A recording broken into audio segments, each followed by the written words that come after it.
Some people say Donald Trump is acting like a king. No, he's not. He's acting like an American president. He's acting like George Washington. At no time in the history of the United States has the presidency been so closely aligned with and presidential power been so clearly consolidated in one person as today, except for the very beginning. So let's talk about what Donald Trump and George Washington have in common. And it's more than you might think. It's time for another edition of the Hater's Guide to the Founding Fathers. So strap in for story time. Hey folks, I'm Todd Sturmer. I'm an American scholar of resistance history and the author of the forthcoming book, A Resistance History of the United States.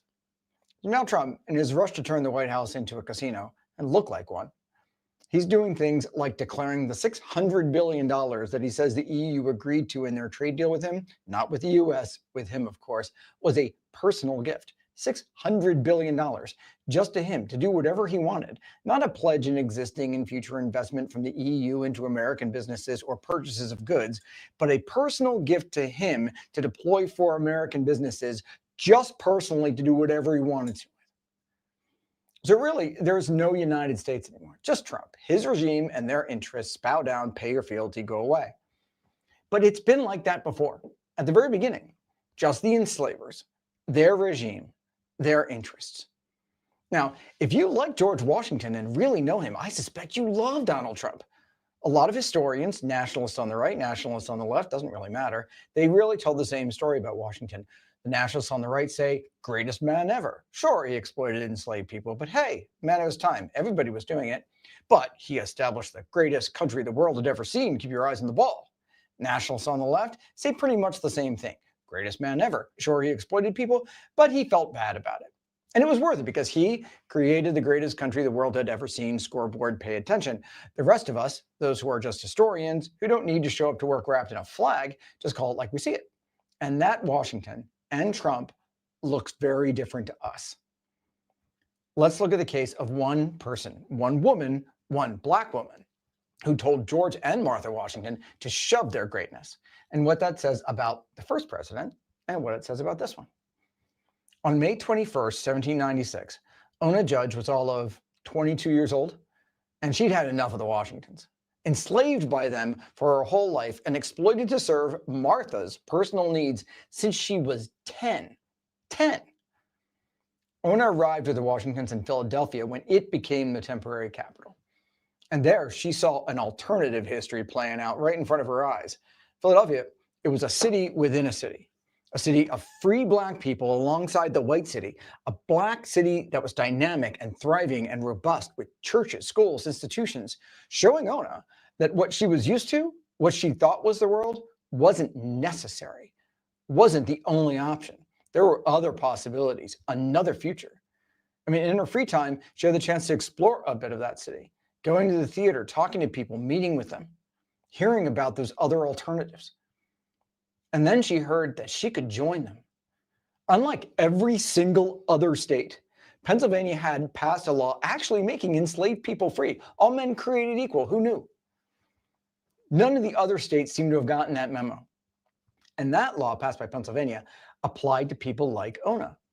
If an enslaver took a person in bondage to Philadelphia, or any place in Pennsylvania, and they remained there for more than 6 months, then that enslaved person would be free, no string attached, automatically. And it was happening. And in fact, there are some people who were counting on it, who were gaming it. Edmund Randolph, the first Attorney General of the United States, he couldn't free his enslaved people in Virginia, but he'd swallowed the Kool-Aid about the revolution. He wanted to. But Edmund, you see, was in debt, mountains of it. And in Virginia, he could probably jump through all the legal hoops he needed to free them, but those formerly enslaved people would still be the property of his creditors. Virginia was going to Virginia. But moving to Philadelphia as part of the new government, member of the first cabinet, gave him, and more importantly, it gave them, an out. So he moved all of his enslaved people to Philadelphia with him, became a Pennsylvania citizen, and waited when 6 months hit. Then they told him, thanks, boss, we're heading out tomorrow. Randolph said, gotcha, have a good one. Then he had an idea. He'd heard the Washingtons say things like, oh, how I wish I could be rid of slavery. It's deeply regrettable. And he thought they meant it.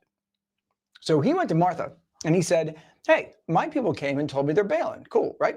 You could do it too, and here's how. It's possible that Ona was standing right there and she started doing the math.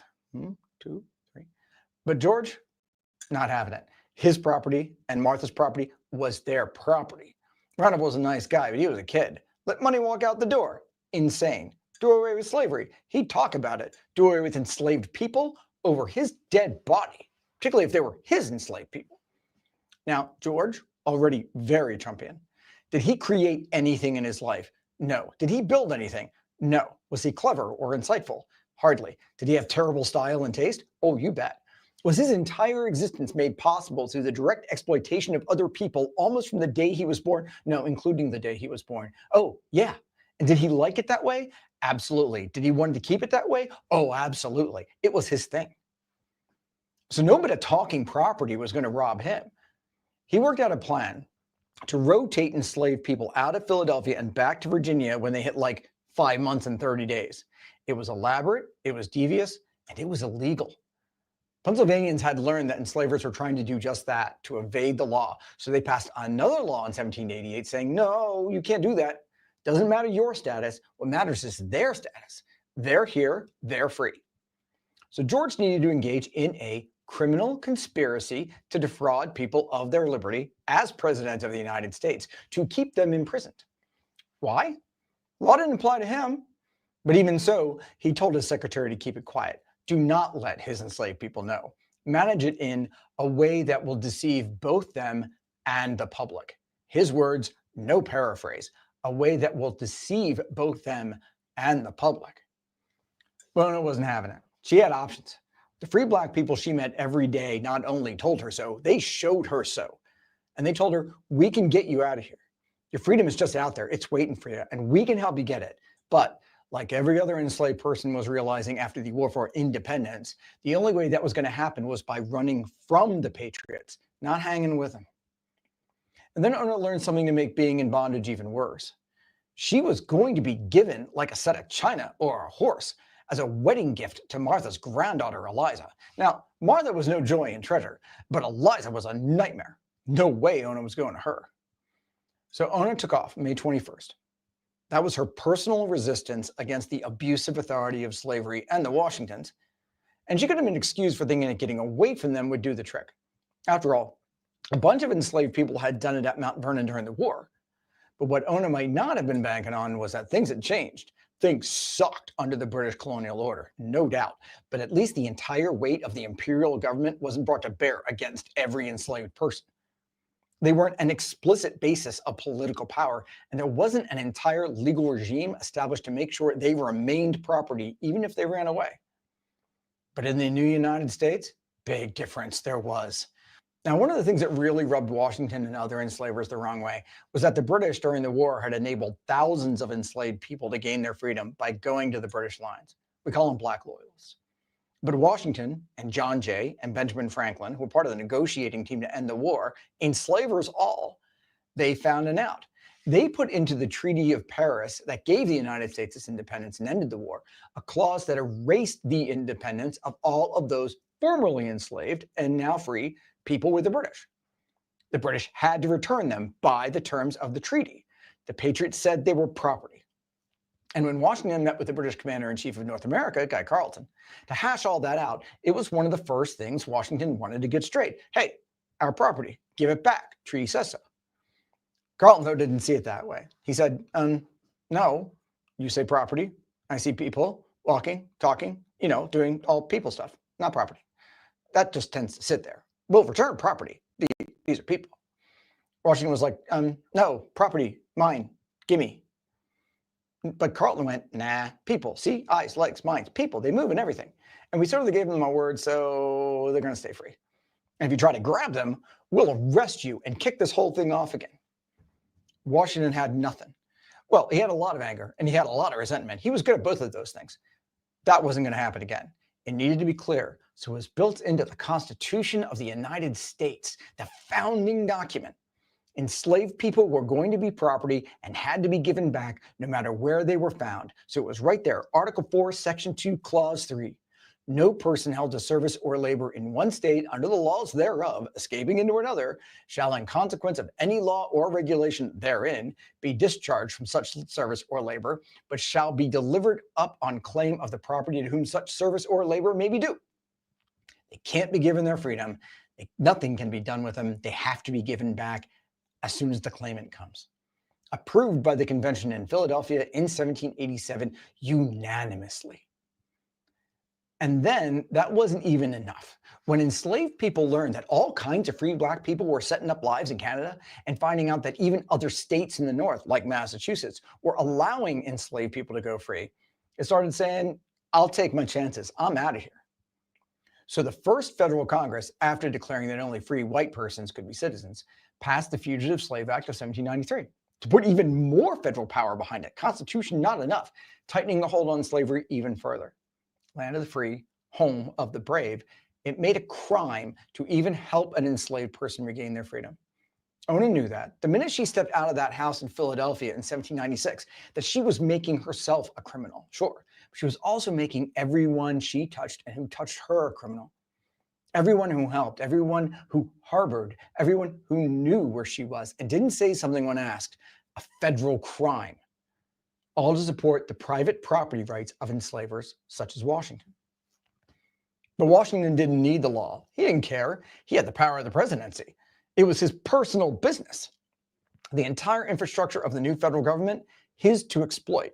So what did he do? He called the Secretary of the Treasury for help.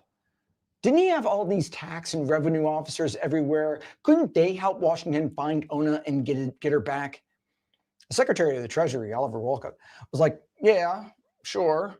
And then he sent a note to one of his officials in Portsmouth, New Hampshire, a guy named Joseph Whipple, putting it on him because Washington had heard that's where Ona had gone to, there in Portsmouth. Now that made Washington happy. He told Whipple to grab Ona and put her on a boat back to Virginia.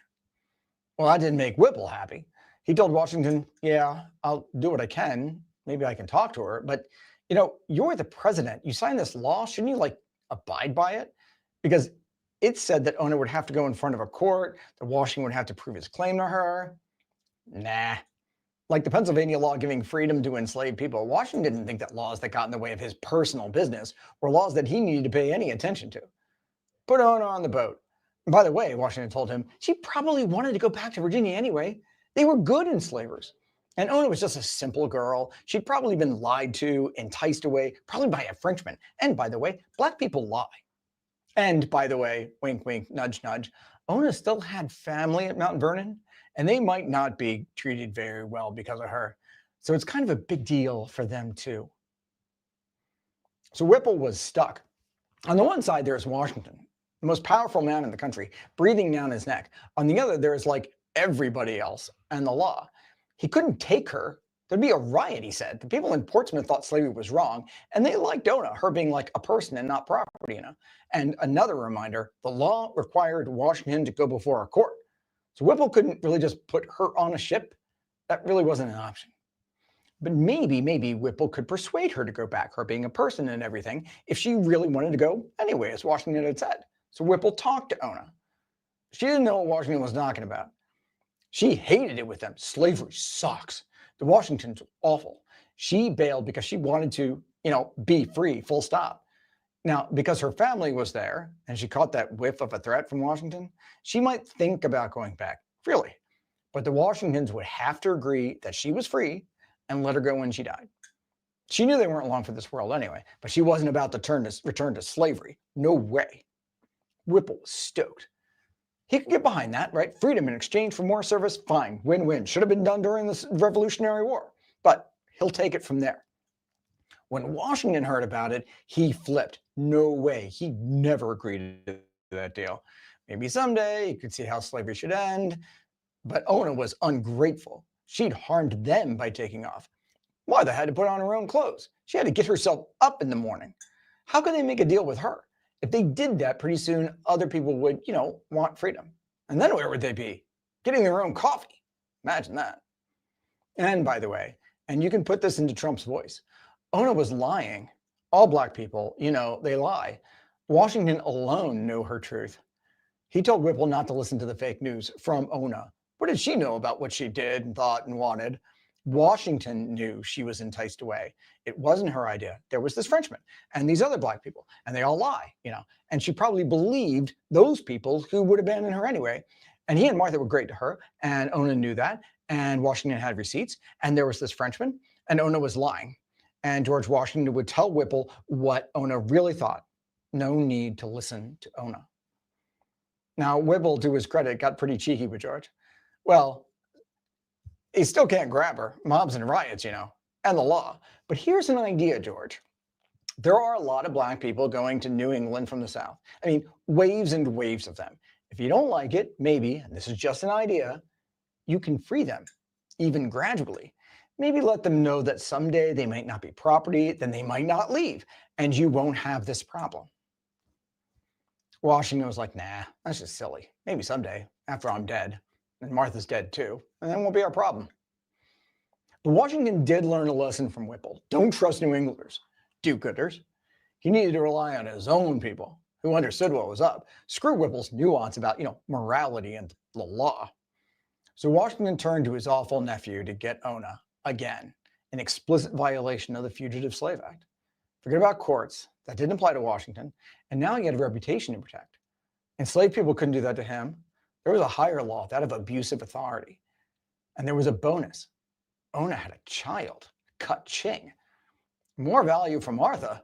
That might make it all even worth it. 2 for the price of 1. Go get them, ignore the law, put them on a boat, bring them back.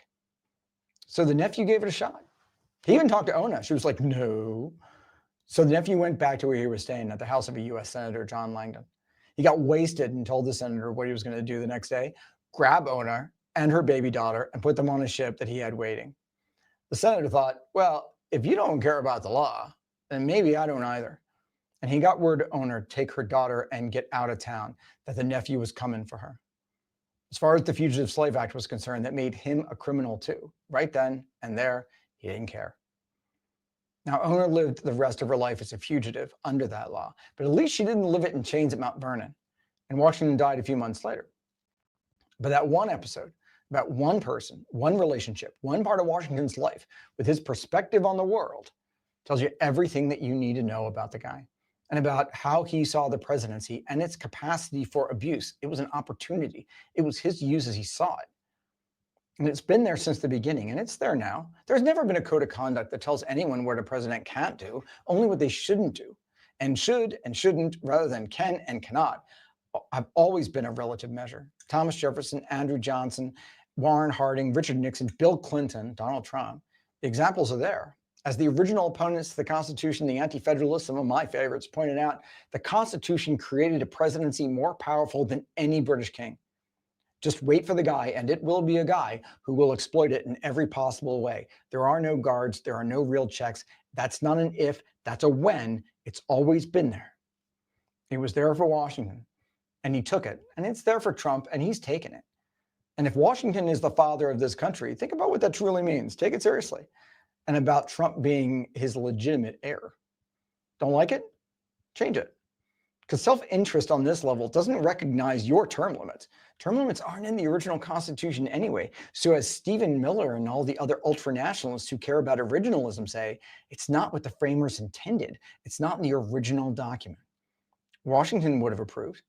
After all, yeah, he did step down after 2 terms, but he never said that anyone else needed to. All right. Good morning, everybody. Mississippi is America's We should property. watch this, Because if but America wanted I won't hold you to that. Good morning, everybody. Welcome to Stanley versus the World. The show must go on. So pretty much the only change will be probably going to push the show back to 6:45 every morning. That's an even better time. But we will go through some news stories today, as usual. Concentration on Trump, Putin, and Zelensky, because there's just that seems to be the biggest news items of the day. And then at some point, I've got a couple more videos towards the end of the show I don't really have a time limit, so we'll go till the show's over. One note about StreamYard, though, I'm kind of in the process of kind of using it temporarily. I'm thinking of switching to another YouTube. I don't know, what do you call these things?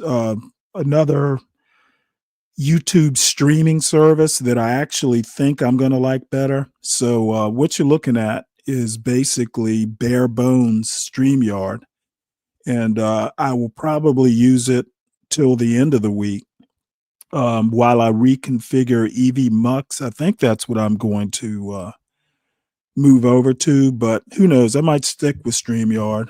But those are decisions that I'm in no hurry to make.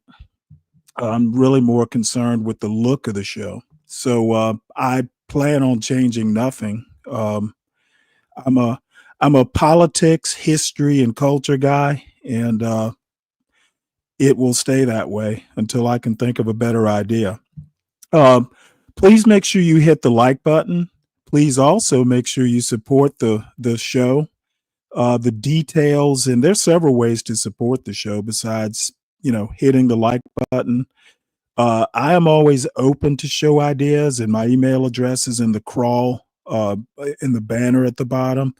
Show titles, whatever makes me laugh. People are pretty good in this audience with one-liners, so definitely always appreciate those.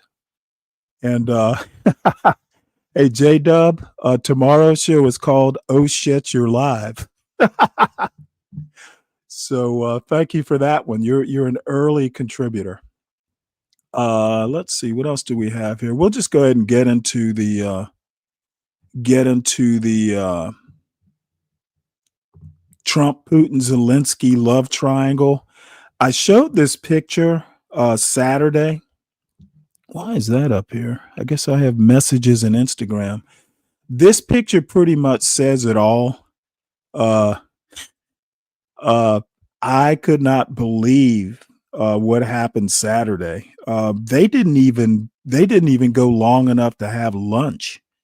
3 hours, and Putin was like, "Yep, I'm done." And apparently, this picture made me laugh for about 5 minutes.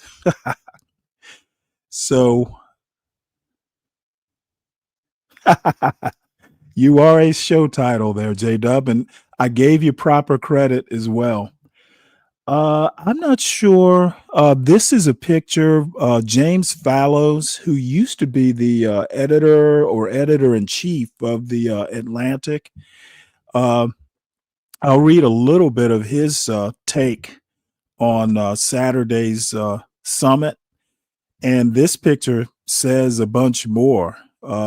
I don't know how Trump saves face after this.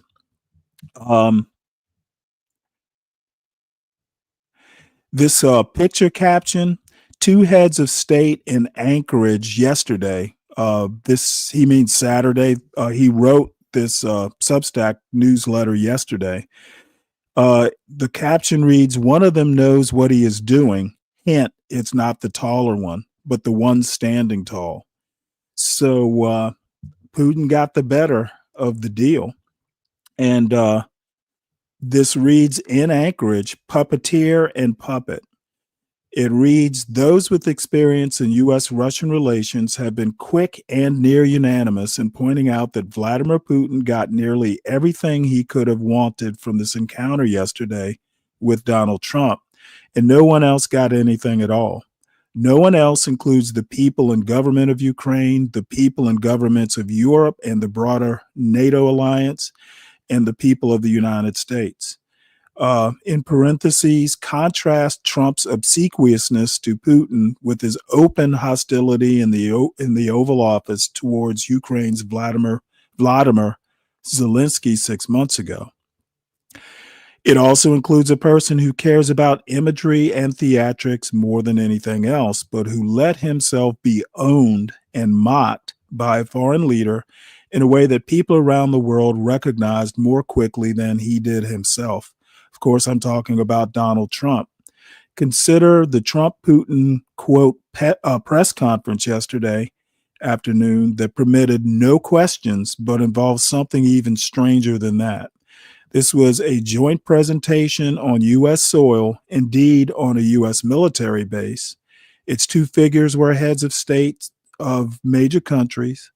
Because this was in the United States and because a president of the United States is presumptively the most powerful figure at any gathering, the American president should have been unquestionably in charge.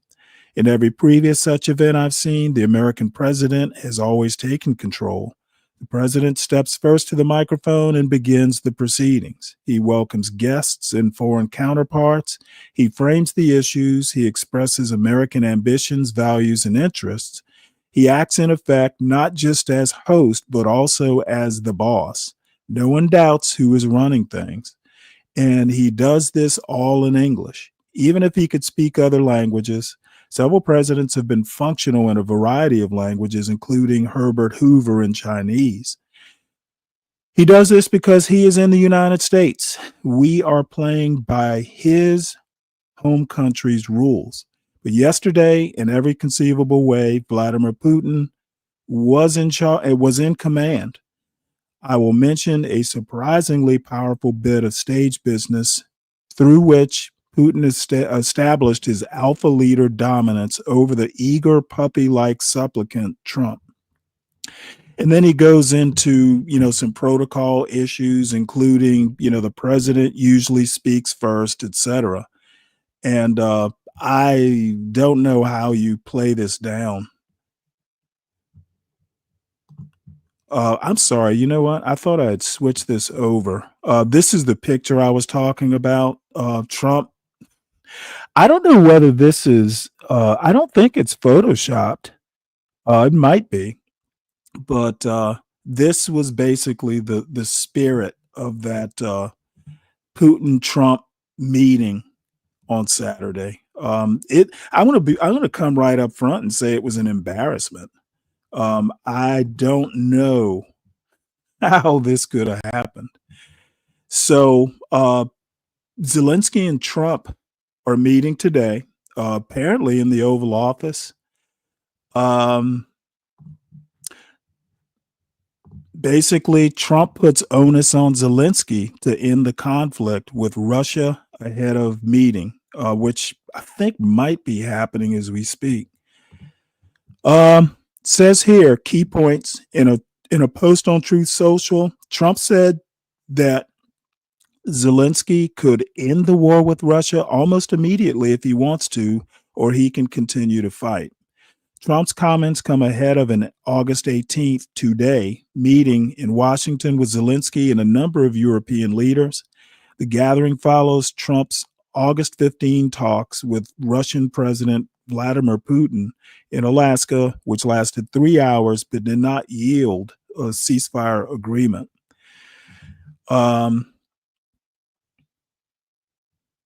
Also, Trump put, I guess on Truth Social, he basically said, remember how it started? No getting back Obama given Crimea 12 years ago without a shot being fired, and no going into NATO by Ukraine. So the limitations are Crimea stays with Russia.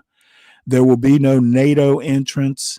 Trump added in the post, mirroring demands by the Kremlin for recognition of its annexation of Crimea and Ukraine be excluded from NATO alliance. I do think that Putin allowed Trump to, provide for Ukraine's security, but I don't know the details of that.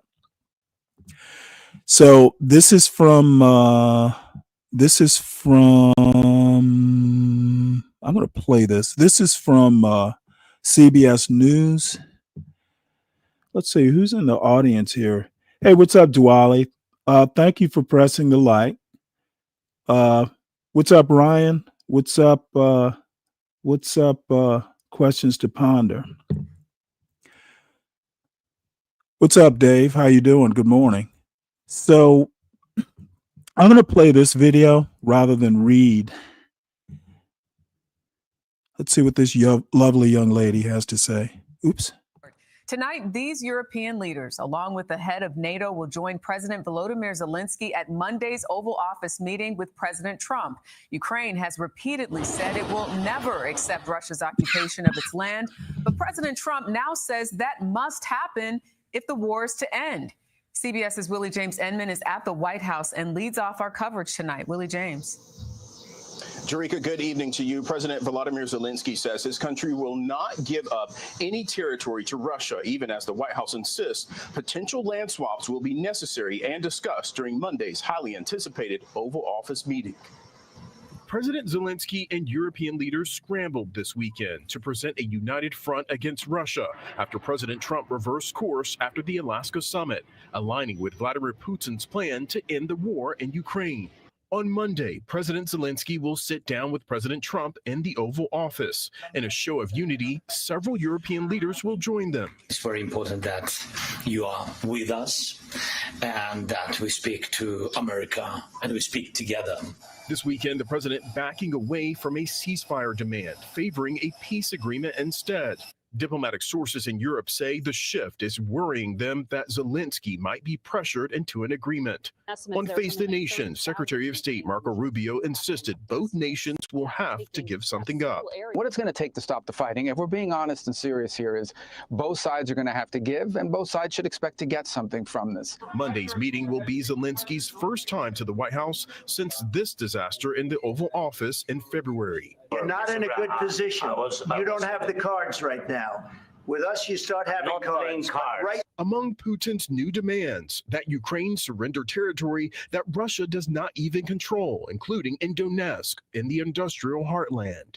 The fundamental issue, which is some sort of land swap, which is obviously ultimately in the control of the Ukrainians, that could not have been discussed at this meeting. We intend to discuss it on Monday. Also on the table tomorrow, potential security guarantees for Ukraine, but details are limited, including what role the U.S. might play. Jerika. Willie James Enman, thank you. So that's kind of a pretty good wrap up of what is possibly going on right now. But here's the interesting thing in humble presidents. I saw John had a show yesterday. I saw it was well attended, but I didn't watch it because if I did, I'm sure I would have had to respond in some way. Bottom line is I didn't watch it. So I'm sure there was quite a bit of tomfoolery. It did get watched by someone who kind of gave me a little bit of details. And I hear that Questions to Ponder played a major role, almost a ringleader in that circus. So congratulations, Questions to Ponder. You have proven yourself a loyal fan of mine. So Putin, and this is actually fairly interesting. Putin sees Ukraine through a lens of grievance over lost glory. So I'm going to play probably not all of this, but this is kind of, explaining Putin's point of view.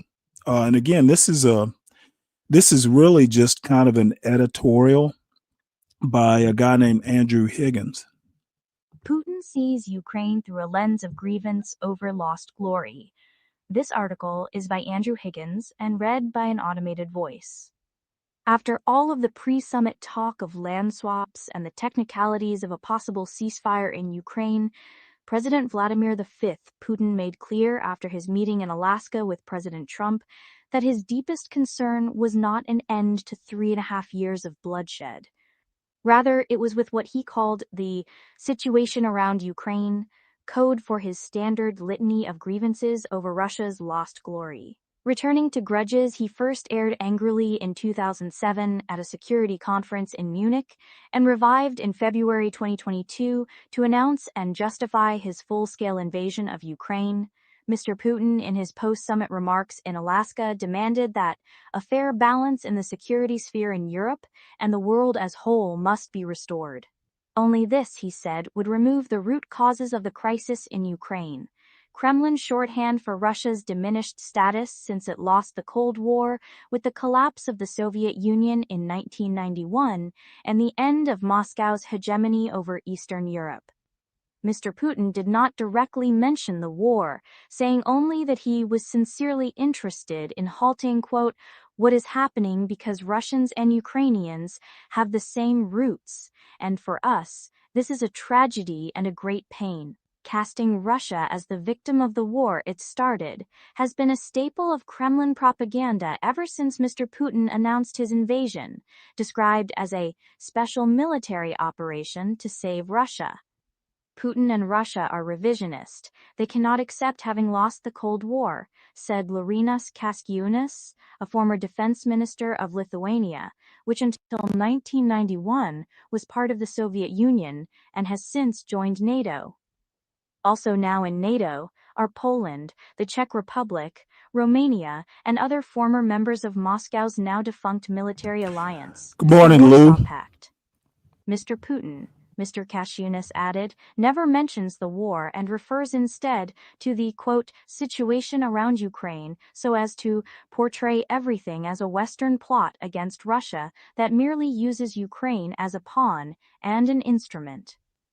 Russia's foreign minister Sergei V. Lavrov unsubtly signaled the Kremlin's ambitions by arriving at his Alaska hotel wearing a sweatshirt emblazoned with the letters CCCP, Cyrillic for USSR. But just before Mr. Putin and Mr. Trump met on Friday, Poland gave Moscow a pointed reminder that the old order was gone by holding a parade of tanks and other military hardware, much of it American-made, along the Vistula River in Warsaw. The display of military might, which also included a flyover of warplanes and helicopters, celebrated Polish victory over the Red Army in 1920 and showcased what is now the biggest military in the European Union. In an apparent effort to salve Mr. Putin's wounded pride over his country's reduced post-Cold War status, Mr. Trump, in an interview after the summit with Sean Hannity of Fox News, inflated Russia's position in the global hierarchy. Ignoring China and the European Union, he said, "We are number one and they are number two in the world." That, Wow. like that effusive welcome and applause Oh, given to wow. Mr. Putin by Mr. Trump when he arrived in Alaska, went down well in Russia, where Kremlin-controlled media outlets and nationalist pundits rejoiced at what they saw as Russia's readmission to the club of respectable and respected nations. I didn't expect such a good result, Alexander Dugin, a belligerent geopolitical theorist, Wow. said on Telegram. Yeah, I'm going to stop that right here and then look at this next article. So basically, the U.S. will offer security guarantees. I don't know what that even means. After Saturday, and another interesting thing. Let's see, Zelensky brings backup to the White House as Trump aligns more closely with Putin. We saw the leaders, some NATO folks, Italy's prime minister, I think Macron might be there, Germany's premier or prime minister.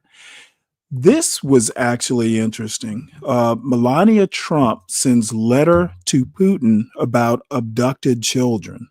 So it looks like Melania is the only one that's going to hold, is the only Trump that's going to hold Putin somewhat accountable. Apparently, they've been kidnapping Ukrainian children, almost like Janissaries, maybe. I don't know. On August 15, 2025, that was Saturday. I think it was Saturday. President Donald Trump held an extensive meeting lasting close to 3 hours with Vladimir Putin at a U.S. military facility in Anchorage, Alaska. The meeting occurred amid ongoing conflict that began with Russia's full-scale invasion of Ukraine in 2022. At the summit, President Trump personally delivered a message from his wife, Melania Trump, to Putin addressing the issue of children taken during the ongoing conflict. Ukraine has confirmed that close to 19,500 children have been forcibly taken to Russia without the approval of their families, labeling these actions as war crimes that fulfill the UN treaty's criteria for genocide. The meeting did not produce a ceasefire deal, but the letter highlighted international concern over children affected by the conflict and could pressure further dialogue. I doubt it's going to apply any pressure that's worth noting. And just out of curiosity, Fox is carrying this thing that's happening live, supposedly. I don't know where we are. I'll go ahead and play this. I don't think this is from today. Only make things worse. And we talked about defense, and thank you very much, dear Ursula. We agreed to work more actively on programs such as SAFE, and I count on the support with drones. First of all, this is priority. Next, thank you for the 18th package of sanctions. It's important. We need to prepare the 19th package so that Russia sees that we are serious. We understand Russia's strategic direction. It's anti-European, and so we must continue to limit Russia's potential. Finally, we talked about the support of Ukrainian children in schools, and we have a school meal program, and it's an important program that ensures that children from every family in wartime at least receive security and receive a normal hot meal. The school year is coming soon, and I asked Ursula to help us improve this program. It's our children, it's our future, everything for them. Thank you.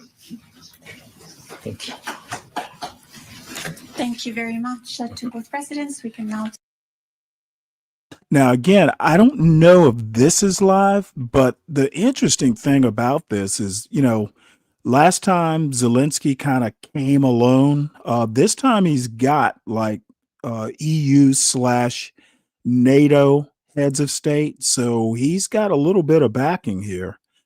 I didn't notice if the British Prime Minister was among that group. But apparently this is not part of the meeting. So what I'll do is I'll just kind of monitor it. If Trump and Zelensky hop up on some sort of press conference, I'll switch back from wherever we are. And in the meantime, I'm going to switch gears here and come back to some U.S. news. 3 Republican-led states to deploy National Guard troops to U.S. Capitol. This was updated 6 hours ago. Says Trump said he was deploying hundreds of D.C. National Guard troops to Washington and temporarily taking over the city's police department to curb crime and homelessness. Republican governors of West Virginia, South Carolina, and Ohio announced plans to send National Guard troops to Washington, with West Virginia providing 300 to 400 troops and specialized training. The White House official said more National Guard troops would be called to Washington to protect federal assets, create a safe environment for law enforcement officials to carry out their duties when required, and provide a visible presence to deter crime. So I ran into this article yesterday. I guess some roving reporter went out a night in D.C. after Trump's National Guard deployment.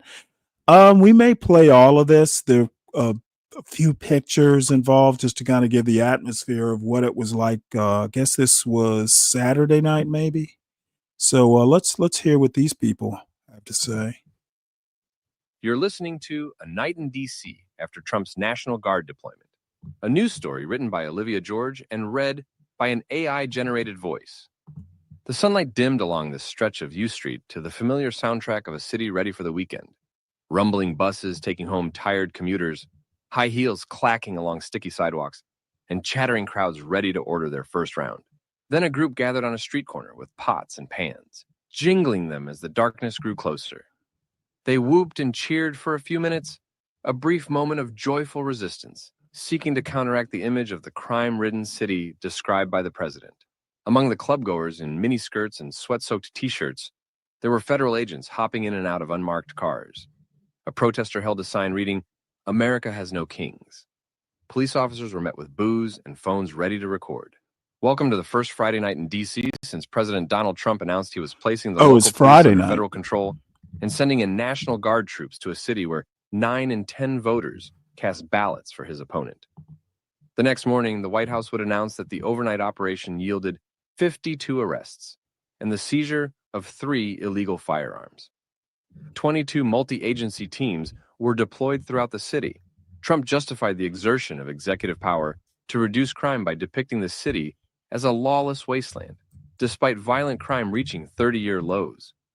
But many of those gathered around the bars and clubs in Northwest Washington on Friday night said they felt more unsettled by the federal presence than any other safety concerns. Washington Post journalists spent Friday night in a popular section of U Street, a nightlife hub that is among the areas of the city with the highest number of crimes reported this year. Earlier this summer, D.C. police implemented a youth curfew over concerns about rowdy crowds in some areas. Nearby, 2 nights earlier, a mix of local and federal authorities pulled over drivers for seatbelt violations or broken taillights, while onlookers chanted, "Go home, fascists." On Friday, crowds were smaller, bartenders and club managers said, and they wondered if patrons were staying inside to avoid federal authorities. And yet there were still people ready to party. The largest police response the Post witnessed Friday night was over a claim of a stolen bike.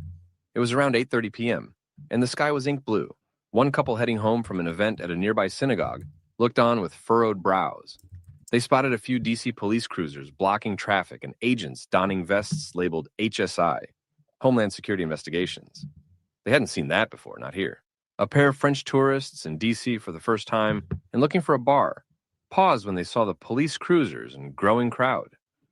Earlier, they had strolled by the White House and marveled at the Capitol.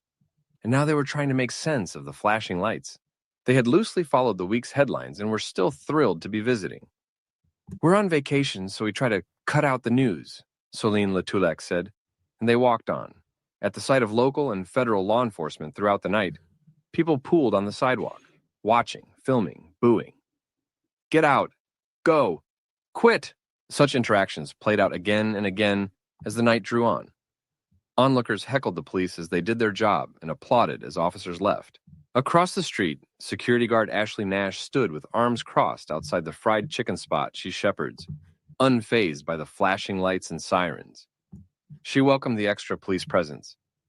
"It's needed in these times right now," she said. Groups in miniskirts teetered past as the sky darkened. Harry Wright, 29, walked out of service bar and paused in the evening humidity. The bar's general manager, he scanned the outdoor seating where friends clustered around tables, ringing in the weekend with cocktails. It was a pleasant sight in what otherwise had been a heavy week. He had heard from a coworker who didn't feel safe to walk to work because of the heightened law enforcement presence. He knew the community was on edge. The hospitality and food industries, he said, are fueled by immigrants and people of color and queer people, and those are the people who feel the least safe in the city right now. Trump has described his federal intervention in D.C. as a crusade against crime. In its first week, the main targets have increasingly been immigrants and those experiencing homelessness. Videos of local detainments have reverberated through group chats and social media. "We, for a living, take care of people and work really hard to make others feel welcome in our space," Wright said. To have loved ones no longer feel comfortable and welcome in the city they live in is really, really upsetting. Around 10 p.m., Perry Singletary stood outside Nellie's, illuminated by the gay bar's blue signage. "This area in general is just unsafe," she said, adding that her car was broken into 2 months ago. "There's someone being jumped. There's a fight. There's carjackings."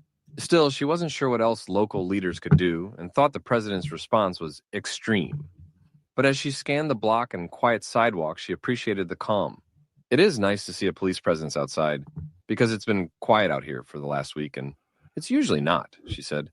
Outside a metro station entrance, a group of friends spotted a cluster of khaki-clad U.S. Marshals and began to record. One agent pulled out a phone and recorded too. We're out here on the streets of Washington, D.C.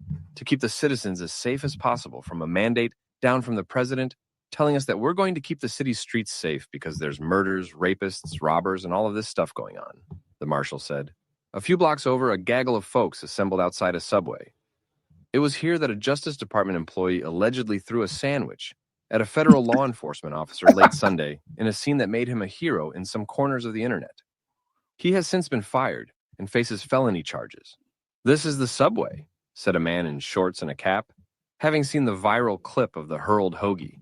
Brian Downing, 26, took a selfie with 3 friends just before 11 o'clock. Visiting from Chesapeake, Virginia, they considered canceling their trip earlier this week when, scrolling through TikTok, they came across a video of a checkpoint 2 nights before and 2 blocks north. Law enforcement stopped dozens of cars in front of a popular chain bakery, a veterinary clinic, and a high-end outdoor apparel store. At least 2 people were detained. One man speaking Spanish was loaded into an unmarked pickup. A woman was handcuffed while the crowd, gathered on the sidewalks, booed and yelled at officers to read the Constitution. Others hastily made signs and stood on nearby corners to warn people to steer. Let me make one point here. Mela asks, will stop and frisk be implemented again?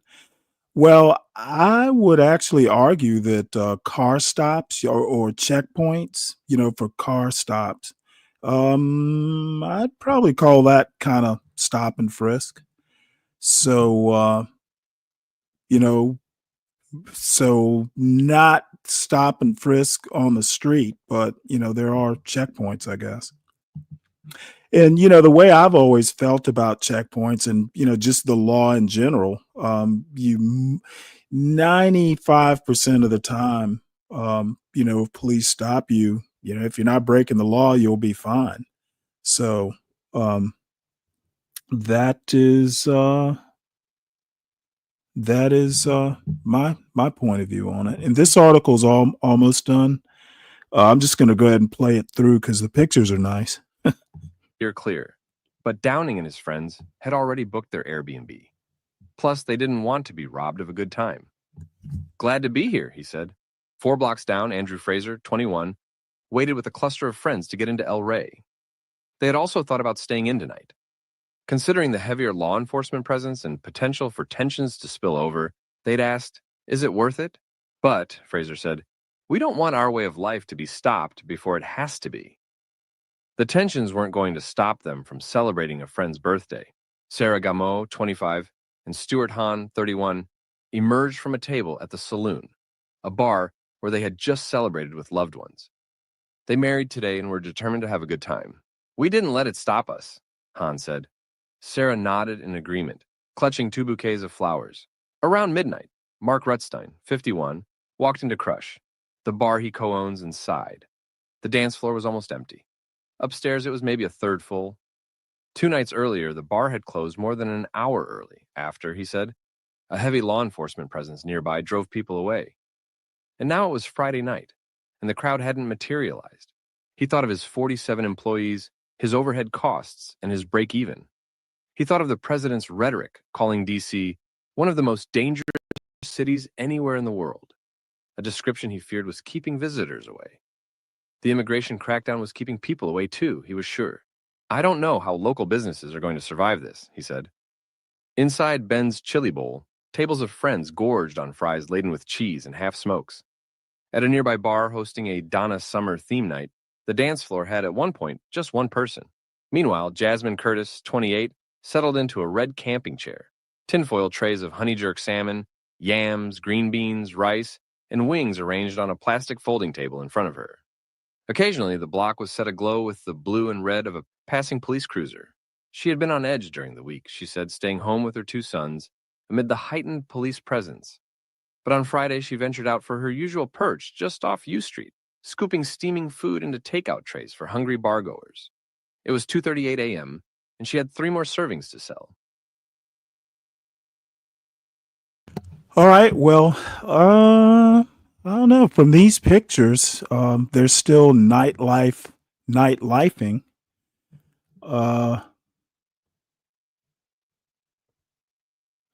Let's see. I'm going to play this. This should make this should at least make Ryan stop Ryan from whining. This is courtesy of Fox News, maybe. Oh, that's right. Let me start this from the beginning. I've shown a righteous perspective before. He's a black conservative. So this clip that he's showing first is from Mark Lindell, Lindell TV. So hopefully that's suitably right wing enough for to soothe the conservative or the MAGA soul of Ryan. So Lindell TV, it's a little clip from the YouTube content creator, A Righteous Perspective. Cool. So what are your thoughts? Today we're talking about DC crime rates. Is it safe to live in DC? Do you agree with President Trump federalizing for 30 days to sort of stamp down on crime? What are your thoughts? I agree with it. I was born and raised in the district, and I've never seen the things that I see today with children as young as 3 years old being shot. I mean, where does that happen? I think it's a bad idea to fear what this president is doing. I mean, he actually lives in the city now. I mean, come on. He would be foolish, I think, to ignore things like that. A child 3 years old being shot, or people being shot on the bus. I mean, that happened in upper Northwest Washington, D.C.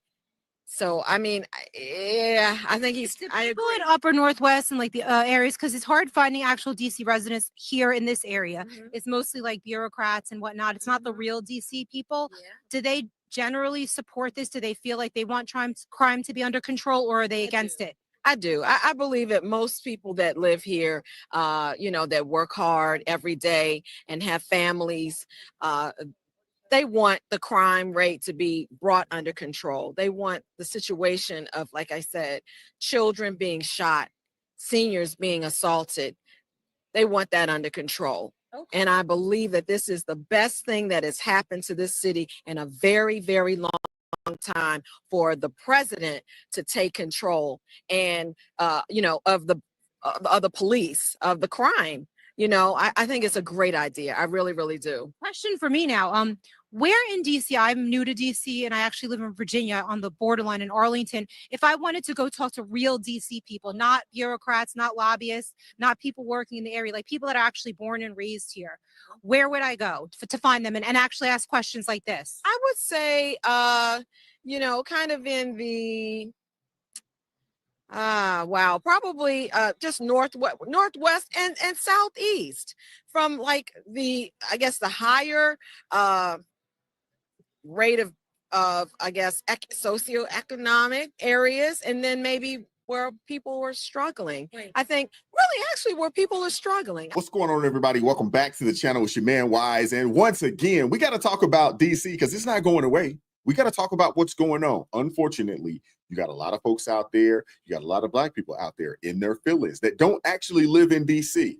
They're in their feelings saying that, oh, Trump wants to go and over police black communities. This is a sister that lives in DC, and she's letting it be known, nah, we need the help. The carjackings are up. The homicides are up. The burglaries are up. The robberies are up. Young people are acting a pure fool in DC. Something has to be done. And to be honest with you, this is happening all across the country. I find it funny how you got white liberals that don't actually live in DC or live in any of these communities. You got black liberals that don't actually live in DC or don't actually live in these communities. I know this to be true. I know some individuals that live on the other side of town to get away from the shenanigans. But yet they want to say what President Trump is attempting to do in the cleaning up the city and cleaning up these areas, making it safe for law-abiding citizens. Oh, he's going after black folks. Nah, he's going off the high crime areas. That's what he's going after. That's what he's going after, man. And the people that live in the city, the people that live in those high crime areas, because believe it or not, there's a lot of really good people that live in these communities. They just don't have the funds to move. They don't have the ability to get up out of there. So they're stuck. But they're also stuck with the worst of the worst. And unfortunately, you got entirely too many black people, too many liberals out there saying, oh my gosh, I can't believe Trump is doing this, when he's trying to make the city safe. Democrats are on the wrong side of every 80-20 or 70-30 issue that's just out there in America right now. And the people are watching. The people are watching. I got a couple of clips to get into with you guys. Like, share, subscribe, turn the notifications on to all. Watch the video all the way through and leave me a comment to let me know that you did so. Let's get into it. I don't understand it, and I don't think I ever will. Why the By the way, after this, I have a Professor Black Truth video to counterpoise this particular video. Just for the record, you know what? I don't particularly have a problem. I do have a problem with the amount of National Guard. I don't think you need National Guard from states like West Virginia or Ohio. I think the DC National Guard would have been enough. But the other problem I have, if it is a problem, is I wonder if Congress is going to be able to extend this beyond the 30-day mark. You know, if this only happens for 30 days, if you're a smart criminal, you just lay low as much as you can until, you know, this blows over.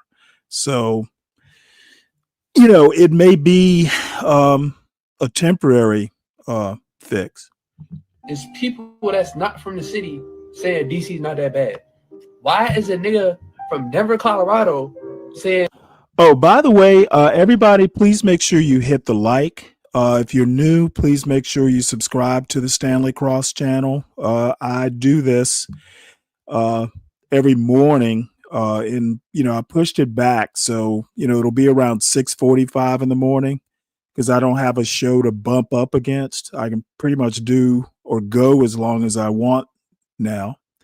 So make sure you support the channel. Make sure you support the host. I do have a lot of different types of news magazine, newspaper, Substack, and other types of things. I even support a YouTube YouTube channel or two monetarily.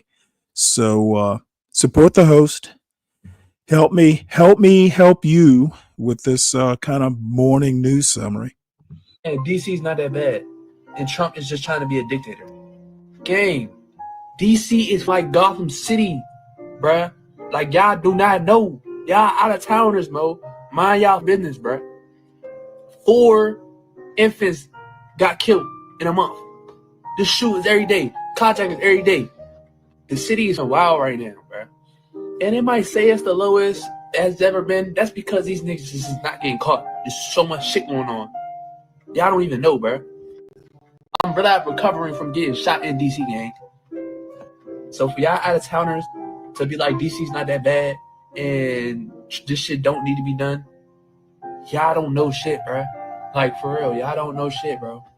What Donald Trump is doing right now, getting the homeless off the street and putting all these law enforcement people in throughout DC, that shit needs to be done good. I'm tired of Gotham City, gang. I'm tired of that shit, bro. I'm trying to go to U Street and not have to worry about running from bullets, bro. I'm sick of that shit, gang. Hey, yeah, he feels that way, and there's a lot of people in DC that feel the exact same way. Please bring the police, bring whoever you need to bring to calm this stuff down and get these wicked individuals off of the streets. There's entirely too many good people that are being held hostage in these neighborhoods by a small subset of criminals, you know what I'm saying, that just keep the riffraff going. He's absolutely right, man. Finally able to chill at a red light with my window down, not worried about if one of them young niggas is coming. riding through the city, feeling more safe than I ever felt. Yeah. And I'm sure a lot of people feel the exact same way. Hey, we could ride through the city. We ain't got to worry about the jackers. Y'all remember that song from back in the day? Today was a good day, when Cube said that, hey, not a jacker in sight. That's how this young lady felt. Because you got entirely too many people that don't live in the city, don't know nothing about the city, and they don't understand how crazy it is for the people that actually do live in the city. Now, for me, y'all know I'm out here on the Baltimore side of things, and it is wild out this side of things. We don't live too far. We're not too far away from DC. Now, I gotta be honest with you. I don't go to DC. I think this much, guy's only when family near members come up and they say, Baltimore hey, or they wanna in go to DC, Baltimore. and we do it in the daytime. By the time the sun going down, we on our way back on this side of things. I'm just being honest with you, man. And it's the same thing with Baltimore City. Certain sections and areas in Baltimore City, I don't go to. We go to the Inner Harbor. We go to Fells Point. We'll go out to Canton during the daytime. Outside of that, and then we getting up out of there. During the day, you're fine. It's at night when the shenanigans pop off. And I don't want to be outside during when the shenanigans pop off. I'm just saying. Hey, I love my people. I love all people. But I also know, that, hey, once the sun starts to set, hey, they don't have a whole lot of love for anybody, to be honest with you, man. You out and about, man. You riding in these neighborhoods and in these sides of town, you doing it at your own peril. I'm just saying. Be careful, everybody. These two fucking punks are up to no good. This lady just came out of absolutely nowhere. She started yelling all sorts of things. She didn't even know what that guy got arrested for. Meanwhile, as we were walking, I'll show you guys right now, we walked past a bunch of homeless people. They weren't arresting just the homeless people. They could have came by and taken the homeless people off like the news has been saying, but no, they arrested the guy that was selling the drugs to the homeless people. Have they came by and tried to take you guys off the streets? They've been respectful. They've been respectful. Yes, they have not been aggressive or anything. Wow, that's good to hear, because they just took off a drug dealer from the streets. That's all they want. All they want is the drug dealers off the street and the people to die. That's all they want. Mm-hmm. They don't want. They're not trying to fuck with the homeless. They want the drug dealers and the guns off the street. Yeah. You can't tell everybody that, but they all they want is the guns and the drugs. They already found that out. They came to jump out the same way. All they want is the guns and the drugs off the street. So what has the law enforcement said to you guys coming through here? Because that lady just came here, she was yelling all at the police, but meanwhile, we just saw them arrest a drug dealer. And she's yelling at, saying they're taking away the homeless people. To us. They didn't say anything. They walked by respectfully. They didn't give anybody any issues. I don't have a problem with law enforcement. And should people be angry that they just took a drug dealer off the street? No, it shouldn't be. I'm happy that DC is being cleaned up. And I'm not going to blame it on racism or anything. Did that lady wake you up? Of course, it's a disturbance because she was provoking on purpose. And, you know, you always got people out here, they say they're for a cause, but I mean, it's almost 11 o'clock at night. It's very peaceful. The police don't have sirens going or anything else, and they were just decently speaking with people, but there's always people that will try to cause a problem deliberately. Well, we hope you have a great rest of your night and fall asleep well. I hope so too. I hope she doesn't come back on that blowhorn. Yeah, I know. She was a little angry, right? Yeah, shout out to Nick Shirley, man. Always out and about doing good work out in the streets. That dude, I got to give it to the youngin', man. He's all over the place, man. Puts himself in harm's way on a regular, but he brings us the news. He's doing the work that mainstream media should be doing, but they choose not to. So shout out to that brother, man. And hey, shout out to the sister, man. Let's make sure we keep her lifted up in prayer. Obviously, she's homeless, unhoused. Let's make sure we keep her lifted up in prayer, man. That's keeping her safe. Hopefully, she'll be able to find some housing in the very, very near future. And the fact that these people want lawlessness, and I'm not talking about this young lady, I'm talking about these liberals. They want lawlessness. The people, the very people that claim that they support Black folks, that they support the poor, they want just the most vile shenanigans happening in these communities, man. Let it be exactly how it's been. So these folks will kill each other off. They'll die of overdoses, so forth and so on. And it's just sad. It really is. These people, man, honestly, they need to turn to the word of God, man, seriously, because these people, their heart is not. I just dropped a link. WAMU is a local NPR station in DC. Used to listen to it like daily. So apparently they 4 days ago or so they had a community talk about the police takeover. If anybody's interested, you can kind of listen to that at some point on your own. And I will watch a little bit more of this. I think we all get the gist of it. In the right place. It just isn't. I see too much violent crime being committed by young punks who think that they can get together in gangs and crews and beat the hell out of you or anyone else. They don't go around in gangs and stuff like that. Like, they go around with their friends to have fun, to go out and be with each other, not to beat people up. The youth, they don't purposely try to cause trouble. I feel like I wanted to be safe as far as for everybody, not just for certain people. Earlier this summer, DC's City Council passed legislation to enact a juvenile curfew after incidents involving large crowds of young people near the Wharf, Navy Yard, and other parts of the city. We sat down with Christopher, Tristan, Lamont, and Blessin, all DC high schoolers and a part of the Community Action Group, where they provide presentations about drug prevention to their peers. They shared their thoughts about an increase in police officers, federal agents, and National Guard troops on DC streets. Now, these obviously are pretty good kids. They obviously come from pretty good families, and they're doing some good things in their communities, in their neighborhoods. Unfortunately, they're being used to push an agenda that's not going to serve them well. Because unfortunately, I got to say it, these are the kind of kids that end up getting attacked by the people that they quote unquote are trying to defend. Now they're going to come out, in this interview, and they're going to tell the truth. They're going to come out and tell the truth. But you can tell that they've been coerced. They may have been trained. They may have been, what's the word I'm looking for? Prepared prior to this interview to push a narrative that Trump bad, that what's going on in the city is bad. But they live in the city. They know what time it is for real. I feel like they're viewing it as young Black kids. They just want to go out and they want to cause havoc and do anything they want. Just like a way to make people feel like they're always being watched and always being observed. And I feel like with the police business, sometimes that could be like helpful because that do like make the youth a little bit more on edge with what they do. When I see police, I think something bad happened. I mean, it's wrong on both sides. Kids sometimes do a little too much. They go overboard, but at the end of the day, we all just kids. Attorney Bureau brought up some of DC's laws. No, you're not just a kid.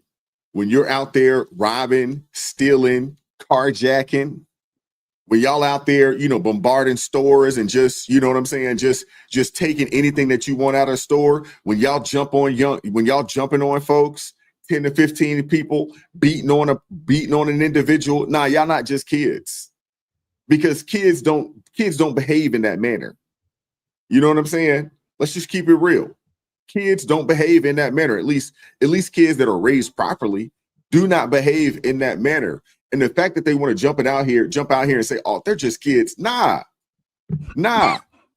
Real lives are on the line here. People have been seriously injured by these quote unquote kids. And the limited powers she says she has to address repeat young offenders. Some of the young people we spoke with say they do believe that is an issue that needs to be addressed. They basically like having it their way because they're not basically getting no discipline. I agree with her on that part. Yeah. Because if you live in the city, I don't care what you're talking about. These are good kids. These kids could become victims because they're good kids. They're not the ones that are out there thugging and bugging like that. They know what time it is for real. Seriously, they know what time it is. And all right, well, I think we get the gist of this. Please, everybody, make sure you hit the like button. If you're new, please make sure you subscribe to the channel. It'd be nice to be monetized within 8 years. If anybody wants this particular clip or this particular video, it's not quite 30 minutes long. I can drop it into the chat. So we're going to shift gears. I do actually have a Professor Black Truth video that is, of course, a little bit of a different take. But I may show it. I haven't actually gone in and reviewed it. It may get shown, it may not. I'm in no rush. So next story. I don't know. A few days ago, I talked about the Trump administration requesting certain states to share voter data. And I can't remember the reason they cite exactly, but Oregon has rejected the DOJ's request to share private voter data, citing concerns of unlawful use. And by the way, I'll read it in the. I'll read a little bit of this. It says here, and this is from Democracy Docket. In a detailed letter, Oregon Secretary of State Tobias Reed, a Democrat, rejected an offer to meet with prosecutors in the U.S. Department of Justice's Criminal Division to discuss a potential agreement to share private voter data with the federal government. Just so you know, voting for the most part is literally the purview of the 50 states and maybe even in DC. I don't know how voting works in DC. So, as we will see, there is no legal reason for the federal government to request this data. They're saying as part of a criminal investigation. It's the criminal division, DOJ's criminal division. They might have to provide a warrant.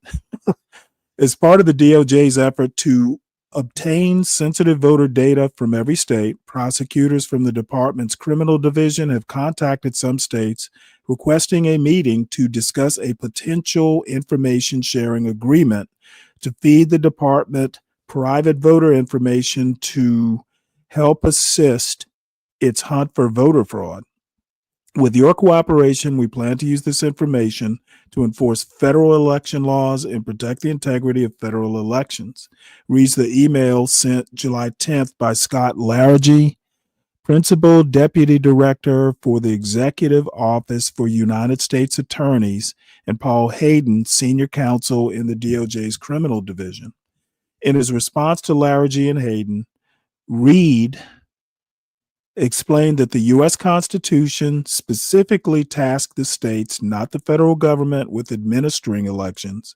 Reed added that he does not trust the Trump administration to protect private data of citizens, citing instances of high-profile leaking of classified data and the gutting of federal agencies. He says, I have no interest in sharing data with an administration that is willfully violating judicial orders and trampling on constitutional rights and responsibilities.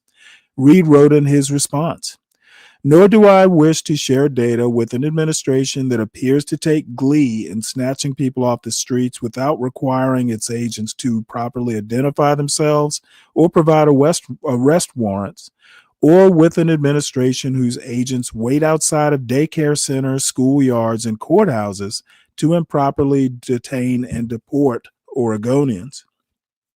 Reed further clarified that any voter fraud or election violations uncovered by his office would be referred as criminal cases to Oregon's Department of Justice rather than the DOJ, and emphasized that Larragee and Hayden cite no legal authority for your information sharing request, and none appears to exist. So that's pretty much that. And I can almost guarantee you that they're not going to red states with this sort of request, but I don't know for sure. I'm just willing to bet. Eastern Oregon needs it. Yeah, aren't they wanting to join Idaho or something like that, Brian? So let's see. Welcome, Sosa Ribeiro. Are you new? Oh, that's right. You were here Saturday. So welcome aboard. Something about lotus fingers. No idea what this means. Baking soda peroxido. Peroxido. Is that how you pronounce it? I've never taken Spanish, so So anyway, I'm not going to go any farther with this. Needless to say, there is no legal precedent, and to be honest, I'm not. Excuse me. Let me take a sip of water here. I'm not even sure that there's a legal way to. I mean, maybe the feds can do a warrant or something, but if you do a warrant, you have to prove that there's the possibility of some sort of criminality. Not sure that that can be done. If Juan drops by, I'll ask him. So, next story. Again, judges seem to have trouble with some of these requests that the Trump administration makes. Judge denies Trump administration request to end a policy protecting immigrant children in custody. Don't know what that's all about. Federal judge ruled Friday to deny the Trump administration's request to end a policy in place for nearly 3 decades that is meant to protect immigrant children in federal custody. U.S. District Judge Dolly G. in Los Angeles issuing her ruling a week after holding a hearing with the federal government and legal advocates representing immigrant children in custody. G called last week's hearing deja vu after reminding the court of the federal government's attempt to terminate the Flores settlement agreement in 2019 under the first Trump administration. She repeated the sentiment in Friday's order. There's nothing new under the sun regarding the facts or the law. The court, therefore, could deny defendants' motion on that basis alone. G wrote, referring to the government's appeal to a law they believed kept the court from enforcing the agreement. In the most recent attempt, the government argued that they made substantial changes since the agreement was formalized in 1997, creating standards and policies governing the custody of immigrant children that conform to legislation in the agreement. G acknowledged that the government made some improved conditions of confinement, but wrote, these improvements are direct evidence that the FSA is serving its intended purpose, but to suggest that the agreement should be abandoned because some progress has been made is nonsensical. And I'll just leave it there. We'll see where this one goes.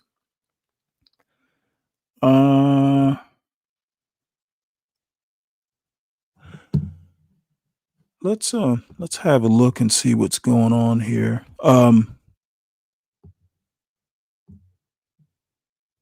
Looks like Zelensky and Trump haven't met yet, so I'll continue to keep up with it. So next, another judge blocks Trump administration guidance targeting DEI programs in schools and universities. Again, schools, especially private schools, they set their own policies.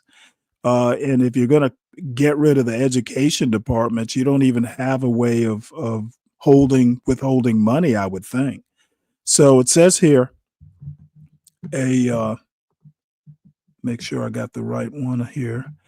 Says here, a federal judge on Thursday struck down 2 Trump administration actions aimed at eliminating diversity, equity, and inclusion programs at the nation's schools and universities. In her ruling, U.S. District Judge Stephanie Gallagher in Maryland found that the Education Department violated the law when it threatened to cut federal funding from educational institutions that continued with DEI initiatives. The guidance has been on hold since April when 3 federal judges blocked various portions of the Education Department's anti-DEI measures. The ruling Thursday followed a motion for summary action from the American Federation of Teachers and the American Sociological Association, which challenged the government's actions in a February lawsuit. The case centers on 2 Education Department memos ordering schools and universities to end all race-based decision-making or face penalties up to a total loss of federal funding. It's part of a campaign to end practices the Trump administration frames as discrimination against white and Asian American students. The new ruling orders the department to scrap the guidance because it runs afoul of procedural requirements, though Gallagher wrote that she took no view on whether the policies were good or bad, prudent or foolish, fair or unfair. Gallagher, who was appointed by President Trump, rejected the government's argument that the memo simply served to remind schools that discrimination is illegal. I think everybody knows that by now. All right, so this is interesting. Manhunt underway after mass shooting at Crown Heights Lounge. I hear this was gang related. It says here a mass shooting occurred early Sunday morning at the Taste of the City Lounge in Brooklyn's Crown Heights, killing 3 men and injuring 8 others. The shooting occurred around 3:27 a.m. Nothing good ever happens at the club at 3:27 a.m. Inside the crowded lounge following an argument with multiple shooters discharging at least 36 rounds during the incident.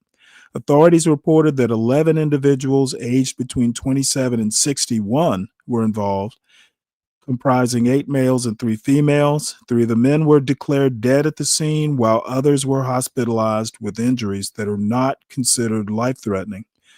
NYPD Commissioner Jessica Tisch confirmed that no suspects have been detained so far, and police continue to examine surveillance footage while investigating a firearm found near Bedford Avenue, whose link to the shooting remains unclear.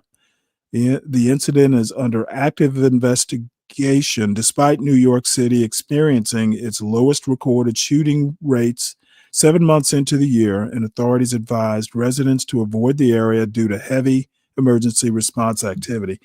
I'm going to be honest with you that shooting rates are down. They were like exponentially high. Now they're just high, and the rate decreasing doesn't necessarily mean that crime is at an acceptable level. There's some problems that sort of argument presents.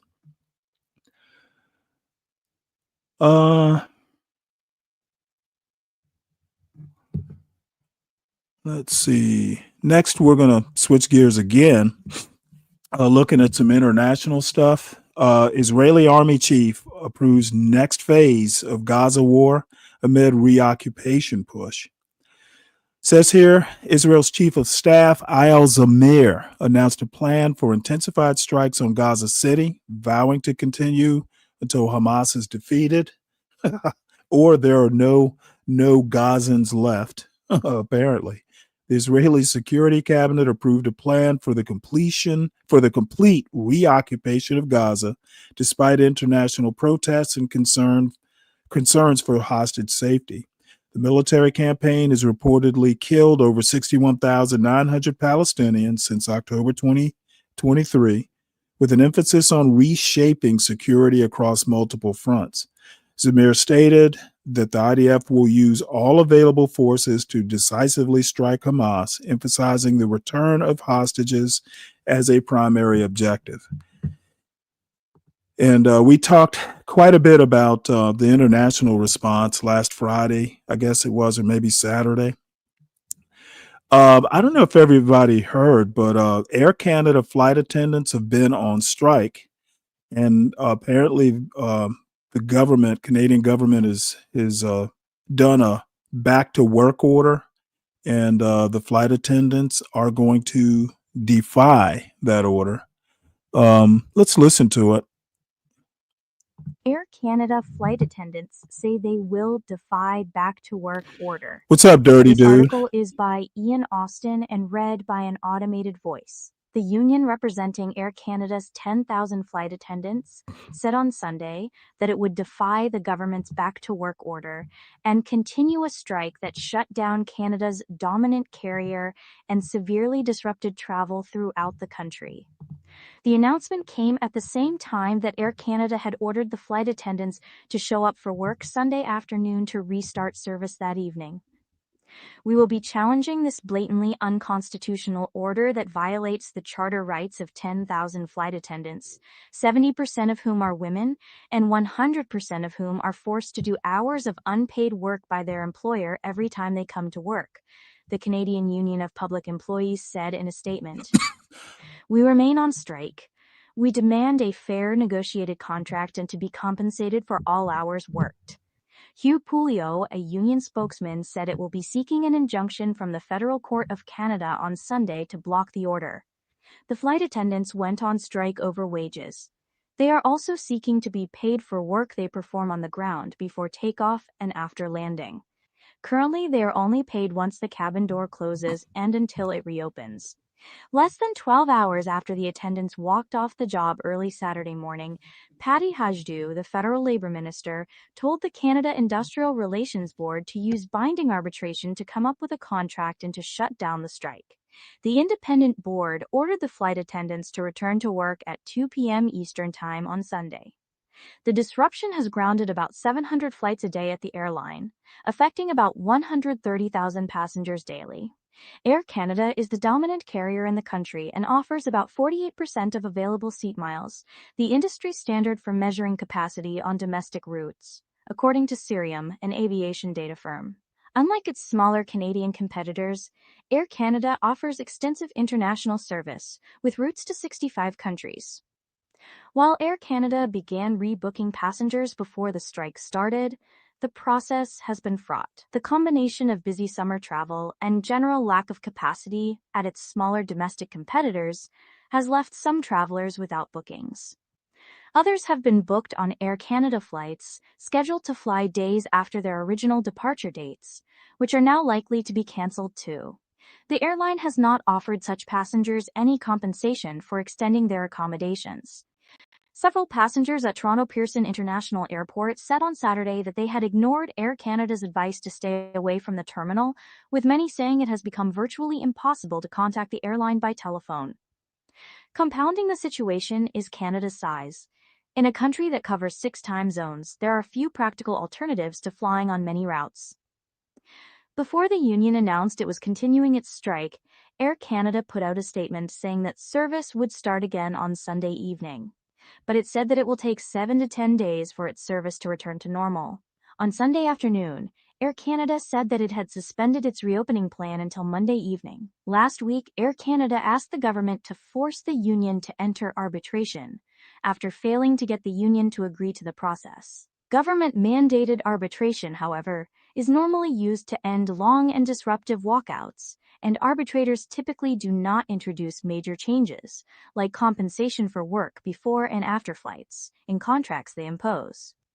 David J. Dorey, a professor of workplace law at York University in Toronto, said it may be difficult for the union to obtain an injunction to block the back-to-work order. To obtain such a ruling, the union will have to convince the court that its members will suffer irreparable harm if they are ordered back to work. The fact that thousands of people are stranded without flights weighs in favor of not granting an injunction, Mr. Dorey said. He added that he believes the refusal of the workers to return to their jobs is ultimately a political tactic. Recently, workers in a union representing teachers in Ontario refused to return to work following a provincial government order to impose arbitration, and ultimately the government backed down. The flight attendants are hoping for a similar outcome, he said. Mr. Dorey said that if the attendants union defies the labor board, it could lead to large fines on both the union and its individual members, and such fines would reach into the hundreds of thousands of dollars. Martina Stevis-Gridneff contributed reporting from Toronto. All right, and I'm still there. It looks like they're still setting up for this Zelensky thing. So, like I said, I'll monitor it, and once it comes on, I will go ahead and we'll concentrate on that as long as it remains interesting. This next story I touched on, I think it was Saturday. The days bleed together. I kind of talked about the new Chat GPT, and it fell short of expectations. Now, I really don't use AI. Um, if I do, I don't know I'm using it. And I have used it once, like over a year ago. Um, but this may interest some folks, and I've been mandated to look a little bit more at science and technology during these shows. So let's see what this is saying. You're listening to the new ChatGPT has some AI fans rethinking when to expect superintelligence. A news story written by Garrett DeVink and read by an AI-generated voice. San Francisco. Oh, Anticipation you know what? built for months I among guess tech I use workers and AI artificial every day. intelligence enthusiasts, ahead of OpenAI's next big upgrade to ChatGPT. The company's decision to christen the new system that would power the chatbot GPT-5 encouraged comparisons with its release of GPT-4 in 2023, which stunned the tech world and set ChatGPT on course to win its current 700 million weekly users. But after GPT-5 was finally released on August 7th, and as tech workers have tested it over the following days, the upgrade has struck some in the industry as a welcome improvement, but not a great leap forward. On X, the AI industry's favored online watering hole, tech workers posted screenshots showing that GPT-5 could do better than previous AI systems at tasks such as coding and collecting research on complex topics.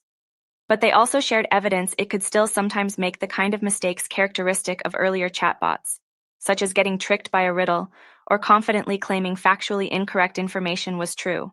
The lack of fireworks is prompting some tech insiders to reset their expectations for how quickly AI capabilities will improve, and question statements from industry leaders like OpenAI CEO Sam Altman, suggesting systems matching human intelligence at most tasks are near. The Washington Post has a content partnership with OpenAI. Data shared by OpenAI indicates ChatGPT's upgrade made it better at many tasks, and it is still on track to transform many workplaces as it becomes more widely used by businesses. But in recent years, AI executives have urged tech workers, lawmakers, and consumers to expect rapid breakthroughs, not gradual progress. Some of those who believe AI is on course to improve so fast, it might within a few years overthrow human control have said GPT-5 moved back their predictions for when that could happen. Others in the tech industry said it was new evidence such fears were unfounded. President Donald Trump's AI and crypto czar David Sachs, a prominent tech investor, wrote on his personal account on X that OpenAI's release was a step forward, but also evidence that predictions a leading AI system would rapidly pull ahead of the rest and achieve superintelligence surpassing humans were wrong. The leading models are clustering around similar performance benchmarks, he wrote, and still need humans to tell them what to do and verify their work to make them truly helpful.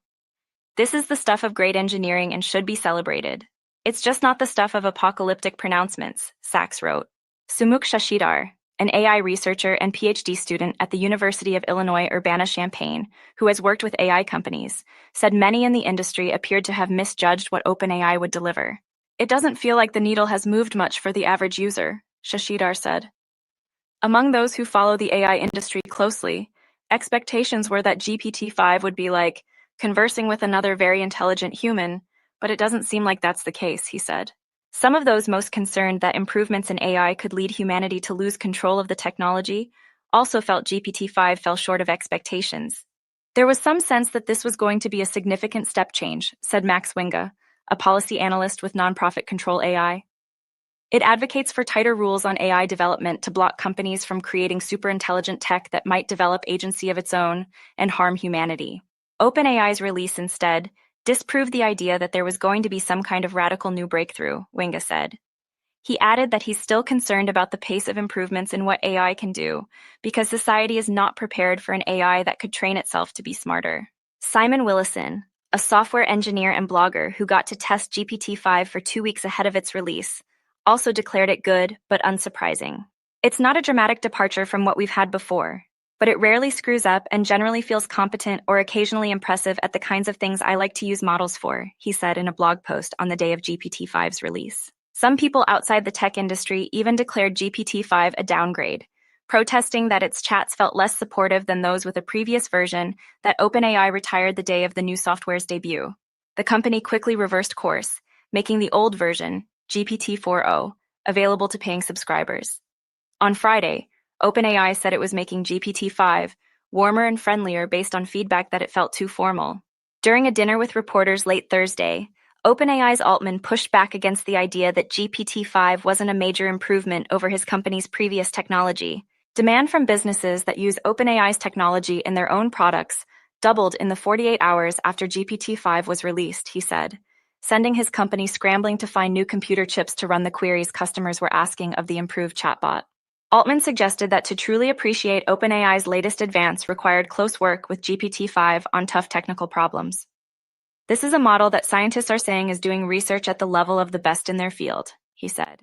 There's less room for the technology to improve at casual chats, so people who mostly use the chatbot to discuss their personal lives may not notice GPT-5's increased capabilities, Altman claimed. And GPT-5 also signals that OpenAI is starting to prioritize financial concerns, attempting to cut down on its huge costs as it burns through its more than $30 billion in venture capital funding.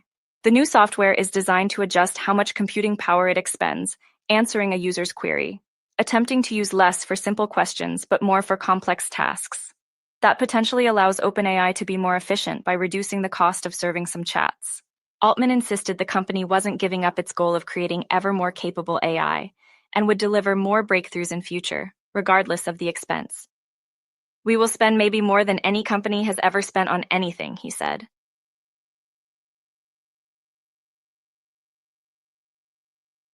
Okay. Thank you, Mela. Yeah, we'll definitely watch this probably tomorrow. I'm going to run it through the algorithm just to make sure there's nothing on there that will flag it.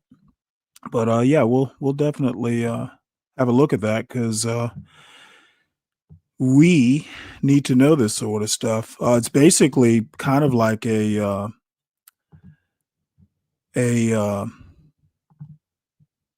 well, it's called Fred Trump, the father of Donald Trump.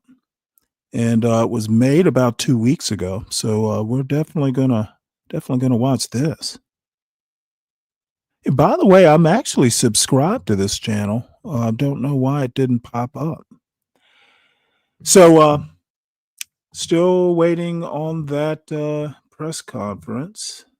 So we're gonna play what I wasn't going to play, just to see if we can get the blood boiling. We can get the blood boiling of some folks in the chat who shall remain nameless. If you're not already subscribed to this YouTube channel, go ahead and hit the subscribe button now, along with the bell icon so you can be notified whenever a new video is posted.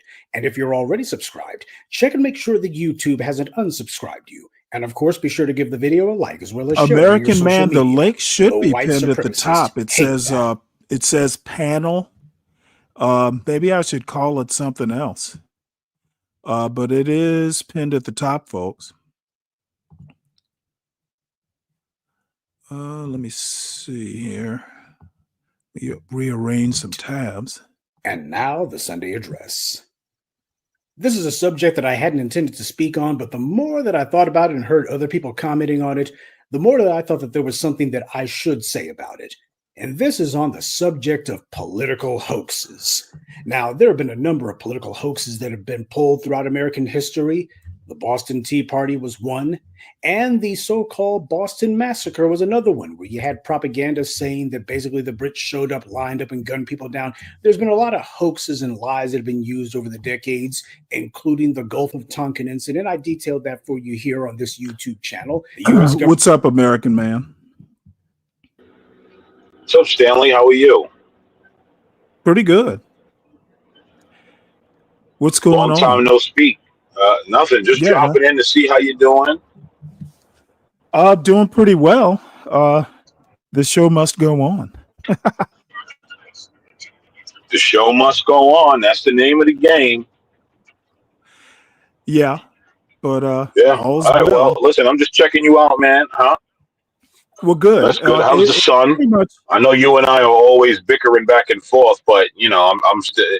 It's not enough to not make me ask. You know how your son is doing. Well, he's back in his natural element at Georgia Tech, so he's happy. I'm happy. It is, the nest was reoccupied for the summer, and now it's empty again. So at some point, I'm going to move back into his room. It was kind of my studio, but I mean, other than that, all's good. You know, It was his first year last year, right? right. So, yep, How he's did he in. like it? Oh, he loved it.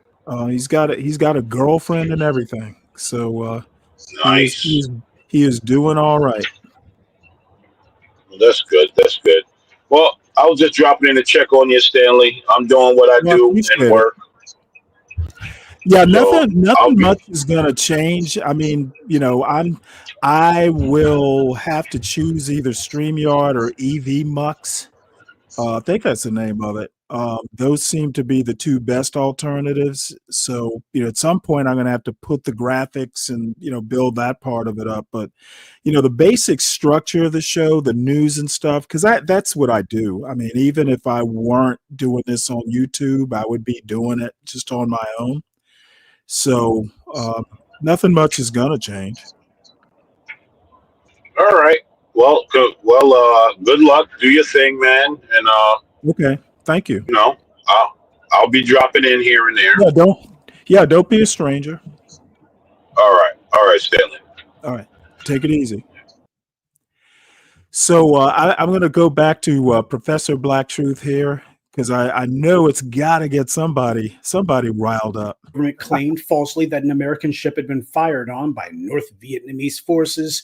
And of course, it turned out 30 some odd years later that Robert McNamara, who had been the Secretary of Defense at that time, admitted that, well, they didn't actually have any evidence of that, even though it was Lyndon Johnson who had claimed that they had. So political hoaxes are nothing new for the United States. And that brings us to the case of Edward Corsetine. This guy became famous as one of Elon's muskrats, and he went by the colorful name Big Balls. Well, this clown is back in the news again. This time, he and a woman were standing next to their car on Swan Street in Washington, D.C., several blocks from Logan Circle, when they claimed to have been accosted by multiple suspects. Now, the reports are, and I can only take it that this was from Big Balls, that there were about 10 or so of these youths who accosted him and the woman he was with. Now, there was a woman who was with him, and yet nothing was done to her, but the white media feels compelled to mention that there was a woman there, so I will too. For some reason, I'm getting Central Park jogger vibes from all this. I don't know why, but here's the point. Police arrested two of the youths who allegedly attacked Big Balls, and they charged these kids with unarmed carjacking. Only one small problem. There never was a carjacking. That never actually happened. Remember, the entire reason that this fiasco made news was because Big Balls claimed that these alleged assailants attempted to carjack him. Attempted to, not that they actually did it. And the only thing we have for that is his word. Well, I don't know. Attempted carjacking, that's a crime.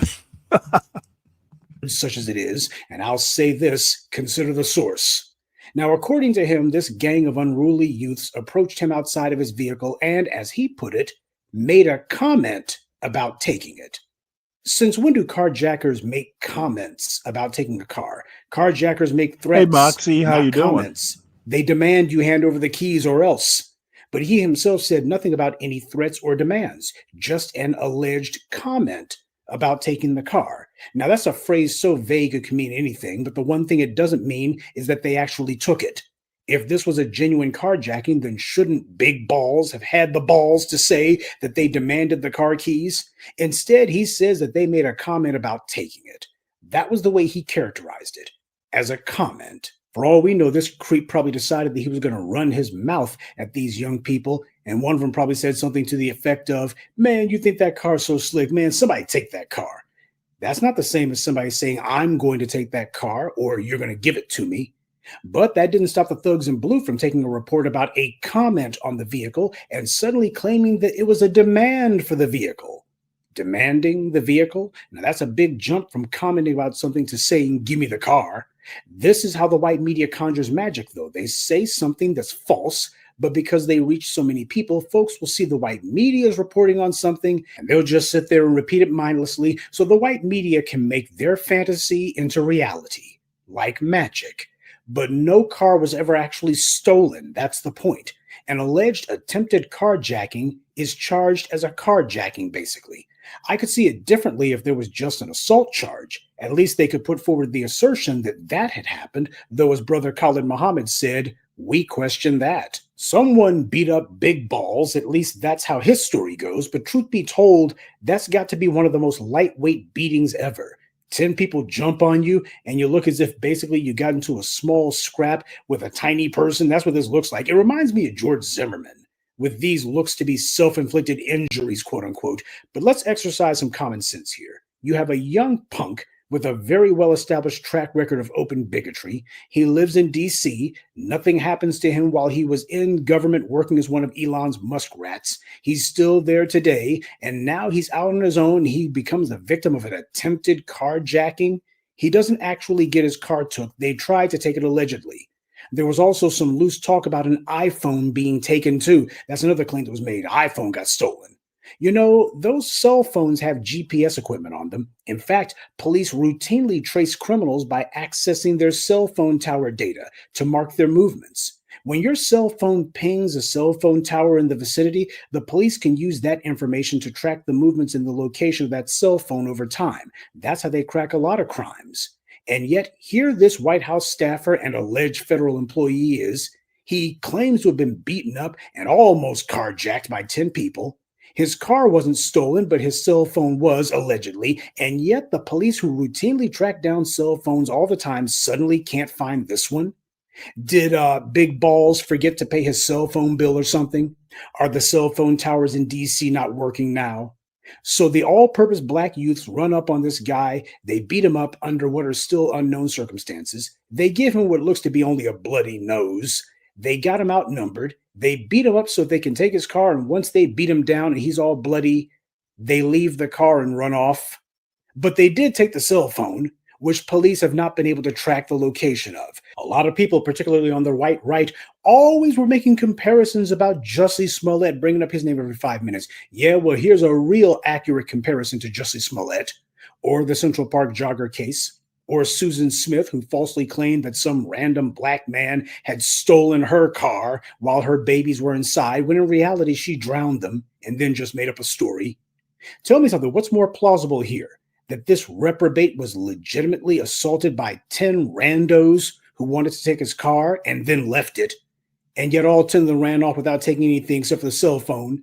They were more interested in giving him a bloody nose than in stealing his car. Is that more likely? Or that this reprobate went out, instigated something with some black youths that he saw, just like George Zimmerman did, provoked a fight with them, and then, just like George Zimmerman, this guy has what appear to be self-inflicted injuries, but he's claiming that he had been brutally attacked for no reason.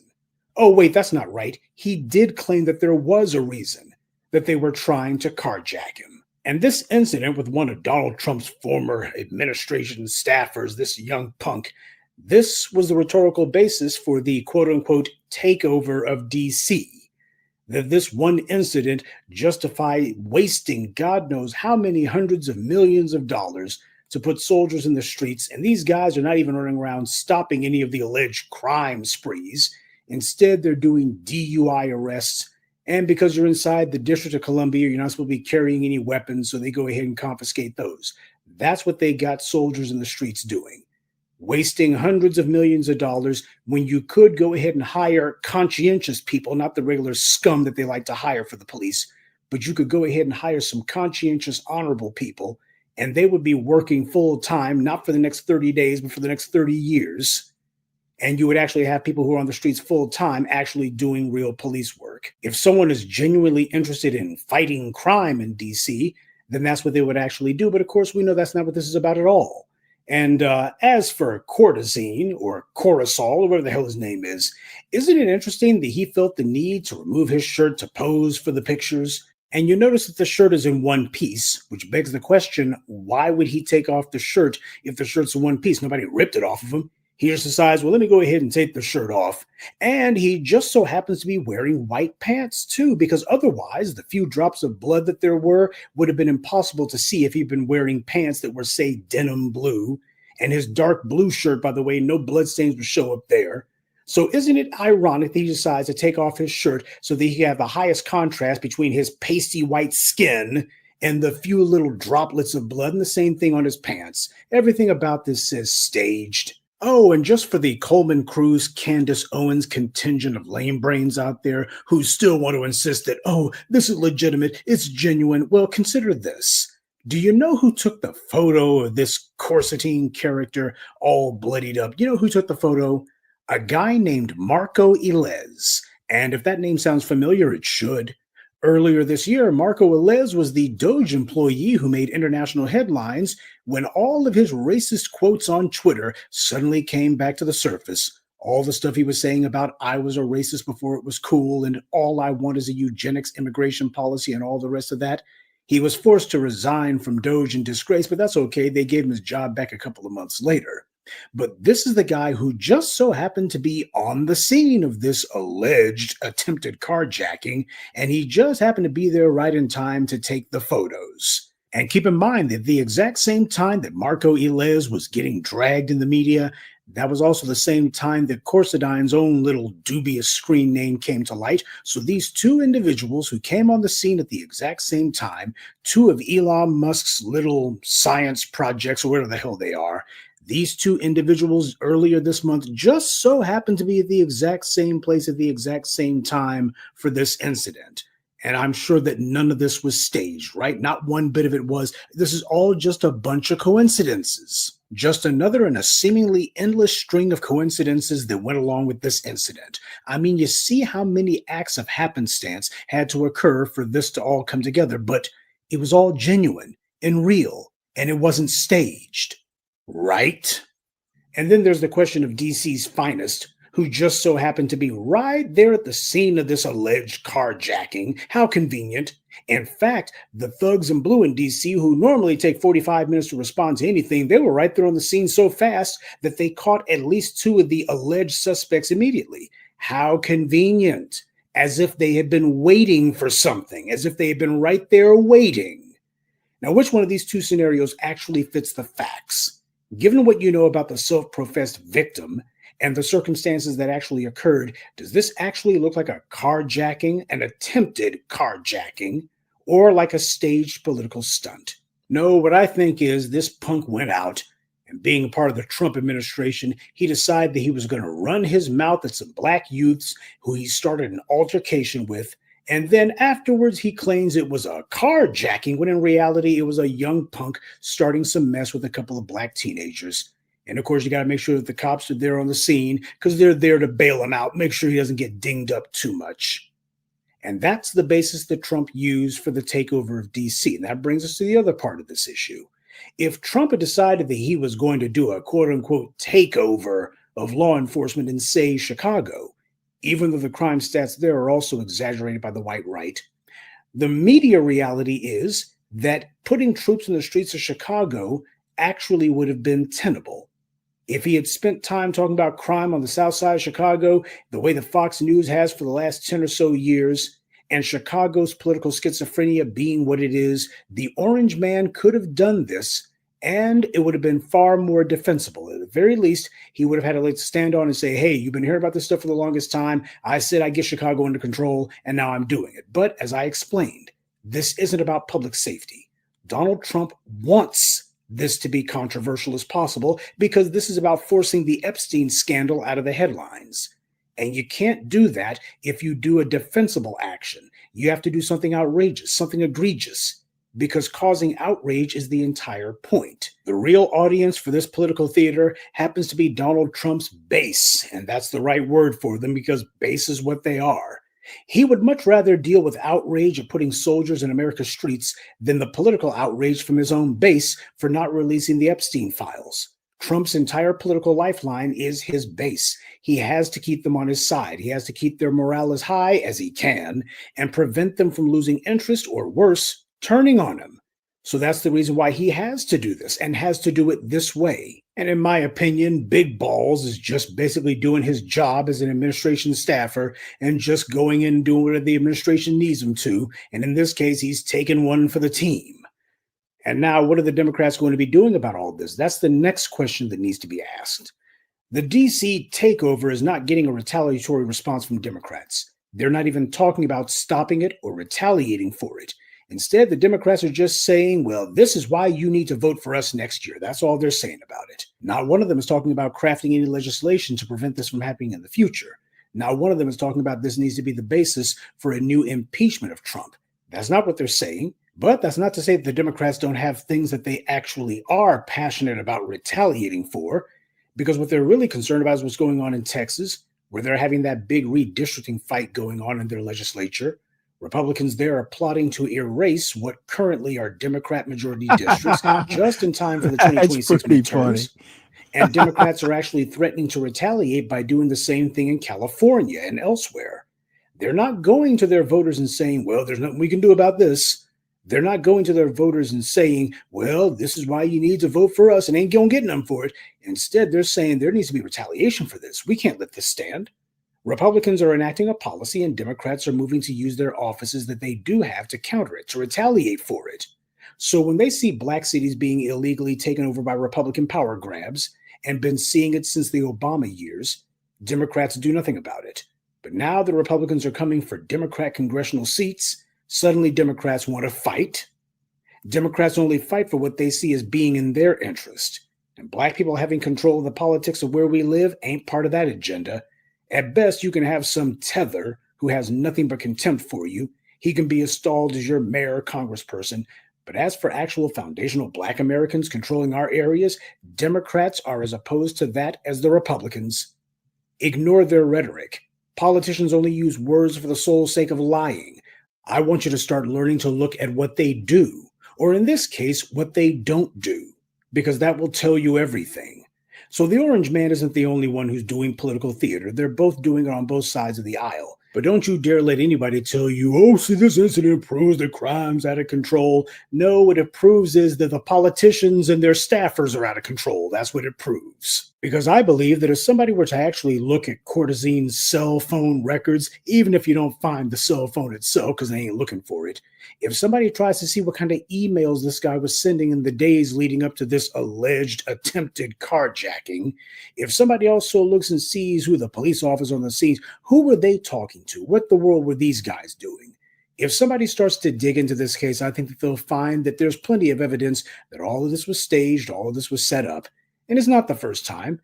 Back in 1989, George H.W. Bush, you know, Poppy Bush, he decided that he would do a little bit of political theater himself when he infamously claimed that there had been a baggie of crack cocaine that had been sold just across the street from the White House. Turned out later the Washington Post dug into that and found no, that was all set up by the DEA. It was all staged. All you got to do is have one of your undercover narcs tell some drug dealer, hey, why don't we go ahead and have a drug deal over here in Lafayette Park? They go ahead and do that, and then Poppy Bush can get in front of the cameras and falsely claim, this is crack cocaine. It was sold right across the street from the White House, and that's the reason why we need to spend more money to militarize the police because the niggers are out of control.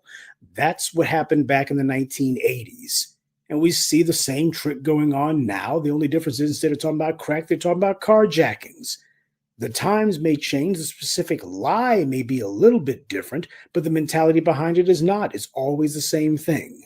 So all this stuff is set up because Donald Trump understands exactly what his rabid racist base wants to see.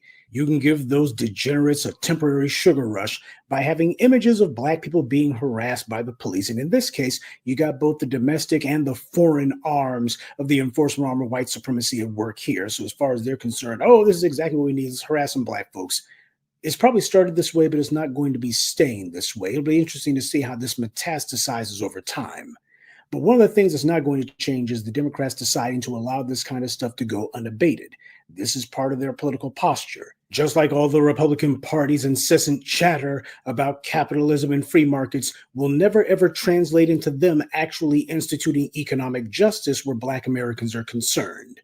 Under white supremacy, that's how it is. Both sides of the political aisle are merely putting on a show. Good evening, and be one. I'd like to take. Well, that's the other side of the story.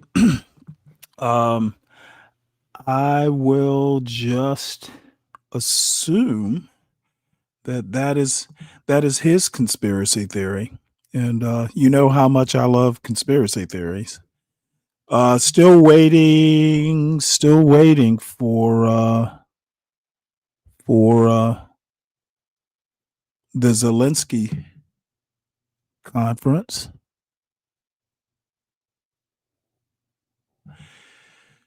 So I don't know what to do next. I think I'll do this. This has some interesting points that I guess I could make. And then oh, that's where it is. In the background, I'm making programming choices. What's up, John? How you doing? Yeah. I'm still working on that signature sign off. He makes some points about Reconstruction. I think this is the one that I want to show. Again, this guy actually has a very interesting take on American history that he's just kind of carved out a niche in. And it's a very interesting take. And again, you have to kind of be a history nerd to even care, I would imagine. But bear with me, folks. Why wasn't I taught this? Why is this the first time I'm hearing this? I'm sure that it was covered. How come? And this volume is low, I know. It's at full volume on my side, so you may need to adjust your volume on the client side. Not some sort of once in a generation genius, right? That I'm stumbling across these hidden messages that have been. And feel free to hit the link. I see you've got a lot to say there, Ryan. The answer is y'all hit simple. the link. It's pinned at the top. It's also troubling. You're not supposed to know. You're not supposed to remember. The omission's the point. Because you're taught, most people are taught through America's powerful media, but also through the education system, a nationalist myth. It's this clean, comforting story about the founder's genius and a constitutional order that, when tested, always corrects itself toward justice. It's a story that says the system works. Trust the process.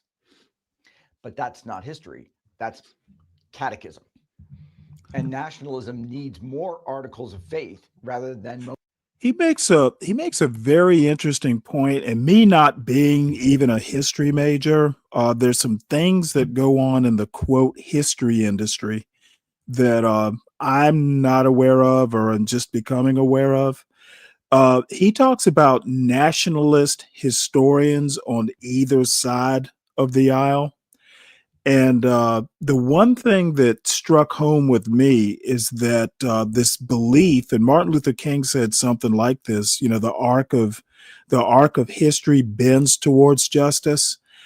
And there's a lot of assumptions that the system has these kinds of guardrails, and the system will kind of reorient itself towards, you know, all men created equal.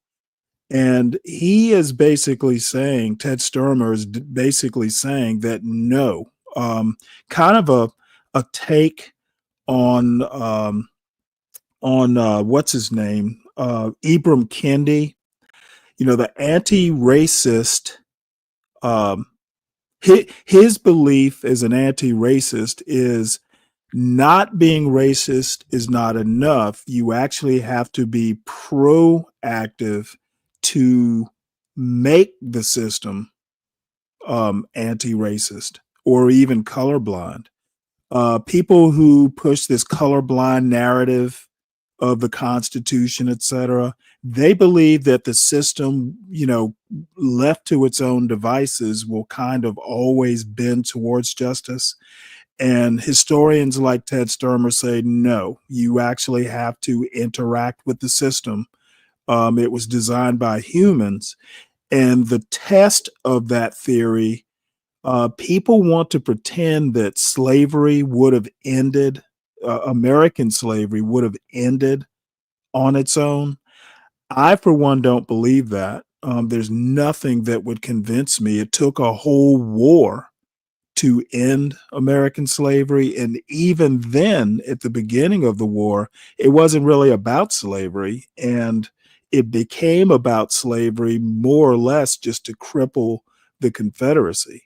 So I am definitely not one who believes, left to its own devices, the American system would have, just found no use for slavery. It was literally cultural. White supremacy was literally, and is still literally, part of this culture.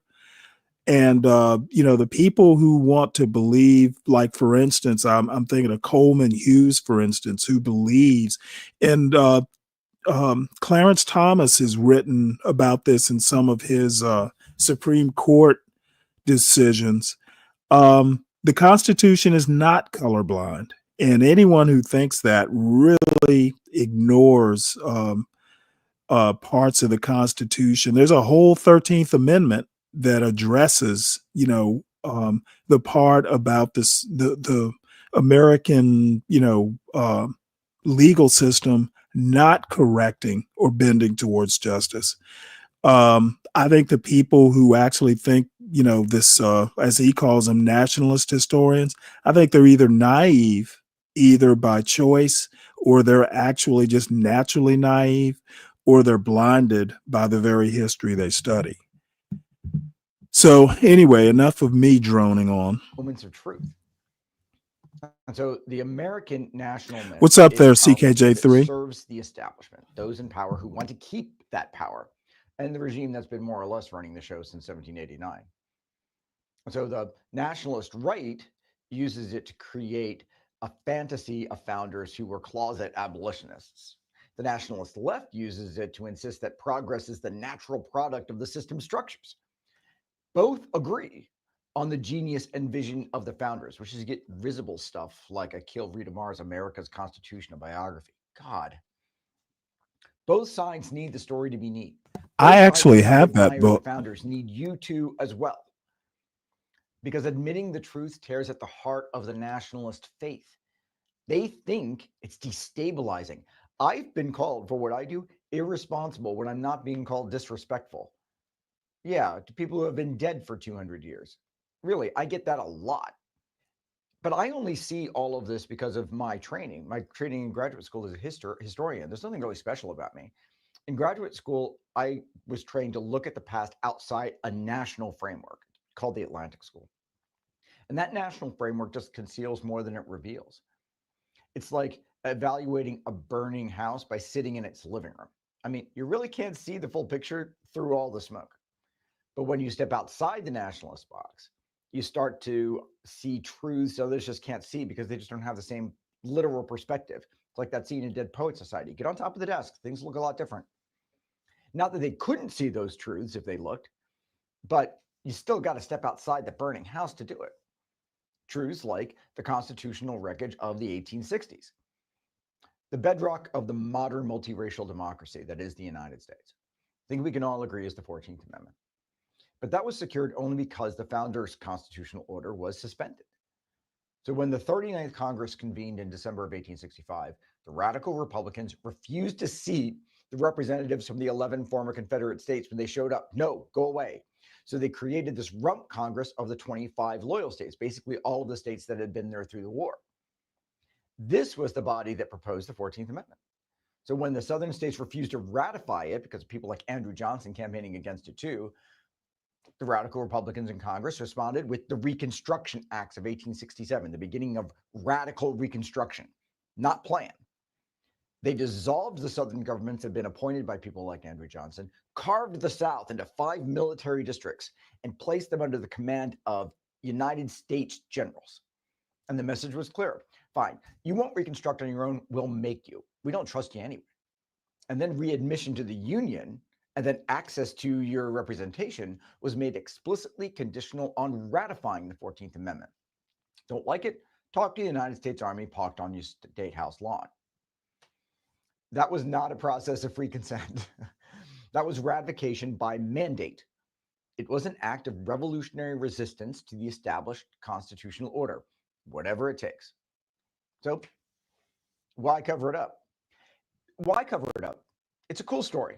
It's inspirational. A group of people looked at the country and said, almost explicitly, we know the founders didn't mean what they said, but we do.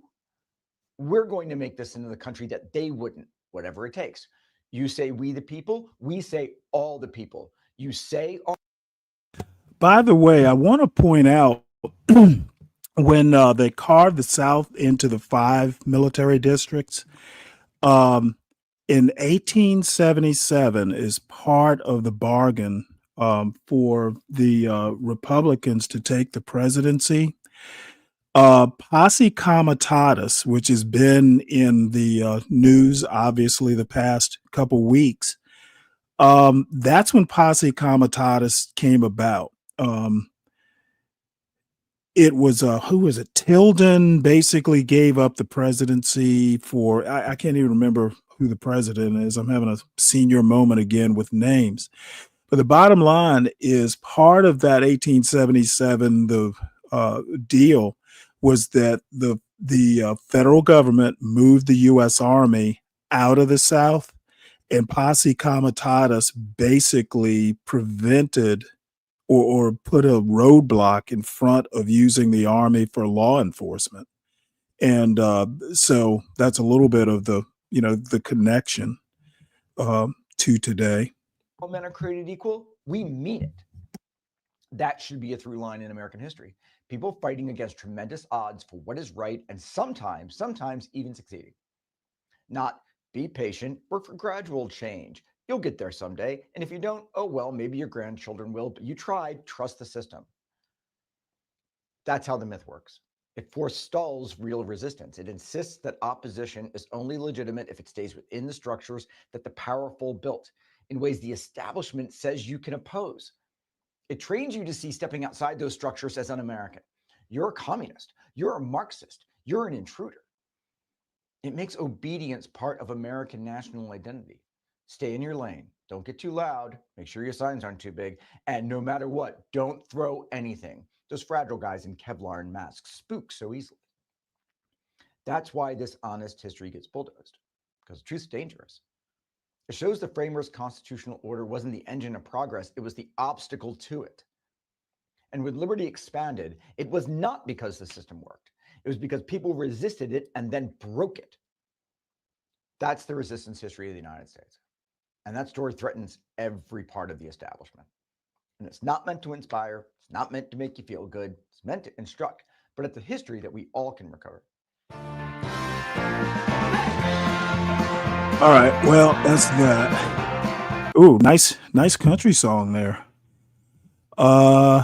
Still waiting for that press conference.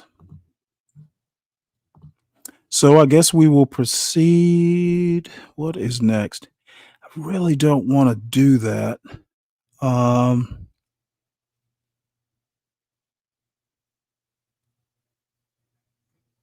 You know what? I'm going to play this. And if it's not done there, then we'll get into my favorite conservative female, Shamika Michelle.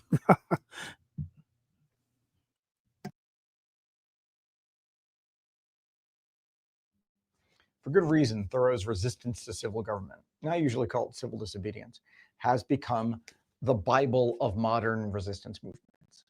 It is, in a real and definable sense, the ideological origin of resistance as we understand it today. But it has a history of its own, something that I unpack in one of the chapters of my book. It's born not only of Thoreau's moment, but of America's founding moment. Not the patriotic fantasy version, not the Ken Burns version, not the 1776 Commission version, the real one. Hey folks, I'm Tad Sturmer. I'm an American scholar of resistance history at the University of Southern Denmark and Johns Hopkins, and the author of the forthcoming book, A Resistance History of the United States, coming to you next year, knock on wood, from Steerforth Press and Penguin Random House. Now, Thoreau wasn't writing in a vacuum. He was writing in direct confrontation with the world that the American Revolution had produced, both its rhetorical promises and its practical failures, its utter failures. And that was all pulled from Enlightenment ideals, really, but also from their collapse, and how they were gutted and twisted in the hands of self-interested men who used the authority of government and those new ideas about the nature of government all for their personal gain, all while draping themselves in the language of universal liberty and shared interest. But by the early 1800s, as romantic nationalism took a stranglehold on all that, taking those Enlightenment ideals, originally conceived as universal, not attached to any particular people, it warped them into these brutal ethnocentric ways. You can see it in France. You can see it in the Germany that produced the first of America's most powerful myth makers, people like George Bancroft. And you can see it in the United States, where it gave cover to slavery, rapacious expansion, and exclusion. It produced the gag rule. It produced the annexation of Texas. It produced the murder of Elijah Lovejoy. And it produced the ongoing daily oppression of 3 million people by 1846, 1 in every 7 Americans. And Thoreau saw all that. And he understood it in a way that only someone paying attention to the 60 years of the First Republic in operation could. He knew that the government created by the founders hadn't failed to live up to its ideals. Those ideals weren't in fact there. It had never been designed to realize them in the first place. Now, that wasn't necessarily, in a sense, their fault. They did what it is they said they were going to do. It was the fault of everyone who then and since had thought they were doing something else. The First Republic was working exactly as they had intended it to protect the rights of a few, to hoard power in the hands of men like themselves, and to barricade their system behind mythology and ritual and some really nice words. Thoreau understood that the deep roots of American chattel slavery in the First Republic was not some conceptual conflict. It was not some ridiculous original sin. It was intentional. It was foundational. That no matter what language the founders used about liberty, they had written a constitution that entrenched a regime of abusive authority, and it was destroying lives every day. And the founders had meant for it to do just that. That's what made resistance necessary. And Thoreau laid the grounds for what that meant and what it means. Nonviolence? You don't know Thoreau. Because Thoreau also saw what made American resistance especially difficult then and now. He saw the hurdles, our national mythologies, the stories that protect institutions from any real scrutiny and protect the comfortable from consequences. All of our history is wrapped in nationalism on the left or nationalism on the right. This belief that injustice could be tolerated as long as progress was promised, that harm in the present could be justified by imagined justice in the future. We'll get there someday. Just go ahead and participate in the struggle for now. Thoreau had enough of that. And he had enough of the appeals to reason, to regular order, to incremental reform, enough of the moral posturing, enough of the hollow speeches and petitions and rationalizations, because they weren't just useless. Thoreau pointed out how they were enabling harm, destructions to lives that just can't be put back together. He understood that performative opposition is not harmless. It's complicity. It sees harm, it recognizes injustice, and it still allows it to continue, to keep harming. Because people with power are more comfortable putting change on the calendar than confronting it in the present. He laid out the failure of a political strategy based on compromise and deflection and messaging. His disgust with voting and petitions was a direct response to a political system where both choices, both major parties, were part of maintaining the status quo on the nation's most fundamental injustice. Thoreau lays all that out. And the idea that we should wait for justice to prevail, that liberty, that change, that structural change will come eventually, will come peacefully and quietly after another session, another compromise, another election, against people whose entire interest it is to maintain the status quo, preventing change. Because even among the performative opposition, that change might come for them too, and they ain't having it. To Thoreau, that was cowardice. Thoreau wrote Resistance to Civil Governments first as a speech, as a call to action, to name all that for what it is and to refuse it.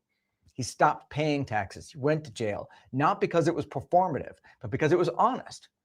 It was a refusal to feed a system that fed on others. He saw the cost of compliance. He saw the rot in the foundation, and he said no. John Brown heard all that and acted. Alice Paul heard that and acted. Martin Luther King heard that and acted, each of them citing Thoreau. And for those of you who have been asking, that's where modern American resistance begins.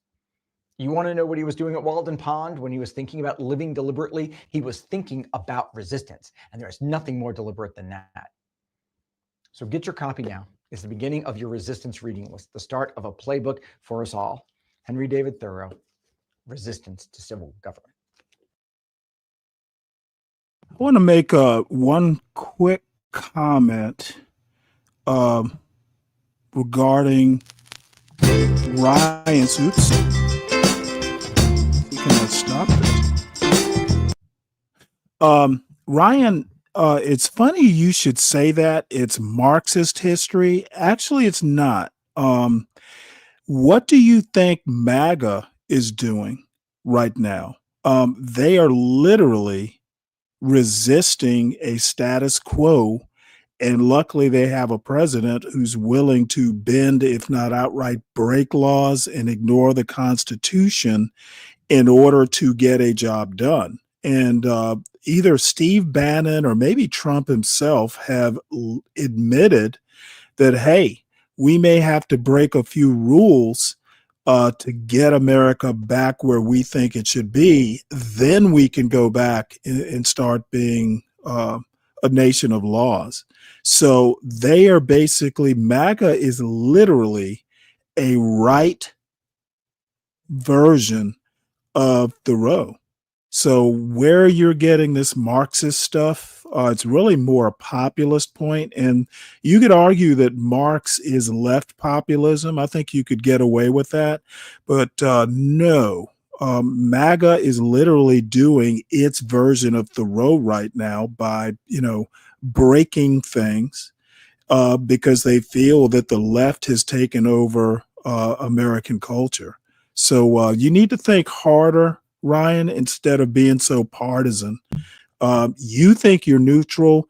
I think you're far right, at least on some of your points. Not all of them. Sometimes you're a centrist, but when it comes to culture war, you are far right and you are MAGA. What's up, Roz? How you doing? So take the criticism with love. I don't mean to be belligerent, but that's how I see it. So we're still waiting on the Zelensky-Trump affair. So I'm going to go ahead and move on to this particular video. And then after that, we'll do to Shamika.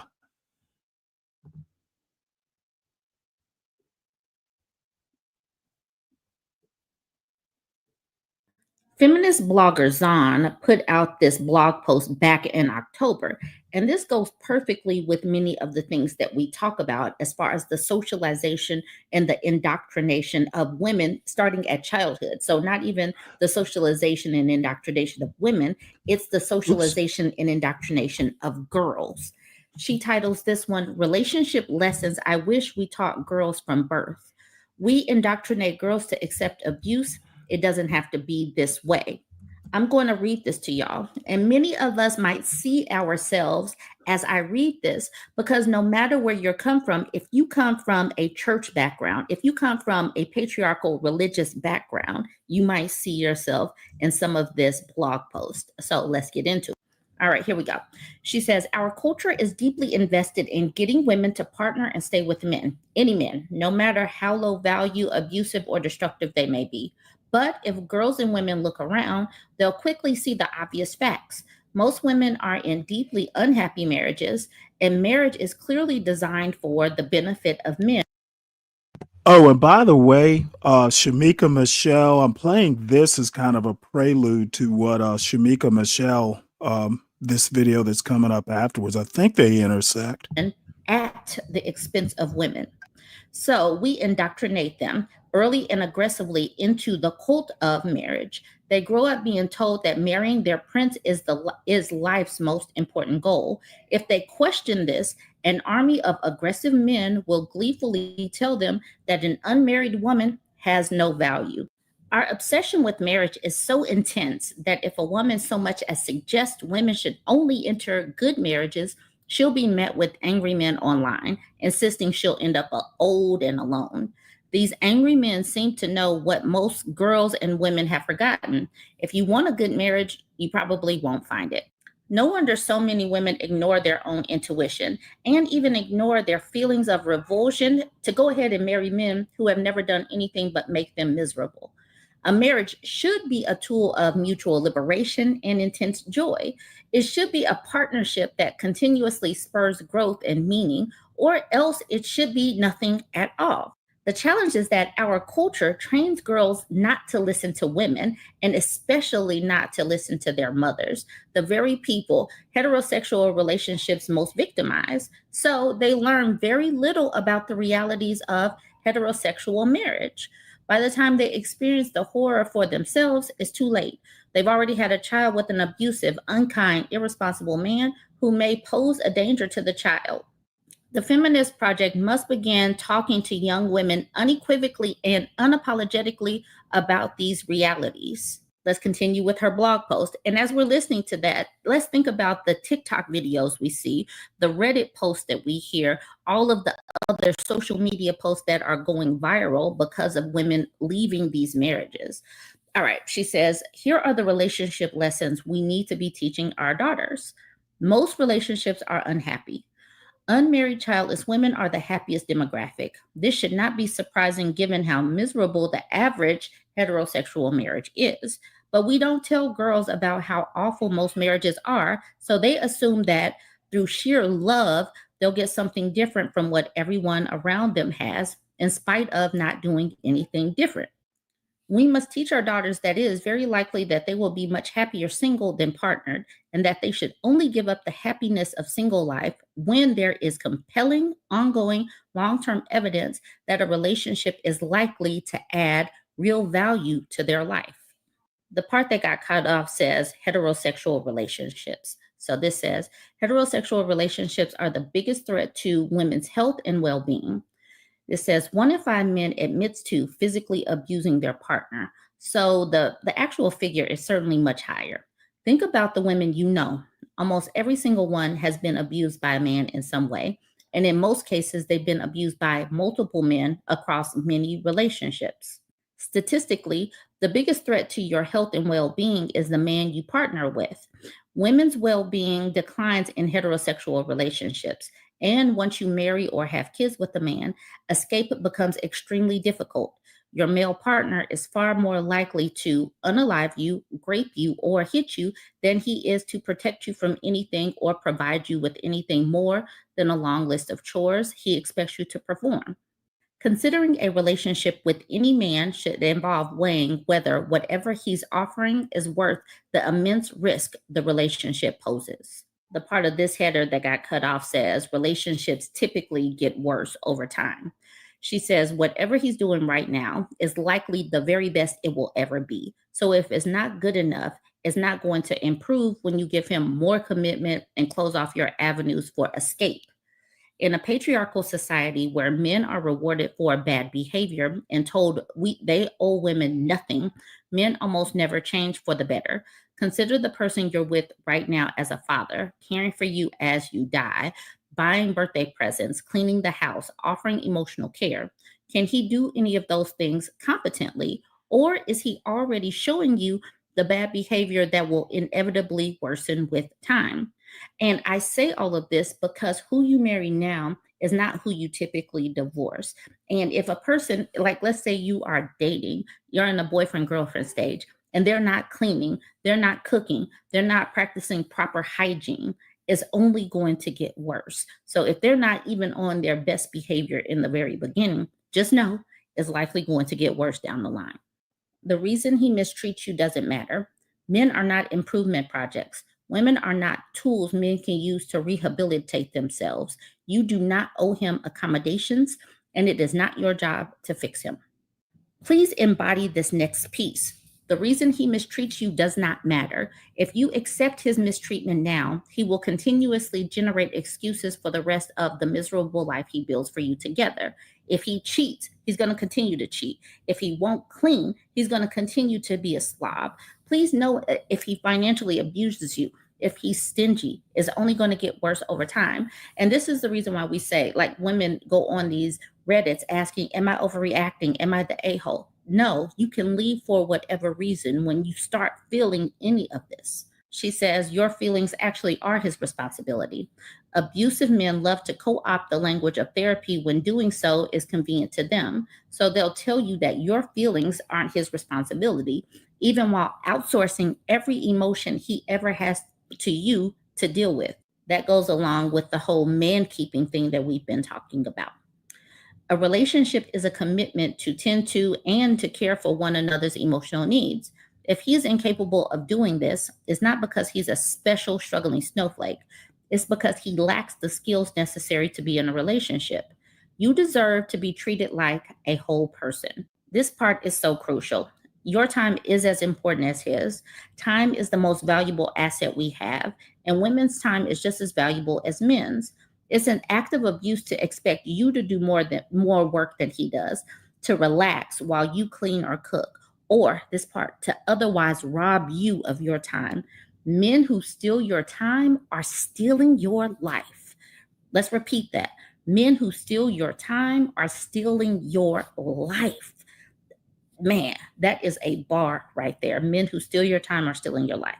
If he wanted to, he would. As you enter relationships, you'll be inundated with well-meaning but completely wrong advice about how you can make your male partner behave better. They'll tell you to try fair play and other systems for making things more equal. They will tell you he can change with the right script, that he's a nice guy who means well, that he could do better. Of course he can do better, but if he wanted to, he already would. Inequality in relationships doesn't occur because men are stupid. It occurs because men like it this way. Exploiting you is a choice. Not tending to your needs is a choice. If he wanted to do either of those things, he would already be doing them. They are colonizers. They want to tap into your time, energy, and resources. They want to do it for free. This is a pimping situation. They want you to do all of the work so they can reap the benefits. Nice has to actually mean something. He's not great with emotions, but he's a really nice guy. He doesn't do all the housework, but he's one of the good ones. He may not be perfect, but he means well. Nice has to actually mean something. A man who steals your time, ignores your needs, sexually exploits you, parents incompetently, or refuses to discuss values for a shared future is not a nice guy. What exactly does nice even mean when he's harming you? Men who demand to be treated as nice guys are demanding the benefit of the doubt. This is a major red flag that suggests they want you to overlook abusive and unkind behaviors. The only opinion that matters about your relationship. I want to make one point because I've been looking at some of the activity in the in the chat.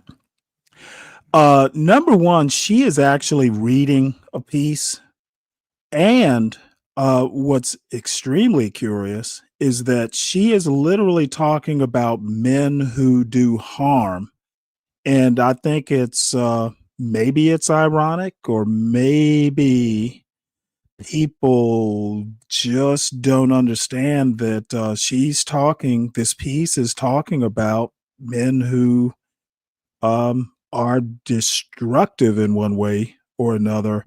Why are people in the chat taking this so personally, like she's talking about you? Y'all need to fucking chill. And again, a lot of times I will show things that I don't necessarily agree with, but there is such a thing as, looking at both sides of an issue. And if you're on one side, understanding what the other side is thinking is imperative to forming a good argument. So, y'all need to chill, men in the chat, and don't act like she's talking about you unless she's talking about you. Is your opinion. You do not need permission to leave your relationship. You do not need your male partner to approve of the reasons you are unhappy. And you don't need anyone else to approve your departure, nor to agree with your opinions about your relationship. If you are unhappy, you get to leave. A relationship should not be a prison that you must earn your way out of with sufficient time served. This is not slavery. This is not jail. You are not stuck there. If you feel like you have to earn your right to leave, it's likely that you are already in an abusive relationship. Family and friends often accidentally conspire to keep women in relationships that become abusive. The dynamic works like this. A woman will notice a red flag, then point it out to someone she loves and trusts. That person will tell her that once she leaves, there's no going back, so she should make sure this is the right decision. The reality is that you can often go back after leaving, especially if this is someone who really loves you. The decision that is actually irreversible is staying, because once you have kids with someone, you're stuck with them, and your kids are stuck, potentially being endangered or taken out by them for life. She says, there is no wall. I'm 40 years old. Every time I leave my home, men follow me around begging for my attention. My mother got male attention into her 70s, even when she was severely ill. My grandmother was actually harassed while out with her walker. There are always more men seeking relationships than are available women, because relationships with women benefit men. There is no wall. There is no age at which no one will want you, and there is therefore no need to rush. You can have a child without a man. What you can't do is fully protect your child if you have a child with a low value man. Incel men created the concept of the wall to put pressure on women to lower their standards and marry men who are unworthy of them. It's not real, it's a trick. If you choose a man because you think you can't do better, or because you believe you are running out of time, abuse becomes almost inevitable. She says most men mistreat their partners. So if you choose one whom you know doesn't fully meet your standards, it is very likely you will end up abused. Readers, what else do you want young women to know about relationships? And that's for you all listening as well. What else do you feel like you should have been taught when you were young? We've been talking about all kind of things, manipulation tactics, red flags, obstacles. One of the things that I say consistently is have a plan, B, C, D, E, F, G, elemental P, all of the plans. I say that all of the time. We know and understand that people are going to get married. Just set yourself up for success. Be able to leave if you have to leave, because sometimes things do go downhill. Know and understand that. So don't put all of your eggs in one basket. And I'm not saying that to say that relationships are doomed to fail, but if you put all of your eggs in one basket, just have a sense of self-preservation. That's one of that. I'm just going to keep it simple, because if you do have kids, you're going to be the one that ends up being the caretakers. So even if you can't think for yourself to survive or whatnot, think about your children. Can you take care of those children by yourself if something were to happen to your relationship or to their dad? Can you take on that take on that financial responsibility and still be able to survive and thrive? Join the conversation, y'all. What other things should we be talking to young women and girls about? Let's keep on having these discussions and sharing away. Okay. Let me just make one quick detour.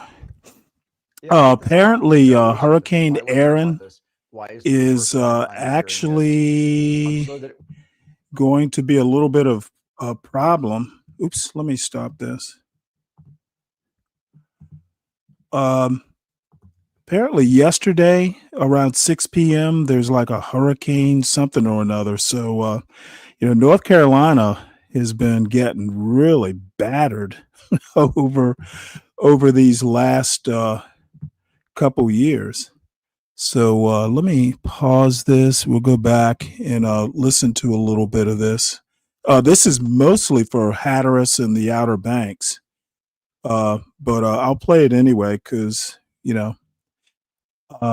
Savannah is in a hurricane zone, and I tend to keep up with hurricanes. Well, Hurricane Aaron will likely stay offshore, but the storm is intensifying and could bring dangerous conditions. Now, officials urge you to finish preparations now, gather your belongings, and follow evacuation orders. Now, the evacuation order applies to Ocracoke and all of Hatteras Island, which includes Rodanthe, Wave, Salvo, Avon, Buxton, Frisco, and Hatteras. Now, visitors must leave Hatteras Island by 10 a.m. today. Residents must evacuate starting at 8 a.m. tomorrow. And if you're down in Ocracoke, visitors were told to leave by 8 p.m. yesterday. Now, residents should head out by 6 a.m. tomorrow. Dare County officials are urging everyone to take rural routes I to avoid believe this traffic is backups. The from two main yesterday. routes are Highway 158 North and Highway 64 West. You are encouraged to take Highway 64 because it tends to be less congested. Now, to stay up to date on Hurricane Aaron, tune into Hurricane Hub Live to listen to our meteorologists share what you need to know. It's on weekdays at 8 p.m. on 13 News Now Plus. That is, I actually think someone that I run across in this show actually has property or something on the Outer Banks. So here we go. And what we'll do next is just go right into Shamika Michelle, who has a counterpoint, I think, to Bourbon Bougie, at least in obliquely opposing argument. This is called When Feminism Shapes Men, We All Lose. Now, I'm going to say I play these things. I don't necessarily agree with these folks lock, stock, and barrel, but I thought it was an interesting opposing arguments. And by the way, Bourbon Bougie, what is it? Yeah, Burb as in suburbs. She's married with one or two kids, so she's not having kids without a man, at least as far as I know.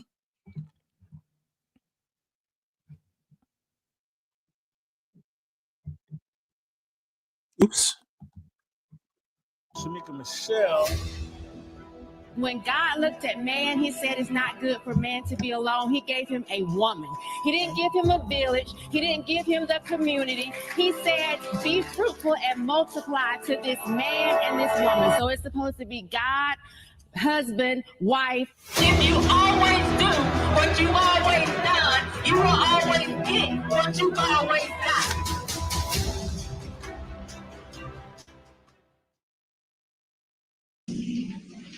Raise your hand if you're married. None of you are married. Raise your hand if you would like to be married to your baby's father. One. The rest of you who don't plan to get married, why don't you plan to get married? I'd like to know that. You already have. Oh, and by the way, this was done 2 days ago, so it is fairly new. Have your child to think about, and then a whole family to care for. You know, it's a lot of responsibility, and then you don't want the commitments. I wouldn't want no man holding me down because I think I can make it as a single parent. But don't you think you might need help in raising that baby from a man? Not really. I didn't have a father. My father wasn't in the home, so you know it really male figures are not substantially important in the family.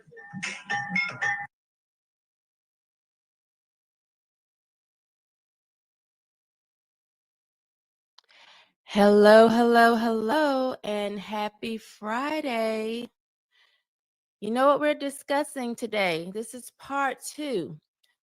Last Friday, we talked about, hey, everybody. Hey, Yoni. Hey, I'm going to say Melina because I'm not quite sure how to pronounce your first name. But thank you for being here, Fearless Family. Hi, Sean. Last week, we talked about the effects of feminism and what they've done to women. I played that video again from last week, which is a video from 1986, I believe, the vanishing of the Black family. We played that last week and we discussed it, and we talked about the idea that women feel like they don't need a man. We discussed the waves of feminism, and we talked about how up until around the 1960s, Black people were more likely to be married than whites. We talked about the marriage rates. Currently, Black people are about 31% married in comparison to Hispanics, 43%, white, 53%, and Asians, 59%. Okay, let me go ahead and correct. This is a little rhetorical trick that people of Shamika's ilk like to do, Black conservatives. And in some ways, I kind of considered her an evangelical. She's part of the evangelical right. Let me play this one more time. I backtrack a little bit. And we talked about how up until around the 1960s, Black people were more likely to be married. That is incorrect. Okay, number one, black people were more likely to say they were married up until 1950, and in 1950 they started the census changed the way they asked the question about are you married or not. So she needs to mention that the measure changed as well. Okay, it wasn't necessarily that those marriage rates were higher before 1950. There's a reason they changed the way they measured marriage. I don't trust the marriage rate argument before 1950. She says the 60s. I'll go back and double check. But I would argue that that rate started going down in 1950 when they started measuring it the way they currently do. Very not down in the weeds, something that she should be talking about. Than whites. We talked about the marriage rates. Currently, Black people are about 31% married in comparison to Hispanics, 43%, white, 53%, and Asians, 59%. And Black people have a higher divorce rate. We also discussed last week that about 67% of Black kids are born to single parent households. And y'all know that I hate really discussing Black, white. I think feminism has had an effect on everybody across the board, but it is clear that it has affected Black people to a greater degree. Now, I want to say in this broadcast, I want to try and be as considerate as possible. And I want to be clear that I am not at all trying to, as a woman, tell men how to be men. I don't even think that's possible, which is why I think this show is so important, because you're going to clearly see by the end of this show the effects of feminism and women trying to raise men. I think that it's supposed to be two parents. I am a very firm believer that only a man can raise a I want to also make a point that this argument that um, Black people are affected by feminism more than Black people are more affected negatively by feminism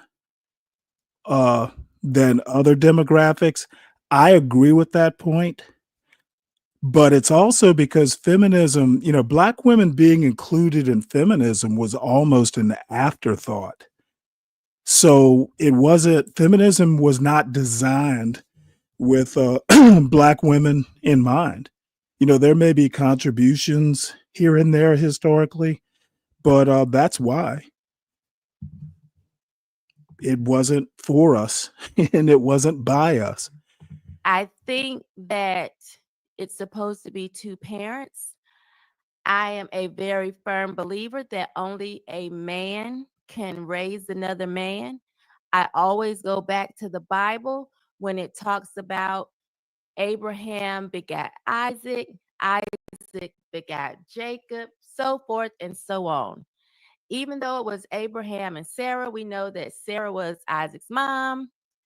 You don't see them go through the timeline of the women involved.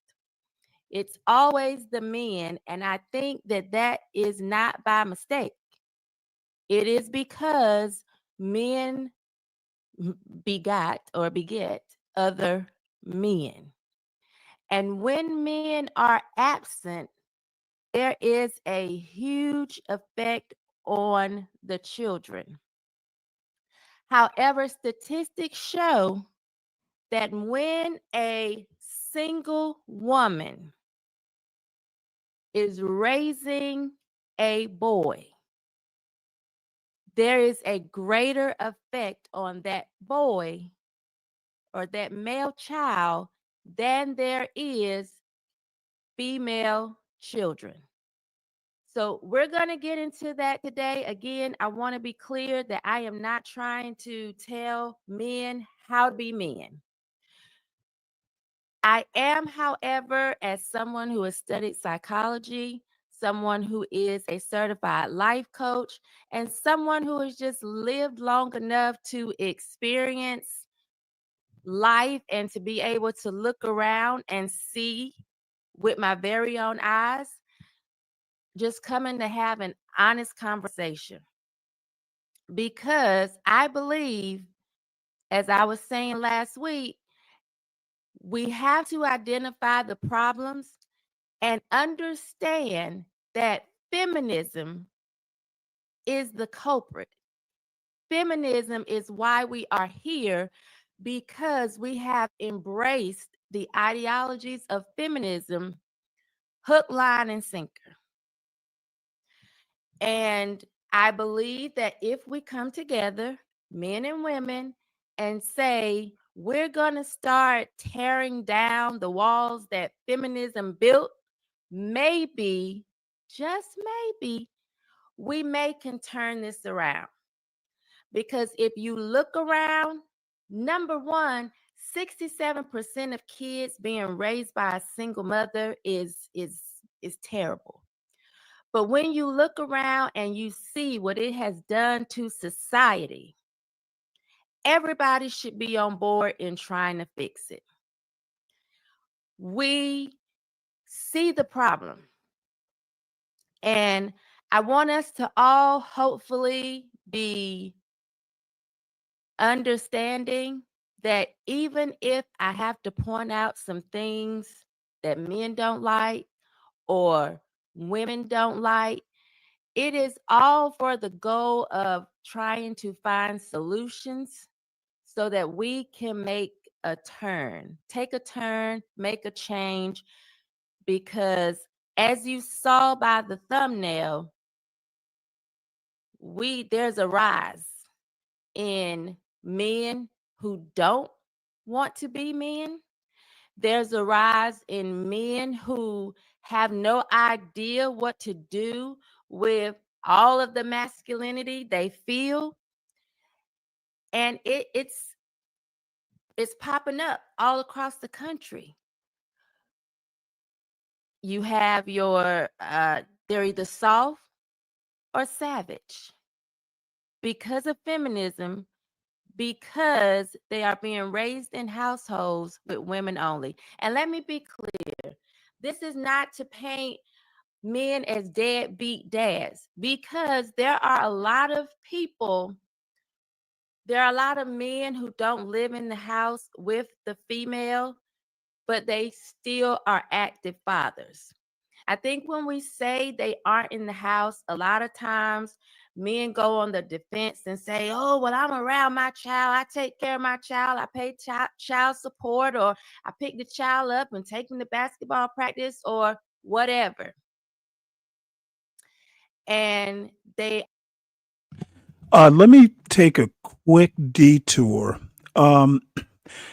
This is indirectly about the point I just made about women, like feminism being specifically, at least at first, about white women and the relations to their husbands. Women were not included, or sex was not included in the original Civil Rights Bill in roundabout 1971 or 2.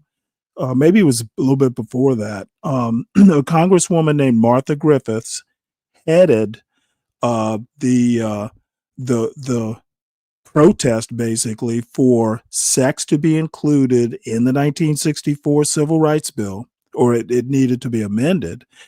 And she is explicit in this video clip that they were afraid that Black women would have more rights somehow than white women. I think this is the right video. Let's see. There are those in the women's movement who would correspond very much to the NAACP and the civil rights movement. That is, who are proposing legal action as one way of bringing women into full participation in society. And I think that there are also women in the women's liberation movement who would be very much in agreement with the critique proposed by leaders of the Black liberation movement, so that there are very, very many parallels. Well, what about civil rights? Are there civil rights that women do not enjoy? I mean, well, I think that there certainly are. I think that maybe I should turn it back to Martha Griffiths, but I would like to add one footnote to what she said about the 1964 Civil Rights Act, because the or sex provision was added really as a joke.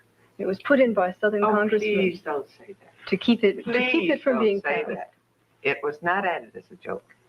The man who originally offered it thought that he was really going to hurt the bill, but I made the argument, and I wasn't joking. I understood exactly what it would do.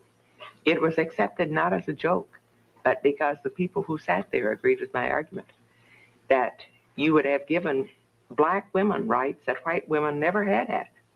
Now, I didn't make the further statement, which I think was quite true, that no one who brought that bill to the floor had ever considered giving any woman any rights.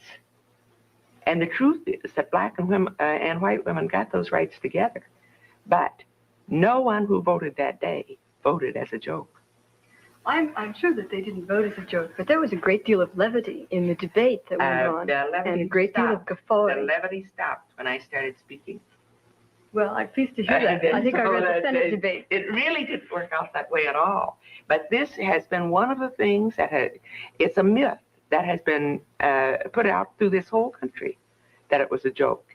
And every woman who says it again and again really aids the Supreme Court in making very erroneous decisions. Could you just document a little bit just what the civil rights status of women was before and after? Well, of course, women don't really have any rights. The 14th Amendment has never been applied to give women equal rights, equal protection under the law. She doesn't have any rights. Only the right to vote and the right to hold public office. Those are the only two rights that the Constitution of the United States guarantees her. A panel is. All right. So, that kind of makes my point about the quote, women's liberation movement, which I guess is either synonym or directly tied to feminism.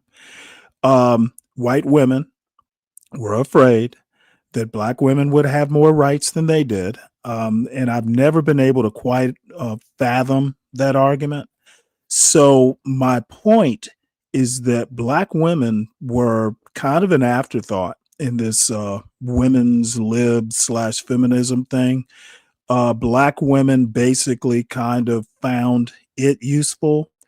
And the argument that Brian Nichols wants to make, that Black power and feminism were tied at the hip, is wrong. Black power was very patriarchal. So I don't know where you're getting that argument from. I'd be open if you can, give me something to read to kind of back up that point. What I know of the Black Power movement, like the Panthers, no, they were extremely patriarchal. So that's as far as I can tell, that is misinformation, sir. What's up, Gary, and how you doing? So let's get back to Shamika Michelle. Are clear. Don't paint me as a deadbeat dad. But what I want to do No. today is Once show again, that even if they are Marxist constructs, and I'm not sure that feminism was a Marxist construct. I'm sure there are Marxist, inputs into feminism, but this suffrage movement way back in the 19th century, I don't know that was Marxist. And I will also reemphasize that even if they are Marxist constructs, as you say, which they're not, well, Black Power is. Black Power, the Black Power movement was very patriarchal, and feminism, no, they're not tied at the hip, Brian. And again, back up what you say. I think you're wrong. Just because you say they're tied at the hip, that's your feelings about it. That's nothing that's being backed up by anything remotely historical that I'm aware of. If I'm wrong, educate me. these kids are more likely to have issues when dad is not in the home. So I'm not talking about, I'm not trying to say that just because he's not in the home, he's not a father. We hear all the time, oh, that's been debunked. It's not a deadbeat dad issue. It is a dad not being in the home issue. And we're going to get to that. Right now, we want to talk about the problem. Then we're going to get to why the problem Again, Brian, exists, just because hold on one sec. Brian, just because you say something doesn't make it right. White does not make right. And again, if I'm wrong, educate me. Drop a link. You're an admin in this chat. Drop a link for me. Educate me. I'm always welcome to being educated. Then we're going to talk about the solutions. And I'm going to try to do this as mindful as possible. As I said, with the understanding that women can't raise men to be men. I believe it is better for a man to raise a man. Now, this is not to say that it can't be done. We're not talking about the exceptions. Welcome aboard, David. While I'm actually thinking about this, everyone, please make sure you hit the like button. And if you're new or newish, please make sure you subscribe to the Stanley Cross channel. I would appreciate it very much.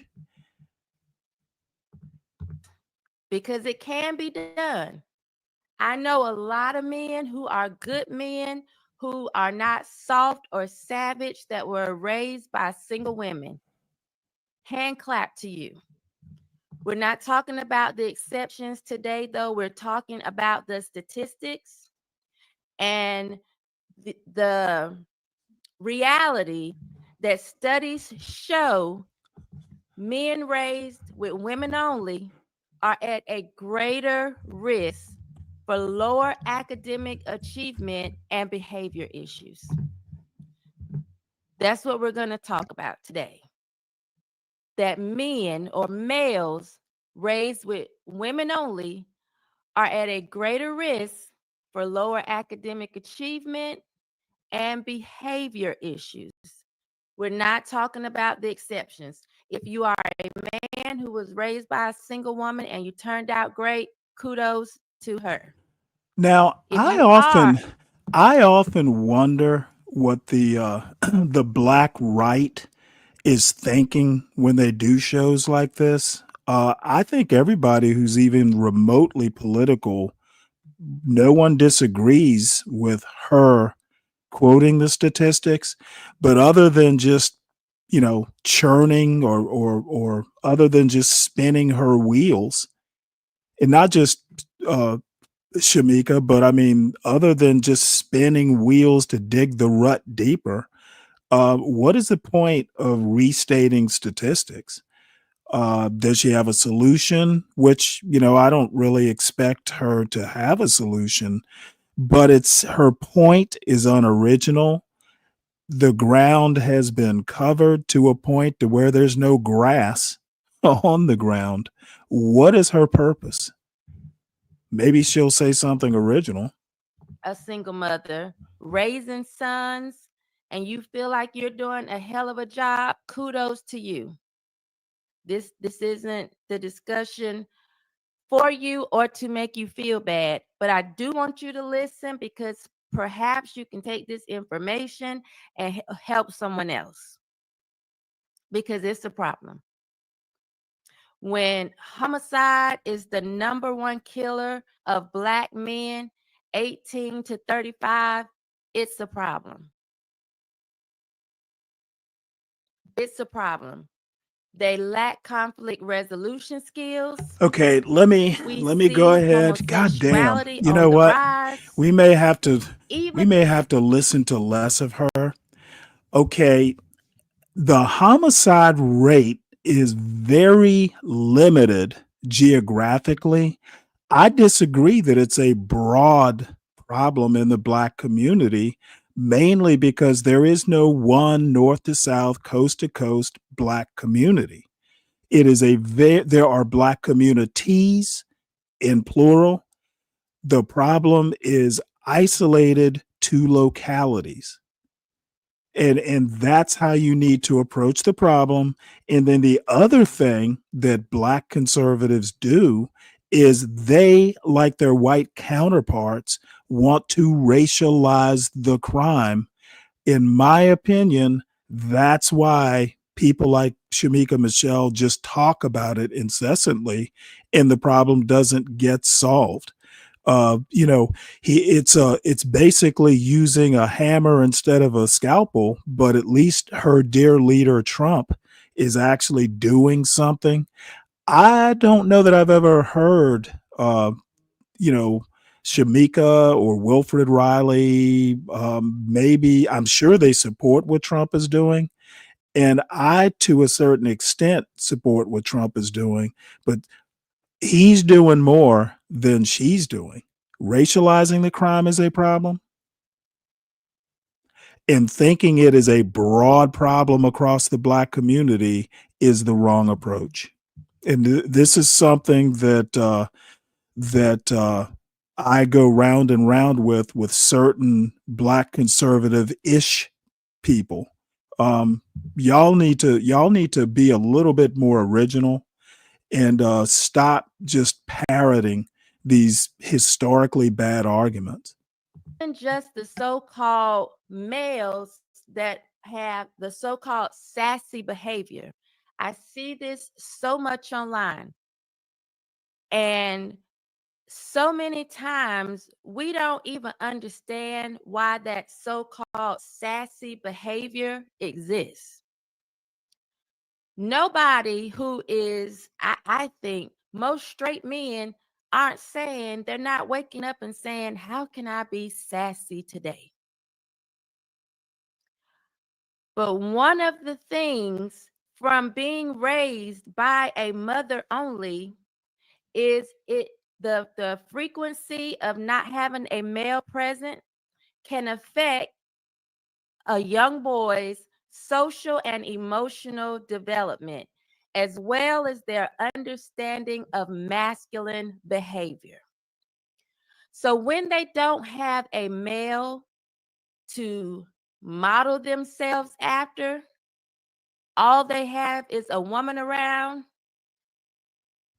typically they're going to pick up female patterns of behavior.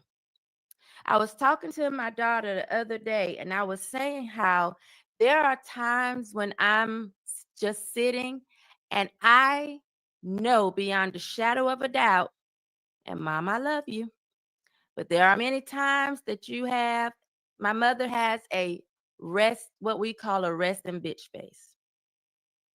And there are times that I'm sitting and I have to say, Shamika, relax your face.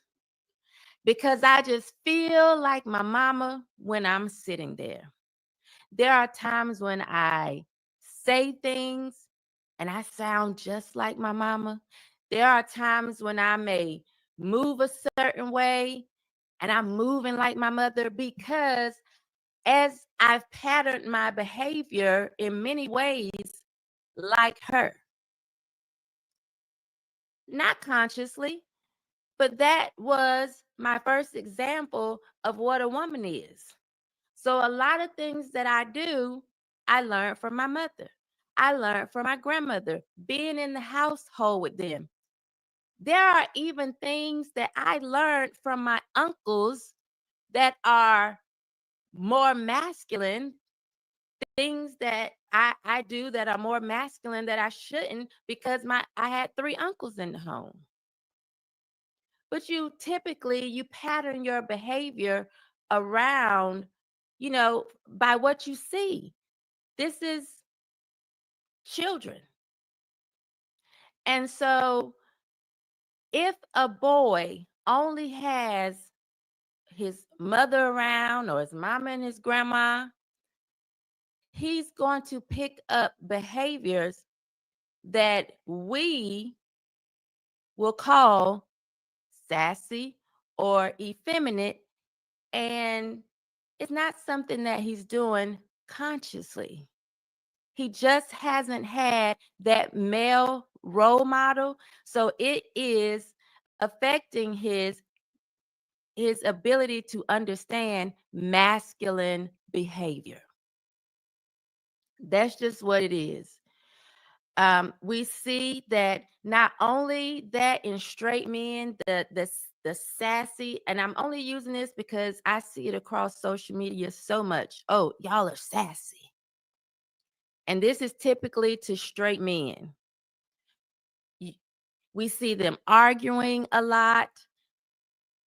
Typically, they lack conflict resolution skills, not just with women, not just in society, but a lot with each other, which is why you see the rise of thugs, the savages, who don't know how to deal with the emotions that come upon them in a masculine way. Because if you look around, there are tons of videos of women tearing up a McDonald's, tearing up a Bojangles. For the smallest things, they don't get their way, they start acting unseemly. If this is the behavior that young boys are seeing, how are they going to know what to do when they face any type of conflict? Not going to be easy. So, because they know something has upset them, because they know somebody has disrespected them, all they think to do is, let me fight, let me pull out a weapon, and let me act like what I call untamed gorillas. And I say this to the people I love. So it's Shamika. That is Shamika. So please don't be, oh, you calling Black people gorillas? Yeah, I am. That's me. If you're here, you already know it. We see so many times men we're talking about the problems right now. We see so many times men have a lack of leadership, because it's going to be very hard for that woman to show you leadership that oftentimes she lacks. the ability to have good choices, make great decisions. Because if she's a single parent by choice, she already lacks good decision-making skills. So where is he going to get it from? Again, these young boys raised by women alone are at a greater risk for having academic achievement issues and behavior issues.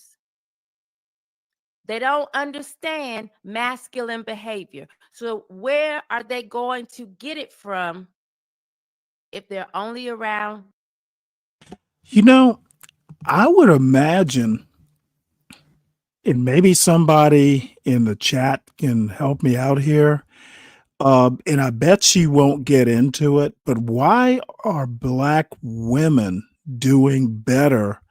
I'm assuming that Black women are affected by the same, single mother type issues that Shamika is reemphasizing, for the 80th time.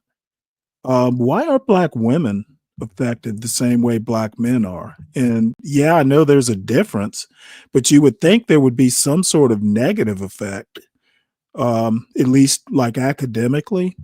Wonder what the difference is. Their mothers. Trying to have as much empathy and understanding for them as possible as I can. A lot of times they lack emotional control. They don't know what to do with these issues. Somebody is ringing my doorbell. Why? I do not know. I didn't put a sign on the door today. Hopefully, one of my daughters will come down and put them in their place. A lot of times they have substance abuse issues. It was I've me. seen so much, and we said we were even going to talk one day on the show that a lot of these young people coming up are just high for no reason at all, just high every day. The whole wake and bake mentality. They're waking up, they're getting high because they don't know how to deal with life. They don't have, not only do they not have conflict resolution skills, they don't have coping mechanism skills because life be lifing. It's not that you're dealing all the time with some type of traumatic issue. It's just that today is Friday and life be lifing. But many times they don't have coping mechanism skills. These are problems that we see. We see the boys that want to be girls because I know how to be a woman better than I know how to be a man because all I see are women.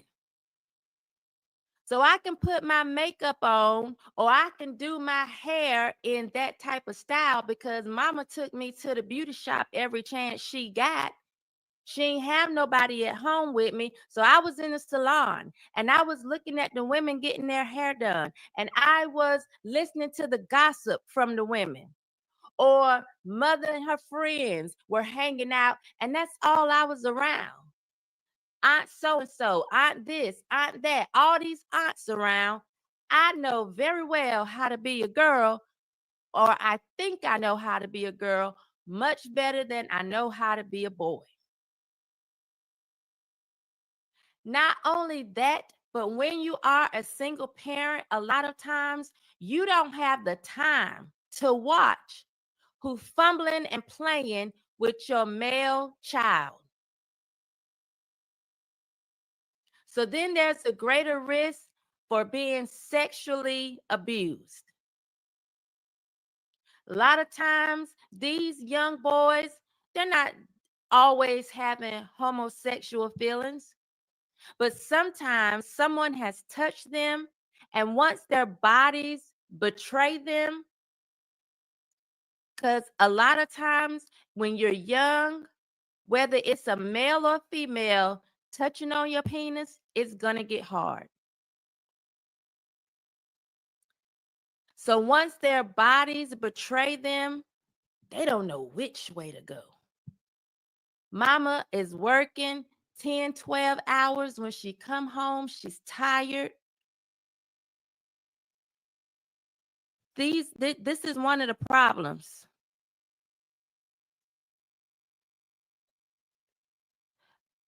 One of my children is watching this broadcast. Turn your TV down because I can hear it in my ear. And I appreciate you watching. That's what I love about my kids. Look, they believe in their mama, and they know. Like, you see some children, they're like, oh my Lord. No, my kids, what is mama saying? Because mama be on point. I appreciate y'all. Thank you for turning Is the that TV down. is So I that can what your hear it in my kids ear. tell you? But these are some of the problems that we see. The crime, the anger, the hostility, the lack of leadership, the homosexuality. These are all problems that we see. And it is my belief that it is due to us adopting and embracing the ideas of feminism. Because what would make a woman think she don't need a man? As we showed in the video that I started out with. Damn, she's conflating. Man, this is just really low budget. She don't need a man. A man is only going to hold her down, hold her back. What would make her want to take on the greatest responsibility in the world by choice? Because look, if not only am I not talking to you if you lost your spouse, he was killed or something like that. We're not talking about those issues. In fact, children who end up in a single parent family due to death don't have the same poor outcomes as single parents from divorce or just out of wedlock. So we're talking about these that have Okay, adopted the and ideas why of and feminism why is as that, I in wonder? saying, I don't need a man. And sometimes Okay, I need her to explain why. Of course she's not going to go into it. they aren't just simply young people making poor decisions. At this point, we have grown adult women saying, I don't need a man, going to the sperm bank and feeling like you can do it on your own. Why someone feels like they can take on the greatest job on the planet, raising another human being to be a productive human being, to me is like a really big deal. Why y'all feel like you can do it by yourself, different from the way it's supposed to be, and still do a fantastic job is beyond me. It's not an easy thing to do. And women, statistically, you are worse single parents than men. God, that's gonna make some of y'all mad. But somebody has to say, look at the effects of what feminism has also done to men. And women, because you are the ones in the household, you stinking up the joint. You are not doing that great of a job. Okay? These are the problems that we see. And why are we having these problems? It's because of the single moms in the house. So men, stop sowing your seeds in gardens that you are not going to be around to water, nurture, and watch grow. because statistically, women are not capable of raising young men. We're talking about statistics again. If you're just joining, I'm not talking about the exceptions. I'm talking about what happens when a woman tries to take on the job of raising a little boy. They are at greater risk of parental abuse and neglect. Boy or male children are at greater risk of parental abuse and neglect. Women are 56% more, they're greater than men in the perpetrators of all forms of child maltreatment. We're talking about why feminism and this whole idea, go back to last week, we went through the waves of feminism and exactly what the focus was each wave. And the whole coming against gender roles, coming against traditional families. Go back to last week if you need that.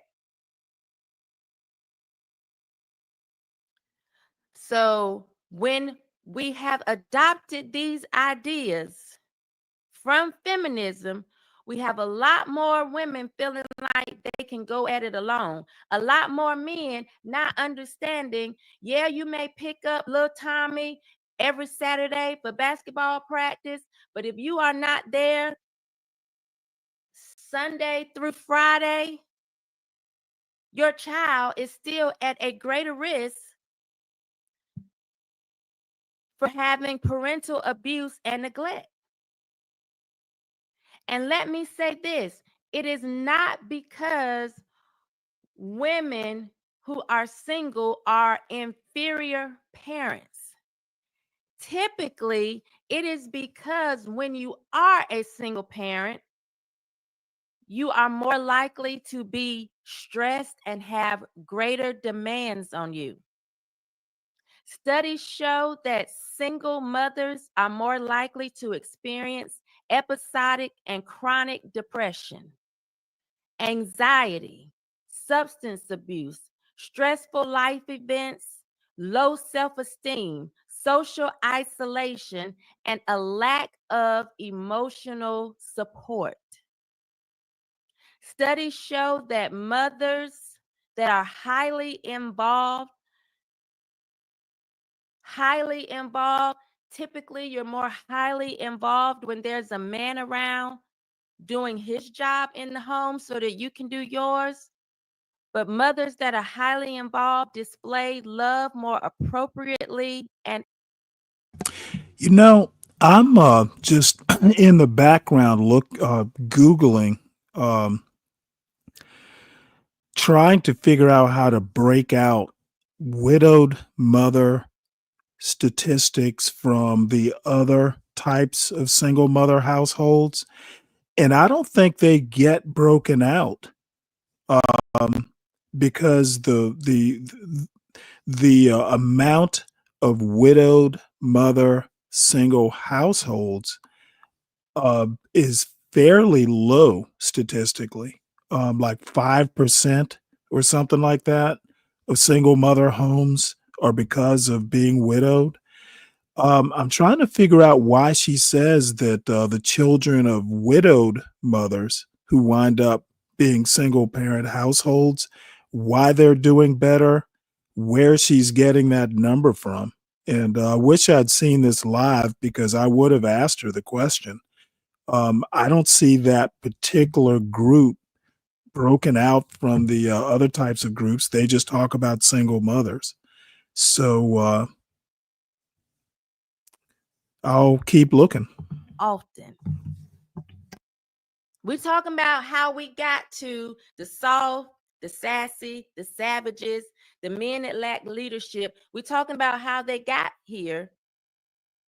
We know the problem. We see the problem every day. We see the problem all across America. When you look at what's happening in DC and the reason why Trump has had to intervene, because there's a problem. We see the problem. Now we're talking about why. Mothers who are less involved are overcritical, communicate ineffectively and infrequently. They show little compassion and they offer minimal emotional support.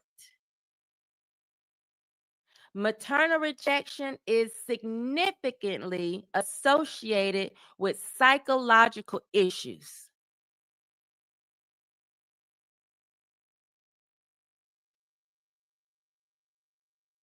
Single mothers are more likely to engage in psychologically controlling behavior, which creates heightened anxiety, depression, and substance abuse issues in male children. So when we wonder why we are seeing what we're seeing from these sassy thugs, sassy straight men, soft men, we got to go back to the root. The root is being raised with a single mama who has adopted the ideas of feminism. There's no big deal with traditional values and gender roles and traditional family roles. Feminism is the culprit.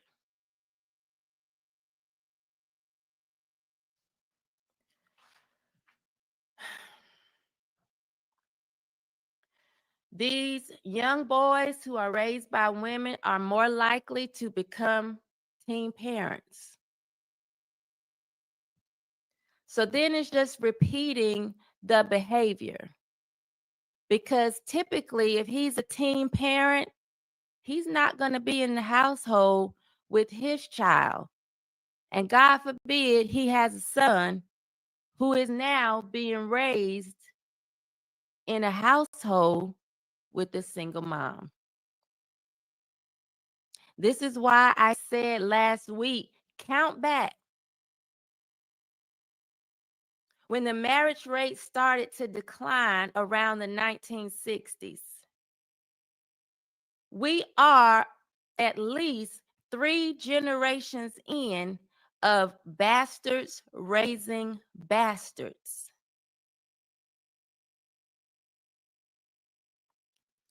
This is why we are here.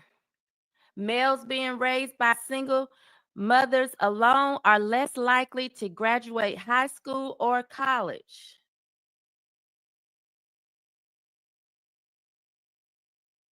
We're talking about the absence of a male role model.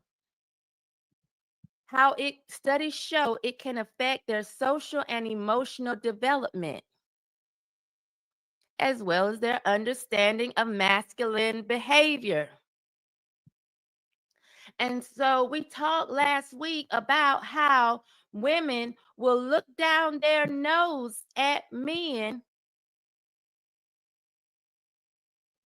but nobody wants to say, how did they get here? Why are they acting like this? Could it be because we've adopted across the board the ideas of feminism? We've said, I don't need a man. I can do this alone. We're talking about the ones that consciously make the decision to have children out of wedlock. It has a negative effect on male children. Going back to me saying there's so many things I patterned after my mom. when it comes to physical things like having a resting bitch face or I'm a girl. I was a girl. So having patterns after my mom, certain things were not frowned upon because I'm a girl. Wanting to put on lip gloss or arch my eyebrows because I saw my mother getting her eyebrows done, it was fine because I'm a girl.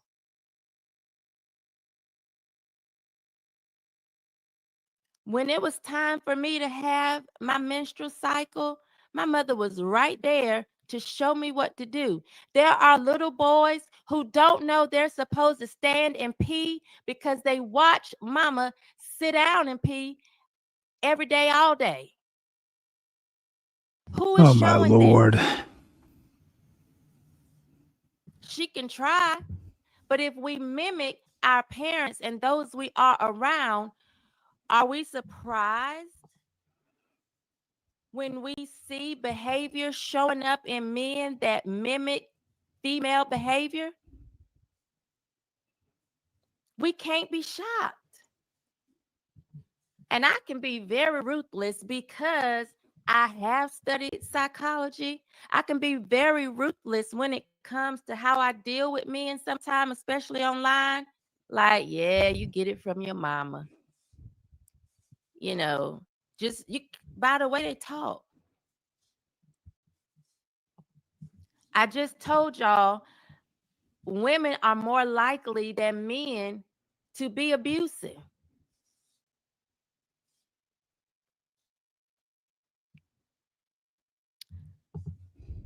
Men statistically are better single parents. They can handle the stress better by themselves than a woman can. We aren't built to handle that stress. Working 8 to 12 hours a day, coming home, having to deal. How do you teach this little boy? I know all this testosterone running through you feels like this, that, or the other when you don't know. You don't know. So you're working 8 to 12 hours a day and you do not know what to do with that little boy when you come home because you're not a man. Oh. I don't care how much Hallmark tells you you are the mother and the father. It's not possible. And they can have greeting cards that represent every type of woman there is on Father's Day. Fat, skinny, short, tall, dark, light. I don't care. It's not possible. And y'all embracing the idea that it is possible is crazy. So not only are you embracing a sort of mental illness, but you're putting that on your children. I just told you it causes mental illness in kids. Depression, anxiety, substance abuse. Yet we continue to have women laying down or young girls laying down with boys thinking, okay, it's fine if a child comes from this. Even grown adults are not even pushing marriage. I had someone just yesterday ask me how old my daughters were.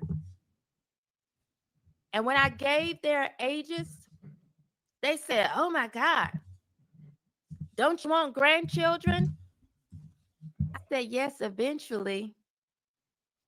But I want to be the mother of the bride first. That's my thing. I want to be a grandma one day, but I want to be a mother of the bride first. We have adopted the ideas of feminism so much, we don't even in general conversation understand the importance of men and women raising the children. You just look at somebody's age as a woman. Yeah, I'm afraid so. And think, well, where's the baby?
You 21, 25, 29.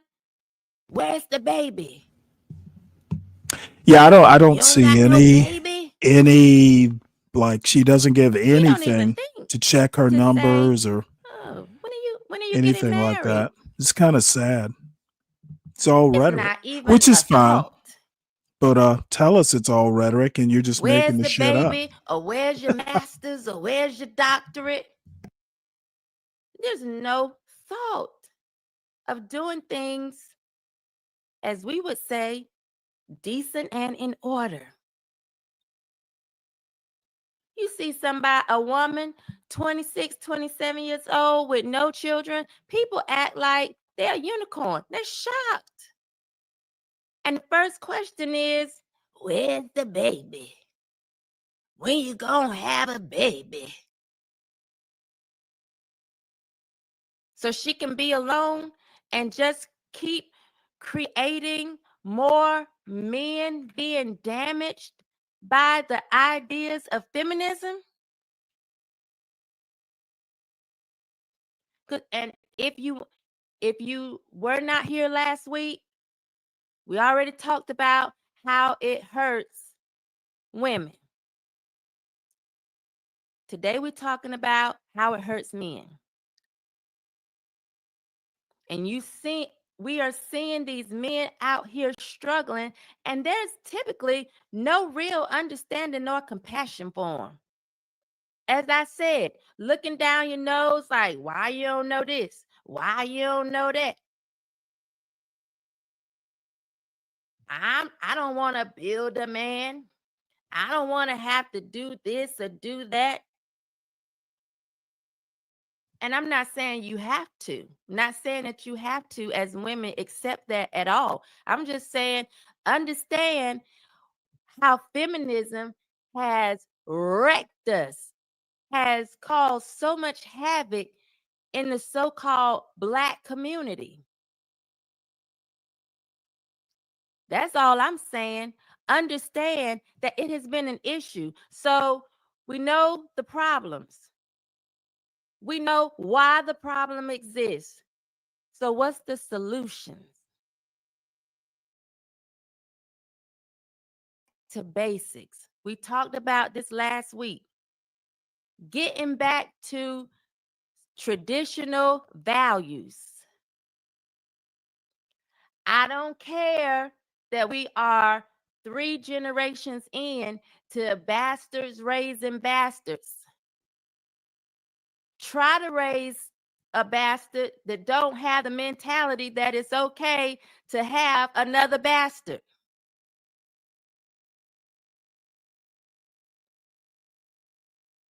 you raised your child on your own and they came out okay, whew, thank goodness. Because statistics not on your side. But if you did it, thank goodness. But you don't then say, I did it. You can do it. You'll be fine. Try to instill a better way of thinking in that child. So yeah, you know, my mom raised me. It was just my mom, but Sorry about that. that's not what I want to do. I want to say one thing though. She opens a can of worms, and I don't imagine she'll follow up. But when she says traditional values, I'm sure somewhere in her video she probably goes and defines what those traditional values are. But that's kind of a can of worms. Um, I may, if I think about it, go back and see if I can go through her videos and see if she defines what those traditional values are. But that's the thing about these black conservatives, especially these evangelical type of black conservatives.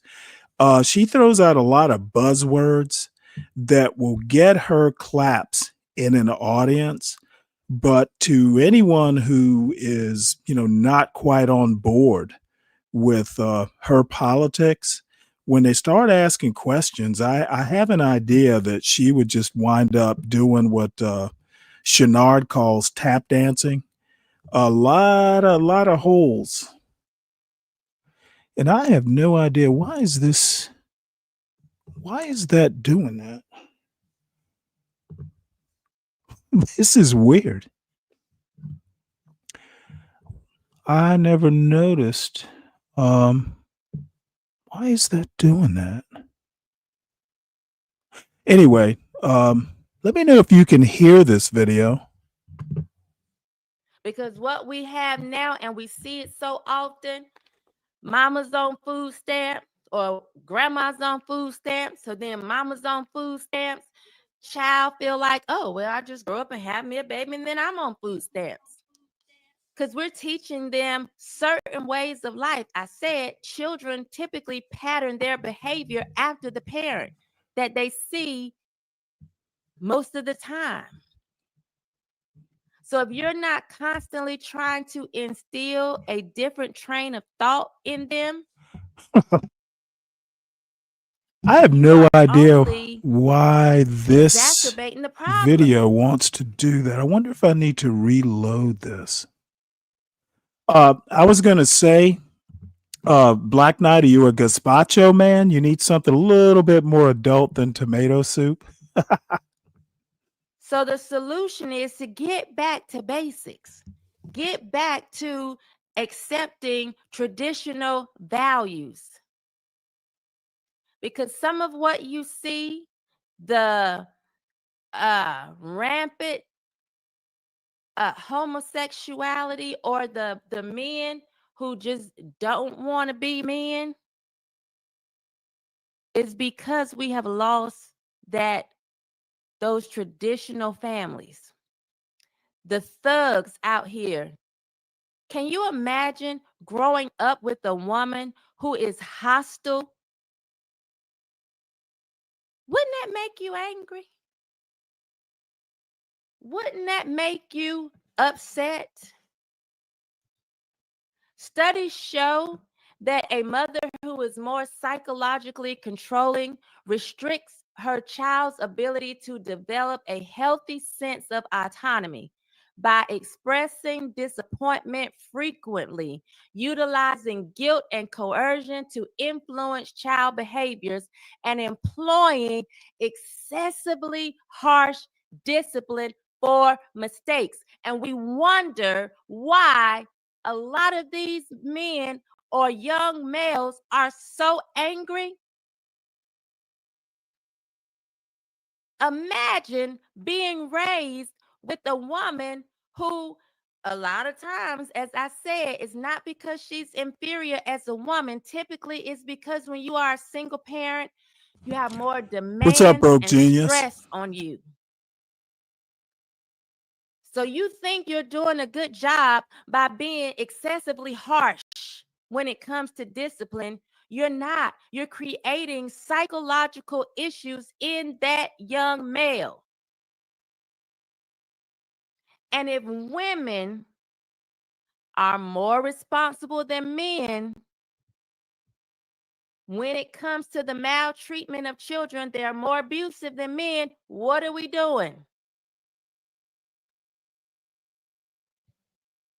We wonder why Okay, there's so much hold anger. on. Okay, if women are more abusive to children, I understand that, but single mother households, women tend to be around children more. There's some problems with just throwing out that statistic without qualification. And that is the perfect example of a statistic that on the surface is correct. Women may do it, and I haven't looked it up. I'm just going to take her word for that. But then now the statistic needs a narrative. Okay, women are around kids more, mothers are around kids more than fathers. That's probably why it's higher. And I want her to tell us why. It's really these black conservatives just throw shit out there and never bother to qualify it because they know if they do, they might actually have to engage their brain and do some critical thinking. Back to basics. And men, let me tell you, it is okay to get therapy. We see a rise of women saying, I'm going to go get some help. I'm going to talk to somebody. Men, it's okay for you to get therapy. And for men who did not have to be raised in these situations, we need you to be a little bit more aggressive in helping us eradicate these problems and usher in some healing. Push your brother to get some healing so that he won't have a child and put that child in the position to have the same thing happen. I know I got some people mad at me today. No, just disappointed mostly. I don't take you seriously enough to get I'm mad, going to to be read honest. some comments now and get on up out of here. This is what I like about the show because I get to talk to y'all. Hey, Katie. Hola, Miguel. Hi, Asinos. You said I'm every woman. Yeah, that's a lot of women. And that's one of my favorite songs. A lot of women feel like they are. Yoni says it's a triggering topic. It is. We know. Some of my regulars, I know y'all are okay. Let me get the Pope be Frank. Thank you for being here. He's telling y'all to hit the like button. Make sure you do. Hopefully you shared it.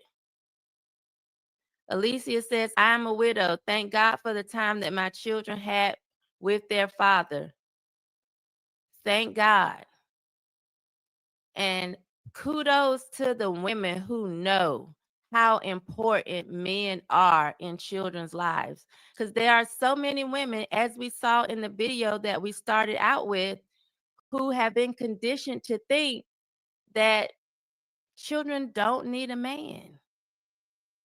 Yes.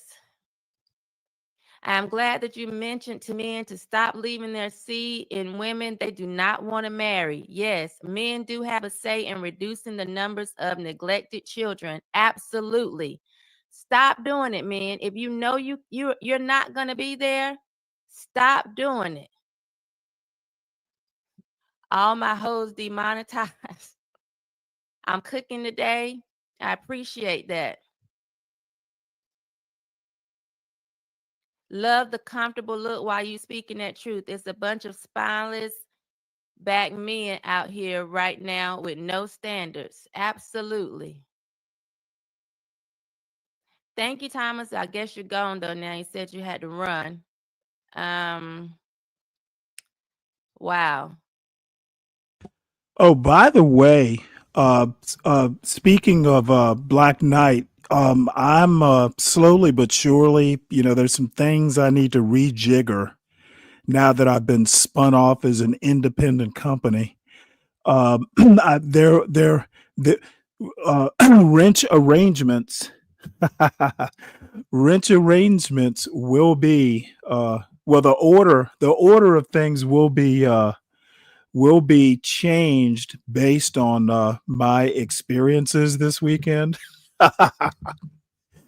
Just to let you know, there will be some changes, not major changes, and we will go from there.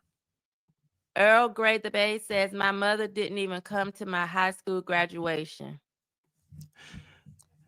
You've never heard of? Wait, hold it. You've never heard of rejigger? That's actually a word. Jigger. Look it up. RE-JIGGER. It's actually a word, Kelvin. That makes me so sad when I hear so many stories. It just makes me sad because one of the things that I pride myself on is really trying to be a Damn good it. mom, a good involved mother. Albert C. Nurses look at me weird when I was in the room with my pregnant wife. Yeah, they act like you're not supposed to be there. Like, okay, I am the father. You are the father, and you are important. But nowadays, people don't even see it. You must mean from this weekend. Yeah, this weekend was a blast. But yeah, actually, we are kind of bosom buddies. Speak Radio. You and I see eye to eye on a lot of things. I actually think it has something to do with your maturity level. You and Black Knight. We kind of we don't agree on everything, I'm sure, but there's some things that some fundamentals I think we agree on.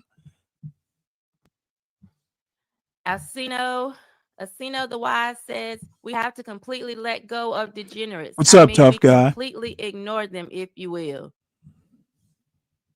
You got to, because they'll give you a headache. Earl Grey Bay says, oh my God, the yelling every morning before school was torture. Can you imagine? That was one of the things, like, of course, you're trying to get children ready for school. You can get a little frustrated.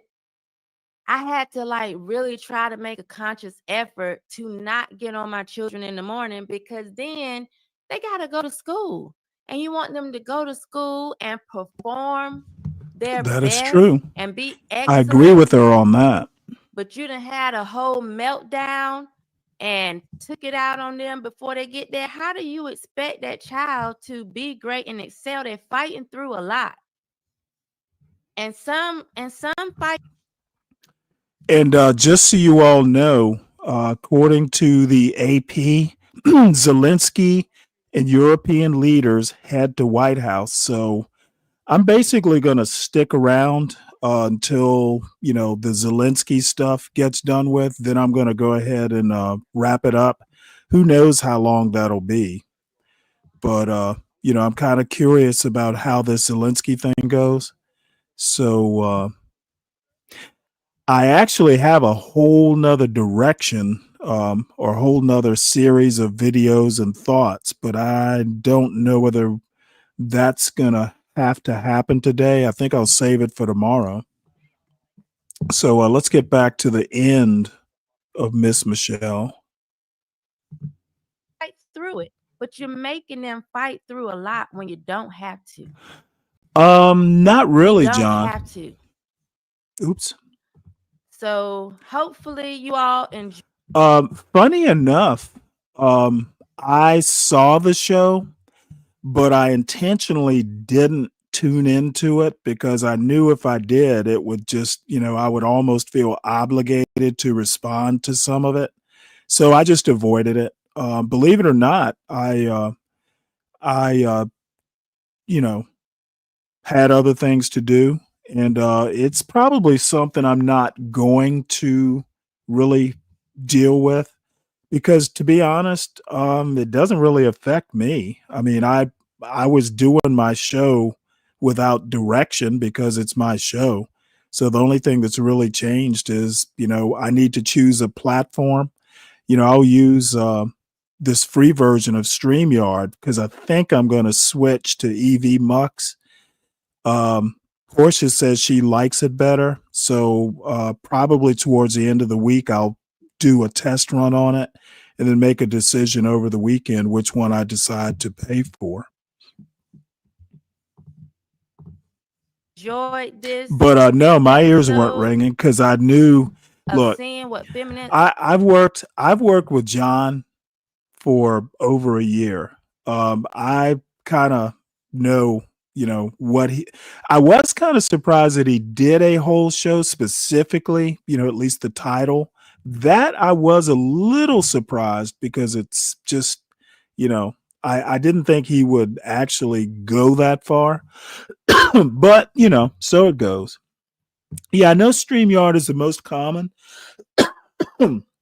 but there's some. I would actually, excuse me. There are actually some things, since I have two cameras, I really would like to go with OBX, but there's such a learning curve with it that I'm afraid to commit that far. So, at some point I found a book on Amazon about OBX, and I haven't had a chance to go through it yet. But the bottom line is that, I knew, once I saw that show and I saw like 80 people in his chat, I'm like, oh shit, this is going to be a hootenanny. So, there are probably plenty of people because I know John was getting a lot of, well, Stanley is a channel killer, that sort of thing.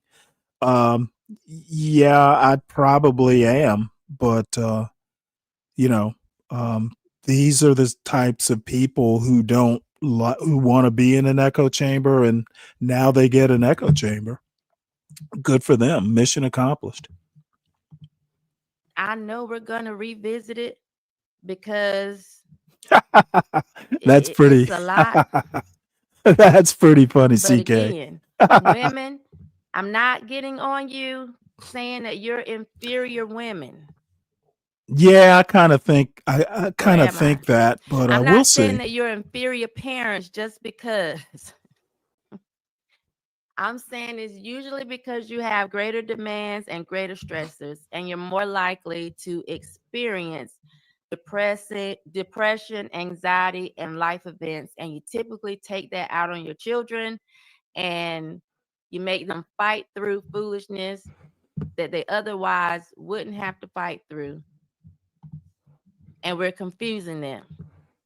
When we aren't giving them the role models every day.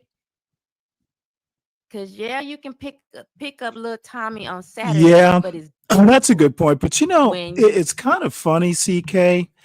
I actually do put a little bit of thought into the shows. I don't really put that much sweat equity. I'll get up an hour early and, kind of put together the stories and try and do an arc of the show, so it's not real haphazard.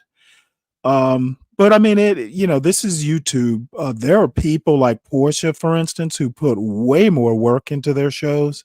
And I imagine if I'm going to grow this channel, I am going to have to put a little bit more effort into the look of the show. But it'll come with time. you are still with that mother the rest of the week. Oh, and by the way, you know what? There is a silver lining to this. In a way, being spun off like that, I'm going to call it a spin-off. and you'll see why in just a minute. But in a way, it kind of motivated me. You know what? I'm kind of on my own now. This is going to sink or swim, and I will basically, put more effort into it because it is now mine entirely. So, I've said it several times. I mean, it was Portia who got the idea of me doing a show. Otherwise, I probably wouldn't have done it. I've had a channel, the capability of a channel for shit, probably 10 years, just never did anything. So, Portia probably deserves, 50% of the credit here. She kind of pushed me to do it. Well, she asked me, she didn't push me. And because I was a little like, you know what, my politics are so different, but, she convinced me. And, here we are. So it'll get better, and like I said, this was a little bit of a motivation to do a little bit more with the channel. So, there's silver linings to experiences like this. Oh yeah, yeah, yeah. Well, but how that goes though, CKJ3. I'm used to working odd hours in the Navy shit with those standing bridge watches and stuff like that where you're standing a 4-hour shift that rotates. So you never really get used to sleeping at a set time. It's kind of like you sleep when you can. So yeah, I know how to do that. So, staying up late or, working those weird hours, it was just a thing for me. Yeah, I think you're right, John. Hope I came across as if somebody that just see the issues, not somebody that think that I can raise a man. I cannot. I appreciate y'all tuning in. Let's see what you said. Am I? How many comments did I? King Picks. Am I married? I was legally married at one point. I am not legally married right now. I don't even know what that means. Somebody's watching you. A good Rufus song. I don't know that song. Yep, absolutely. Miguel. But you know what? That's why it's a young man's game. Maurice, is this the effects of the crack era? That did have a great deal to do with it. When you go back to the 80s and 90s, that crack era tore families to pieces. It tore families to pieces. But King Pitts, See, I thought Shamika was married. Yeah, this is actually one of those weird things. Yeah. Hey, did y'all call it the balls to four? I never heard it called that on a ship, but when I was ashore, anytime I was at some shore command, they would call it the balls to four. So you know what? I don't know what she's saying right now, Broke Genius. The way she's talking, it's always, it's always these people. Because the first thing I wanna ask her is why couldn't you keep a man? I would love to know, and maybe I'll go back through her videos because I really just like subscribed to her maybe 3 weeks ago. So I know her from another podcast. I don't know that much about her background. So maybe I'll dig into it if I get time. I'm not super interested, but it is a little bit of information to know that she couldn't keep a man. And somehow or another, I kind of probably understand why. So if you wonder if I'm available, I'm not available. No, I'm kind of cute. I was an ass in the morning to my kids. Terrible. That's awful. You know what I would hate that my mother would do before I went to school? Let's just say I didn't wash my face appropriately and she would lick her finger and then get something off my face. I hated that because then I went around the rest of the morning just smelling like breath. I couldn't stand it. It made me so upset. Ugh. Don't do that to your kids. Along with everything else I've talked about, don't do that to your children. Make them lick their own finger so that the breath they smelling, make them lick your finger or their own finger and get it whatever off so that the breath they're smelling is theirs, not yours. I didn't want to smell my mama's breath all morning. So if I ever didn't do what I supposed to do in school, Mom, it was because I was distracted by the smell of your breath. And I couldn't focus and I couldn't function. I hope my mama don't see this show. She gonna be like, oh, my breath, oh, my resting bitch face. Hey, it made me, Mom, shake my head. And so until next time, when there's something else that makes me shake my head, I'm going to get on out of here. And I will see y'all on Monday. I love y'all. Katie said just use the washcloth. Exactly. But sometimes when you are already riding to school, about to walk in the building, the washcloth wasn't available. Just don't do it to your kids. Don't do it. Good week of content. Thank you so much. Y'all have a great weekend. It is 3:00 and I am. Yeah, I've had enough of her type of sassy. One quick thing. This just came out. Looks like it's called Goodbye MSNBC, Hello MS Now. And I actually think they knew this was coming, and I literally think that NBC wants to distance itself from from MSDNC or whatever they call it. So let me play this right quick. Goodbye, MSNBC. Hello, MS Now W. This article is by Benjamin Mullen and read by an automated voice. For 2 decades, news and progressive opinion on the cable dial has been defined by 5 capital letters: MSNBC.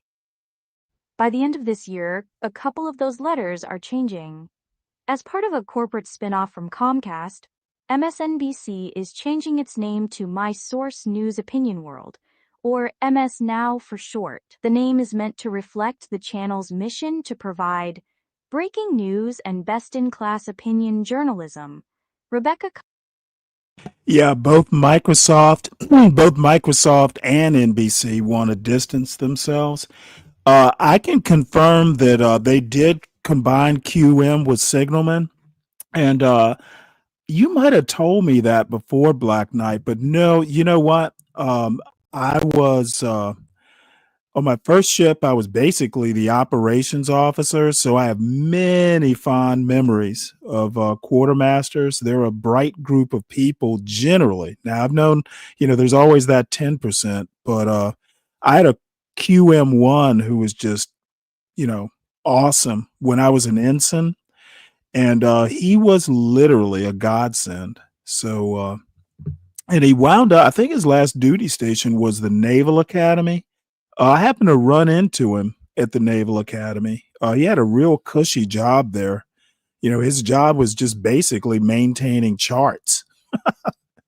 So it's pretty cool. Cutler, MSNBC's president, said in a memo to employees on Monday, "I want to acknowledge that for many of you who have spent years or decades here, it is hard to imagine the network by any other name," Ms. Cutler said. This was not a decision that was made quickly or without significant debate. Most of the cable channels that were part of Comcast's NBC Universal TV empire are being spun out this year into a new company called Versant. The spin-off will require the new company to stop using the NBC brand and its signature Peacock, which are both staying with Comcast, said Mark Lazarus, chief executive of Versant.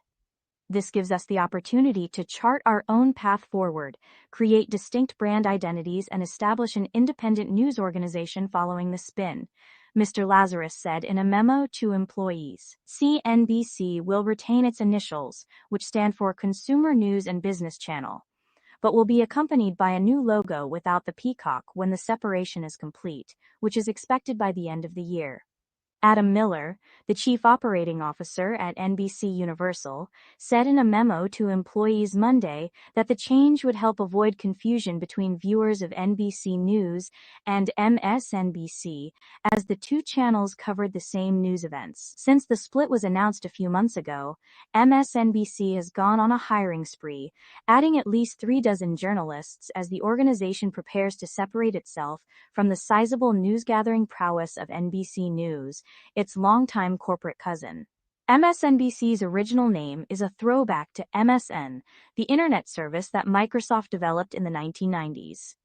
In 1996, as the business world was frothing over the possibilities for infusing traditional TV businesses with the internet, Microsoft and NBC created MSNBC as part of a joint cable and online venture.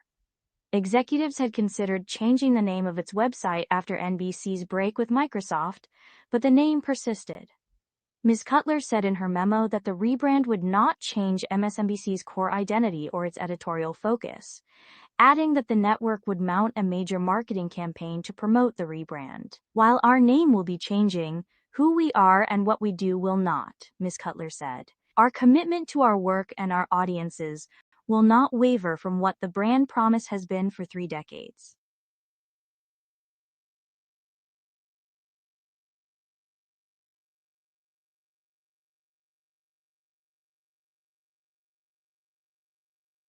All right. Well, you know what, Broke Genius? That's my mission, to have at least someone know something they didn't know the day before.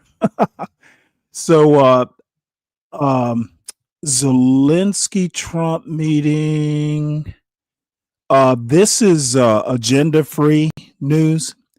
I've got AP up there too. In this particular shot is an AP, or the same shot that AP has. But since this guy, I forget his name, is talking, we'll just go with it for now. I have it here.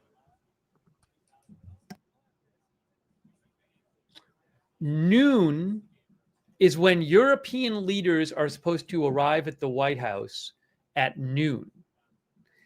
And then Zelensky arrives at the White House at 1. Okay? And then the Zelensky-Trump meeting starts at 1:15.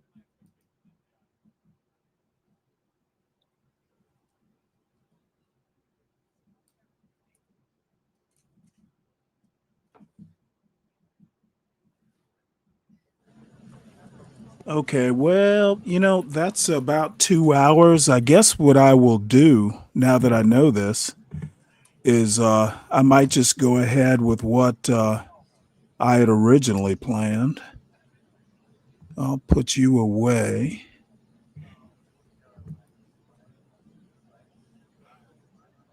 Yeah, well, just so you know, the channel Hey that guys, oops. people keep mentioning someone named Tom Alexandrovich, who I'm not familiar with this, but I can tell you what the State Department said. The U.S. State Department said today that, hold on, I'll show you what they said if I can pull it up here. The State Department is aware that Tom Alexandrovich, an Israeli citizen, was arrested in Las Vegas and given a court date for charges related to soliciting sex electronically from a minor. He did not claim diplomatic immunity and was released by a state judge pending a court date. Any claims that the U.S. government intervened are false. Again, I didn't know anything about this, but I'm just telling you what the State Department said because a couple people asked about it.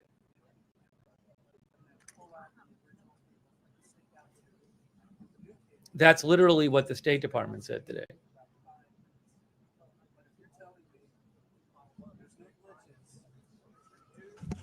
Okay, I was gonna say that oh yeah, HB The channel that HB is doing right now, it pre-existed the time he came to John Galt's channel. He's had that channel for years. So he's got like 10,000 subs. Actually, I hear he's got a couple channels. So HB was not new to YouTube. He's been around for quite some time. So anyway, I'm going to be right back. I'll start this. I got to run, grab some stuff out of the dryer. Who says, sit back and get your popcorn for the show. Thanks, Groovy Goose, our member. Steady Dreamin' says, I bet he wears a suit this time. Axios was reporting that the White House had asked about him wearing a suit.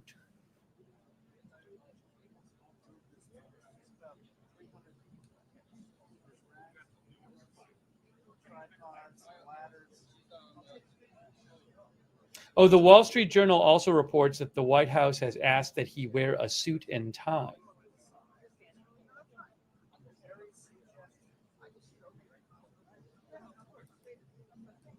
Axios reported that the White House asked Ukraine if Zelensky could wear a suit.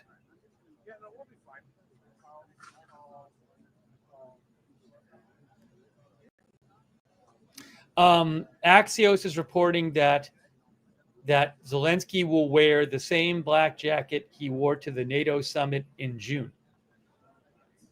A suit style, but not a full suit.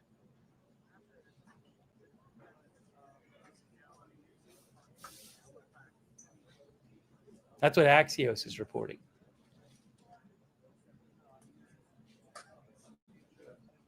Molly Morgan says, I never seen Z in a suit and tie. Oh, we got the shot back from the Ukrainian embassy. Hold on, I got the Ukrainian embassy shot back. Hey guys, it's the Ukrainian embassy in Washington, D.C. I believe Zelensky and European leaders are supposed to be meeting there before going to the White House. I think they're there right now. That's the Ukrainian embassy in Washington, D.C.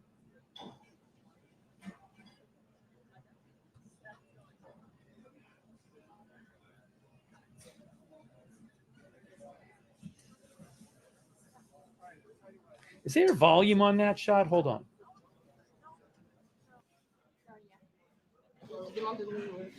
There we go. There's the volume for the Ukrainian embassy shot.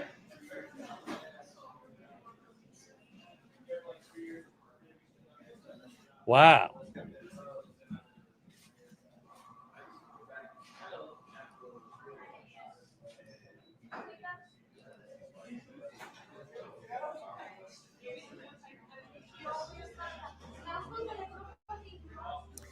You might hear some noise in the background. There's some repairs going on outside today on the street. So I apologize for any kind of repair noise you hear. I can't control it.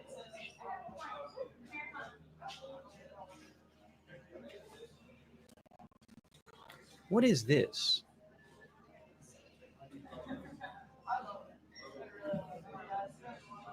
Hang on a second here. I got to check something.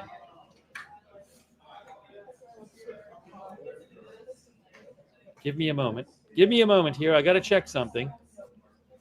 I got to check something.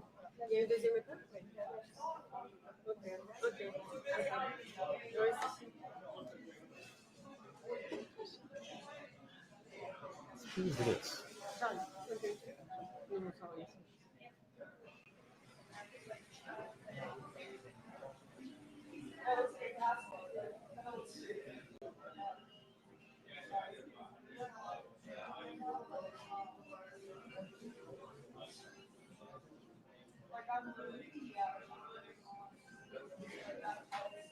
Oh, I see. Nothing I need to worry about right now. I can't hear the music on this. I don't want to do the music. So at some point, I believe we're going to see. I believe the European leaders are meeting with Zelensky there right now, and they're supposed to go to the White House and arrive at the White House at noon. So at some point, we're going to see European leaders come out of that door, I think. That's my understanding. Hey, thank you to Philip Menezes. Thank you, Philip. I appreciate that. Yeah, Philip, all I know about that Tom Alexandrovich thing is what I showed you the State Department said earlier. I'll have to look up that when I have a second. Thank you, Philip from Australia. Really appreciate it. Also, Laura G. And well, he's reminded me, y'all, please make sure you hit the like button. And if you're new, please make sure you subscribe to the Stanley Cross channel. Please also share it out. I could use the membership. And make sure you support the host. There's several ways you can support. It's scrolling in the bottom crawl here. Basically, Cash App, of course. Show ideas. It's got my email address. I can always use show ideas. And contributing the one-liner show titles, that seems to come naturally. But that's in my opinion, that's supporting the show. So I want to thank you all, the folks who have stuck by me for quite some time now. And I can't tell you how much I appreciate it. And we will take this opportunity to grow. They're all there. And the Secretary of General of NATO, Mark Rutte, will be participating in the meeting. I don't know if he's going to be physically in DC, Mark Rutte. The foreign pool reporter, Sonia Duridi, said that the gathering of so many European leaders at the White House on the same day and with such limited notice appears to be without precedent in recent times.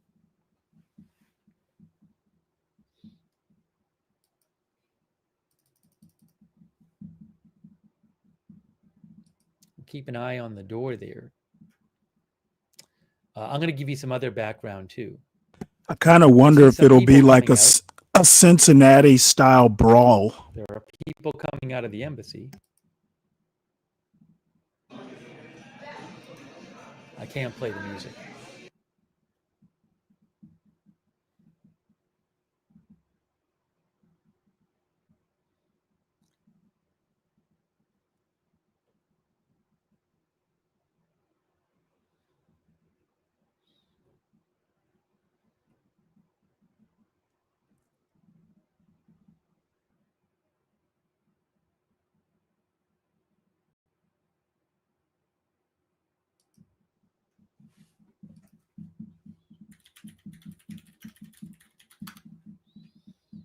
Oops.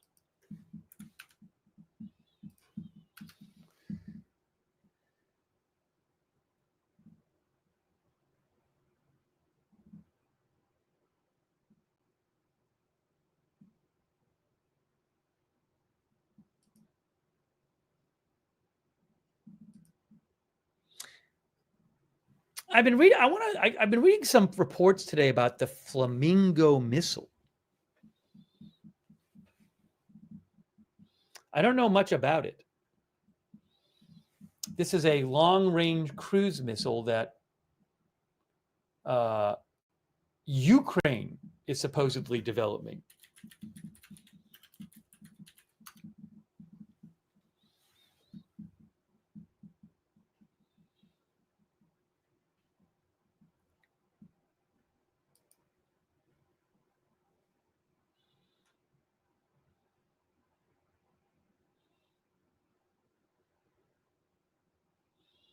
These Flamingo missiles that Ukraine is developing, according to Ukrainian state media, have a strike range of up to 3,000 kilometers and carry over 1,000 kilograms of explosive payload. They say that they're ready to full-scale produce it. It's no longer a prototype. They say the missile has entered serial production. This is just coming out today. I wonder if this is something where, like, they come out with this information about this Flamingo missile. It seems like interesting timing that they come out with this information that they've developed this long-range cruise missile that they don't need from other. They're developing it. They've developed it in Ukraine. Ukraine can produce it while the negotiations are going on. Is it the kind of thing like, hey, to say like, hey, Russia, if you don't reach a deal with us soon, we're going to start firing these missiles at you?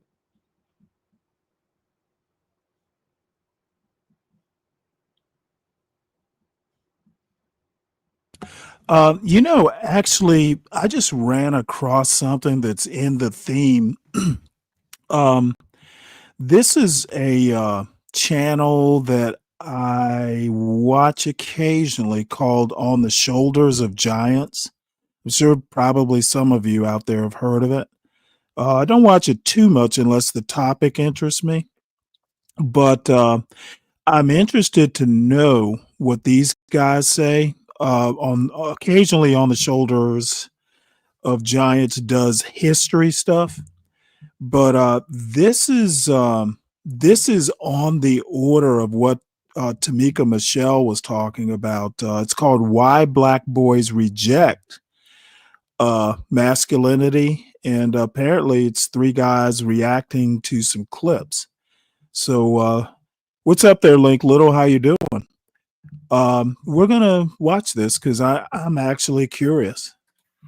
Who can be sort of elders to boys. And so they're not just looking at one particular role model, but many. And you know, one of the things when Michelle and I first started dating and I'd go over to your guys' house, one of the things I loved was just, you know, seeing all your uncles and your cousins. And there were a bunch of different kinds of men. You know, there were men that were kind of soft-spoken, and then there were men that were loud, and there were men who were engineers, and then there were men who were you know, police officers, or they drove, you know, a jitney cab. Yeah. Right? And that's one of the things that I think a lot of times boys need is not just exposure to one guy. One dad. No matter how good the dad is. He can't be everything. But he act like he's saying something revolutionary. Nobody would ever argue that young boys don't need a village of men. But what he about to get to is the bull part of it. Why she's I'm sorry, Pat. Go ahead. Because I'm with you. Why is she coaching him? Two, why is he phrasing it like that? He doesn't just need access to one dad. Now, we went from talking about having a multitude of role models to now having a multitude of dads. Well, he didn't say the one dad. He said one man. She said one dad. Right. And he repeated what she said. Coaching. Yeah. So no, you don't need that. You need one dad. You do need a multitude of male role models. But here's the thing, like you said, Joe, that's not revolutionary. Like, everybody need multiple role models. That's I can see this is going to be my type of crowd. It's always the people who don't speak precisely, who demand precision from someone who does speak precisely. When you say multiple dads, that is a stand-in for multiple role models. He literally just said engineers, cops, etc. And of course, nothing he's saying is unique. And quite frankly, the next point is on target. And it's I will never for the life of me understand why all these guys who think that they are masculine or alpha males, or they're the leaders in their family, why do they get so offended when homosexuality is brought up? I literally have, talk a lot about Black conservatives are especially bad at this. You will make a statement and they want to insert themselves into the middle of the statement like you were talking about them. You might be talking about them, you might not be talking about them, but they will get offended at the drop of a hat. And it's so fucking annoying. And it's really not just black conservatives. There's some white conservatives who do the same thing, that hang out in these anti-black spaces. And I don't know. I hope this doesn't become an anti-black space. We should call ourselves a black pragmatist space. You do what works, and it really doesn't matter whether it's a left idea or a right idea or a left stance or a right stance. You just do what works. Or boy, or anything, period.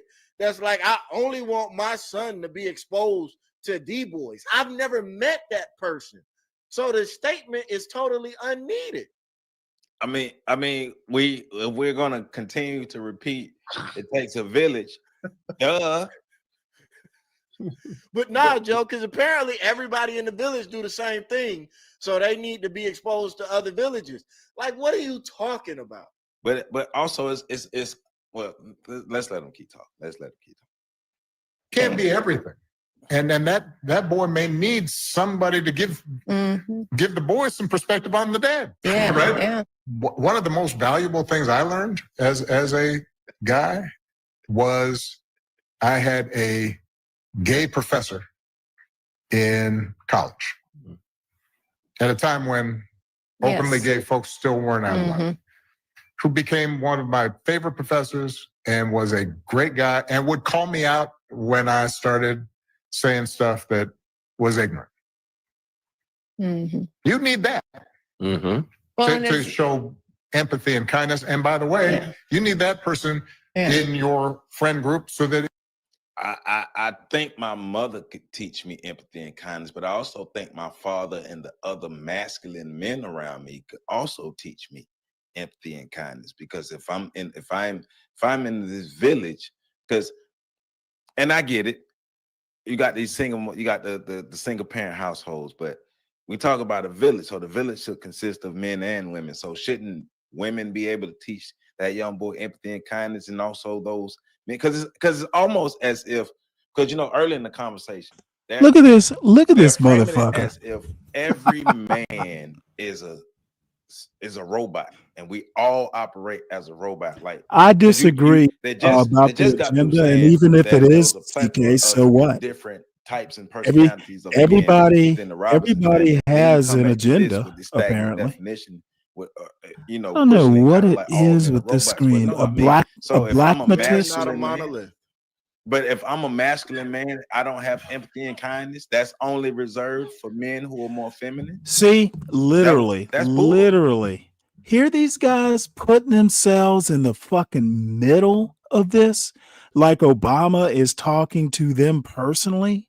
This is exactly what I mean. Why are y'all taking this so personally? Yeah. So he said something you don't agree with. And this is the viral part that's been Right. up all over the place. But we needed the whole context. No. We got it. I'm happy for the context. Yeah. The leading into this, but it's kind of hard for a person who's not that to project what that's supposed to be, because the things he's describing doesn't fall under the masculine energies. We need balance, of course. But if you want somebody to, like you said, Okay, let me tell you what the real problem is. And it's something that was talked about the first time, I think it was, Obama ran for president back in the 2007 2008 timeframe. He did not grow up in the hood. As a matter of fact, the way he was brought up is very unusual for someone who identifies or is racialized as black. He barely grew up in the United States, let alone, in the hood. He literally was born in Hawaii, lived in places that most Black people don't live. He had a very unusual mother, and he had white grandparents who had a major part in his upbringing, and he didn't really know his father.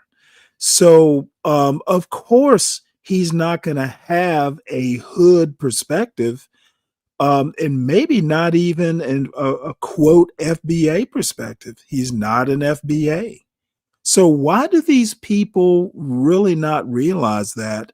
And why do they just not either accept or reject his analysis? If he knows anything about the Black community, it's literally through Michelle's family. So why are these guys acting like he should know this shit? Maybe he should know it by 65 or whatever his age is, but he didn't grow up like you. You know, you could literally do that song, He Isn't Like Us, and just roll with it. These guys are really just limited. They actually almost sound like, a John Galt in a way. They just don't know shit.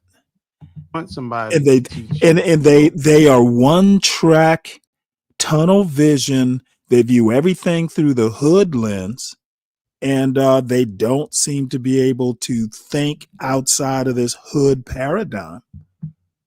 Those things, then perhaps, I mean, maybe that's who taught him empathy in his life, which would really speak to his upbringing, in terms of what happened in his household. But to say that that's what's needed, I think empathy is needed in the world in regards of how you're coming up. But I don't think it needs to be specifically, geared to, a particular aspect of the community. And see, what that they don't realize is there are two FBA's brother and sister in the room with him. Now, maybe because he is, former president, the former presidential level, maybe they're reluctant to disagree with him. But if they had a different perspective, I'm assuming if they don't speak up and disagree, that they agree. So he's not the only one in that room. There are two people who basically grew up on the south side of Chicago whose ideas about the Black community are just as valid as these three YNs. I don't get what their objections are. Their analysis is just really piss poor. I had crackheads teach me how to be handy, but I'd never go out in a large portion tell young Black men, you need crackheads in your life to teach you how to be handy. No, that was specific to my experience, but that's not where you should go learn how to be handy. Like, come on. Go ahead, PC. No. Because it's kind of, this is in a way that wouldn't get Joe demonetized. This would be a great conversation to have. But in terms of some of those things, some things that probably need to be said about this. Yeah,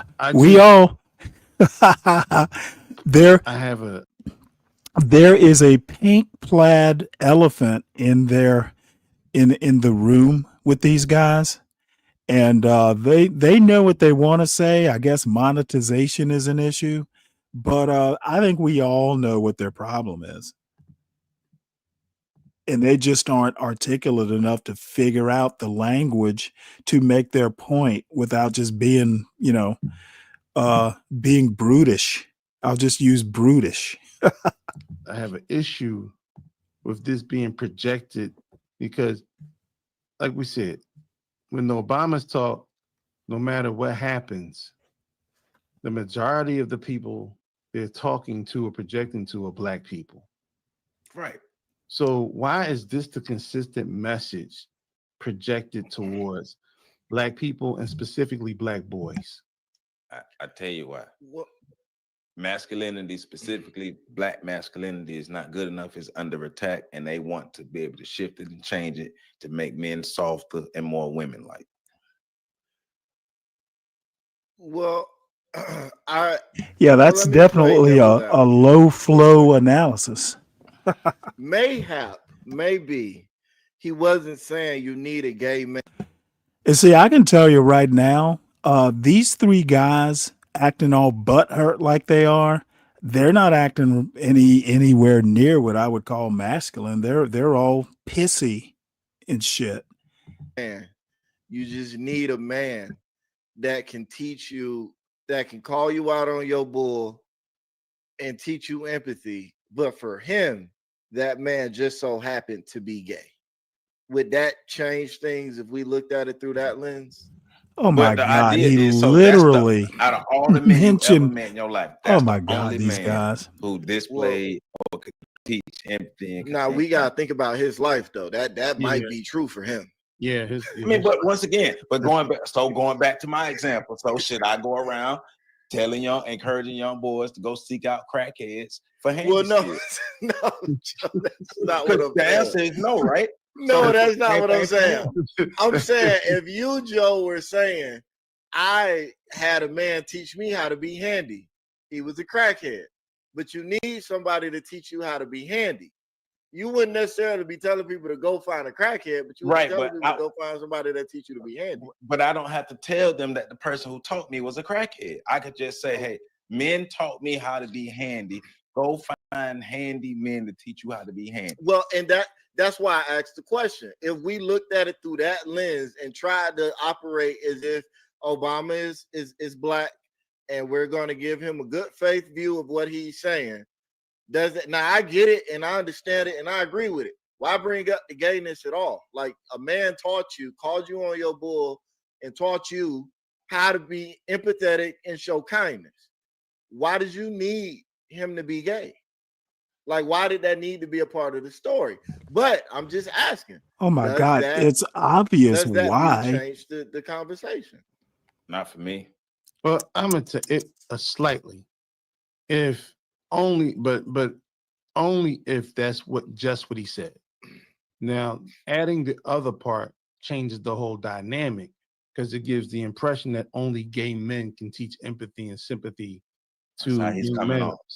And I don't think that's true at all. I think we've all had I moments in our think that lives these where we've taught guys don't empathy, know how to comprehend empathetic English. and sympathetic concepts to young males, to young boys. In fact, that's sort of like the role we sort of play in the balance because a lot of the situations, the households that these young boys come from, they don't get that because their whole concept around universal love, we all know that's not true. You know, and so they don't get that. A lot of times they come up in harsh environments that show them no empathy whatsoever, and which leads to what was a critical factor in terms of how then they see their relationships with the opposite sex, and they have no empathy for the women they come in contact with, and I'm talking about the heterosexual males that they contact with because they never received that same care from that particular parent. There's a way to have this conversation and have this conversation in a way where we can say that the village is needed. And instead of trying to say we need, all these terms, excuse me, that allege certain things. So when you say they need two dads, well, two dads, that's a homosexual parenting relationship. Then you say, then right behind that, you follow that up with, well, I believe all boys need a guy like my professor who happened to be gay, right? Who held me accountable. Well, I think all people need to be around people that hold them accountable. Period. It don't right. So if they happen to be gay, that's like a sort of subset. That's not the headline. That shouldn't be the headline because I don't want it to come off as if we're attacking the man just because of his chosen sexuality. No, No. we're looking at the way it was described because, like I said, when the Obamas talk, they're very well crafted, very well thought out. They don't haphazardly speak. Barack Obama is a very measured man with his words. So when they speak, they sort of want to interject. Yes, exactly. Now all we need to do is get a thoughtful, measured analysis. So let's see if we can wait for that. Certain things into the conversations, and it has ripple effect. Look, we're talking about it right now. We're talking about it right now. Imagine how many other people are saying who don't have the chutzpah to challenge it, but are saying, you know what? Imagine how many women in single parent households right now who were part of the 92% are looking at this saying that sounds like a good idea. Like the same group that grew up dating their entire lives, and then Steve Harvey comes out with a book, Act Like a Lady, Think Like a Man. And next thing you know, everybody's adopting these same core principles that he just described in the book. But it's like you don't have a mind. Many people don't have a mind of their own. So Power of influence. Like the Milgram experiment all over again, in which when you think not just influence, when you think people in authority are talking to you, right, the majority of society is inclined to follow without question. But look, so I tell this all the time. So working at HIV/AIDS, when I first started working, I learned about the earwax test, right? Because this is an example, like what you're saying, of the influence of authority figures, beloved authority figures that the Obamas are for the Black Democrats, right? So in the country, they teach young boys that if you want to test and see if a girl got HIV, this is what you do. You dig in your ear and you get earwax. You stick it inside the vagina. If she jumps, she has it. And if she doesn't jump, she's good, right?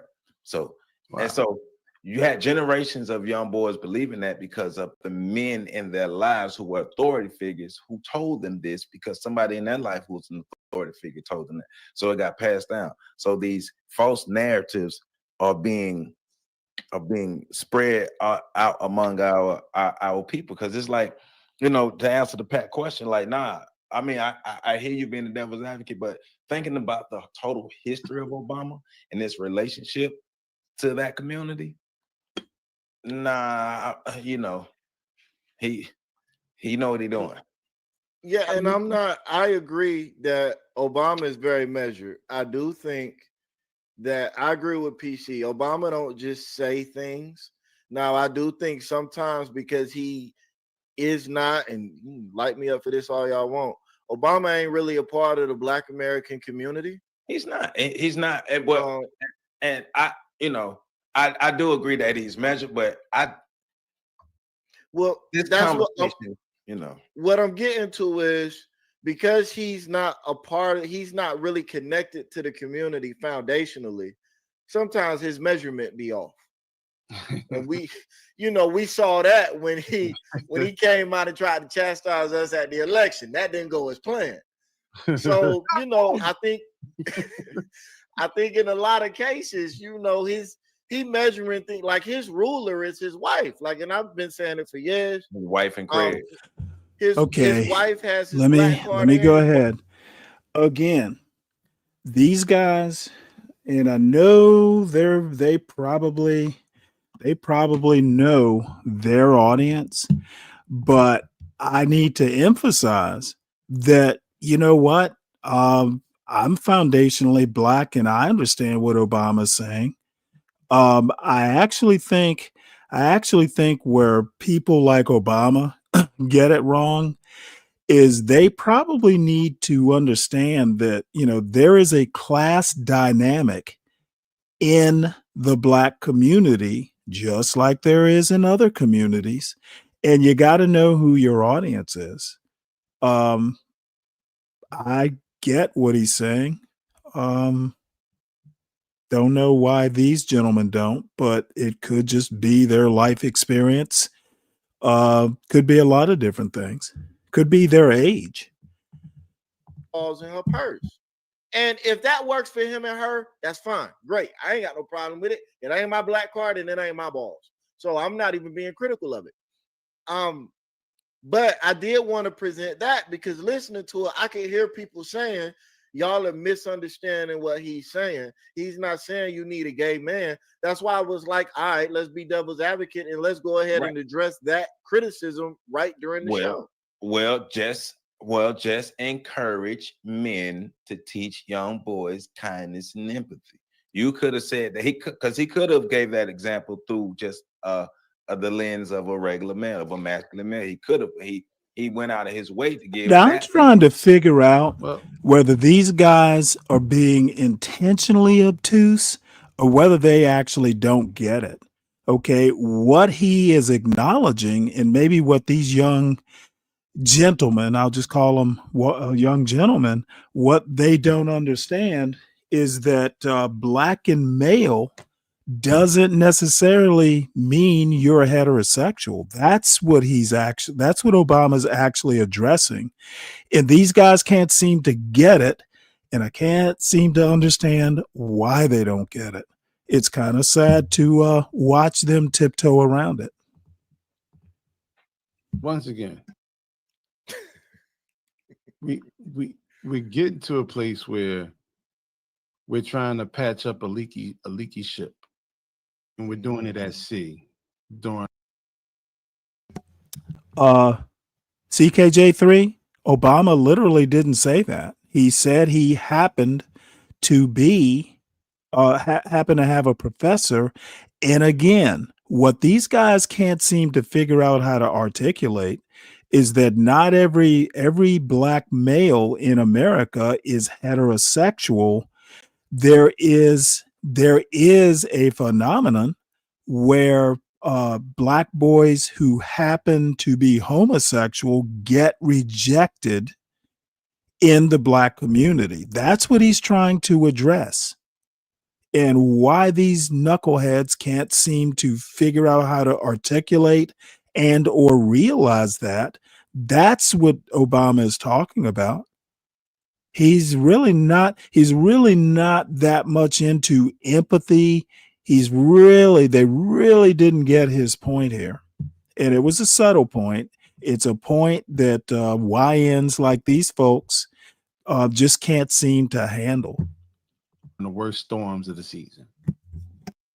We have to make sure that the ship is, seaworthy before it leaves port.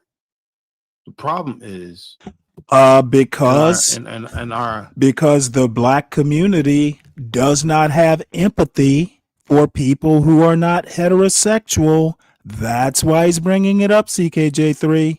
It's right there in black and white if you choose to understand his point. That's why he brought it up. For lack of a better term, our community. We're not doing that. We ain't got no wood to build the ships. Well, there's plenty of wood going around, obviously, but not the wood to build the ships, though. To build the passengers. There you go. Go. Because I can't bypass the origin story. So we talk about criminals, but we don't talk. It's like the Frankenstein monster, just on the surface, just on the face, is the villain.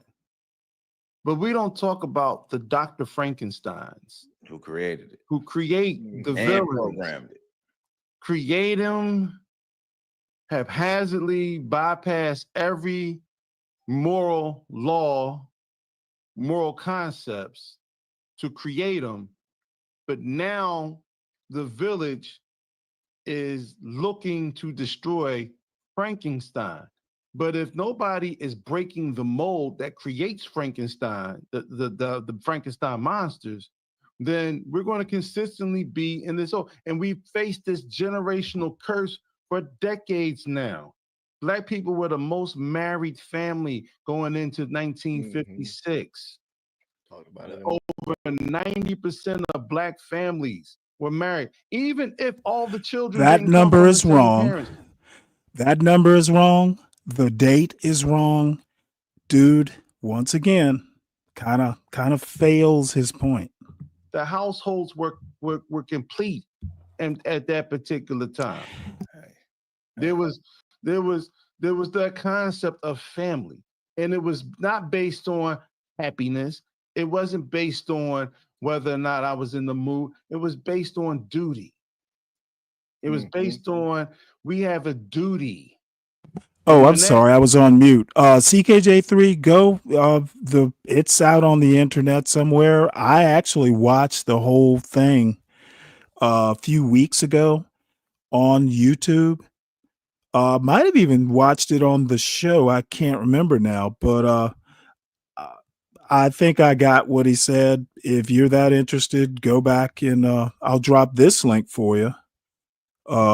And if you actually want to watch the actual podcast, it's on YouTube somewhere.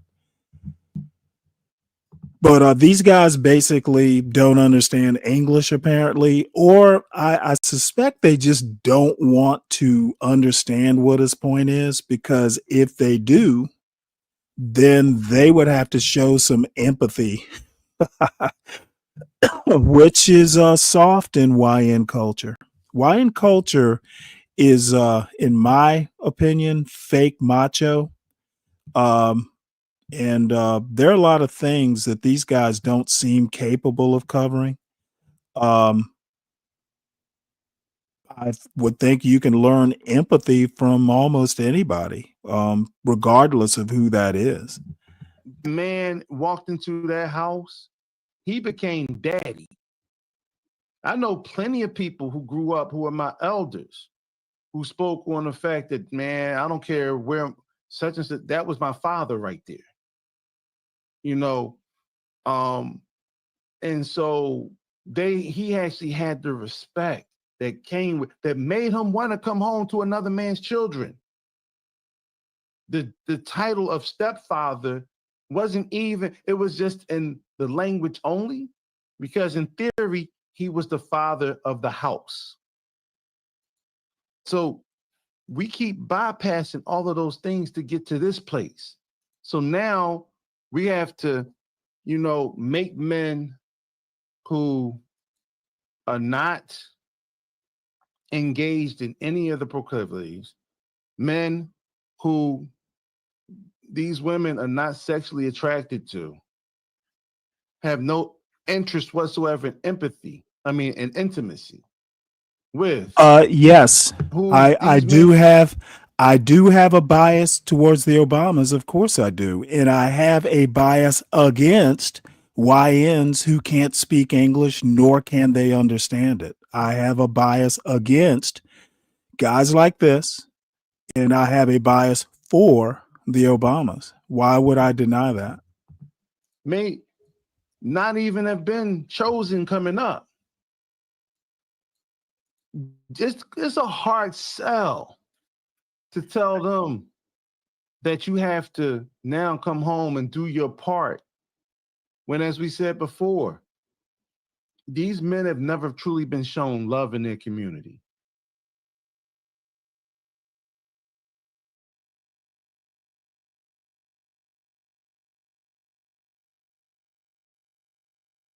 Family and fellow soldiers, I'm the professor.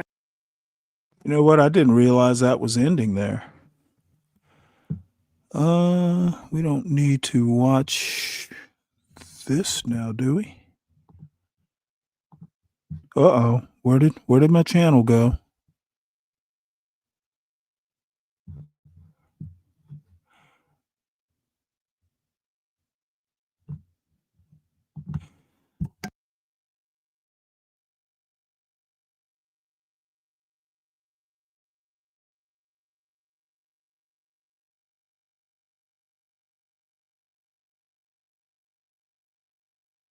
Tim Glenn.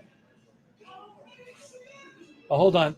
Hold on. We're seeing leaders come out. Did Mark Rutte just come out? Did we just see Mark Rutte?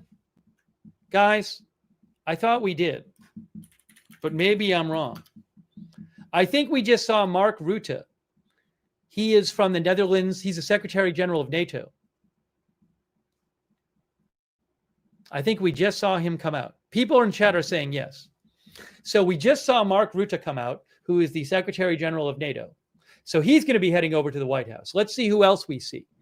The European leaders are coming out. They are coming out now to go to the White House. I think they are late.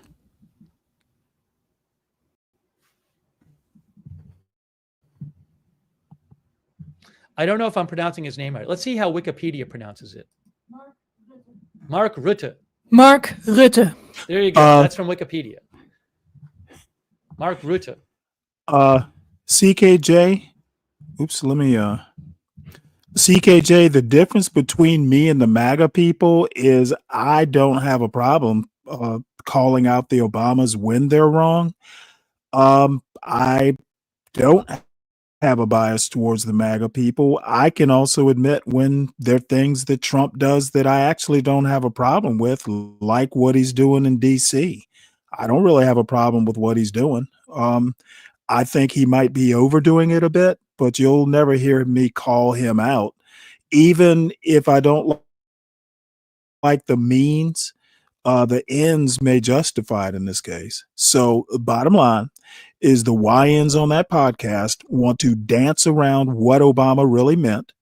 And it shows, and I'm not impressed with their critique. There's nothing wrong with what Obama said. If you are willing to actually hear what he, understand what he said. And too many YNs, black males in general, want to think that all black males think like YNs. I didn't grow up probably in a place, where the John Galt, they basically reminded me of a John Galt type of analysis where they think everything has to have a hood perspective. And if you're black, you need to have a hood perspective, or, even if it's more a religious type perspective. And they can't seem to see past their own biases, which are homophobic and basically anti-talented tenth, or whatever you want to call it. They, like John Galt, think that the hood perspective is the perspective that the whole quote black community should have. And I'm staunchly biased against that kind of thinking. And you know what? If I'm wrong, I'm wrong, but I don't think I am.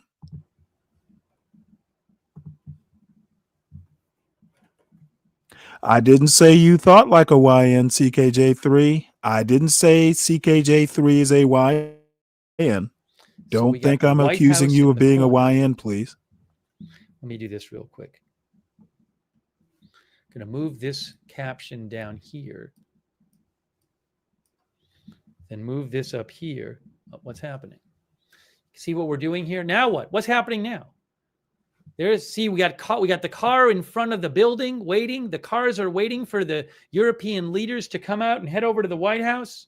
So much drama. Thanks, Weasel Man, for the memberships. Thank you, Weasel Man. Much appreciated.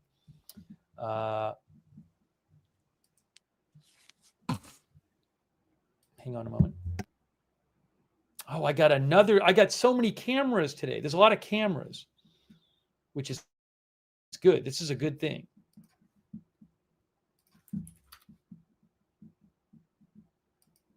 I want to see what Zelensky is dressed like.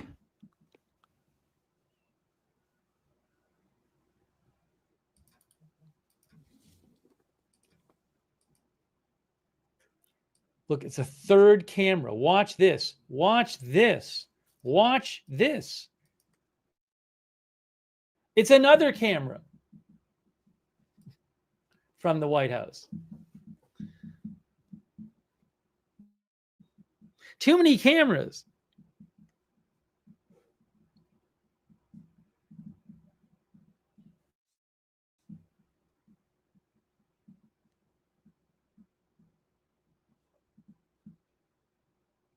Oh, there's Ursula von der Leyen right there. The European Commission president, Ursula von der Leyen, just came out. See?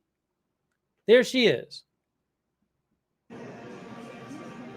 Ursula von der Leyen, the European Commission president, is heading over to the White House. All right. So Mark Rutte has left. Ursula von der Leyen has left.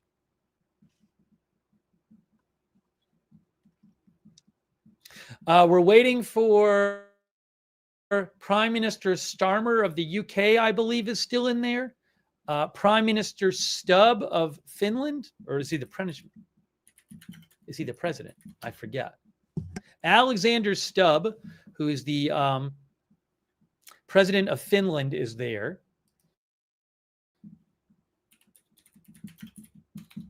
I believe he's in there. Giorgia Meloni, who is the prime minister of Italy, is there.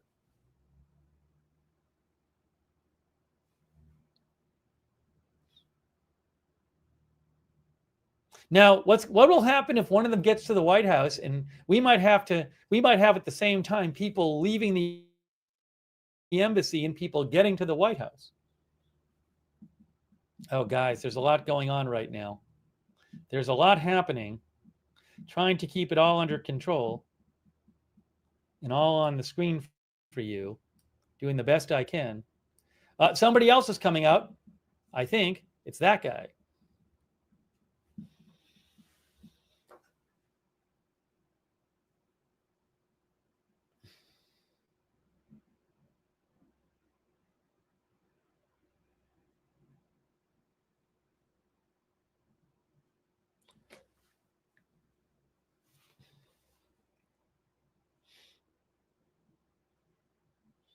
Now, remember, Zelensky is going over to the White House at 1. Although things are a little behind schedule now because the European leaders were supposed to start getting to the White House at noon, but it's after noon right now.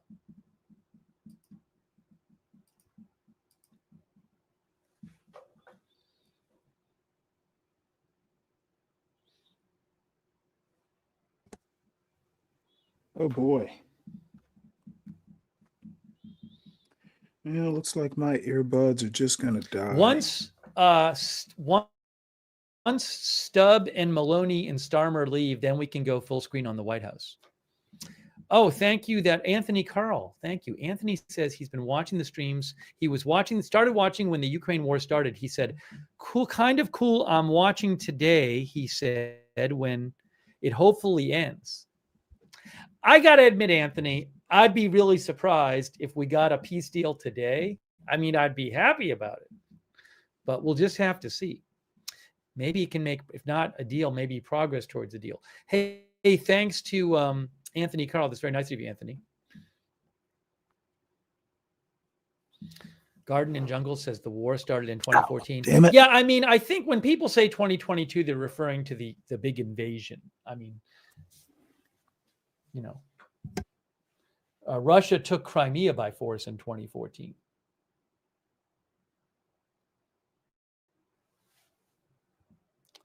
Thanks. I'll say 7 destroyer. 7 destroyer. Thanks for your support from Europe.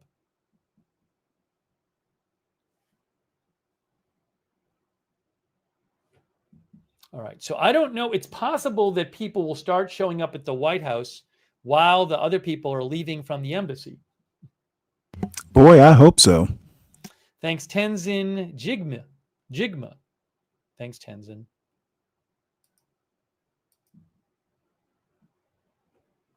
Also, Tim Glenn. Thank you, Tim. And the one and only our member. And Adam Farmer. Adam says, USA borders are arbitrarily drawn. Let's redraw it. Thank you, Adam. Thank you also, Sean Gomes, as well.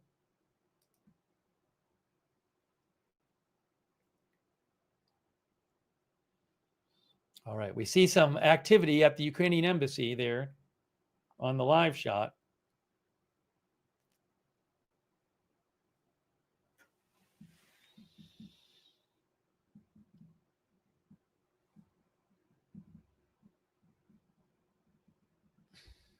R. Walt says, what if Russia wants Alaska back? I have not heard that's one of Putin's demands.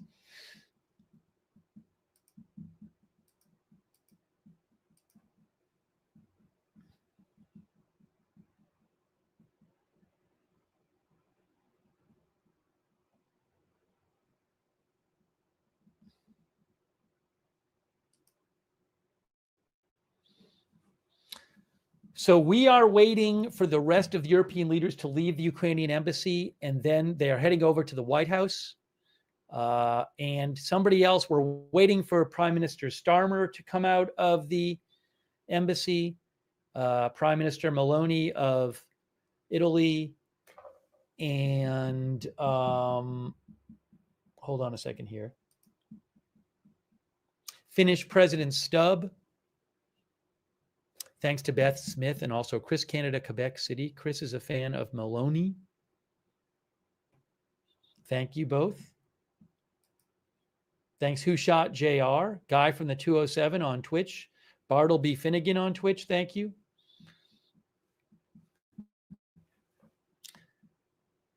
I don't know if the European leaders who'd already left are waiting for the other European leaders, and they're all going to arrive at the White House at once.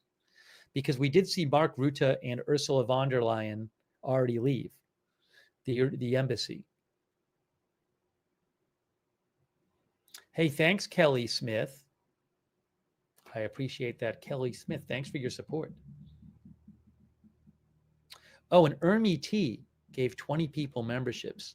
Hey, that's really nice of you, Ermi. Make sure you thank Ermi T if you got a membership from Ermi. Thank you.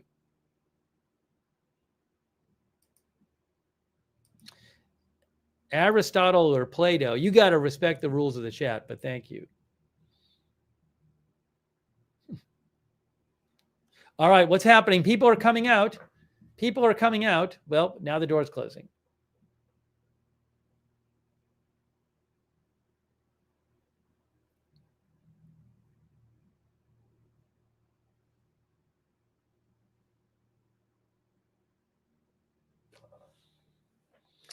Toodles says things are happening.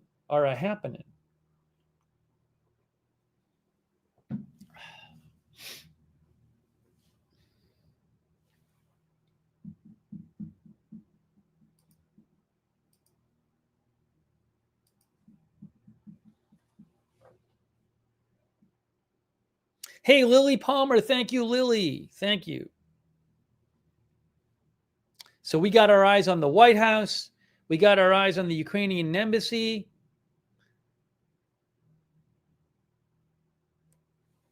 We're waiting for the rest of the European leaders to leave the Ukrainian embassy.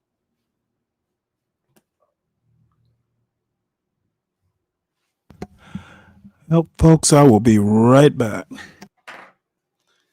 I don't know if my clock on Zelensky is going to be accurate, by the way, because things are behind schedule now. The European leaders were supposed to get to the White House at noon. Okay, what's happening now? Somebody's coming out? Is it Starmer? Is it Stubb? Is it Meloni? Is it none of them? There's Keir Starmer, Prime Minister of the UK. Keir Starmer is coming out right now. You just saw him. Hey, that was Keir Starmer, guys. We just saw Keir Starmer. Okay.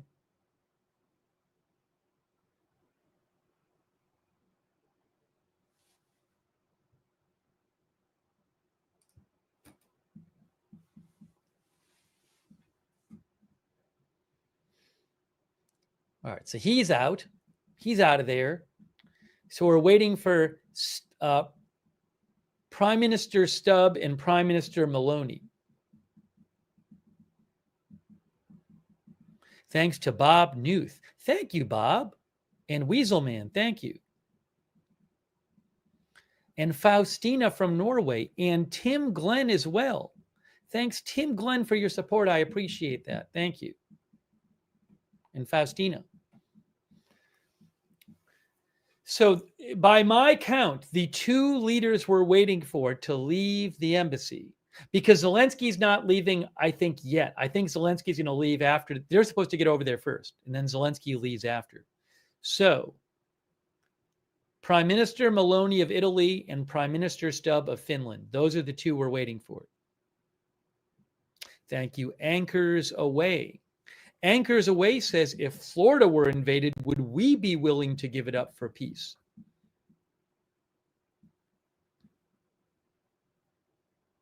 Oh, no, I forgot. Oh, I forgot one. Linda R. is right.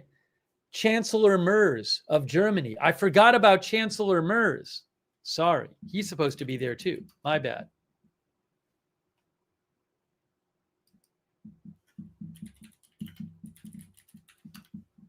I forgot. I forgot about him.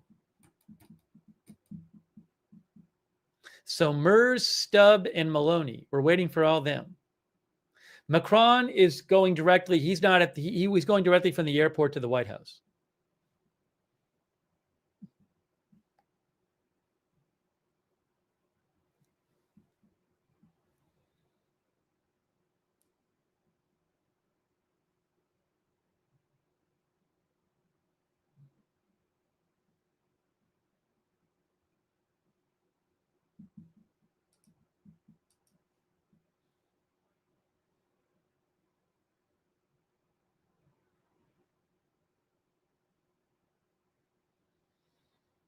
See if I have any other updates here. Hold on a moment.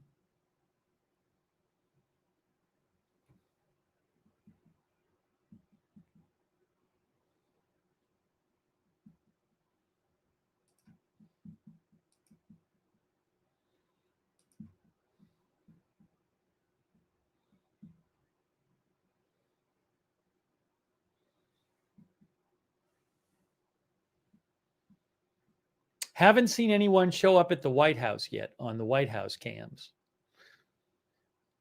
I'm guessing maybe the European leaders will all show up at the same time there, but I don't know for sure.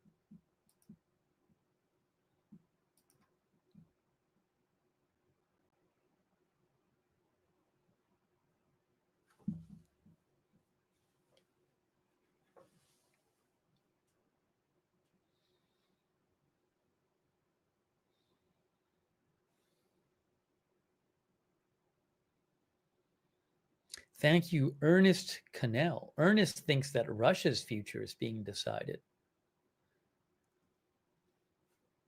Oh, I don't think Russia's future is being decided. I think You have those soldiers. I think Russia standing there decides waiting at the White Russia's House future, there on the or right. Putin decides Russia's future.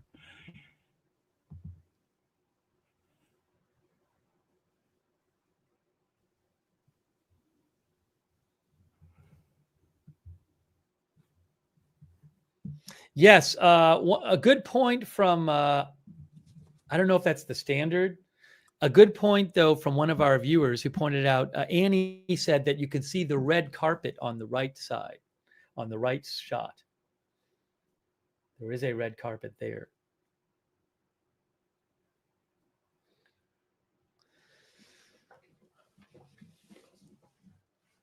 People are asking if Zelensky will wear a suit. Axios had reported that the White House had wanted him to wear a suit, and they said he was going to wear some kind of black jacket thing that he wore, I think, to the NATO summit, maybe in June, I think.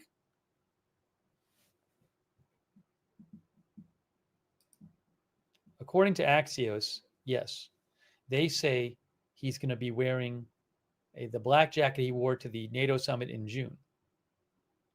They also reported that Trump supposedly is okay with that outfit. So Trump had to approve his outfit?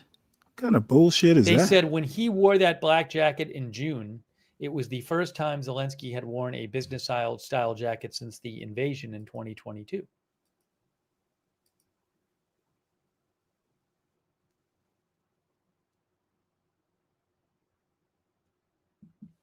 Hold on. Oh, somebody's arriving. Oh, no, Mark Rutte's arriving. Oh, my gosh. Too much is happening. Too much is happening. Where's my mouse? There's Mark Rutte on the lower right there. Mark Rutte's arriving. Look, he's walking in. There he is. Mark Rutte Oh my of God. NATO. Okay, he's making All it right. sound like a So he making just it sound arrived. like a Sorry, there's a lot going on here. sports event. I almost missed it. I almost missed it. Secretary General of NATO. So, okay, I guess they're not all going over together. They're leaving one by one and they're just heading over there. All right, what's next?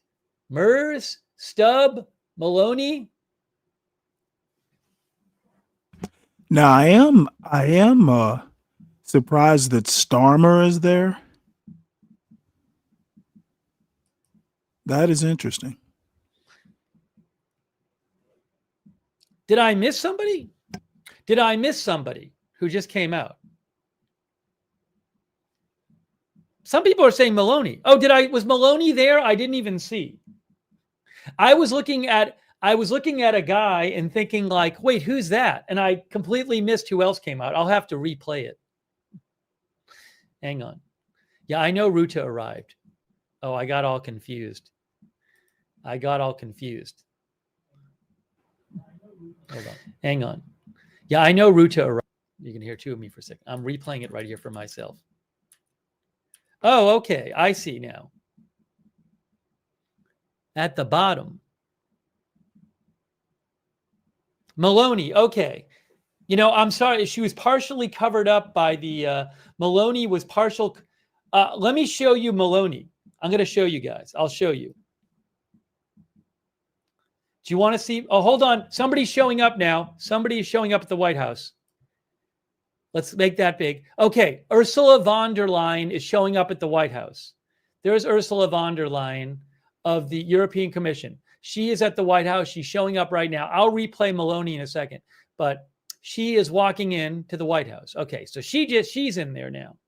Now let's keep our, so Maloney left. Hold on. Let's not, somebody else is going to leave in a second.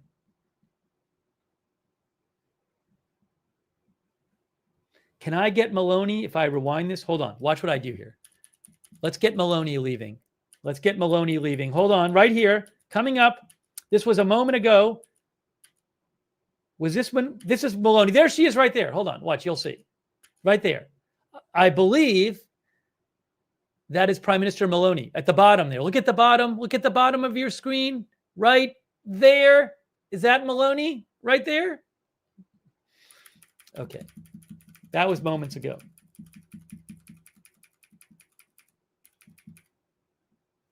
All right, now we're back up to live. People are saying yes in the chat.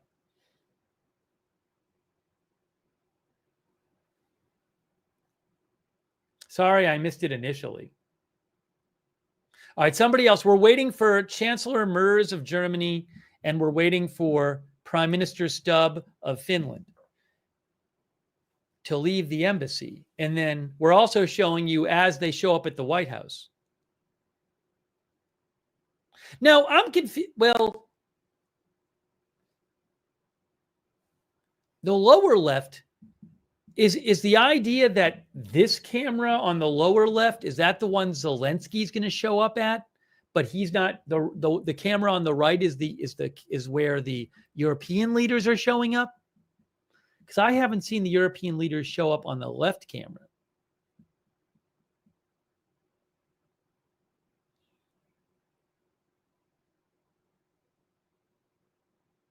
Starmer already left. So we have the Prime Minister of Finland and we have the Chancellor of Germany. Those are the two we're waiting for to come out of there.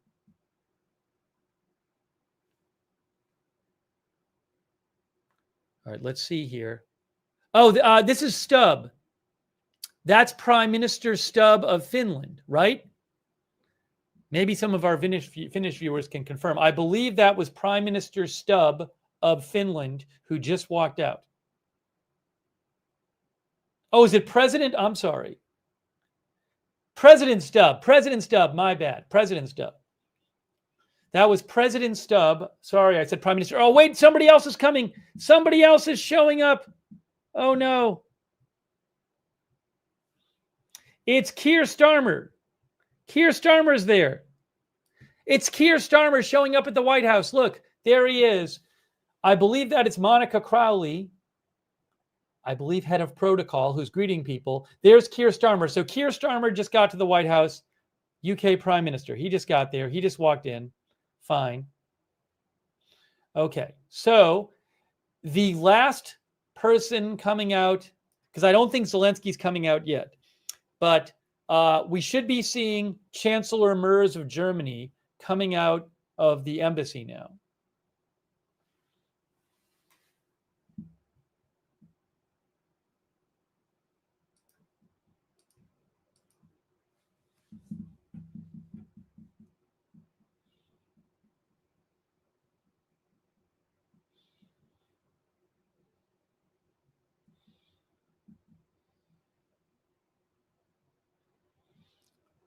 So again, I believe he's the last one for the moment.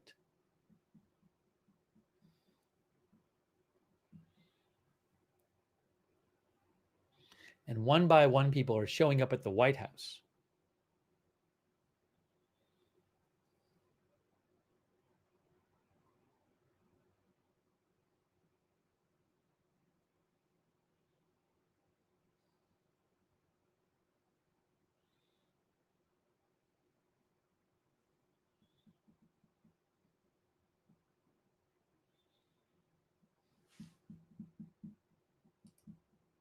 Thank you for being with us for our coverage of the Zelensky meeting with Trump and the European leaders meeting with Trump as well.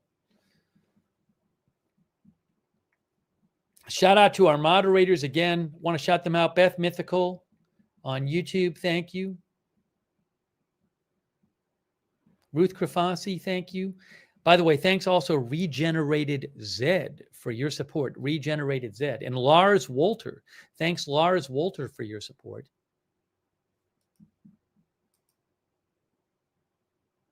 And DS. And Aristotle or Plato. And PA Jeeper 420. Uh-oh, what's happening? PA Jeeper 420. They closed the gate.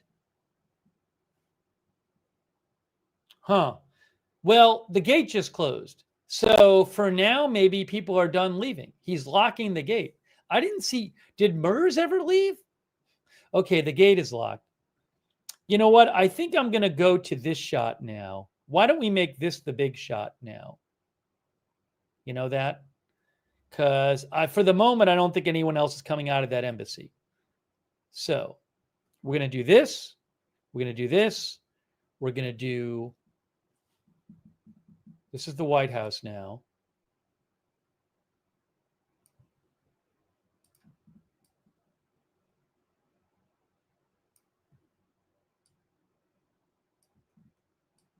Get some volume from this shot, maybe. Let's see.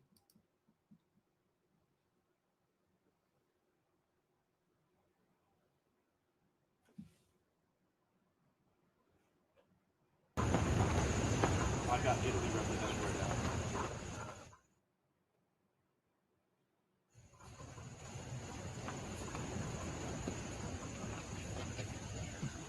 Kushelman thinks Merz is locked in at the embassy. I don't even have that embassy shot anymore. So that the embassy shot is over. That was a good shot, though, that embassy shot. Let me just do this.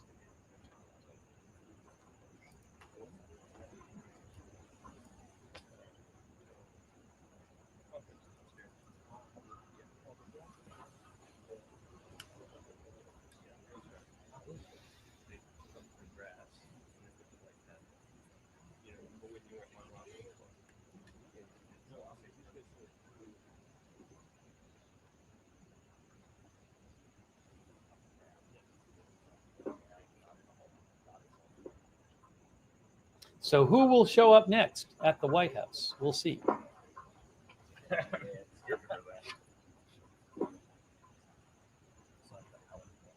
Thanks to our mods on Twitch, Idaho Star, I Got That Fire, Sarah and Papa Bear. Thank you. Thanks to Quake Clouds for your support on for subscribing on Twitch. Facebook, our moderators, Margaret Riley, Margaret Riley, Kay Lowry Body, thank you. Linda Belk, Larry, Misha over on X, thank you.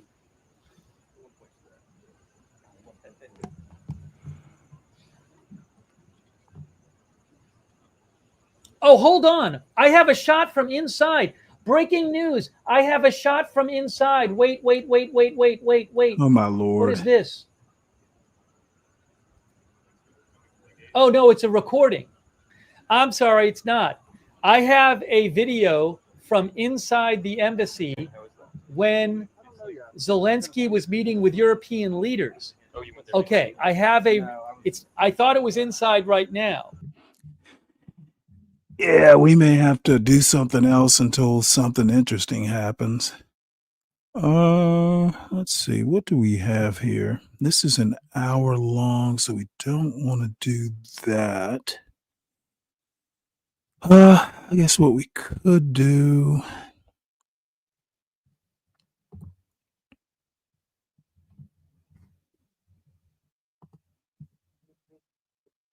I wasn't really gonna. I was hoping things would flow a little faster with this with this meeting. You know what? I might as well just show this. This is a Utah shooting in, is it Templeton, Tempest, somewhere in Utah. News as I bring you some footage here from overnight concerning two police officers who were shot and killed in a northern Utah city. A man taken into custody, and we're hearing now that another police officer was wounded. Just a couple of minutes ago, we saw that an update was being had, a briefing from investigators down there on the scene. It is still going on at this moment, but we do want to play it for you from the beginning. Let's take a look. So, good morning. My name is Chad Reyes. I'm the Chief of Police with Brigham City Police Department, and I'm here on behalf of Chief Dustin Cordova and Sheriff Kevin Potter. They've asked me to give the media an update because they need to spend some time with their departments, as I'm sure you can understand. On August 17th at 21:02 hours, so 9:02 p.m., the Box Elder Communications Center received multiple 911 hangups from an address near 700 North, 200 East in Tremont, Utah. An officer from the Tremont and Garland Police Department responded and began speaking with an occupant of the home who was reporting an apparent domestic disturbance, at which time a male emerged from the residence with a firearm. The male opened fire on the officer, striking and killing the officer. A second officer with Tremont and Garland Police Department responded to assist the first and was immediately fired upon by the same male suspect. The second officer was also struck and killed by the suspect's gunfire. A third officer deputy from the Box Elder County Sheriff's Office had also been dispatched to assist, and as they arrived in the area, the suspect fired several rounds into the deputy's vehicle, striking the deputy and the deputy's police service dog. After being hit by gunfire, the deputy and police service dog remained in their vehicle and were subsequently evacuated to an area hospital and specialty veterinary clinic where they received medical treatment. Both are recovering and in fair condition now. After firing upon these officers and police service dog, the suspect was convinced to put down his weapon by bystanders, and he was immediately taken into custody by additional responding officers. Due to the level of violence and lack of information precipitating this incident, SWAT teams responded to clear the home and verify no continued threat remained. The suspect was booked into the Box Elder County Jail on charges of aggravated murder. Weber County Attorney's Office is coordinating the ongoing homicide investigation. Tragedies like these rock the entire community, state, and even nation.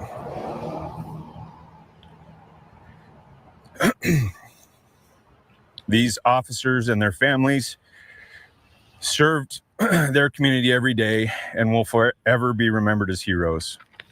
Our thoughts and prayers are with the Tremont and Garland Police Department, Box Elder County Sheriff's Office, and the family of those involved. We're grateful for the swift response from multiple agencies from Box Elder, Weber, and Cache counties. And I'll answer any questions. Hard not to notice the emotions as you're reading through that. And how are your officers, and more importantly, Just to catch folks up, this is a shooting that took place in, I think it's Tremont, Utah, small town. This is the sort of stuff. Now, whoever the suspect is, he's in jail now. but he came out of a house. It was a domestic dispute. He killed 2 police officers, injured a third officer who was a K-9 officer, I guess, and the actual K-9. This is stuff you'll never see on some of the anti-black channels and some of the white shade racist channels. They want to concentrate on what black people do when all over the place. Now, this didn't happen inside the home. 2 cops killed. 1 cop killed in Atlanta by at the CDC shooting. So that's something that just doesn't seem to get attention on the anti-black channels. And there is no balance with these folks.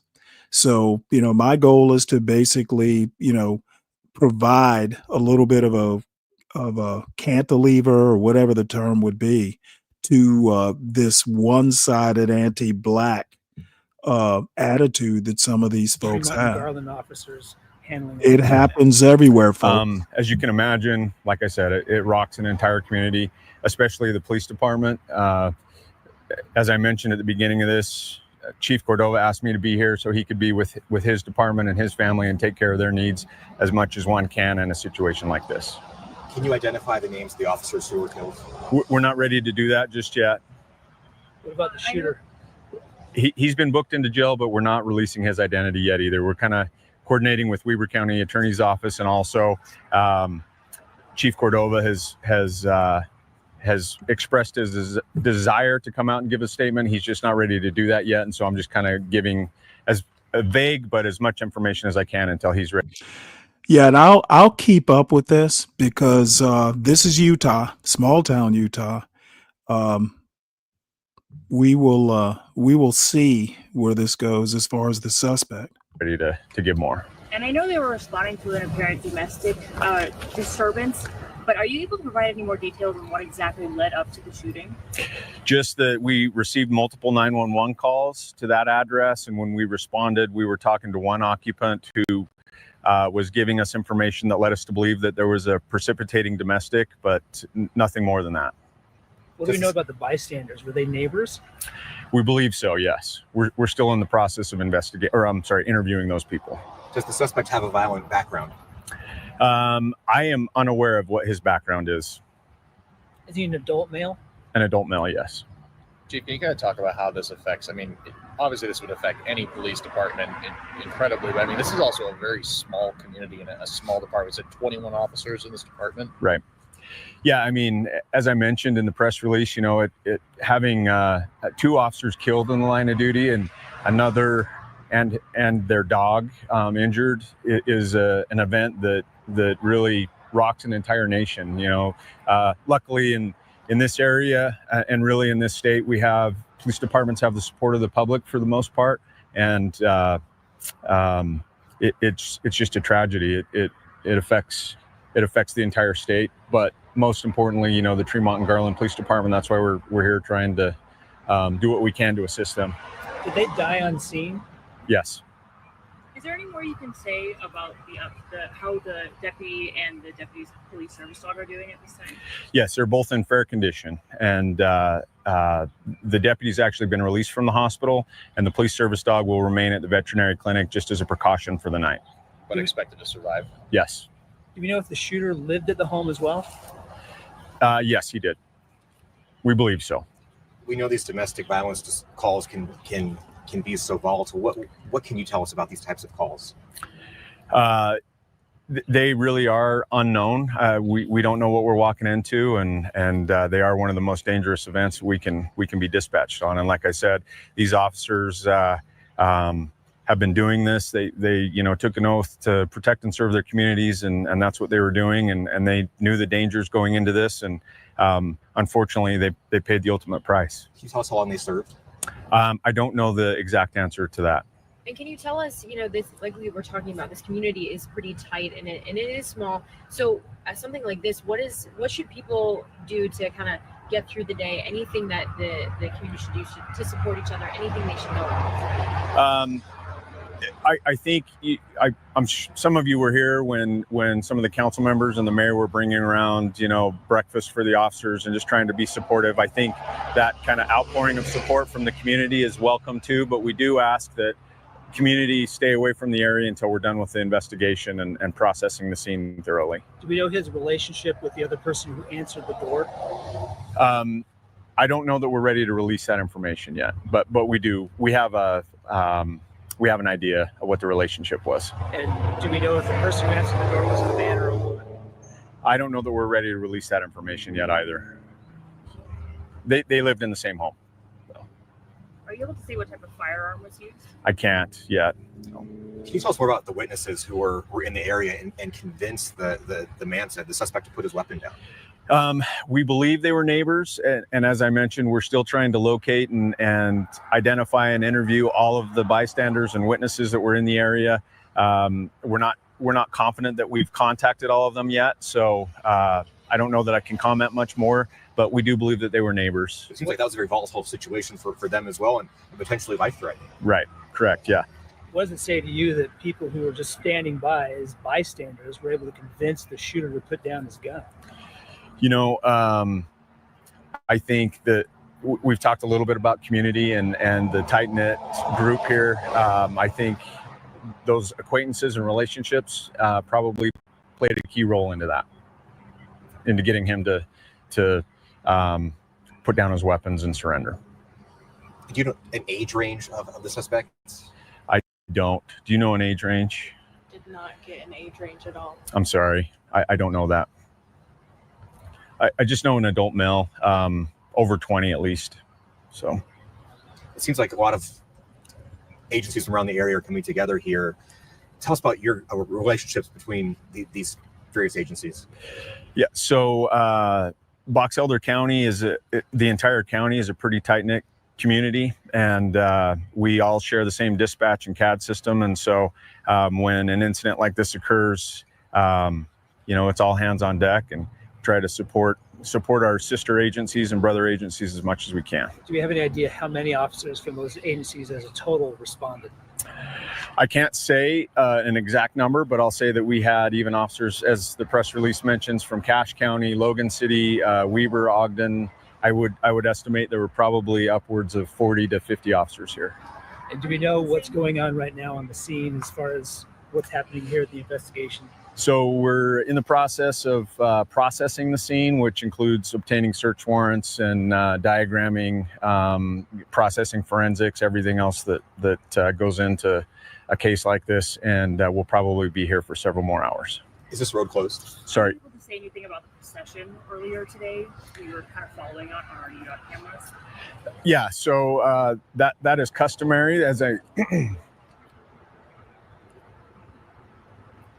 As I mentioned, these officers are definitely heroes, and we want to afford them that respect. And so that's a tradition that law enforcement has to honor those that pay this type of price. And so a lot of agencies from around the state have assisted us in doing that.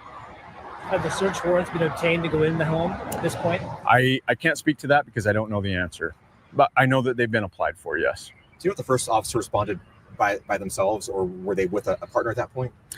The first officer arrived here alone, shortly followed by the second. Any other questions? I appreciate you guys being out here. Is this road going to be closed for a while? We're actually going to condense the crime scene down one more block, but that'll be closed for, as I mentioned, several hours today still. And we were talking a little bit earlier about how many times, an officer involved shootings happen in this area. Is it something that you guys have seen before, or is it the first one that's kind of rocking this area?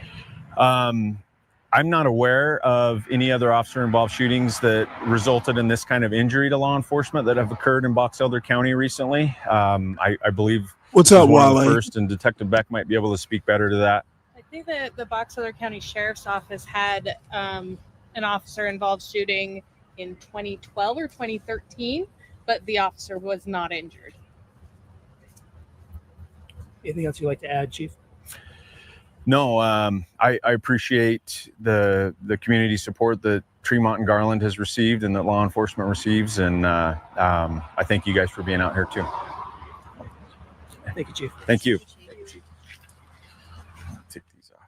And that was the latest update that we had just moments ago. Investigators down there on the ground in Tremonton, Utah, 2 officers killed after they were shot. On your screen, you also have this and bringing you a closer look at some of the scene footage from overnight. Now, the officers were responding to a domestic disturbance call on a Sunday in that neighborhood. All right. Well, I'll.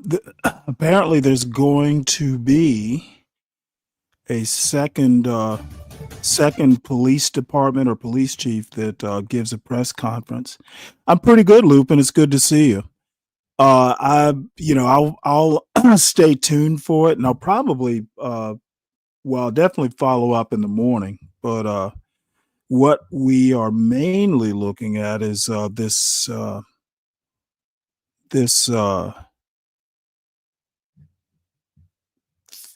meeting with Zelensky and European leaders at the White House, and just happened to see this Utah incident, and figured I'd cut to it. So let's see what's going on here. So I think that's Germany's prime minister. So I will pretty much just keep up with what's going on at the White House till Zelensky or something major happens, and then I will end this this exercise for the day. And let's see what else is going on here. There was something that apparently Amanda Seals did a Jubilee thing with 20 black conservatives. And I'm not a real fan of that Jubilee stuff, but Sub-Zero, a guy that I just started following, he's a black conservative that's reacting to it. I am kind of interested in his reaction to it. And we'll get to that, I guess, in a few minutes. And let's see, we'll listen to this for a little bit. I think they just brought the French tricolor out, and it's there on the left.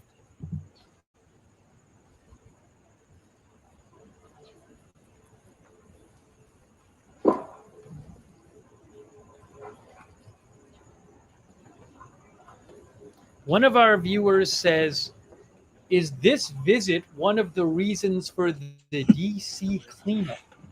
Yeah, I know a little bit about her. I mean, I know who she is, CK. I don't know that much about her, to be honest. You say she's batshit crazy? She tried to send a man to jail because he rejected her. That is an interesting development. Thank you to Malcolm Moore for your support, who's in the UK. Thank you, Malcolm, from watching from the UK. Thank you to Gabe Itch from Denmark, who says it's tense. This is tense. Thank you to VV from Europe, who says, let's hope this leads to a just and lasting peace. Thank you. Cyrus the Virus, thanks for being a member. Thanks to everybody for watching.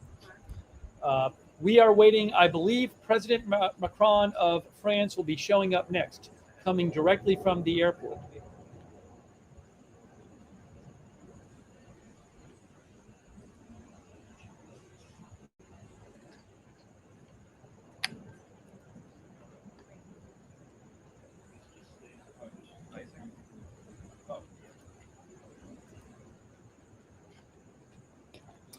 Thanks so much to Dean Duan.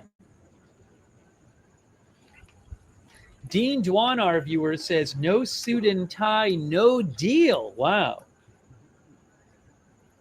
Dean is wondering who gets the natural gas fields in eastern Ukraine and the Black Sea, and thinks Russia wants to keep those off the market. Dean says, sad situation for the average person on each side. Thank you so much, Dean Duan. I'm hearing some sirens, guys. Sirens again.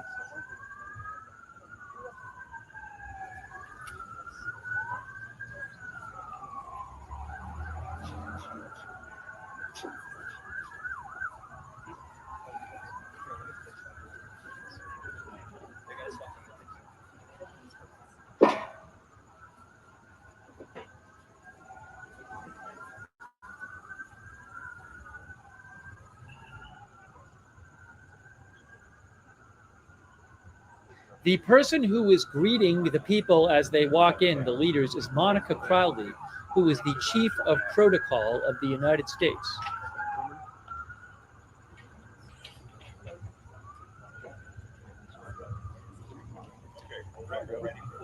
We're ready, I think.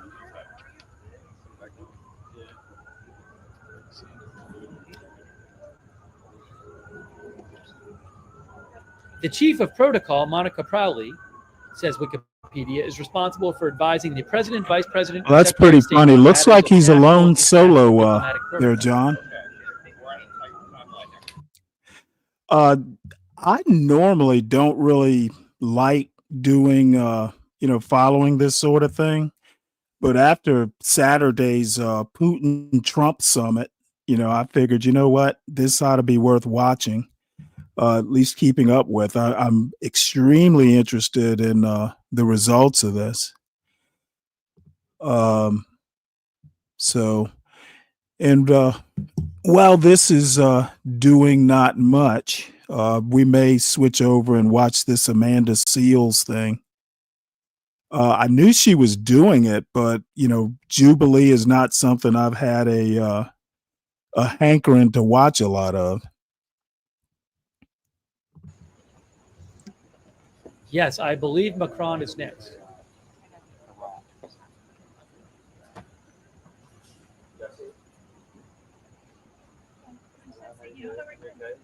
Excellent. That's great. Thank you.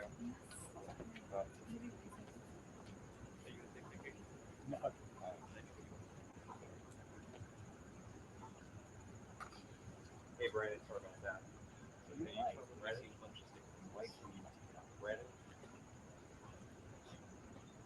Ready? Brandon? Lissy says, this is rather extra. I wasn't expecting all this.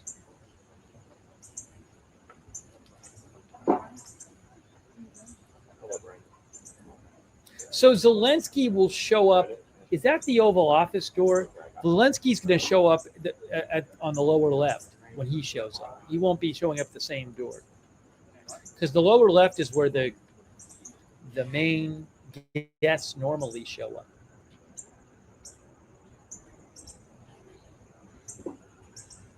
So we're waiting for Chancellor Merz of Germany and President Macron of France, and obviously Zelensky.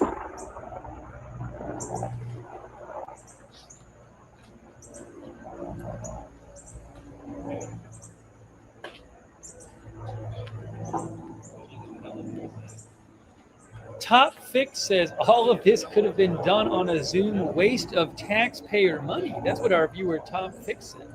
Hey, thanks to Sherry Baker.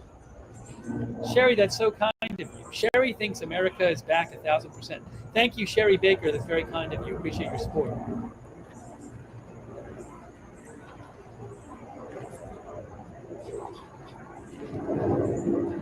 Oh, here we go. Here he is. I think this is Macron. No, it's not Macron. They switched the flag. It's Germany. It's Chancellor Merz. It's Chancellor Merz of Germany. Oh my Lord! This sounds like a Chancellor Merz of Germany. Makes this. Oops. Sorry about that. He makes this sound like some sporting event.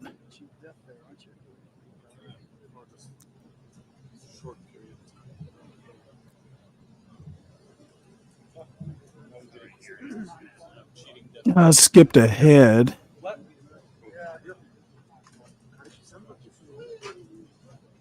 The door is open. Kenny, y'all done on the cell phone? The door is open. We're waiting for Zelensky to arrive.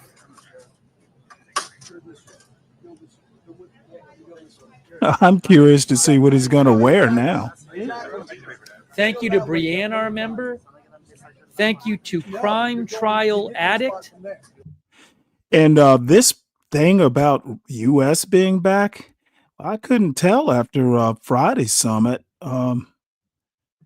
Putin, it is a sporting event. Okay, well, I stand corrected. He's a bigger nerd than me. Go to the pink stool. I mean, I'll be pretty hot. That's up to you, Danny. I'm not going to sit there and shoot. It's okay. Okay, I won't leave. Yeah, I won't leave. I'm fine. No, I'm fine. Keir Starmer already got there. All the European leaders got there. We're just waiting for Zelensky, who was supposed to be the last one. He's supposed to arrive at 1 p.m.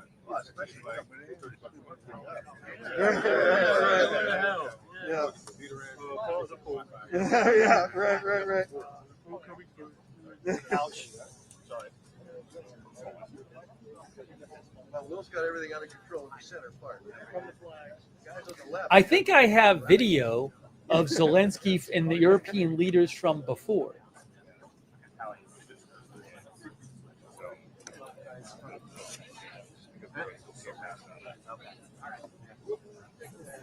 Flags are coming out. The flags are coming out.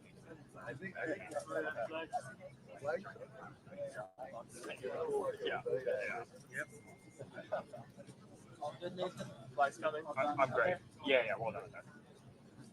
Hey guys, you want to see the video of Zelensky and European leaders from moments ago? At this point, I'm going to show it to you in a second.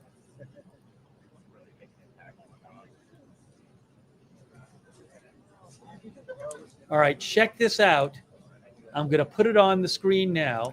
Here is the video from, this is a little while ago, at the Ukrainian embassy of Zelensky and the European leaders. Hang on. I'm just going to show you right now this video via AFP. Here it is. Check it out.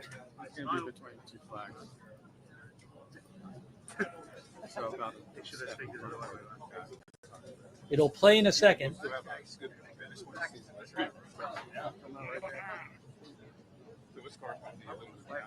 There's Maloney and Zelensky and von der Leyen.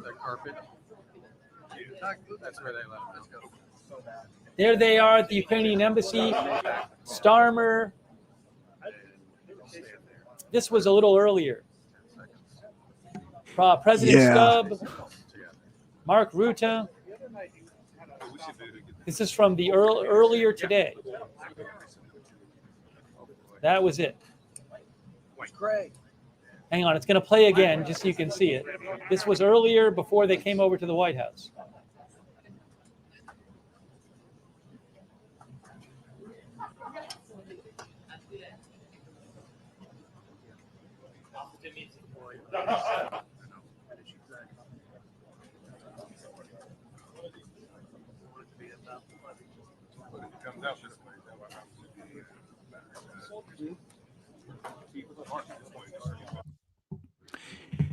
Yeah.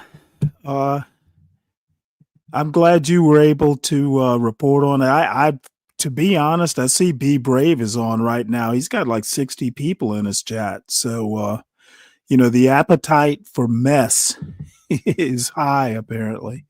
I want to stay out of that as much as I can. I am I see John. Looks like is John. I guess John is on Be Brave's channel. Oh, is that where you're seeing this? Is Gway up there? Yeah, that's nice. This is something that's probably unsustainable. Steady as she goes, in my opinion. Oh, there's more video of them talking that I'll show you in a moment.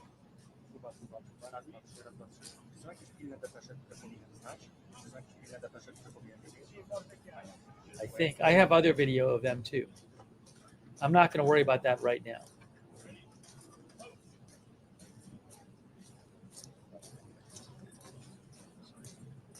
Look at this. Look at this. It's a whole thing.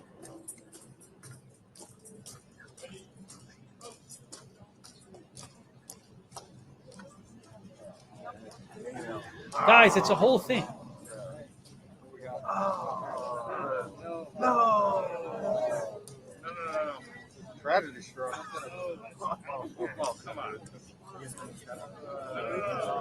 Do they not want the flags in the camera way? Is that what they're complaining about? Somebody politely ask, don't everybody yell. I think the camera people are like, the flags are going to block the view of the door. Nobody's into her face. He's adjusting. He's adjusting. He's more coming first. Doug. Doug. Oh, thank you. Thank you. No. He's been working with us. Thank you, sir. Thanks, Sarge. He's still in the way. They've been good at. That's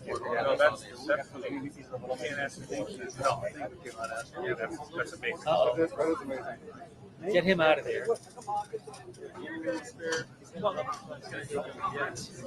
I'm sorry. Thank you. They've never done that before. How's that?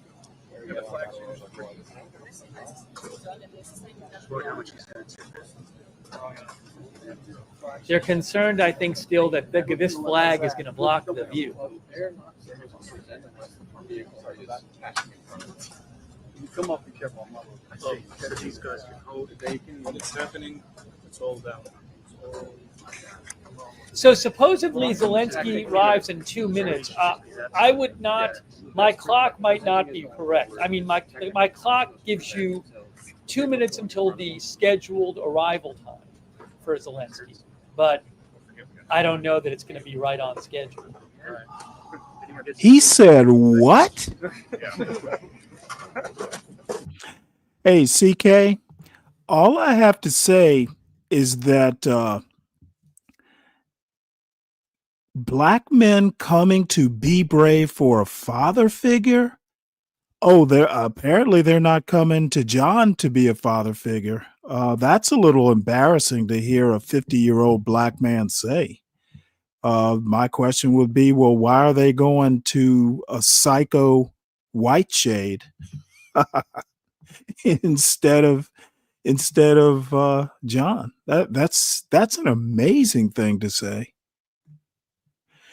No, why the fuck would I give him advice? Dude, look, here is the deal. I am willing to give advice to people who ask for advice. I'm not the kind of guy who just offers advice just at random. John does bullshit like that, poking his nose in. And one of the reasons John got pissed off with me is I've literally never come to him for advice. And, he tried to offer advice to my son. And I just basically told him, if he ever needs advice, I'll come to you. But you don't need to be offering advice without being asked for it. You are a former software developer. You aren't currently doing it. So what advice could you possibly have that would be relevant or useful or up to date? Software development is one of these things where, if you don't do it for a couple years, you're behind the curve. Look how often they're coming out with versions of ChatGPT. I have no clue. And no, why would I offer advice? Number one, my target audience, if I'm going by YouTube numbers, I have 2 age ranges for males, and it's 35 to like 54, something like that. And then there's a 54 to something. So most of the people in my audience are 35 or above. So why would I be offering a 35-year-old advice unless they have a background that's similar to mine? I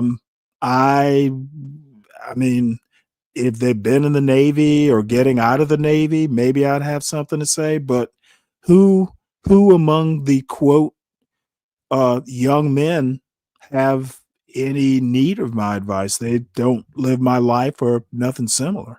And they probably know more about their lives than I do, and hopefully they got fathers or somebody. You know what? I have nothing to offer to Jay. Well, you know what? Actually, CK, you were there. I actually did give advice to Jay. Like, these are the black conservatives that you really need to be reading and helping guide you through your black conservatism. So yeah, actually I did give some advice. I got video evidence of me giving advice. So John is kind of wrong there. Yeah, I thought it was good advice. But John doesn't ever, John is not a fact-based person. He'll just spout whatever, is on his mind at the time, assuming his mind is, cogent, or his thinking is cogent. John, once again, proves that he's really not in touch with reality.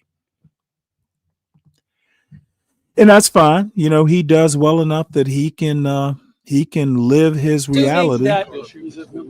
I'm assuming that I think it's a safe assumption that we won't obviously be able to watch the whole meeting, but there will be some sort of, he'll arrive and then they'll go inside. And sometimes they do a thing where pretty soon they do an appearance inside, or they could do a thing where they have the meeting and then they do an appearance. But I believe at some point we'll see them all sitting in the Oval Office with the cameras, but maybe that'll be after the meeting. Yeah, that's kind of what I'm looking forward to, the question session. So I guess what I'll do in the meantime is I'll keep an eye on this for any activity.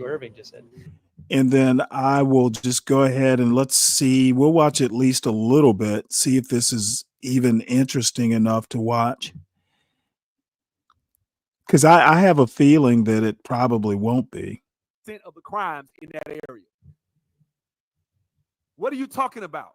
I ain't never heard that shit. Now, black people ain't committing crimes now? Yes, she can't. She can't. She gets angry if somebody disagrees. You're about to see the truth. You just give me a second. And you don't want to hear the point that I'm going to Filibustering. She's scared. She is afraid, boy. She's scared. She's scared he about to body her ass. She know that brother Chris. Let him go. And yet you want me to respect your point. And that's not how a debate works. So if you want me to keep getting louder, I will do it. But ultimately, if I show you respect, give me the respect back. This one out of King Kong on our ass right here. This one out of, man, look, she'd have been all kind of bitches. Man, I done went off. See that? Bitch, you ain't the only one can scream. What the fuck? What we doing? Oh, that's my what Lord. See. You need some New Jack cops or some New Jack criminals. I'm just telling you. That's how it got to go. You know what I'm saying? That's how the game got to go. And at the end, you be like, I should have killed you myself, bitch. That's how you got to be. You got to be ready to turn up. Your soul is required in hell. Because I'm telling you, it took the, listen, respect to the. Oh, you know who the black guy is, or are you talking about Sub-Zero? This is the most animated I've seen Sub-Zero. In the movie, they punched me out. Everybody laughing. Old man tried to do me. He laughed about this shit. Ice-T said, "I got your back. I got something you might not find so funny. Your man G Money tried to cut a side deal." You know, we all know the movie. But what's crazy is you can't be one of these mainstream people and really get in here and put them cables to her ass. You can't. You got to come up in this thing and put them cables to her. They should have went and got some people. Everybody with under 40,000 subscribers.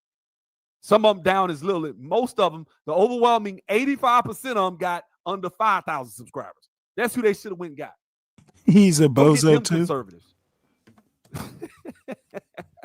That's what it is. That's what it is. Go get those conservatives. This shit would have been way more entertaining. These people worried about their damn followings and oh my God, he called her out her name. Yeah, you ain't finna out scream me like that because she's scared. She is petrified. She is afraid to let this man speak. I would speak her, hey, y'all, she's scared to let this man talk. Hold on. I tell him, let him talk. She's scared. These fucking conservatives getting on my nerves. Let the man talk. Damn. That's why I don't like this show. You letting her get this damn soundbite off. Now you dumb idiots finna try to make the man sit down. Damn, that brother's good. They won't let him talk. Let him talk. Y'all up here finna get him. Yeah, I'm not sure. I feel like listening to stop raising these damn flags all and this let her ass screaming. get cooked. They not letting nobody get off. She just Yeah, you and me both, CK. That you can sit here and blame black people on. Be steady, fucking man. Look here. I'll be disrespectful. It's time to nigga. You ain't got listen. You ain't got but so long with this broad before she starts niggering. I'm gonna nigger with you. She's nigger with everybody that came up here except the one chick that just asked a basic question and refused to say anything. Just let her talk. Let her bump her damn gums. Thank you for being nice. Why? Because she didn't say nothing. She didn't say nothing. That's the only one. Think about it. That's the only one she was cool. I would see, I'm different. Like, when you stop being a coward and let the man speak, you a coward. I would tell her. Then she gonna turn around and get ignorant. I'm gonna get ignorant with her ass. Fuck you mean because I got on an American flag? Bitch, why don't you move your ass to Uganda somewhere? Move. Take your ass to Africa. But then shut the fuck up if I got on a flag from the country your stank ass live in. Ignorant ass. I'm gonna ask you to return to your seat. I'm in the country that our ancestors built. We have a claim to this bitch, so I'm gonna wear the flag. Now what? Yeah, you do. That's why you go on live media and put all this little dumb shit you have on social media. You say shit for the weed smoking, dusty troglodyte motherfuckers. That's your audience. Low IQ, stupid. Tell you something. And I can already tell she gonna be too damn soft with this broad. She gonna overtalk her ass. She look like she too damn soft and gentle and want to just, well, I just think, and then she gonna overtalk her. That's what she trying to say. See, that's her argument. Literally, that's not what she said. The fuck is up with these guys? If you can't deal with, hold on, let me show y'all something, man. I'm finna disprove our ass in real time. Guess where I'm going? Y'all tell me where I'm going. Who gives a fuck? Just get there. Where am I going, y'all? Y'all tell me. My favorite old trusty, statistic. Here we go. Let's get there right quick. Let me show y'all something, man. I'm with you when you're right. I'm not with you when you're wrong. Now look at this. Table 43A. Black people.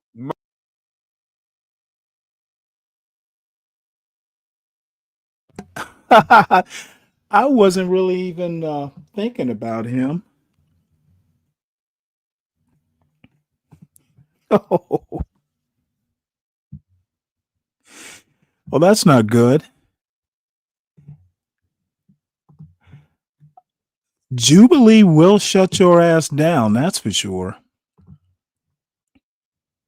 So let's go back and see what's happening here. Supposedly, they will give you warnings. I wonder if anybody in his chat. Now, the last time this happened, I think if you stop playing it, they will go back and let you back up. But I forgot it's Jubilee. He was watching. God damn it. Let's see if they get wind of me.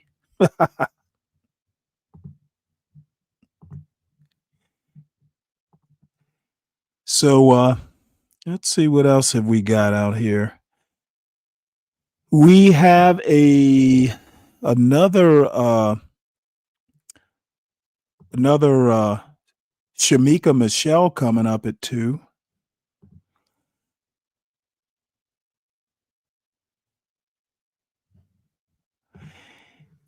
Yeah, and to be honest, I really up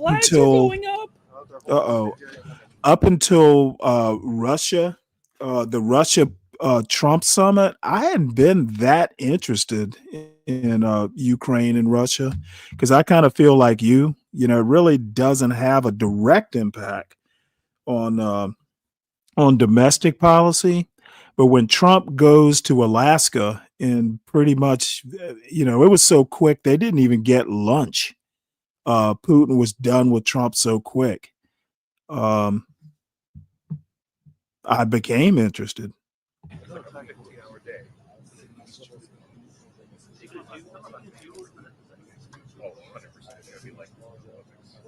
Now, I'm not exactly sure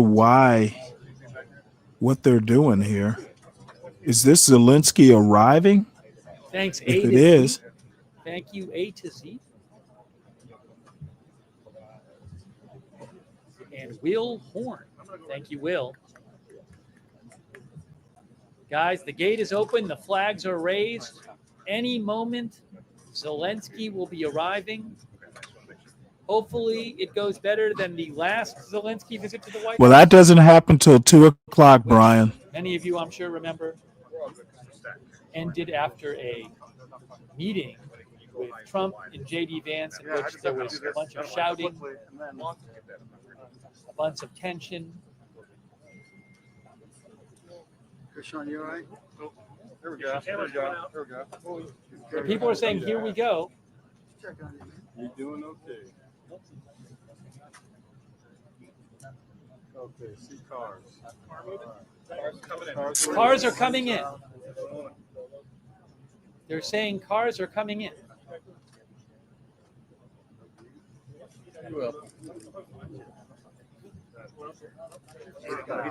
Let's see. I am at He's coming now. about Zelensky is arriving now. There is the almost car. 6.5 hours. Here we go. Zelensky is arriving at the White House now. There is Trump. There is Trump. Let me get myself off the screen. There's Trump.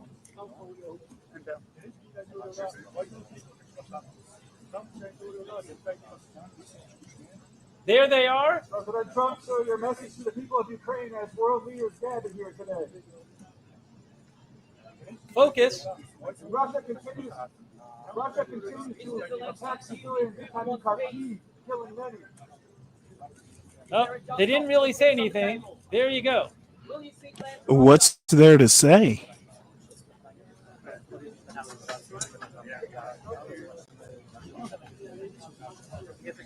Well, they weren't out there for long. They were not out there for long. I can show you a different shot right now.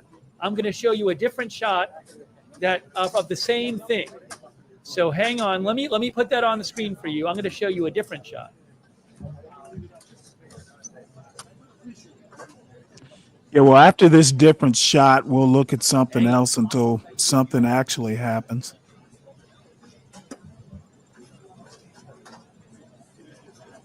Let me get the other shot on the screen for you.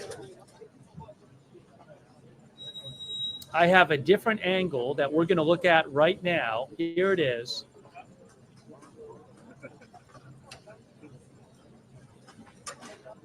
Okay, this is moments ago. Hold on. Why is this not behaving? Oh, hold on.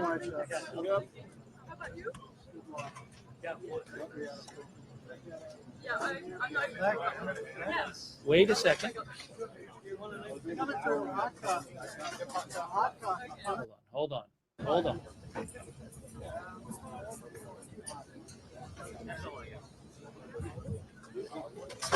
There, I'm seeing. What am I? Oh, there it is. There we go. All right, here we go. All right, watch this. I'm going to replay you what happened. Let's watch moments ago. I have a better angle of it now. Here's a different angle of, and I think Trump might have said something. So let's watch this. Sorry, it took me a second to get it on the screen. Here we go. This is moments ago at the White House. You'll be able to see everything better on this shot. Here we go of Zelensky arriving. Hang on.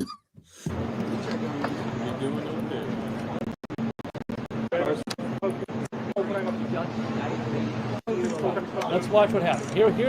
This was moments ago. This was moments ago. That's not really that different a shot. A little bit of a better shot here. Here's the car coming up. He's smiling. He gave the fist.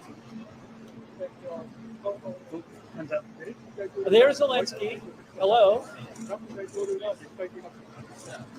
Oh, nice shot. President Trump, sir, your message to the people of Ukraine as world leaders gathered here today. Russia continues to attack civilians in Kharkiv, killing men. You've never done something for peace on the table. Will you see land for Russia?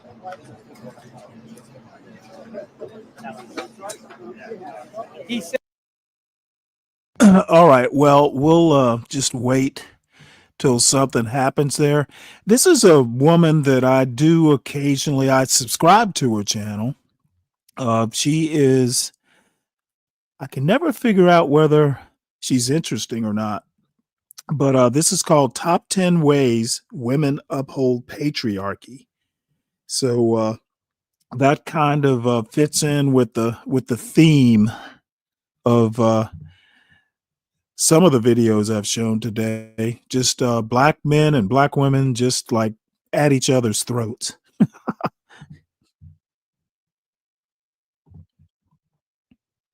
Oops, you know what?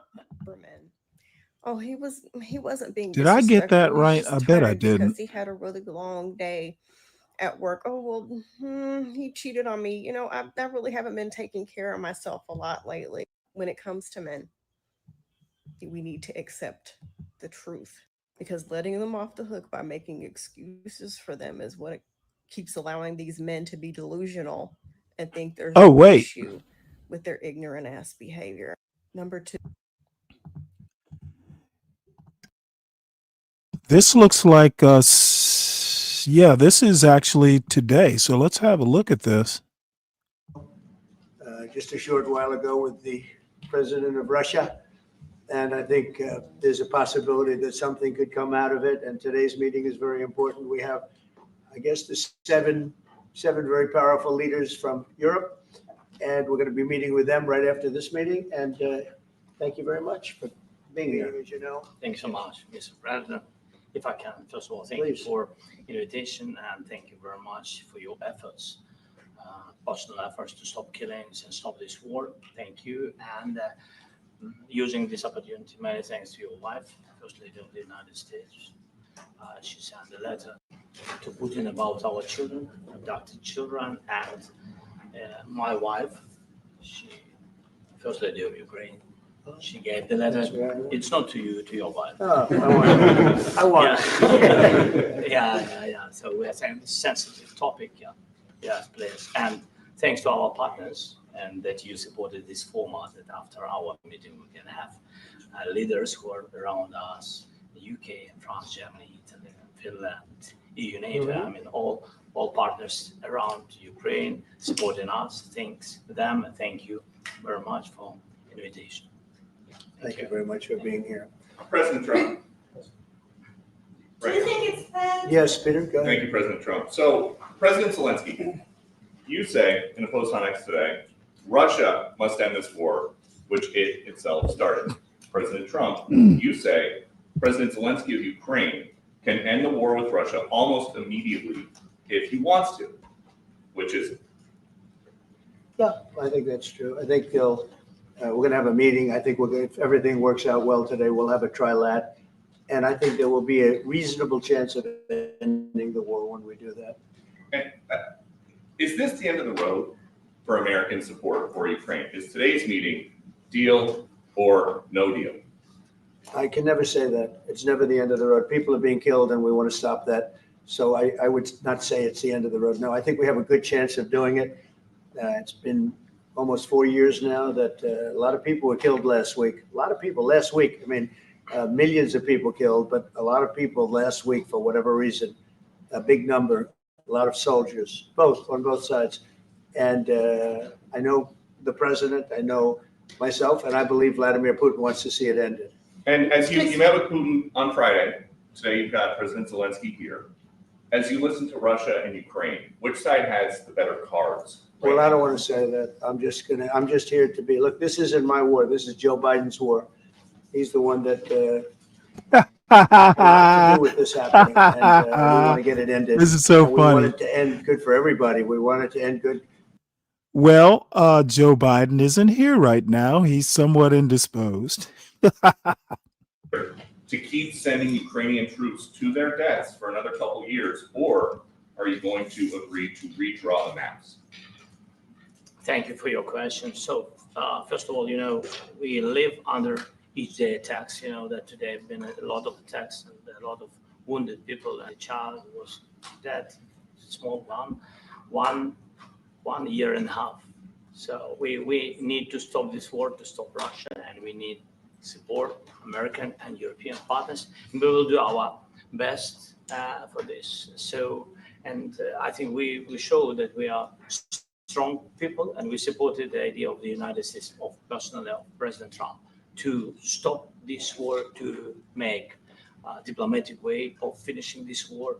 And we are ready for trilateral, as President said. This is a good signal about trilateral. I think this is very good. Thank you. Mr. President,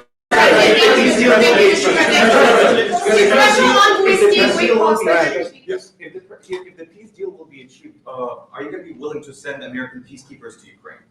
But we're going to work with Ukraine. We're going to work with everybody, and we're going to make sure that if there's peace, the peace is going to stay long term. This is very long term. We're not talking about a 2-year peace and then we end up in this mess again. We're going to make sure that everything's good. We'll work with Russia. We're going to work with Ukraine, and we're going to make sure it works.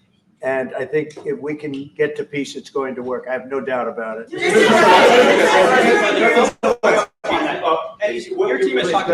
Your team has talked about security guarantees. Could that involve U.S. troops? Would you roll that out in the future? We'll let you know that maybe later today. We're meeting with 7 great leaders of great countries also, and we'll be talking about that. They'll all be involved, but there'll be a lot of help when it comes to security. There's going to be a lot of help. It's going to be good. They are first line of defense because they're there. They're Europe, but we're going to help them out also. We'll be involved. Mr. President, Vladimir Putin mentioned that the war will not end without addressing the root causes of this war. Have you had an understanding what are the root causes of this war? Well, look, the war is going to end.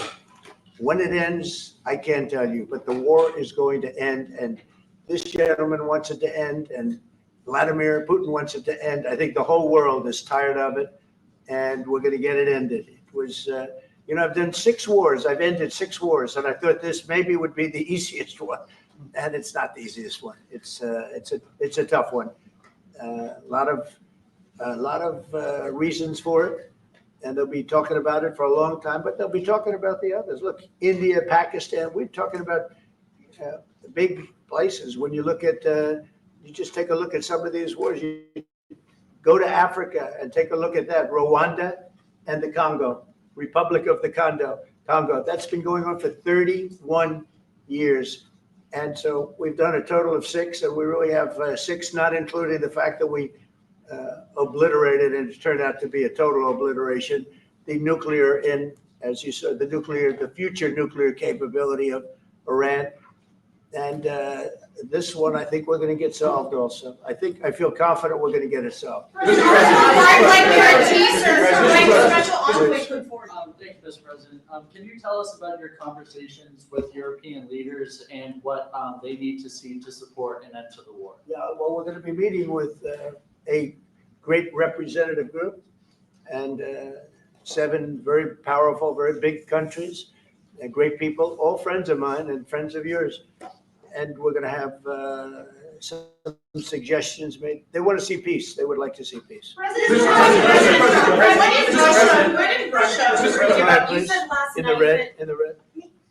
Trump, do you think it's fair to for Ukraine and for Russia to achieve a lasting and durable peace if Ukraine cedes its territories that Russia hasn't yet conquered? Do you think it's a fair peace for Ukraine?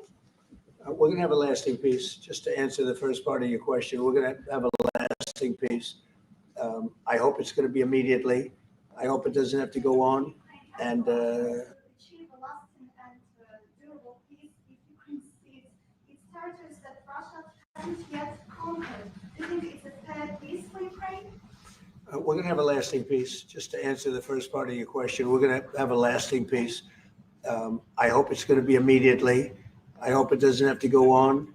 And I think people of the whole world is going to be very happy when that's announced. Yeah, please. Mr. President, you posted on social media, Mr. President, a very touching letter from the First Lady, and the letter was hand-delivered to President Putin, and it calls for an end to the war, essentially, because of the children and the children's future.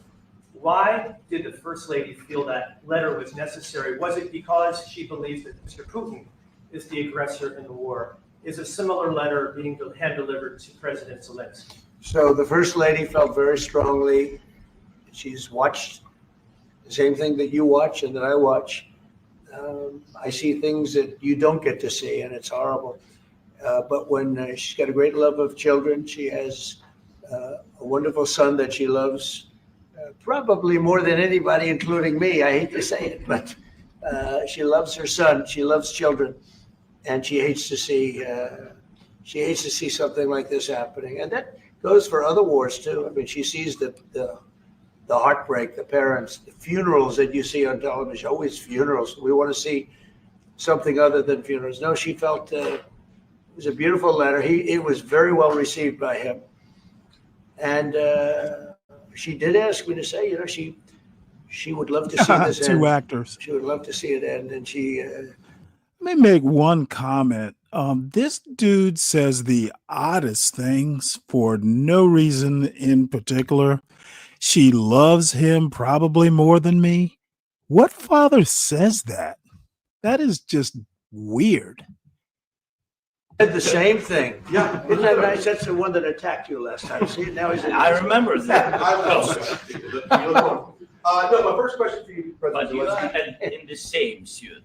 I See, I changed you out. Maybe yours is much better. Real quickly, upon peace, God willing, we get peace. Are you open to holding an election in your country? Yes, of course. We are open for election, yes. We have to do safety circumstances. And a little bit, we need to work in the parliament, because during the war you can't have elections, but we can do security. We need, maybe how to say, we need a truth, yes, everywhere, in the battlefield, in the sky, in the sea, yeah, to make possible for people to do democratic, open, legal elections. So you say we're ready. during the war you can't have elections. So let me just say 3.5 years from now.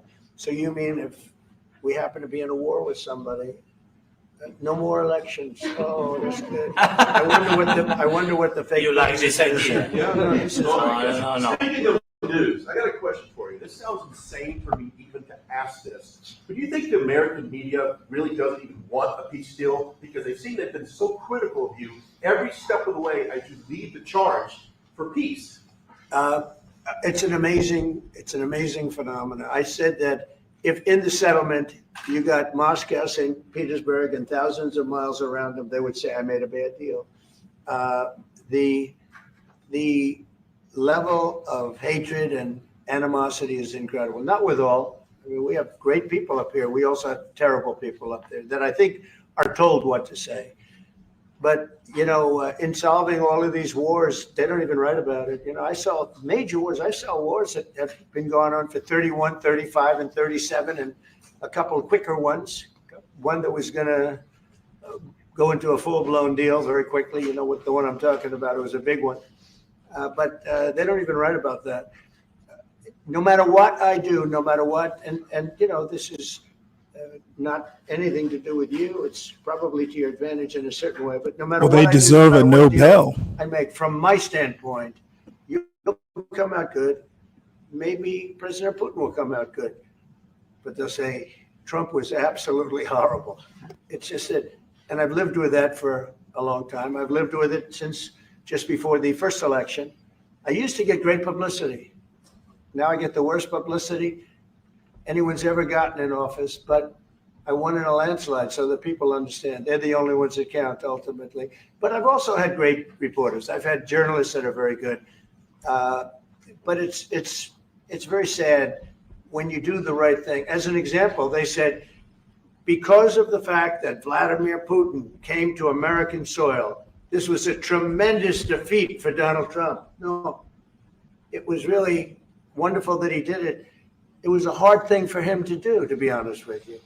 It was the opposite of what they said, but they said it. Now, if he didn't come, they'd say that was also bad for Trump. Yeah, there's no way. And there's just a great dishonesty of the press, and I think that's why it's lost its credibility. You know, its credibility is at an all-time low.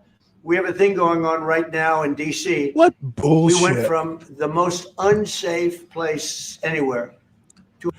Okay, you know what? This guy, all I have to say is Putin came all the way over here just to say "Yet." That's what they're talking about, Mr. President.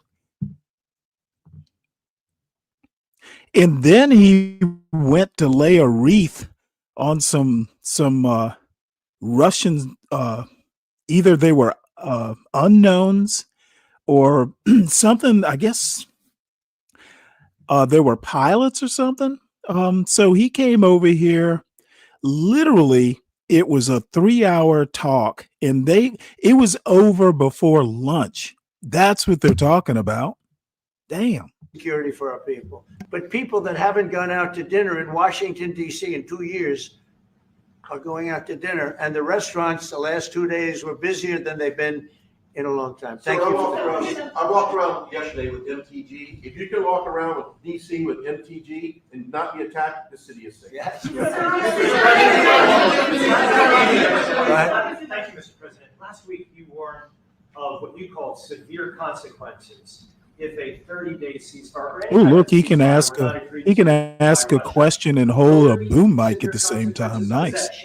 I don't think you need a ceasefire. You know, if you look at the 6 deals that I settled, Yes, it's they were all live. at war. I didn't do any ceasefires, and I know that it might be good to have, but I can also understand strategically why Or near one live. country or the other wouldn't want it. Yeah, this You is have live. a ceasefire, and they rebuild and rebuild and rebuild, and you know maybe they don't want that. But if you look at the 6 deals that we made peace and you know long-term, long-running wars, I didn't do any ceasefires. I like the concept. You know, I like the concept of a ceasefire for one reason, because you'd stop killing people immediately, as opposed to in 2 weeks or 1 week or whatever it takes. But we can work a deal where we're working on a peace deal while they're fighting. They have to fight. I wish they could stop. I'd like them to stop. But strategically, that could be a disadvantage for one side or the other. But all of these deals I made without even the mention of the words ceasefire. Can you explain the decision to offer Ukraine Article 5 like security guarantees, but stop short of pushing for their full membership? Yeah, well, we haven't done anything on that yet. If you look back and you go back long before President Putin, it was always a statement that they would never allow Ukraine into NATO. So that was a statement that was made, but we haven't discussed any of that yet. We're going to be discussing it today, but we will give them very good protection, very good security. That's part of it. And the people that are waiting for us, they are, I think they're very like-minded. They want to help out also. Thank you, President Trump. The United States has already given hundreds of billions of dollars to this war effort in Ukraine. Biden. At best, it is a stalemate, and the killing continues. So, President Trump, how much more is the United States willing to give Ukraine? And President Zelensky, how much more do you want? Well, I'll start off just by saying we're not giving anything now. We're selling weapons. This is something before, I guess the number is well over $300 billion. That was under Joe Biden, a corrupt politician, not a smart man, never was. By the way, go back 40 years. He was not a smart man 40 years ago either, but now he's in particular bad. This was done by a corrupt administration that shouldn't have been in. And look, a not so smart man made it to president. What does that say about you, Mr. President? And he would have been very happy because he would have liked to have seen. I mean, they went through hell. He went through hell. This war would have never happened. And the people that were killed, a couple of million people, a lot of people with soldiers and everything else, and the people that have been displaced and forced into other areas and other countries because of what's happened, none of that would have happened. And I'm just saying that He was a horrible president, whether it was the borders or this. He was just a horrible, corrupt president. Mr. President, You want to answer? I can. Thank you so much. So first of all, we have possibility now to buy weapon from the United States. We are thankful for this program and this opportunity. We are thankful for Europe. They pay for this. And through NATO program, for example, Pearl and etc., we have some programs where we can have some money to finance this. And this is a part, I think, it's not a part for the war and to defend us. It also will be a part for security guarantees, to strengthen our army, to rearm Ukrainian army. This is very, very important. And it depends how much money we need to rearm. For example, the question of air defense, we spoke about it with President Trump, and I'm happy that we have now bilateral decisions and we work on it with production, American production. Nobody in Europe has so many air defense like Patriots, for example. We need it very much, and this is also about defending. And I think, I think the good news, we make the best military equipment in the world by far. You mentioned the Patriots. How good are they? We have systems, they're literally 100% foolproof. And it's really like shooting two bullets, two bullets hitting each other in the air in a space like this. The chance is 100%. It's 99 to 100%. So we sell the equipment to NATO. And NATO does what, I don't know what the arrangement is that you have with, but I know that they want you to have the equipment. And we're getting the best Oh, equipment. wow. Well, hell, who needs to be a part of Under NATO if Biden, NATO's giving you weapons crazy or what was selling going them or on. whatever? I believe the number is over 300. I think it could be $350 billion worth of equipment and money and everything else. And we've made more progress in settling this war in the last 2 months than they made. Hey, Dirty, I thought he It was should have going been to say settled a long we've time made ago, more but it should have never profit. happened. Yeah, please. You pushed out on social media. Brian, go first. You pushed out on social media about doing away with mail-in ballots and potentially electronic voting machines. Can you expand on that? Well, I will. That's a very off topic, just really quickly. Mail-in ballots are corrupt. Mail-in ballots, you can never have a real democracy with mail-in ballots. And we, as a Republican Party, are going to do everything possible that we get rid of mail-in ballots. We're going to start with an executive order that's being written right now by the best lawyers in the country to end mail-in ballots because they're corrupt. And you know that we're the only country in the world, I believe, I may be wrong, but just about the only country in the world that uses. And guess what? It's literally going to be shot down because states control the voting process. The executive has nothing to do with it. And you might squeeze it in as some election law, a federal election law, but I don't think so. This guy just likes, I understand maybe he wants to try and get it litigated to the Supreme Court, but I don't see how you tell states how to run their own elections. The Constitution isn't written that way. Paper ballots, very, very important. Paper ballots, and I think maybe even more important, the mail-in voting. We're going to end mail-in voting. It's a fraud. If you have mail-in, even Jimmy Carter with this commission, they set it up. He said, "What's the one up, thing Solid about Snake? mail-in voting, you will never have an honest election if you have mail-in. And it's time that the Republicans get tough and stop it because the Democrats want it. It's the only way they can get elected. Because with men and women's sports and with transgender for everybody and open borders and all of How do you explain Georgia having mail-in ballots? Republicans run the state. Dude is talking out his ass. beaten up or killed, like all the people you've been watching get so badly hurt. I'm glad, I hate to take your time in this, but I'm glad you asked me that question. We're going to stop mail-in ballots because it's corrupt. You know, when you go to a voting booth and you do it the right way and you go to a state that runs it properly, you go in, they even ask me, they asked me for my license plate, for identity. I said, I don't know if I have it. He said, sir, you have to have it. I was very impressed, actually. But it's very hard to cheat with mail-in voting. As you know what happens in California, it's so corrupt, where some people get 5, 6, 7 ballots delivered to them. Now, we got to stop mail-in voting, and the Republicans have to lead the charge. The Democrats want it because they have horrible policy. If you have mail-in voting, you're not going to have many Democrats get elected. That's bigger than anything having to do with redistricting. Totally disagree with And the that, Rick. Republicans have to get smart. We're not going to have a country. I said for a long time at rallies, you need borders and you need free and fair elections. Those two things. Otherwise, you don't have. We have strong borders now. In 90 days, Mr. President, we didn't have 0 in 3 months. Not one person came in illegally into our country. In fact, even I find that hard to believe, but it's run by a little bit of a liberal group that put out the numbers. So I guess but 0, 0, and 0. You go back a year ago, 2 years ago, 3 millions of people poured into our country. It was terrible. Thank you very much. What guarantees do you need from President Trump to be able to make a deal? Is it American troops, intelligence, equipment? What is it? Everything.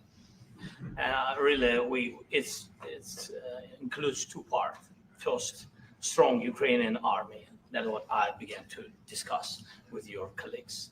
And it's a lot about weapon and then people and training missions and intelligence. And second, we will discuss with our partners. It depends on the big countries, on the United States, on a lot of our friends. Mr. President, are you going to commit American troops to that NATO-like protection in order to get President Zelensky to a deal? Everybody, please make sure you are hitting the like button when you come in. People waiting. Thank you very much. They're all here from Europe, biggest people in Europe, and they want to give protection. They feel very strongly about it, and we'll help them out with that. I think it's very important. I think it's very important to get the deal done. You've been involved in peacekeeping in Ukraine since your first day in this administration. What would you say to the Ukrainian people right now who are suffering under the Russian attacks and hoping that the American people will stand with them? Well, I know Ukrainian people. I've known many over the years. They're great people. They're smart. They're energetic. They love their country. I mean, they love their country, and we want to get this war ended. That's all I can do. I love the Ukrainian people, but I love all people. I love the Russian people. I love them all. I want to get the war stopped. Very important. Was there any aspect of your discussion with Vladimir Putin that left you disappointed? Look, we just spoke to, I was just telling the president, I just spoke to President Putin indirectly, and we're going to have a phone call right after these meetings today. And we may or may not have a trilat. If we don't have a trilat, then the fighting continues. And if we do, we have a good chance. I think if we have a trilat, there's a good chance of maybe ending it. But he's expecting my call when we're finished with this meeting. Thank you very much, everybody. Thank you. All right. Well, Okay, so that was President Trump and President Zelensky taking questions. They were taking questions. All right, hold on. We'll have to discuss that. And I think we'll probably hear from them later. Oh, give me a moment here. I'm going to show you right now. Go back to the other camera. Oops. We don't want that camera anymore. We don't have that camera. We got to go to one of the other cameras. All right, let me get the clock off. Hang on. So they're going to meet now. Oh, here we go. yeah, he looks like he's all into that. It's his sports. But I want to finish this up, and hopefully by the time this finishes, Shamika will be on. Men. Now, it's a totally different story if y'all do this. Now, I want to make one point. I'm pretty sure she is right around 50. She might be in her 40s, but I'm pretty sure, if I recall, she's in her early 50s. And why she's doing videos like this is kind of beyond me. But let's hear what she has to say. Let me start it over. This is top 10 ways women uphold patriarchy, which is an odd title, to be honest. Here are the top 10 things that women do that uphold patriarchy. Number one, we make excuses for men.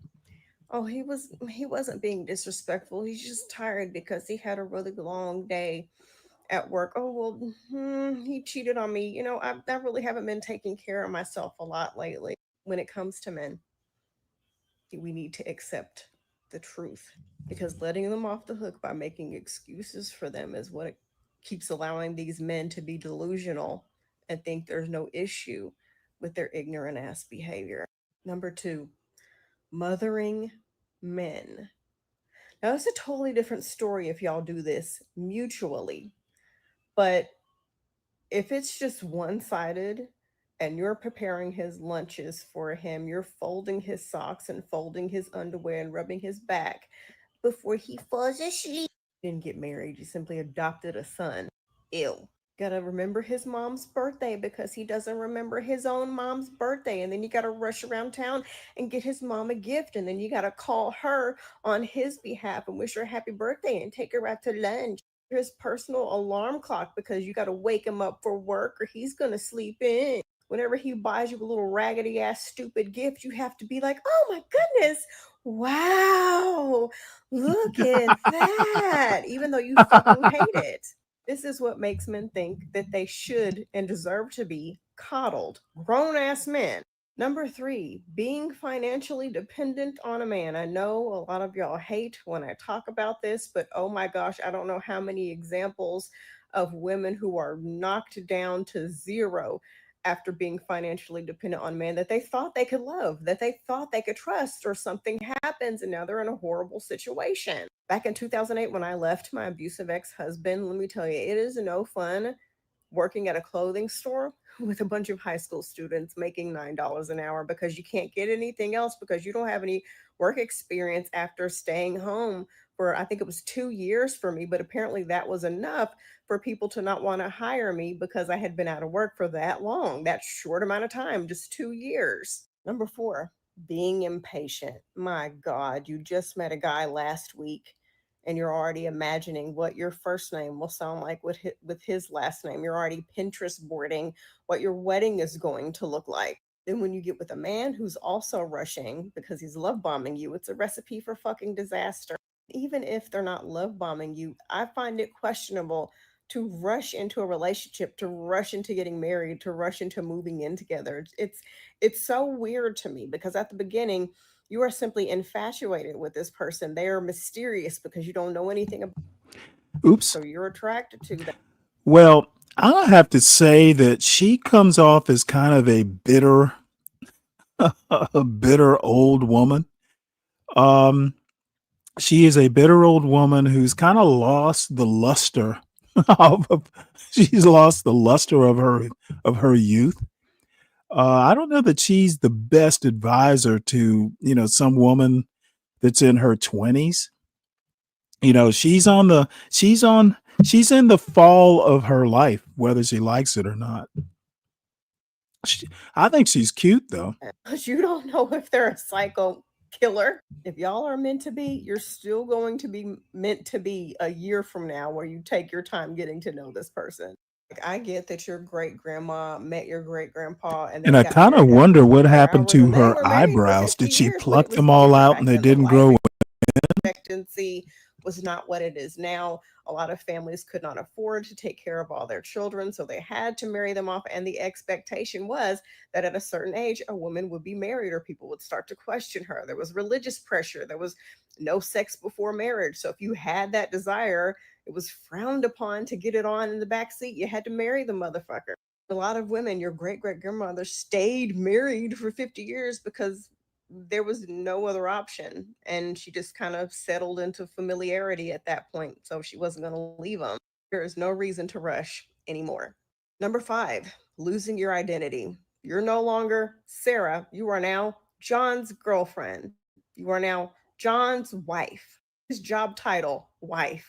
You don't do anything that you used to do. You've given up your job. You've given up your hobbies. You've even given up on yourself. You've given up on working out like you used to. You don't do anything other than lay up under him all day and do whatever it is that he wants to do, while he continues to hang out with his friends, while he continues to do his hobbies, while he continues to do whatever he wants to do. Then at the end of the relationship, when you're crying, screaming, sliding down the bathroom wall saying, I did everything for you, he's looking at you like, I didn't ask you to do that.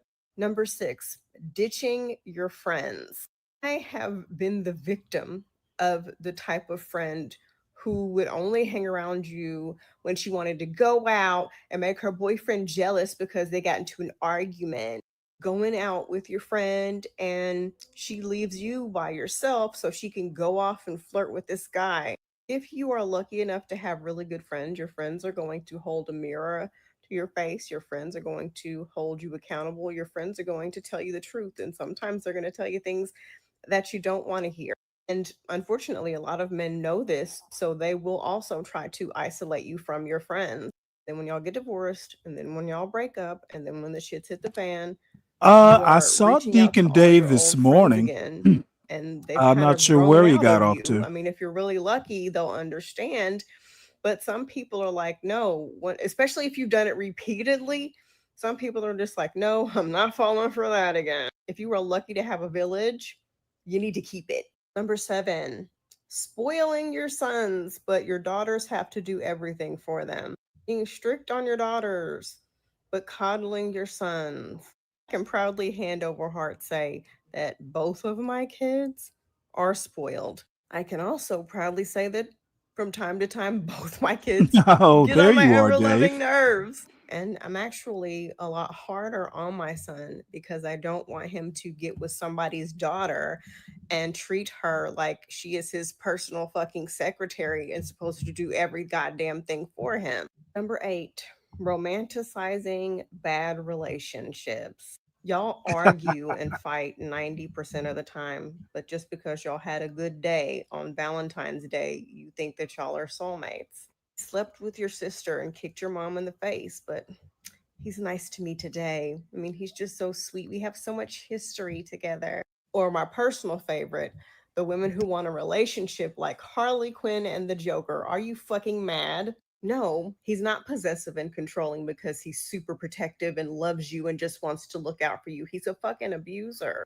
Oh, it's not cute that he's jealous and calls you every minute when you go out with your friends. He's insecure and he is controlling.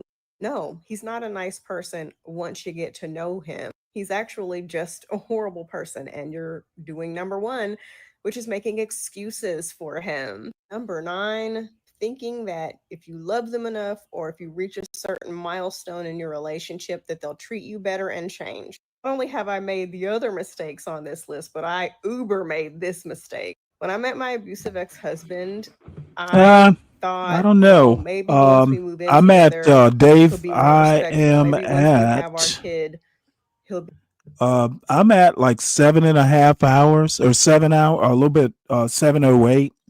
I may listen into it, but once this video is done, we'll listen to Shamika a little bit and then kind of catch up with Zelensky. But I'm going to be all YouTubed out at some point. be a more responsible father and a family man. Maybe once we get married, he will respect me. Maybe once this, maybe once that. And things did change, but not for the better. Think about how hard it is for you to change certain habits that you have. You want to go on a diet, and then by the next week, you're back to your old eating habits. But let me tell you this: if the honeymoon is over before you get married, and you're hoping he'll treat you better after marriage, oh no, that is literally insane. Again, things like that. So it's even harder for somebody to change who they are as a person and who they've been as a person for their whole entire lives. They have to want to change on their own. They have to be willing to do the work. They have to be willing to admit that they're wrong. No, I'll do Go it to from the therapy. chat if I do it at Loving all. I got them, to moving in start together, making marrying them, dinner having after kids, making I'm more done money with is this not going to foolishness. change anything. They will But change. actually, But again, whilst I'm not for the better. here in Number 10 and the last one, relying on friends and family to fill in the gaps where your man is not doing what he's supposed to be doing. You're Oh my asking Lord. your friends and family for money because he is a bum. You're asking your friends and family to watch your children because you can't even leave the house to go check the mailbox before he's bitching and complaining about why are you leaving the kids with me again? His kids. You're asking your bestie to come over and help you hang pictures on the wall because you're tired of nagging your husband to do it because he keeps on Damn. ignoring you. Asking I your take it sister this to is come all over and based on care for you personal while you're experience. sick because he'd rather be in the basement playing video games all day. Now, there might be times in your life where something happens and you need the support of all those people who are closest to you. But if you find that 90% of the time you are leaning on your friends and family to come through for you because your partner that is a huge problem. Because what is he there for? What is his role? How is he enriching your life? How is he bringing positivity in your life? If you're leaning on everybody else except for him because you can't lean on him, you may as well just be by yourself. I mean, you already are, basically. Anyway, that is my list of the top 10 things women do to uphold patriarchy. Let me know if you enjoyed it. Bye. All right. Well, we're gonna just go and see what Tamika Michelle is up to. She will be pretty much the opposite, I'm sure. This is weird. I thought I saw that she just went live. Today is August. It's 2 p.m. Something's up.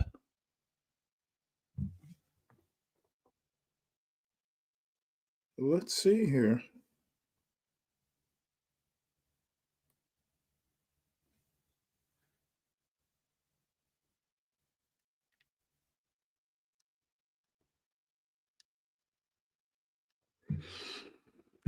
Okay, not sure what's going on with Ms. Michelle, but I guess we'll look in on Lou.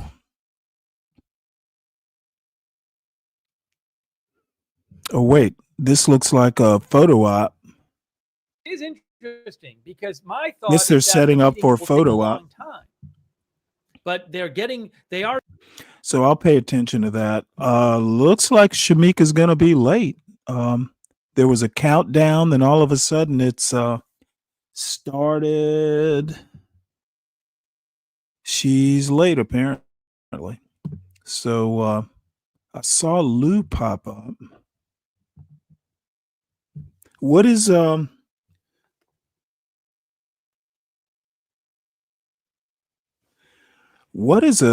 flex something or another? Let's see, Irony is live. Let's do Irony instead. What is a flex simulation?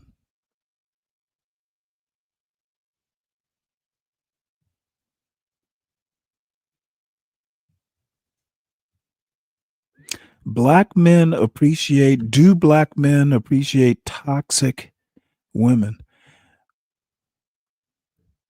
You know what? I'm going to save this for later. And we will listen to Irony.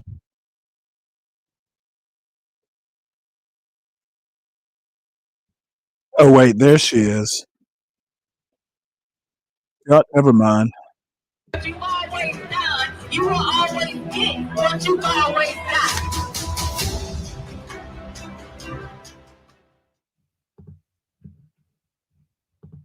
Hello, hello, hello, and welcome to the War on Words.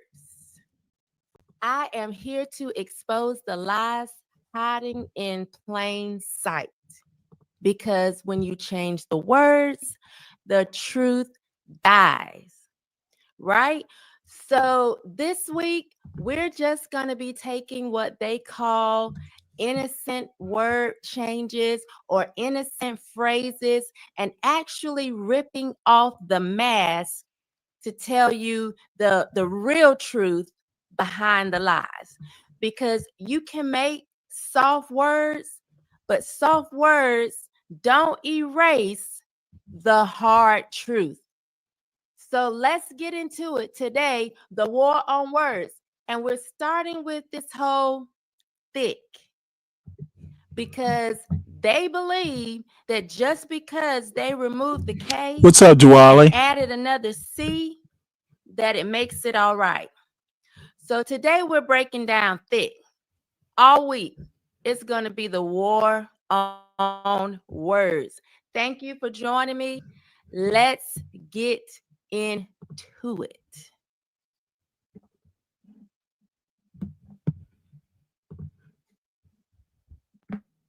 Oh wait, this isn't.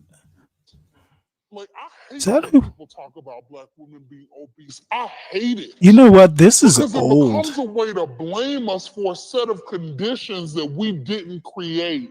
We're moving, we're taking care of kids, but our food quality suffers. We are living in the Trump era. And look, those policies kill our people.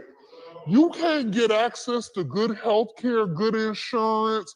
The research says that black women, when we do the same diets as white women, we lose less weight and we lose it slower, even when we're following the diet than our white women counterparts.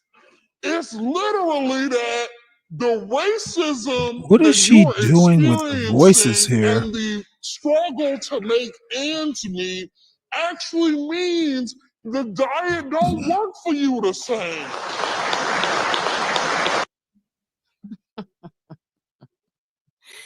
The diet don't work for you the same.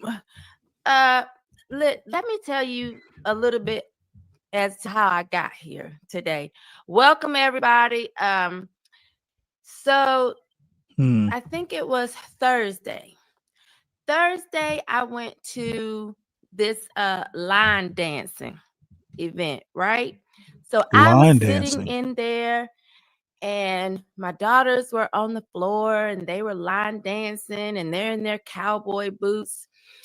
And I was just looking around because for some time now, I've been hearing 4 out of 5 Black women were overweight. And listen, this obesity, this overweight, it's across the board. America as a whole, real fat, real unhealthy. That's why we have Kennedy, who came in with Make America Healthy Again, and people started jumping on board because America as a whole just unhealthy. Listen to this silly woman. Kennedy's. My God. In it, and just us being overeaters. I bet she had a lot of shit from Michelle Obama in her garden. These posts and people saying 4 out of 5 Black women are overweight. And I'm telling you, ever since I saw it, I can't unsee it. So I was in this line dancing event and I'm watching them do their little dances in their cowboy boots. And I'm telling you, they had their boots on the ground. But because they are overweight, the boots were like turned outward, right? So they were like, where them fans at? Where them fans at? Where them, the boots were just turned over. And so I posted on X. And I said, 80% of Black women are overweight. And damn. That's all I had to say because I was sitting in this event and I'm telling you, they had on the smallest clothes, the tiniest tops, showing their big bellies and their big backs. So all this is like a gossip session? Because that's what this sounds like. There are things that even as a smaller frame woman that I will not wear. But listen, the big backs were on the floor. Where them fans at? The shoes. Where them fans at? I mean, just turned over. Where them fans? You know what? I swear, she is a red pill woman. Were upset. And I kept going back and forth with this woman, and she wanted to know, why would I post that? First of all, because it's my account and I post what I want when I want to post it. That was number one. But number two, I was confused as to why people were offended by a statistic that I didn't create. 80% of Black women are overweight. And the reason why I, as someone who's trying to unblack myself, the reason why I'm going to just zone in to Black women, it's because they are the ones trying to change the words to cover up the hard truth. And the hard truth is, you can call yourself thick with 2 C's. You can refer to yourself as a BBW, big beautiful woman, big Black woman.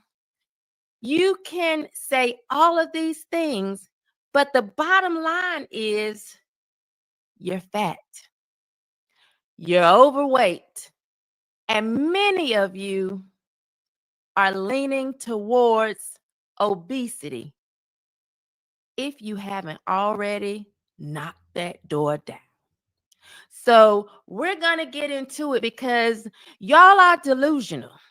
And what we need to understand is there are some real statistics, dangerous statistics. Look at me. I'm so worked up that I'm fumbling over my words. There are some dangerous statistics that go along with accepting this lifestyle as normal. As we saw in the video that I just played, this is a professor, a professional woman, Brittany Cooper, that goes around the United States making excuses for almost crushing that stool she was sitting on, making excuses for the heels, the little kitten heels on those shoes, holding on to the bar on that stool for dear life, blaming racism for being fat. Now, there is a term, it's called weathering, where they do try and say racism is to blame. But as someone that just keeps it real, there's just going to be, listen, racism ain't got nothing to do with you sitting, shoving food, your fork down your throat with an excess of calories. That's not racism. That's not discrimination.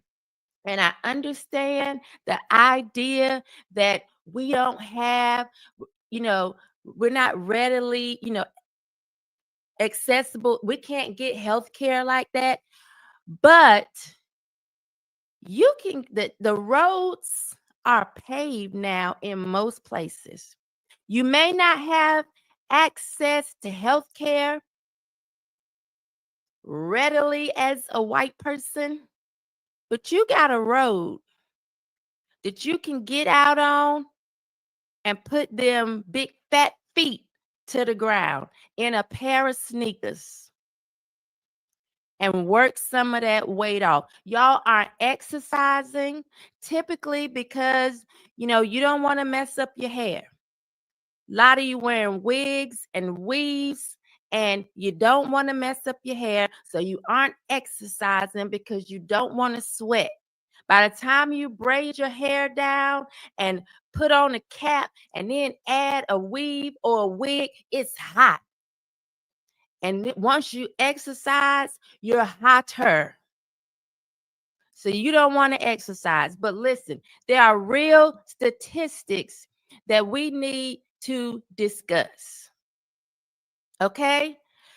Number one, as I said, 80% of Black women in the U.S. are overweight. This is according to the CDC. Somebody the lady that was arguing with me on X over the weekend because of my post on Thursday wanted to know, where do you get those statistics?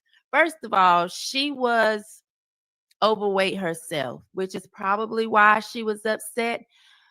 But according to the CDC, ma'am, look it up. 80% of Black women in the U.S. are overweight or obese. What does it mean to be overweight?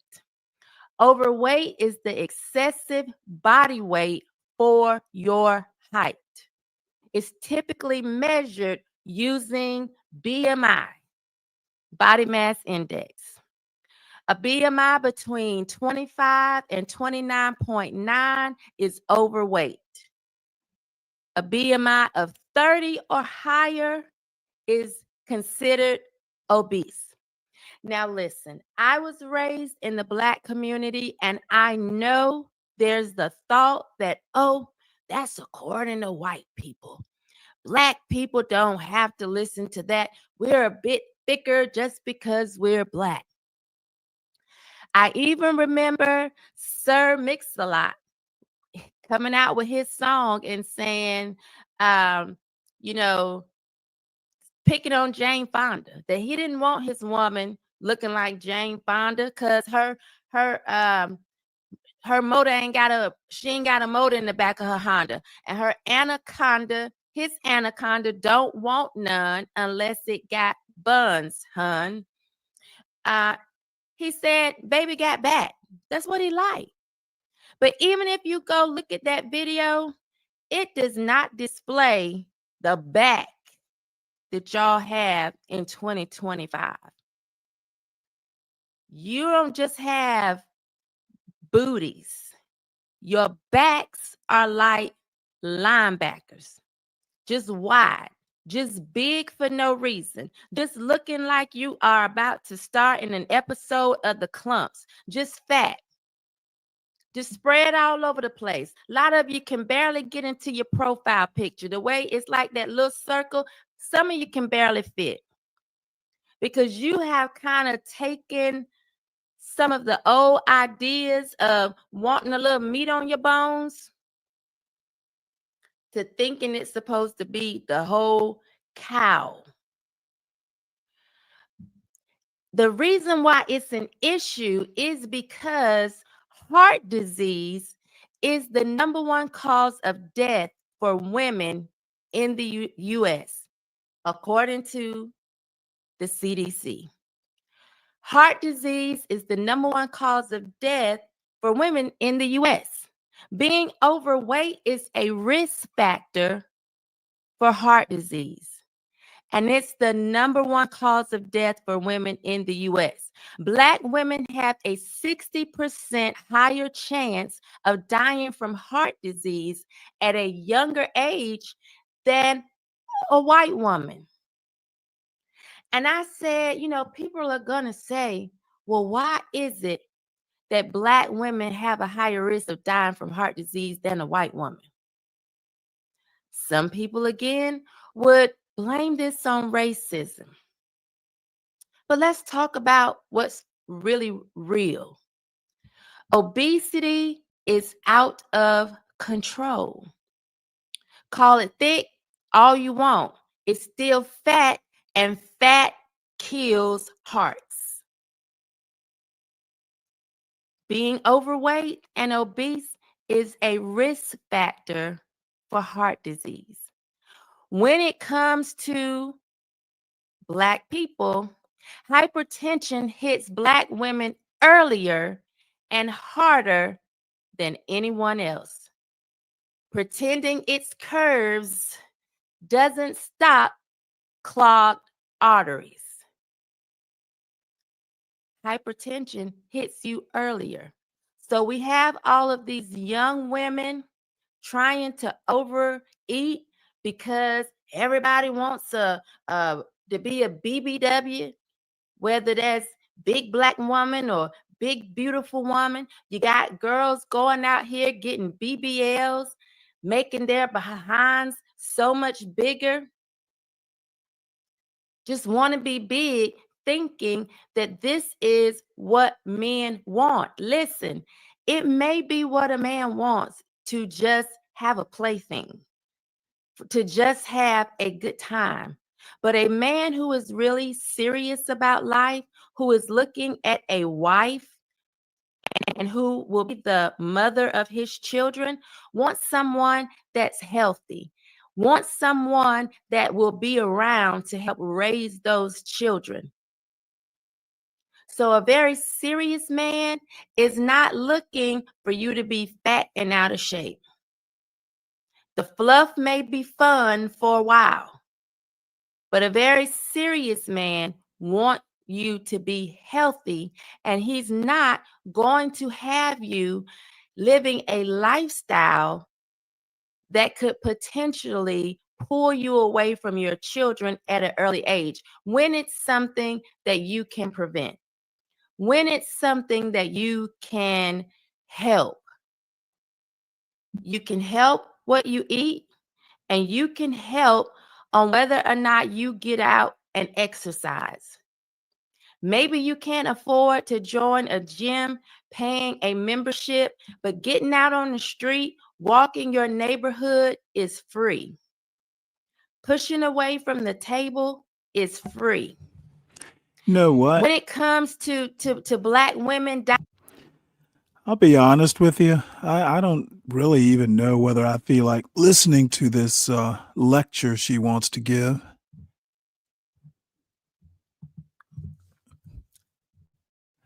I actually kind of wonder whether maybe somebody can help me. I don't know if there are any Black women that are in the audience right now, but don't Black women know this? I would think anybody who's taken a health class recently, say in high school or a health class ever, this is kind of common knowledge. She's not saying anything. She's more fussing than anything. So let's see what Lou's doing over here.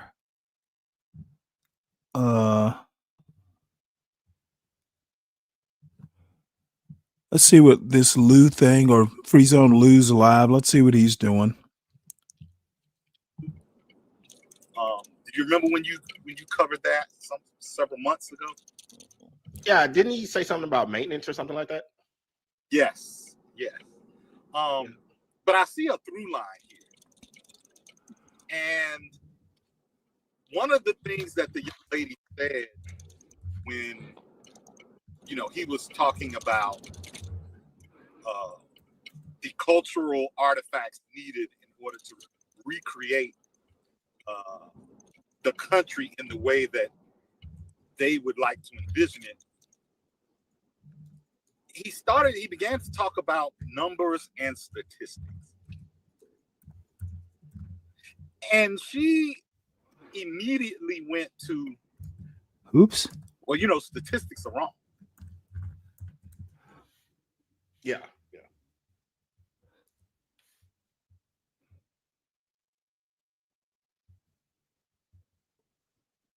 Yeah, all I was stating, I don't know if you kind of blanked out or not, Pablo, but overall, just the subculture not understanding that that slang is going to be fluid. It's going to change by generation and region, and whatever social thing that's going on with the advent of social media. That it cannot be universalized. Its accessibility is going to change all the time. Its authority, it's going to wane over time. It's not transferable over time.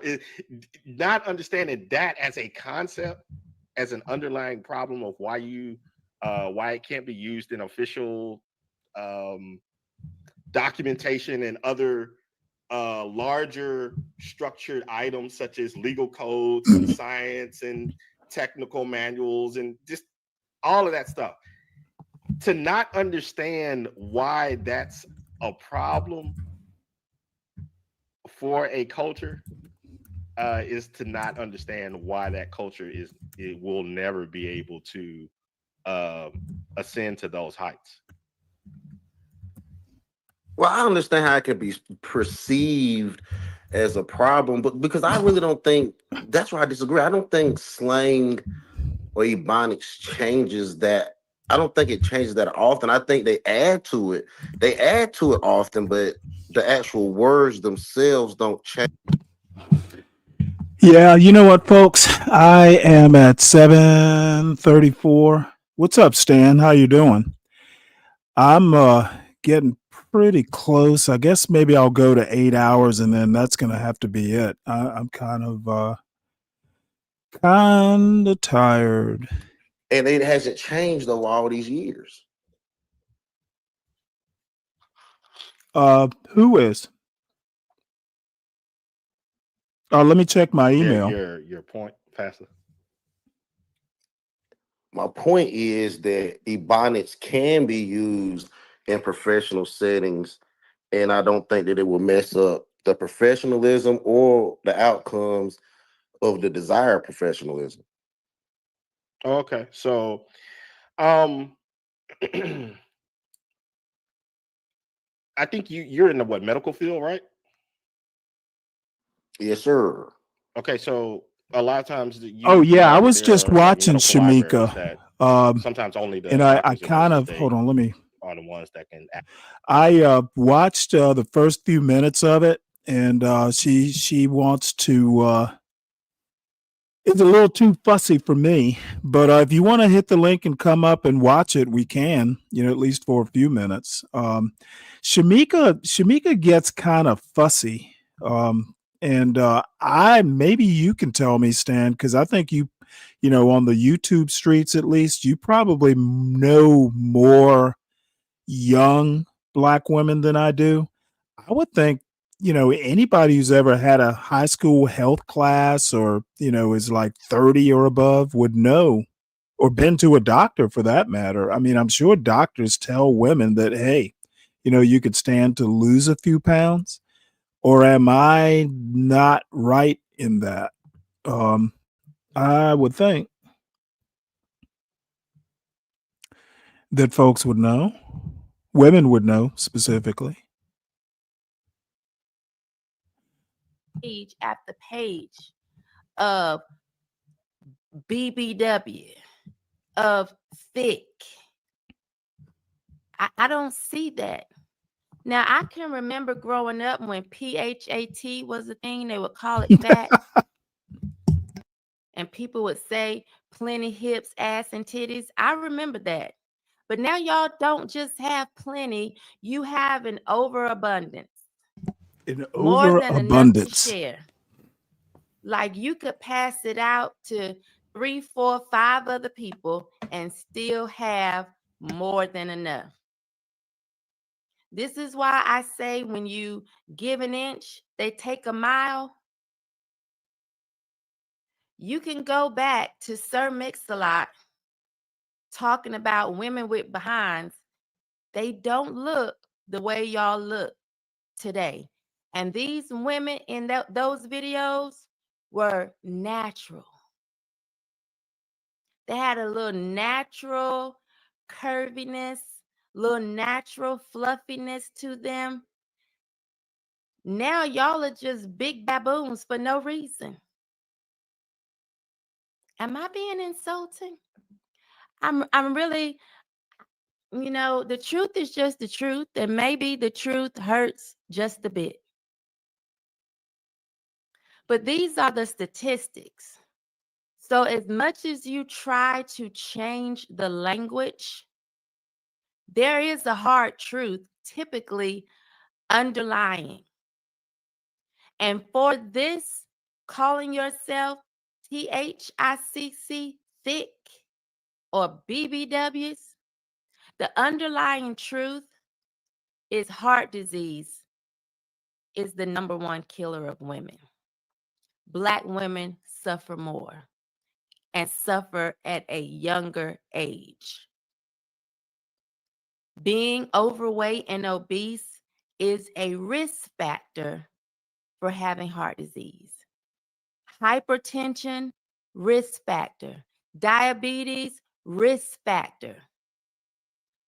And y'all are checking a lot of boxes and calling it thick. So this week in our this is a little mini series. Honestly, I have about 3 weeks worth of words that we've words and phrases that we have began to try to change the meaning and make them sound okay and be acceptable or demonize them. And these are things that just make me shake my head. Because this is shaking my head with Shamika Michelle. And when this woman started coming at me on X, wanting to argue and go back and forth with me, I said, I'm not going to let her irritate me. I'm going to let it motivate me.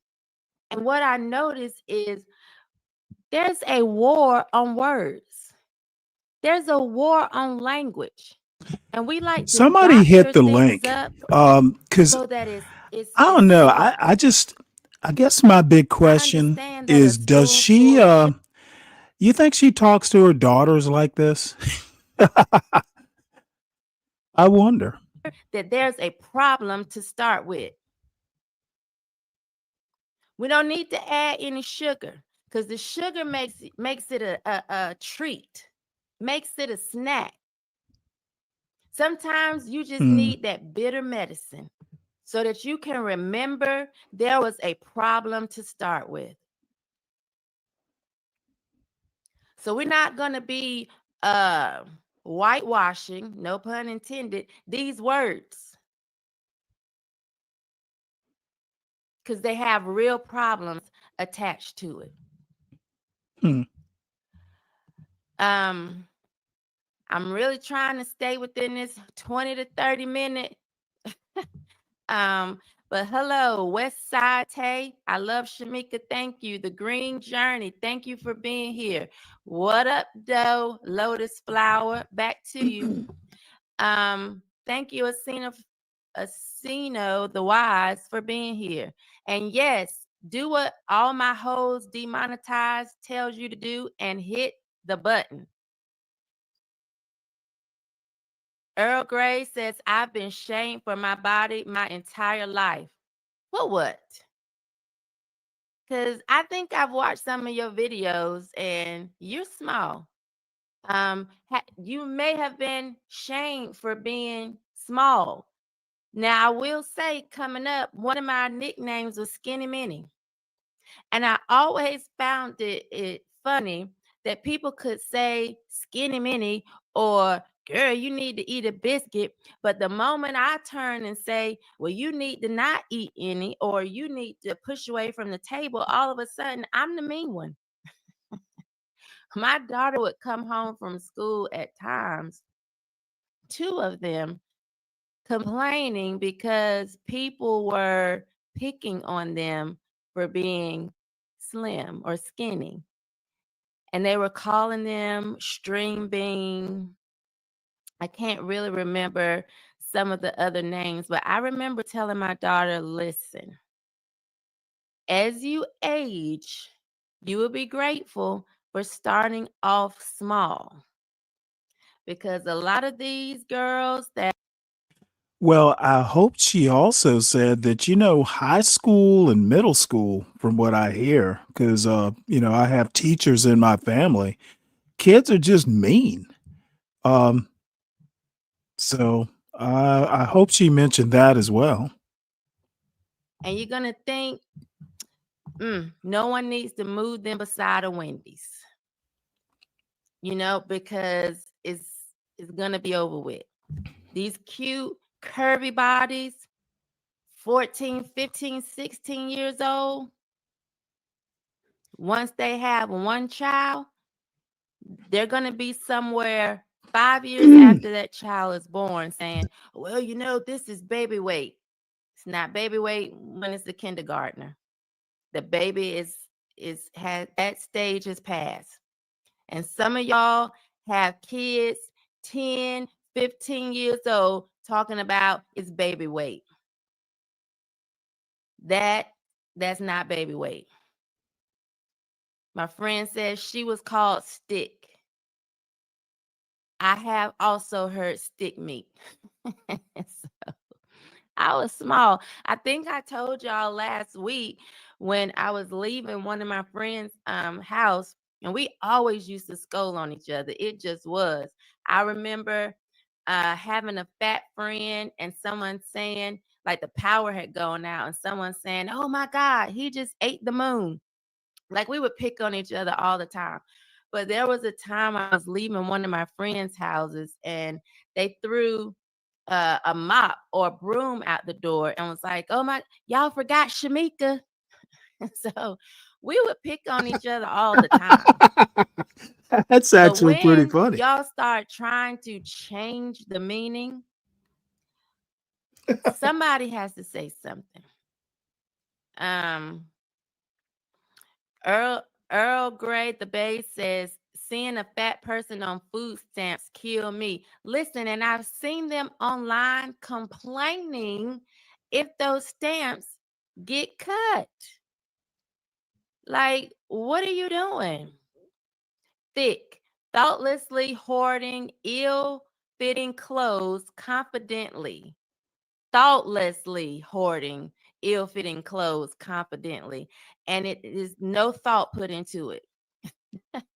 The green journey, absolutely no thought put into it. Earl Grey the Bay says men have lied to these women and told them they look good, unhealthy. Beyonce calls them thick. And this is the thing. You have somebody like Beyonce who's still a decent size. Beyonce isn't even overweight, but she plays into pushing a lot of stereotypes that actually harm women. I don't understand why she has so many fans. She got y'all flitting around, bragging on being single, or, I ain't sorry, I ain't sorry, nigga, with all that little stuff, while she has a husband and a family. Y'all will be standing around singing some of these anthems, these single women anthems. Meanwhile, the person that wrote the song and put it out, married or in a relationship, happy, and y'all walking around buying into it, miserable. Alicia says, hello. Thank you for joining today. Keep being unapologetic about the truth. Unapologetic. Yes. Hey, Melina. Lotus Flower 732. The Supplemental Food and Assistance Program was initially created for healthy nutritional options and decrease hunger, but they won't revise the policy so that recipients can't purchase those items. And there are some places, I know Virginia is starting to implement where you can't buy some of these unhealthy foods with food stamps. And there are people that are angry about it. People that are saying, we're poor, but that doesn't mean that you all that have money should, we don't deserve popsicles. I actually saw a video where the lady was saying, are you trying to tell me and my... I think that they have revised it so you can't be getting a lot of junk food. And I'm also going to tell you another thing. When I was in high school, I worked at a grocery store as a bag boy and sometimes cashier. And they did there were actual like books of food stamps. There were certain things like potato chips and soda and stuff like that you couldn't buy. And this is back in like the mid 80s. So I'm not sure that's, unless maybe SNAP changed, because it went from like food stamps to EBT. Maybe there was a rollback of changes, but I know when I was a teenager, and that's some years ago, shit, I'm 60, you couldn't be getting a bunch of junk food, candy, potato chips, sodas. You couldn't get those with food stamps. So maybe, yeah, I mean, As a matter of fact, the biggest food stamp user.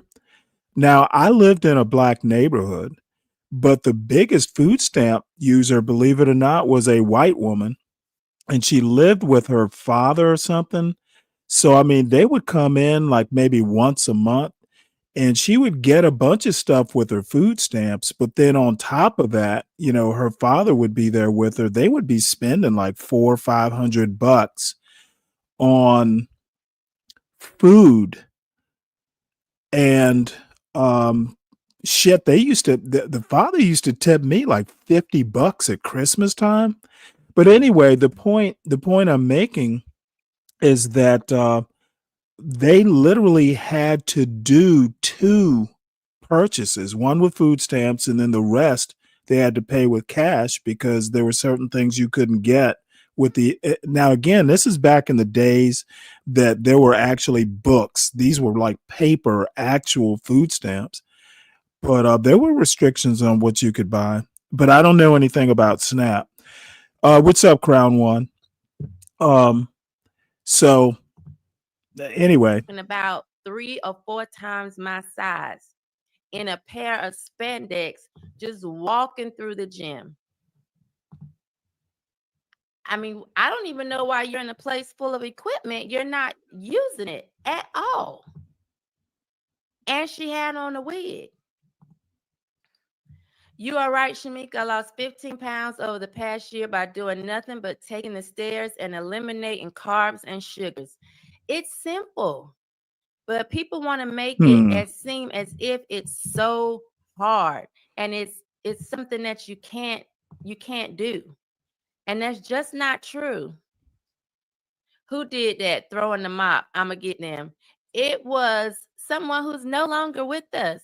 So God got him first, Sharice. it's probably somebody who Hope was their fat. relative isn't watching and they remember that. Just a little jokey joke.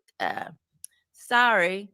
Oh my God, my nickname too. I had self-hate because I was too skinny. I'm 56 and holding it well. You do look good. And still get the you the eat broccoli girl. Oh yeah. You're the eat broccoli girl. Got it. Earl Grey Bay says I got compared to an iPhone. How? Looking like a 12-year-old boy. Girl, that's why I don't like to wear like really, really, really baggy clothes sometimes, because I'm like, I look like a little boy. So I have to make sure my clothes fit decently because I look like a little boy. Pope DeFrank. Starting with Alaska. The Pope be frank. Sorry. Shout out to the chat and Shamika.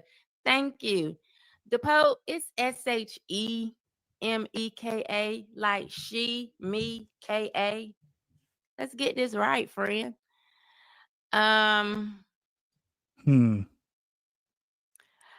Sharisa says she was part of the itty bitty titty committee because she said you know the rest, but I know it. Itty bitty titty committee is what it is. Talk about how Ozempic is killing us, another form of Tuskegee, and you can never stop taking it. That is true. A lot of people, and this is why it bothers me that people want to be so lazy. Is that because right? Then they look Once for you the quick start it, fix. you can't stop it? They Oh, look wow. for the surgery I didn't know or that. the shot that can just help them lose weight, when really all you need to do is stop eating as much. Just stop eating. There was a woman, Katie is her first name, and I am having a whole mental block. She's gonna kill me, but I can't think of it right now. But she did this thing where she wanted to show people that you can lose weight. So she gained all of this weight. She was like over 200 pounds, and she did it to show if you cut back on your calories, you can lose the weight. So after she was very big, she decided to go on a diet. She did all of this just to prove a point, and she cut back on her calories and lost the weight.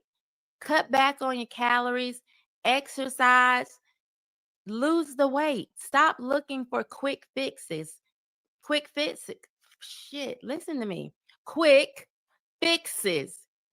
Stop looking for that, because if you understand the pharmaceutical industry, you know that once you take a pill for something, there's always side effects that cause something else.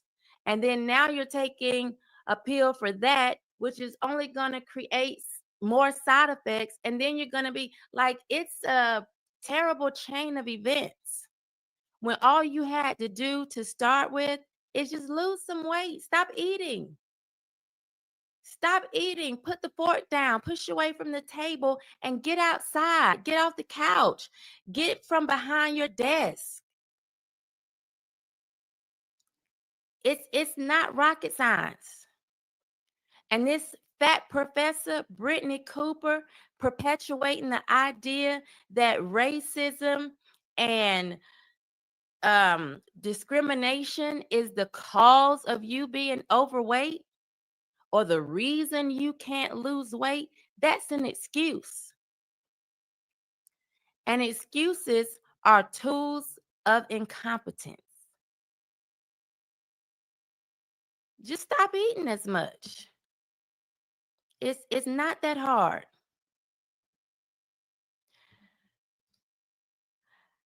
I think Virginia is allowing EBT purchase at McDonald's. Now, come on.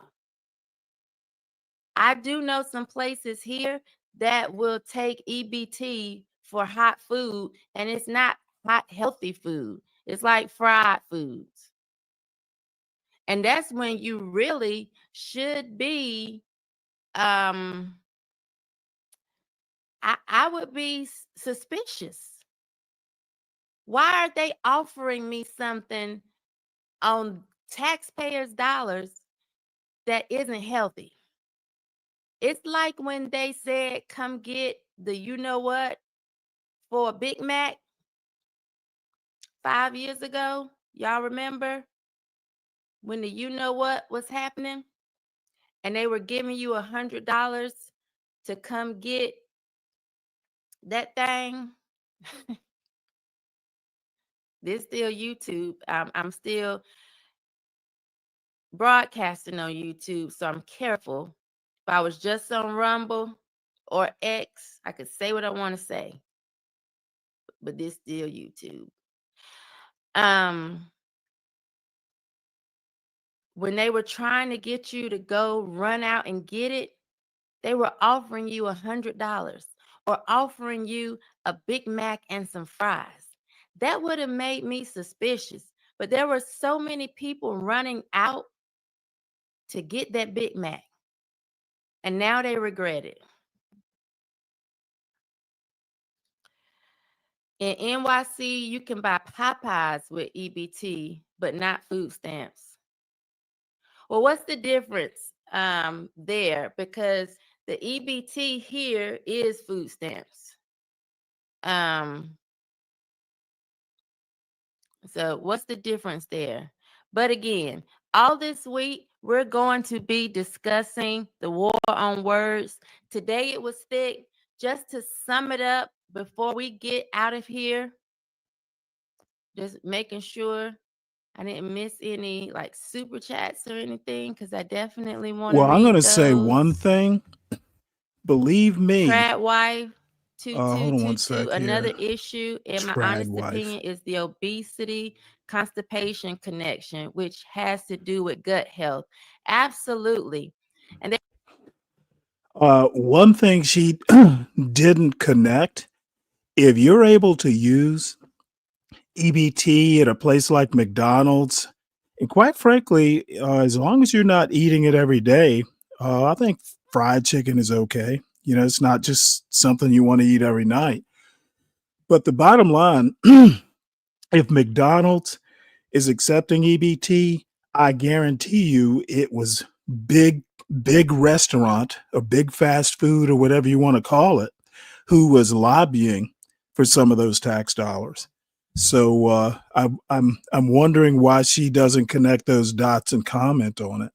be constipated, and you can These probably black lose conservatives are a few really pounds. problematic. Then we can get to the big back. Big backs, big respects.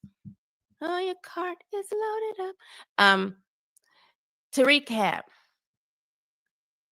80% of Black women are overweight.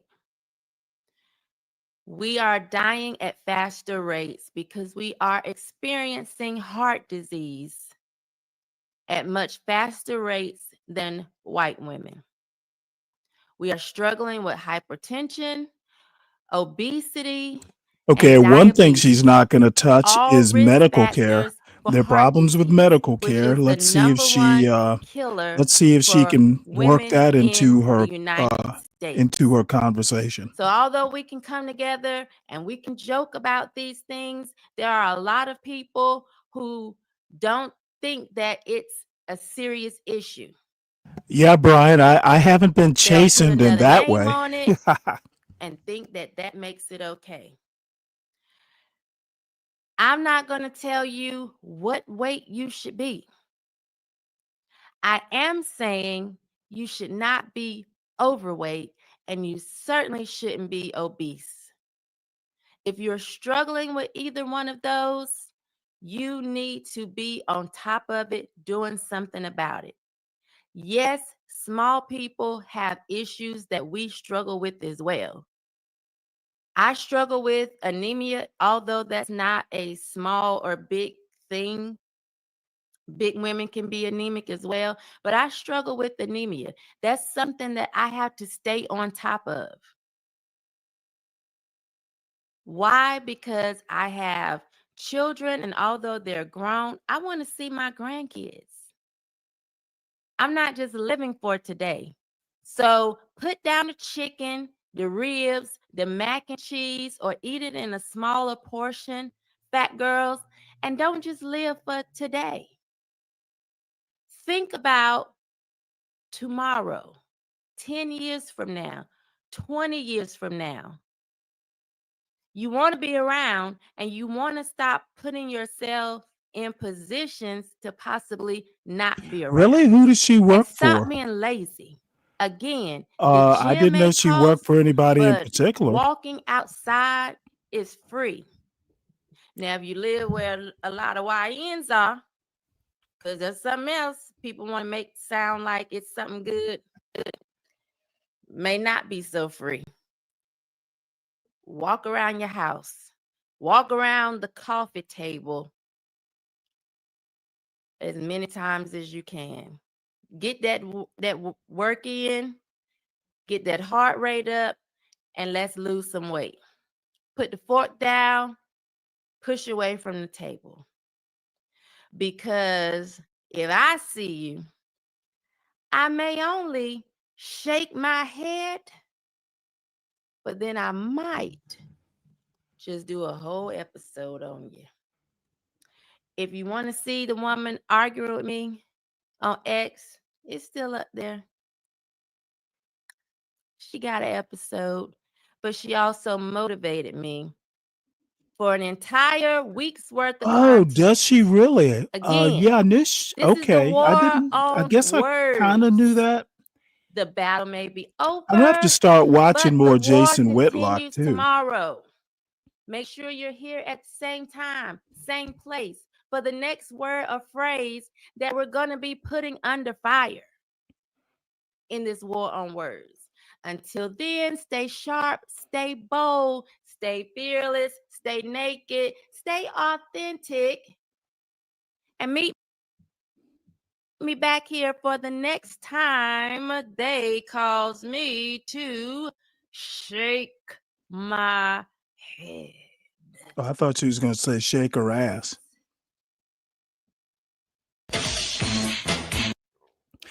Yeah. Well, that's that. Oh, did he lose weight? He probably lost weight so he can get some of these girls he was missing out on at ESPN. I watch enough Anton Daniels, and I've kind of OD'd. I don't think Anton Daniels, if there's a topic, yeah, But I do need to add Jason Whitlock because I've honestly never watched a lot of him. I've just caught like the occasional clip. So I'll go. Is Jason Whitlock daily, Brian, or anybody? Let me know. But tomorrow I'll see what I can dig up. Anton Daniels, I don't find particularly smart, to be honest. He's not particularly original. The problem with some of these people, like Anton Daniels, they're not coming up with anything interesting. At least when you listen to someone like a Jason Whitlock, I'm sorry, not Jason Whitlock. Damn it, what's his name? I can't even think of his name now. I'll think of it in a minute. Anyway, there's one black conservative that I like listening to because at least he's kind of original. And he talks about stuff that's more data driven and legal. You know, he talks about things that the other black folks don't. He's a professor at Kentucky State University. He's a lawyer, like an actual lawyer. But he's a university professor. He does sociology, politics, and law. And maybe it's just I'm more interested in what he has to say. I do want to listen to one more thing since Irami just put out a video. Might as well watch it, I guess.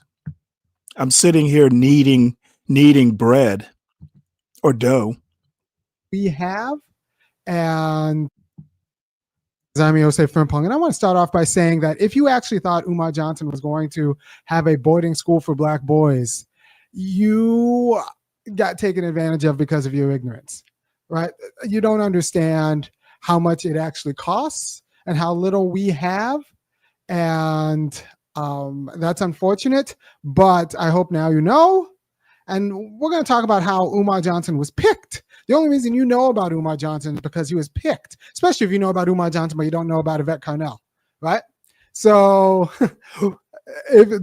you could say, well, Umar Johnson was picked because he's particularly entertaining. Well, black people, we are an entertaining people. You could find black people who are more entertaining than Umar Johnson, but Umar Johnson's going to tell you that the reason that you're broke is because my wife is white. Right? So that's a quality of ridiculousness. The reason you're broke is because my wife is white. That's what Umar Johnson is going to tell you.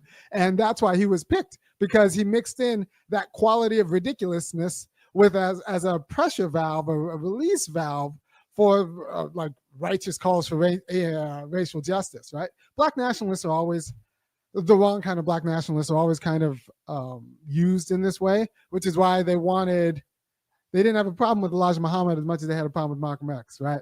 So there's a quality of black nationalism that's actually very troublesome for white capital, and there's a quality of black nationalism that's actually serious about uplift and justice for black people that's not particularly troublesome for white capital, which is why you'll get Umar Johnson on the Breakfast Club. But look, if Charlemagne the God tried to get Yvette Carnell on there, his bosses would that wouldn't happen. It wouldn't happen. Like, that's the wrong kind of lane, right? So to be you have to be the right kind of, there are a few different varieties, but you have to be the right kind of feckless in order to get on the Breakfast Club, in order to get on the right kind of feckless. And even Mark Lamont Hill has to watch out, because while he could be pro-Palestine and get kicked out of CNN, there are other things he's got to watch his mouth, or he won't get invited on Joe Budden anymore. You can't be too much. You cannot be too much truth, or all of these people are paid for by other people.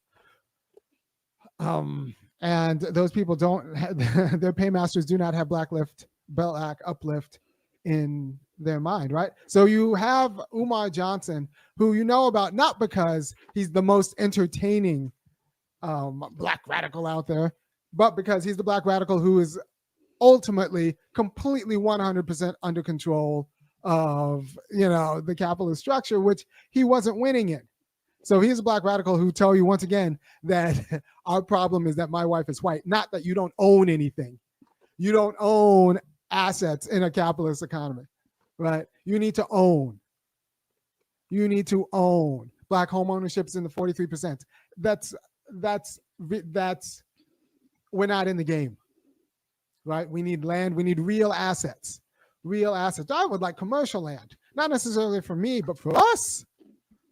If more black people had commercial land, maybe Umar Johnson himself would not have had to lease his school, right? So this idea that Umar Johnson was authentically raised up by Black America is a little bit dubious. I think it's even more dubious than even the Tyler Perry, who might have a bigger claim to being authentically lifted, because the only reason you know about Umar Johnson is because white liberals often needed a black face, a black nationalist face, and he was the one who was the most feckless, which is why you know about Umar Johnson, but not Yvette Carnell. And costs are in my mind right now because I'm coaching my kids' soccer team, and I just got hit with the registration bill for their first meet. This is not soccer and cross country; it's cross country season. So I just got hit with the registration bill for their first meet, and that's $100 for 20 kids to run. And that doesn't count for, you don't really need referees or anything like that. That was just what it takes to, for 20 kids to run a meet. $100, actually less than 20, right? It was $6 a person, so and it ended up being $96. So,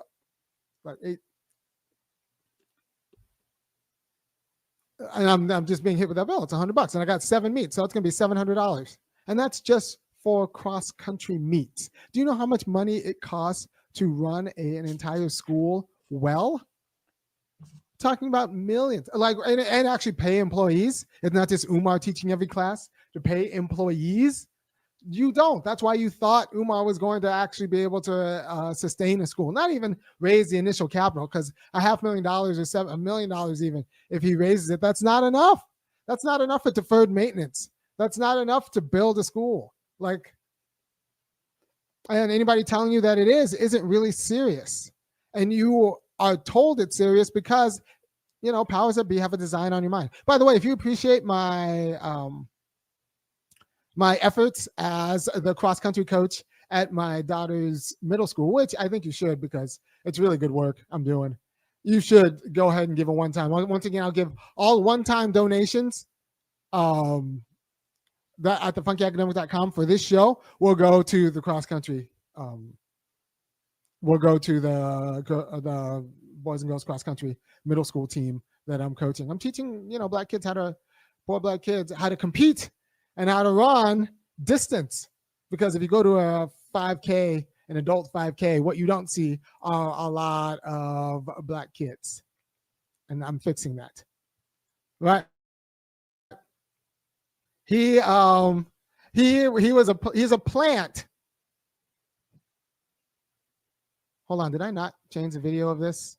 Did I not change the topic of this? Yeah, no, he's a plant, but he's a market plant, not a oh yeah, good. I did change the topic. He's a market plant, not a plant from the government. So he's a market plant, not a plant from the government.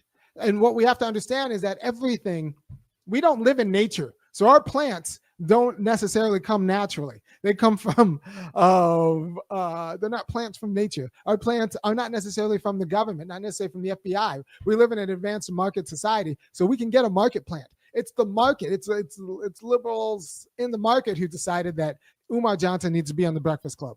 It's liberals in the market who decide that Umar needs to be all these places. All these places you've seen Umar, but you haven't seen Yvette Carnell. That's a problem. Not even me. Forget me. I'm not as entertaining.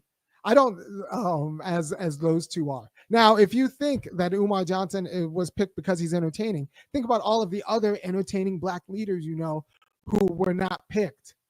It's not merely his entertainment. He's feckless. He's feckless.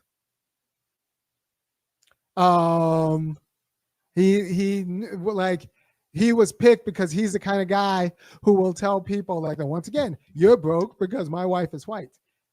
That's like, that was always a ridiculous line of argument. You're broke because you don't have assets. You're broke. You're broke because you do not have assets. And we need a serious plan to get you assets. And anytime you have to rent a school, that should have been the first problem. If he was Umar, it was true. He would have been like, no leases. Like, I'm not signing a lease. First, we're going to buy land and then build it. And if I don't have enough money to buy land and build the school, that means I don't have enough money to run the school. Because with a lease, you know, you can always get eminent domain. You can get like the rent can go up. So he wasn't really serious as soon as he starts talking about leases. You're still working, like, not by right, but by some landlord's feelings. All right. So anyone talking about a lease isn't really serious about these issues. Yeah. So, okay. So Mark of Isaiah in comment says, you made a great point about Nick Fuentes faces his socioeconomic circumstances. By the way, Nick Fuentes has more money than Umar Johnson. like, let's be clear. His super chats stay at $100. That's where they start. He doesn't even talk to people who give less than that, right?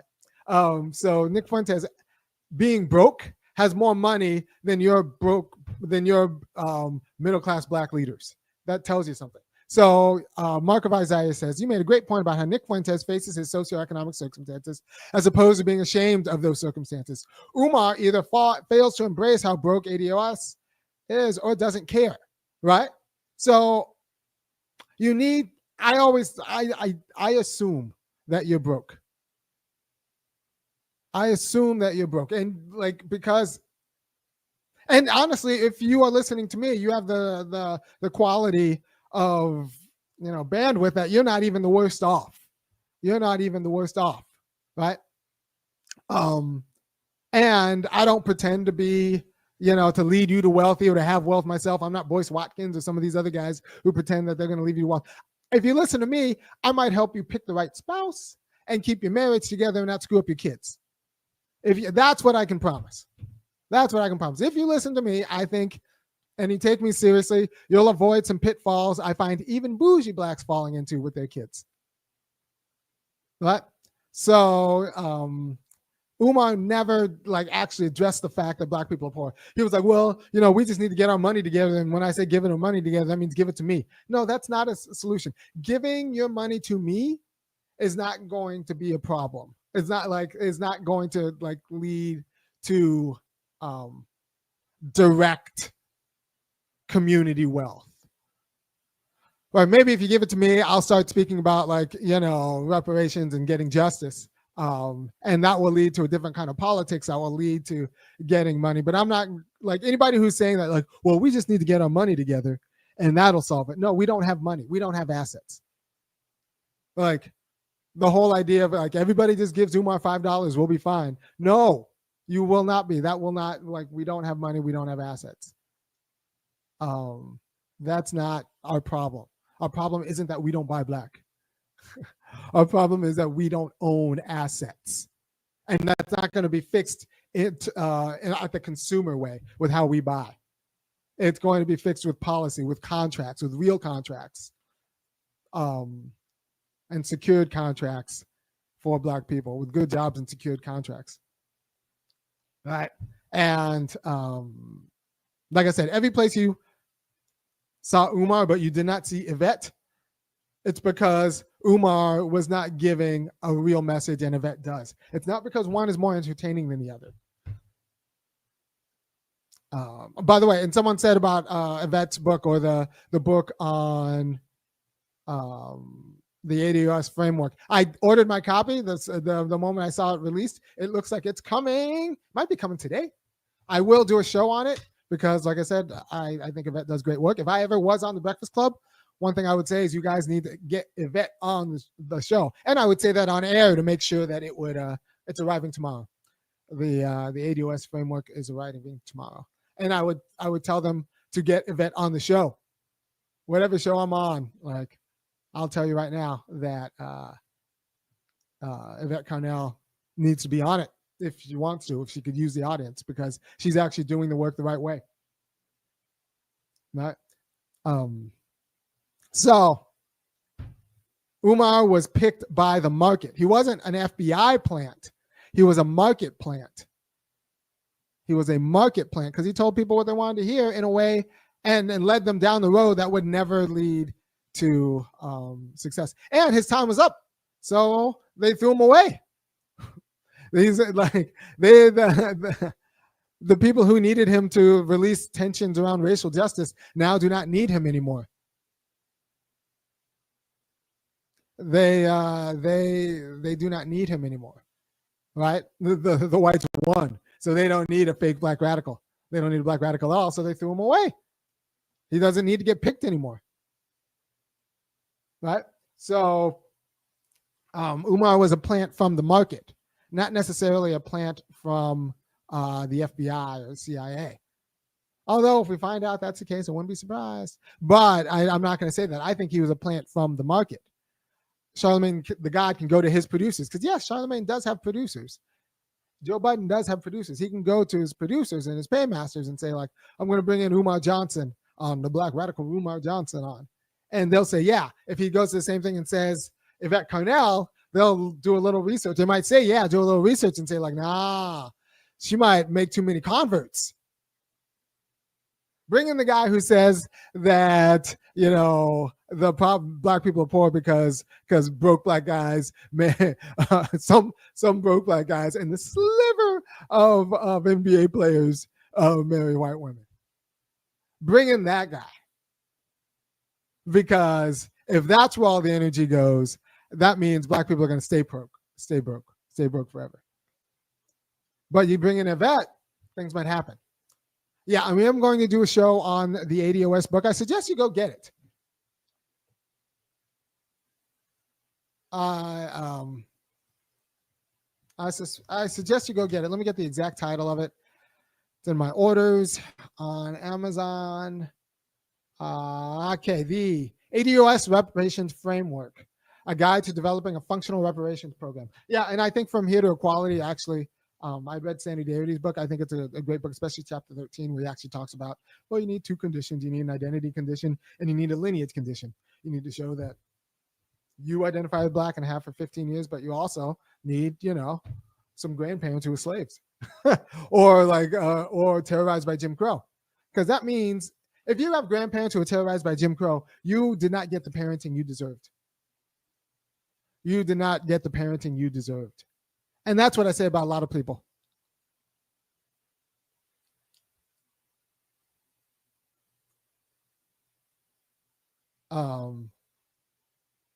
That's what I say about a lot of people.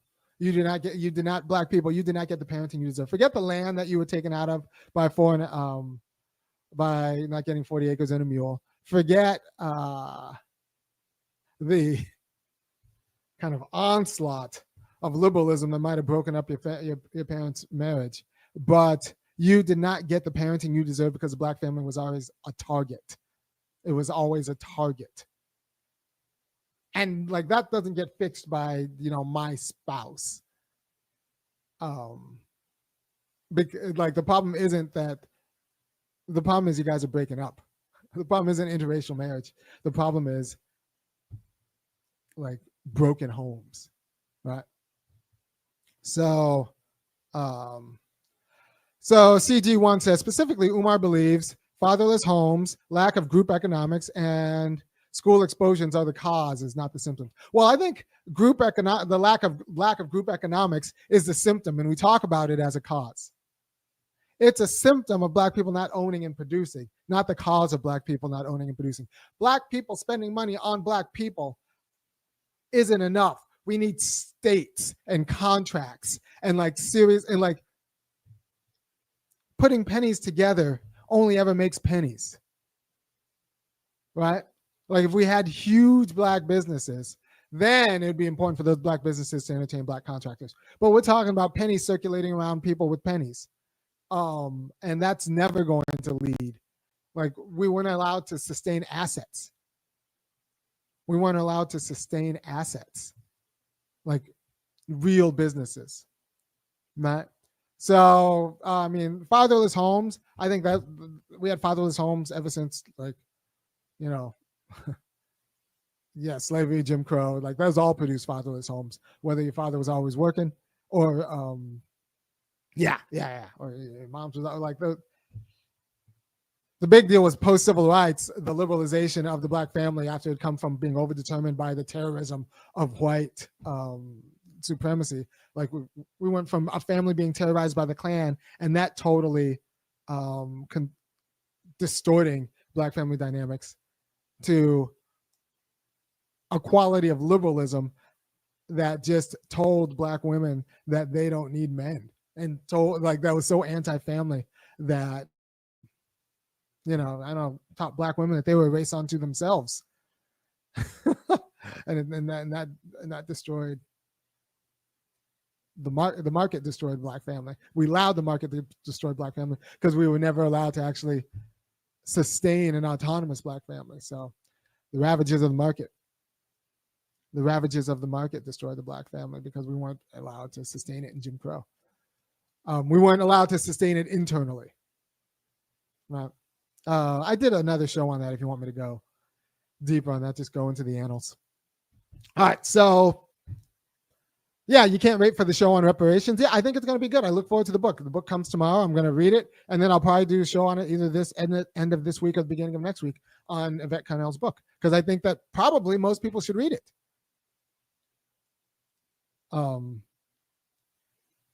Right. And let's be honest, a boarding school for boys doesn't save the black family problem. Black policies for strong, good black families saves the black family problem. A boarding school for boys does not save the policy. Like a jobs program so black parents have good jobs and assets and reparations, like those will actually like save the black family and black parenthood, more than a boarding school where you actually take away kids from their families. Right? All right. Well, you know, I think someone says Umar may have been honest in the beginning, in the Hidden Colors eras, but red flags were once he got more exposure. The red flags should have been gone off when people started crunching the numbers about how much it takes to start a real boarding school. Like, you need $1 million endowments, not $700,000. That's living expenses. He probably raised between $400,000 and $1 million over the course of a year. Over the course of 10 years, but that's only $100,000 before taxes, $100,000 a year. And living his lifestyle, like, that was probably like gone. And who knows what kind of other kind of court and baby mama drama he might have. So, like, he was fundraising for himself, which, by the way, I am fundraising for myself, and I'm also fundraising for my kids' cross-country team. Like I said, I got hit with the bill this morning for their first meet. One meet costs $100. One meet costs $100. And I scheduled them for 7 meets, so we need $700 to just pay registration fees. I raised the uniforms and all of that stuff before, but all the one-time donations for this show right here, all the one-time donations either in Super Chat or at www.funkyacademic.com, they're going to go to the middle school cross-country team. And I think that's actually doing the Lord's work in a way, because you have no idea how frustrating it is for me when I take my family to these neighborhood 5K runs and it's all the whites. I just think that black people too can swim, black people can run distance, and cross-country is good for like mental discipline and long-range planning. I think it's a good thing that black people should do at the rates at which we do other things. So you give money to me, I'm not going to start a boys' school in the middle of Pittsburgh or in Pennsylvania. I am going to, the one-time only donations, it's going to go to the middle school cross-country team that I am coaching. And during the spring, I coach my kids' middle school. I'm the head coach for their middle school girls soccer team. I'll be hitting you up for that later, but that's different. I do the fundraising here through this show so that I don't have to send the kids door to door selling knickknacks and candy and popcorn. I work them very hard in my practices, as you can imagine, because I will not have my kids be on losing teams. And before I get there, all these teams lose because the poor black school loses to either white, like more wealthier white schools, and or like suburban schools. So I'm not going to have that. I'm not going to have my kids go there and not be able to beat the suburban kids. So I work them hard in practice, but I do not want them. I do not want them knocking on doors. And yeah, I coach cross country for my girls team, for my middle school team, girls and boys, and then girls soccer in the spring. And we're winning it all. And I'm going to have to teach all these kids everything about the skill level. Because one thing about having a broken family is they don't have parents who teach them the skills, especially like the non-cultural skills that aren't necessarily basketball or football. I don't particularly like football. I'm going to do a different show about why I don't think black girls should cheerlead. I'm worried because at my kids' junior high school, a lot of black girls do cheerleading, but they don't do any other sport. And I think that's not great. I want black girls doing sports. And if you do a sport, you could also cheerlead, but like not cheerlead instead of doing sports. I think it's too much like teaching girls how to strip. Although I'd be okay with like dance or drill team or something that's obviously a performing art. But like this idea that, you know, we got them on the pole at 10, 11, 12 is not particularly great for me. I'm anti. Yeah, see, so Too Much Tube gave $25. That's going to, oh, yeah. I don't know if he gave $2 or $25. That's going to go right to registration fees for the cross-country team. So, by the way, and knowing that and running this cross-country team and knowing what I have to do for that, and how much money it takes just to do that and how much money everything takes. This is America. Everything costs money. It should tell you that Umar's school was never going to happen. Was never going to happen. Not without some sort of state backing. It was never going to be a 100% private school funded by black dollars because our dollars are not disposable dollars. Our dollars are tied up. Even if they're tied up in our nephew's future bail, because we know that's where he's going. Even if it's tied up in his nephew's future bail, our dollars are tied up. We don't have the quality of disposable money that could fund an entire school. That's we don't have it. We don't have it. All right. Too Much Tube gave $20 again. Thank you. And once again, that you just paid, it's $6 registration. You just paid you paid for 3 kids registration for the meet. Brandon Gassians said FDMC, and that's a Frederick Douglass Umar school, was too big to succeed. That's true. It was too big to succeed. It wasn't meant to succeed. If people thought it would succeed, those same people wouldn't be inviting him on, which is why the same people who invited Umar on won't have Yvette, because Yvette is doing things the right way and it might actually succeed. Yvette is doing things the right way and it might actually succeed. And so you won't see her on Joe Budden. You won't see her on the Breakfast Club, although that's what we need. That's what we need. Instead, you'll get Al Sharpton or Julianne Malbrough or these people who don't matter. Who might matter, but matter because you've been told that they matter. Right? So once again, Umar Johnson was picked not by the government, but by the market. There are lots of ways to be a plant. This is not we don't live in a natural world. So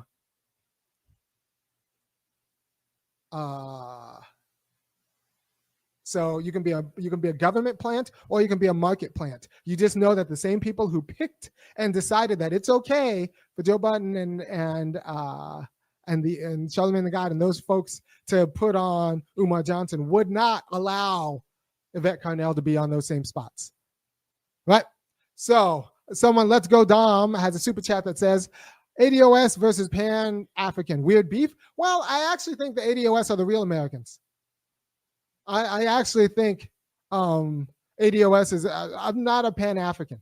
I think states matter. And I think the real Americans, the real Black nationalists want to take over, like understand that Black people have a specific lineage, and they need to get their lineage right first before we start talking about Pan-Africanism. We need to get our lineage right first. And look, my dad's from Ghana. He came here on a plane. My mom, South Carolina, her people came here on boats. And there's a difference. So even if you call me a African or like say I should get like only a fraction of the reparations, that's fine. I benefited quite a bit from having a Ghanaian dad who wasn't as traumatized as like a lot of other Black dads, right? So for as long as I had him.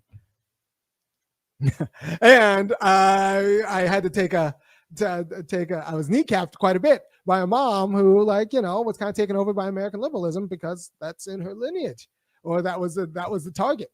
She was targeted. She was targeted and successfully targeted, and so like if ADOS wants to cut me off, I am okay with that. I'm fine with that, because if everybody Black had the upbringing that I had, we would still things would be in a different way, right? But you didn't have the upbringing I had. You were robbed your upbringing, and this is what I tell Black people: you were owed better parents than you had. Even if your parents did the best thing, you were still owed the best thing they could. You were owed parents who could do better. You were owed that, and that is part of the standing degradation that is Black America. Like the quality of parenting that a lot of us got wasn't what it could have been, wasn't what it should have been, and wasn't what it would have been had we wouldn't have been targeted, right? So our families wouldn't have been targeted. So ADOS understands Black people as American first, which I think they should be. Built America. And so it's more like FBA, but FBA is a grift. Tariq Nasheed's, he's not building anything. Like FBA is a grift. That's fine. He's an entertainer, but Yvette is actually like building. Yvette's good. So give to me, because I need, stuff. But if after this, go to Breaking Bad. I give to Breaking Bad, Breaking Brown, because I believe in the work. I believe in the work. I believe in the work. So Leonel Hendricks says, I know many women and men in the DMV that have private schools. Yes, based on the parents' income, they might have to spend $8,000 for their children to attend, i.e. Tuskegee Nursing School in Baltimore. Those schools are there are government grants involved. There are government grants involved. So like, look, your favorite HBCU is run by, has government grants and like white liberal donors. We do not have it. We do not have it. As in like Black people. We do not have it. We do not have assets. We do not have real assets. There's like some Negro, who might own a farm, whatever, but that's not real assets. We do not have legacy businesses doing major construction. We might know one business, one in Atlanta, they got like 2 or 3 Black real construction people who probably made their money, who got started getting a contract back in '96 building the infrastructure for the Atlanta Olympics and managed to sustain. But all of these schools, all of these all of the major contracts, it's not us. It's not us. We do not own that. And that's the money that needs to be circulated and diffused within the community before we that allows us to actually sustain a Black boys boarding school. Other than that, you have to depend on Mackenzie Bezos money. Mackenzie Scott, Jeff Bezos' ex-wife, or Melinda Gates, right? So actually, white nationalists overlap from ADOS FBOA ideology. I don't know what that means. Well, I think so. Umar is a kind of black nationalist who white people love. Okay. He's talking about immigration. That's where the white nationalists overlap with ADOS. There was a big push. As a matter of fact, people accused ADOS and Yvette Carnell specifically for drifting MAGA or drifting right on the topic of immigration, and quite frankly, I agree with that. Some of Yvette Carnell's rhetoric was almost as virulent. She went on this jag about black jobs, and I found a huge problem with that tack. What the fuck are black jobs, and why is she talking about them? Being an MD, being a pilot, being a software developer, being a landlord, those are black jobs too. And I do have a problem with even supporting the rhetoric, even if it's true. We should not be competing with landscape workers. And if we are, some of that is our own doing. So that's what this guy means, whatever his name is, about the overlap with white nationalism. And he's 100% right. Because it seems radical and black, but they know it's not going to actually work in a way that would inconvenience them in any way.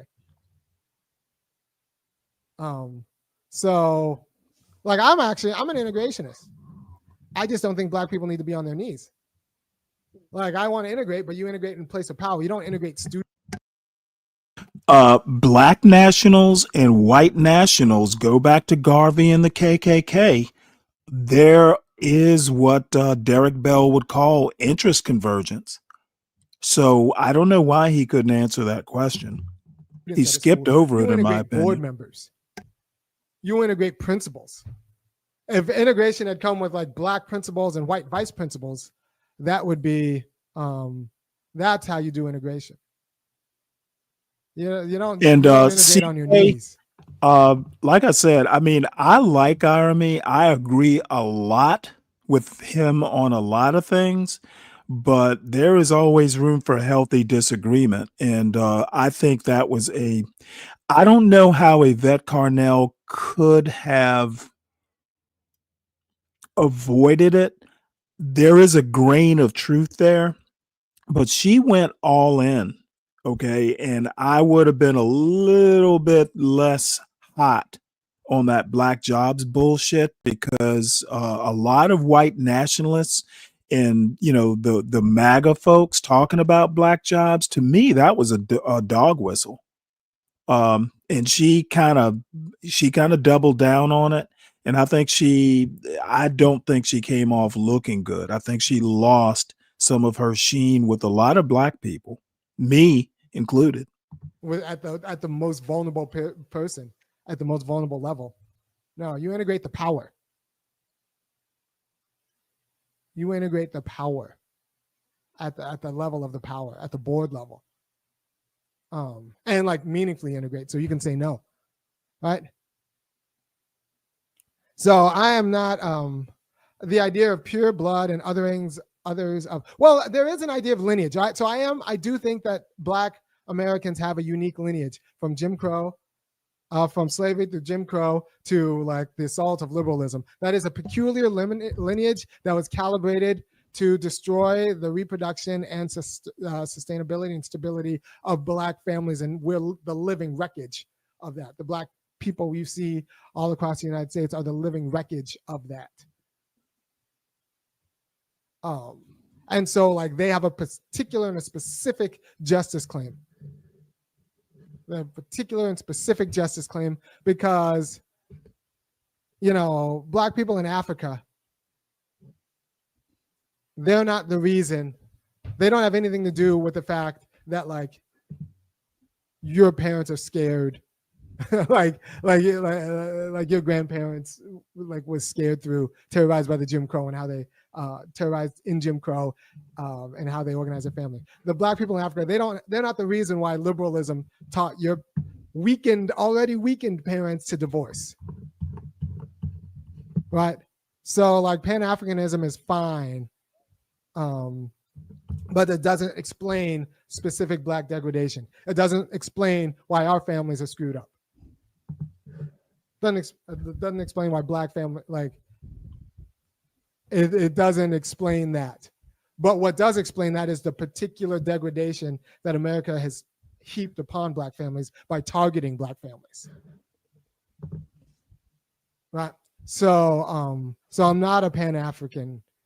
I'm America first, but my America means America needs to honor its justice claims to black Americans. And I believe in states. I think states matter. States secure rights, and I think we need to define America. So I think Pan-Africanism is kind of a little bit of nonsense. It is lower on the totem pole for black Americans who have a specific claim against the United States. You were not given the family you deserved. You did not have the parenting you deserved because of America. Not because of anything Pan. Because of America. America targeted the quality of family you were allowed to have. And even if your parents did the best they can, the only reason they didn't do better, or they couldn't have done better, was because of American policy and American culture. So America owes you a better family. And in America, we make redress through money. So yeah, America owes you reparations, but also like assets, right? So I am not a Pan-Africanist. And I say this as a African. My dad's from Ghana. I think that there's a specific lineage claim that we need to redefine what America first means. And I think it's doing justice to our black Americans. But, and, you know, if you give money to the show today, like I said, it all goes to, at funkyacademic.com or in Super Chat, it'll all go to paying for the cross-country teams where I teach at my kids' middle school, black middle school. I teach kids cross-country, and I'm growing a culture there. Because I think anybody who's in middle school and you have a middle school sports program, you should not be doing cheerleading. You should be doing cross-country. If you're not actively playing football, which I'm not a big football fan, but unless you're actively doing that, you should be on my cross-country team, boys and girls. So that's the kind of team I'm building. I'm building it from scratch, but so far it's working, and I have a lot of people doing it. So and I'm running them, and they're going to be lifelong runners because of the quality of wisdom that I'm giving them, and I run with them. Make no mistake, I'm not one of those coaches blowing whistles. I run with them, and then once they finish, I run with a different group. I track back, and because I'm about like, none of us wins unless we all win. So I go all the way back, and I'm running with the slowest person, making sure that they do it. I've mapped this out, and like I'm a good cross country coach, also a good girls soccer coach. But as America, things cost, so that's where the money goes. If you go to Funky Academic and give a one-time donation now. Umar was trying to tell you that pennies, black people circulating pennies, was enough to actually fund a boarding school. I'm saying black people circulating pennies might actually may with help fund a cross-country team. There's a difference.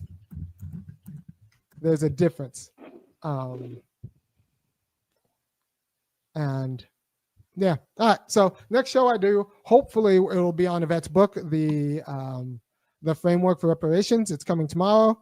Should read it in a few days. Get back to you on Friday or so, and I hope it'll be a good show. But just know that Umar was a plant. Umar was a plant. He was an external thing, not like some sort of spiritual unity.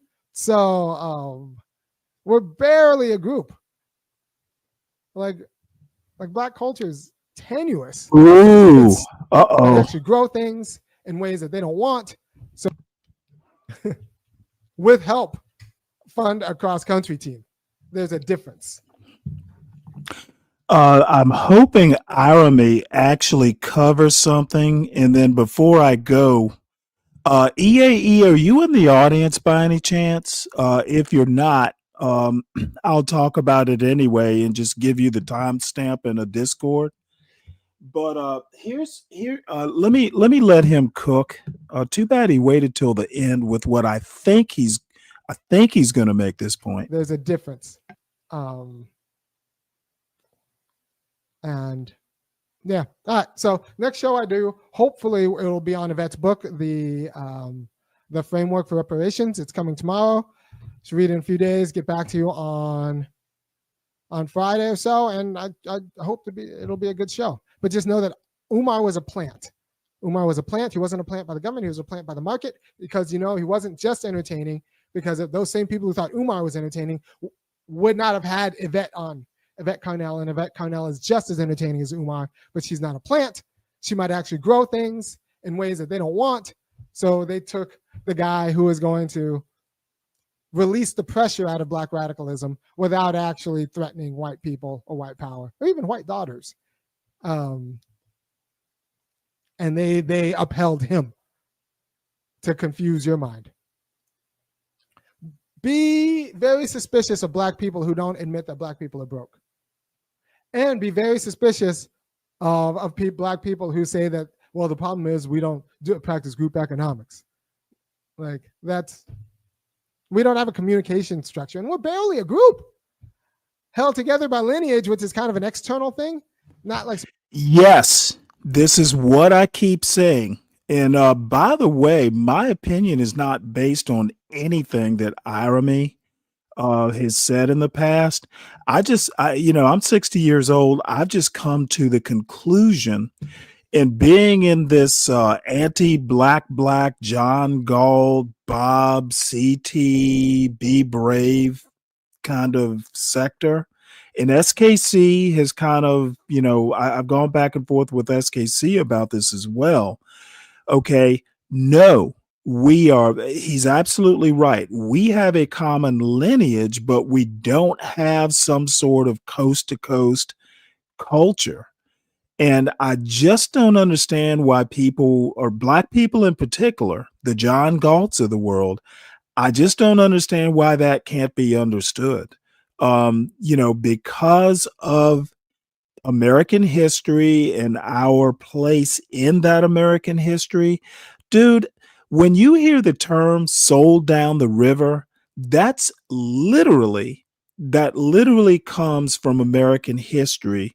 If you've ever read something like Uncle Tom's Cabin, where they literally said, hey, you're being sold down the river, which means, I guess they meant down the Mississippi River. Basically, we are selling you south. Okay. Right after 1808, there was an internal slave market. Okay, they stopped bringing in African slaves. Virginia, in particular, wanted no more African slave trade. They had too many Blacks in Virginia, and they wanted to basically create. It got to a point after 200 years, roughly 200 years of the soil growing tobacco and cotton, I guess, to a certain extent in Virginia. The soil was ruined. Okay. Plantation owners were making more money in the slave trade than they were being planters. That's why Virginia, the Virginians, who were the primary drivers behind the U.S. Constitution, and to be honest, they were primary drivers in wanting an American Revolution. Like I said, they were making more money from selling slaves. Like when they needed money, they would sell a few slaves just to make themselves solvent again. They bred slaves. They literally bred slaves, hence the term chattel. And there's some other reasons for the term chattel, but they bred slaves like you would breed cows or horses, and they sold them down south.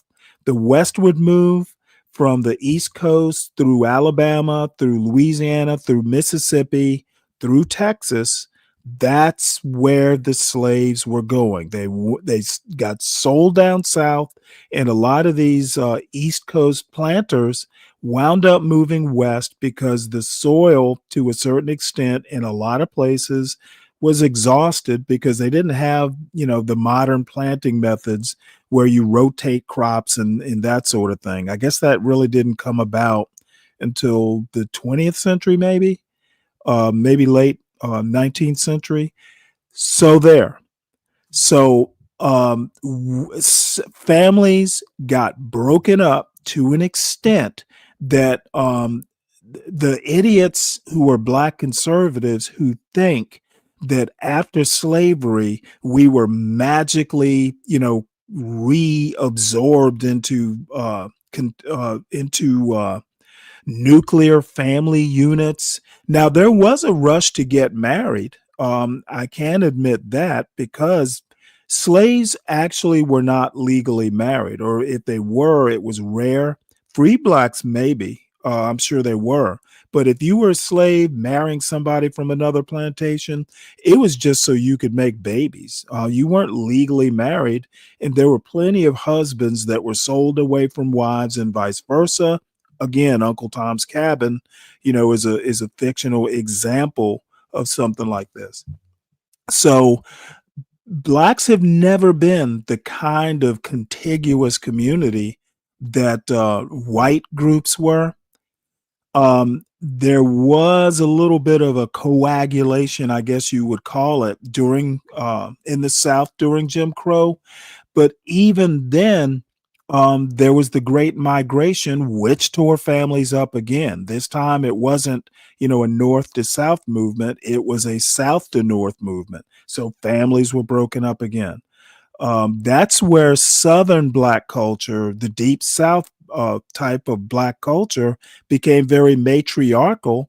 It's because, the sons, the young men, and probably husbands, in a lot of cases, were going north. A lot of people wound up being, kids being left with Big Mama to take care of the kids, while either the parents or the father or maybe even mothers, went up north. That's how Southern Black culture in particular became very matriarchal. There are a lot of things that these Black MAGA types like Byron Donalds just don't know. Either that, or if they know it, they're just really being disingenuous.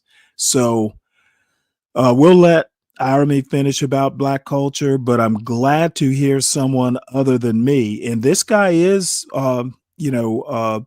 philosophy instructor. He's not a professor. He's still working on his PhD, believe it or not. But it's good to hear somebody else say it without me, having to bang my head against these anti-black walls. Some sort of spiritual unity. So we're barely a group. Like Black culture is tenuous. It's stable because Black degradation is stable, but it's not internally robust. We don't have a Black Haggadah. There's nothing that keeps Black people. Anyway, I've done shows on the need for a Black Haggadah, and I just want to thank you for your time. Understand that there are different kinds of plants. And while Umar wasn't a government plant, he was a market plant, and now he was thrown away. He was thrown away because they no longer need him. Which might say that that's the era. I don't know. I think he brought about his own demise, to be honest. Black people might be gone. I don't know. They no longer need Umar to run cover. So I don't know. Thank you for your time. I will talk to you after I read Yvette's book, and you should go to www.funkyacademic.com, kick in $5, $15, $50 a month for my standing budget, and also one time so that I can take these kids and give them a boutique experience. Because if you don't give these kids a boutique experience, running is hard. They're going to quit. They're going to quit or quiet quit by half doing workouts, and I don't want them to do any of that. Peace. Okay, well, that's that. And the last order of business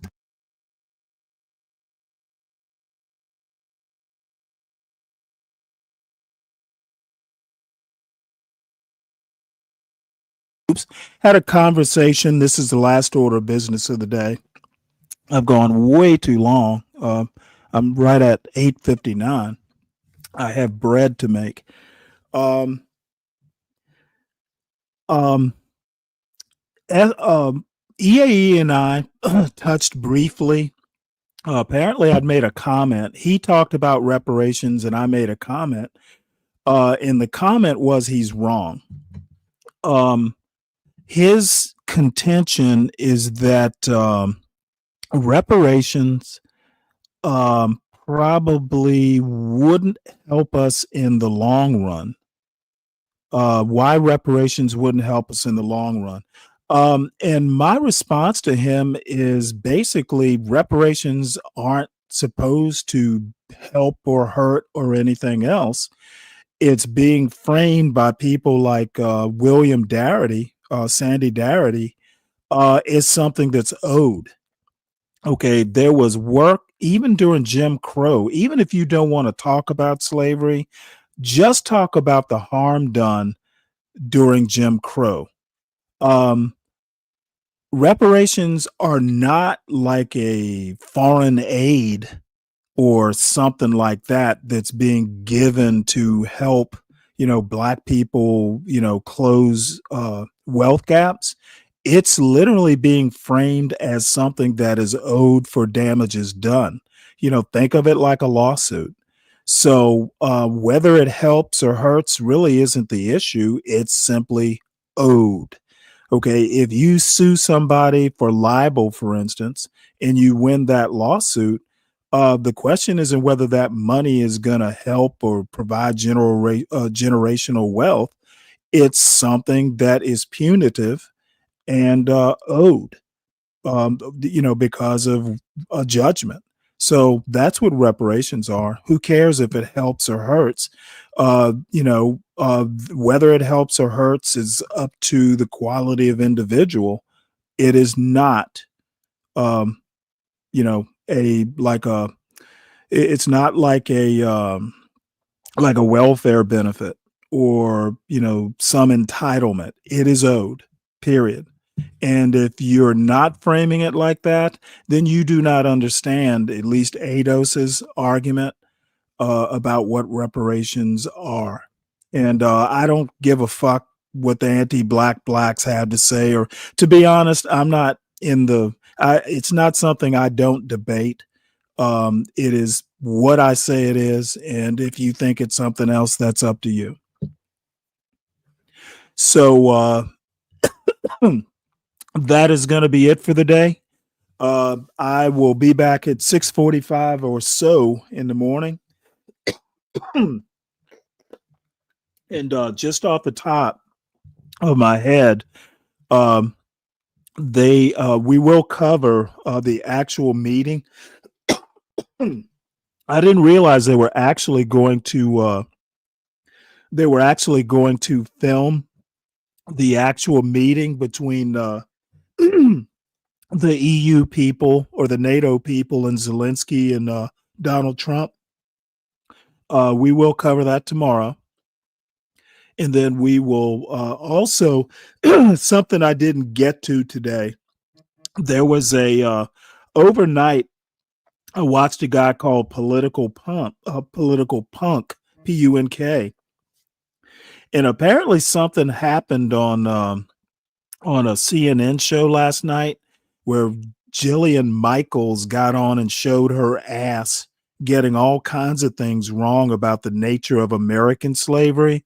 She wanted to make that dumbass point about everybody having slavery. The United States wasn't the only country to have slavery in its history.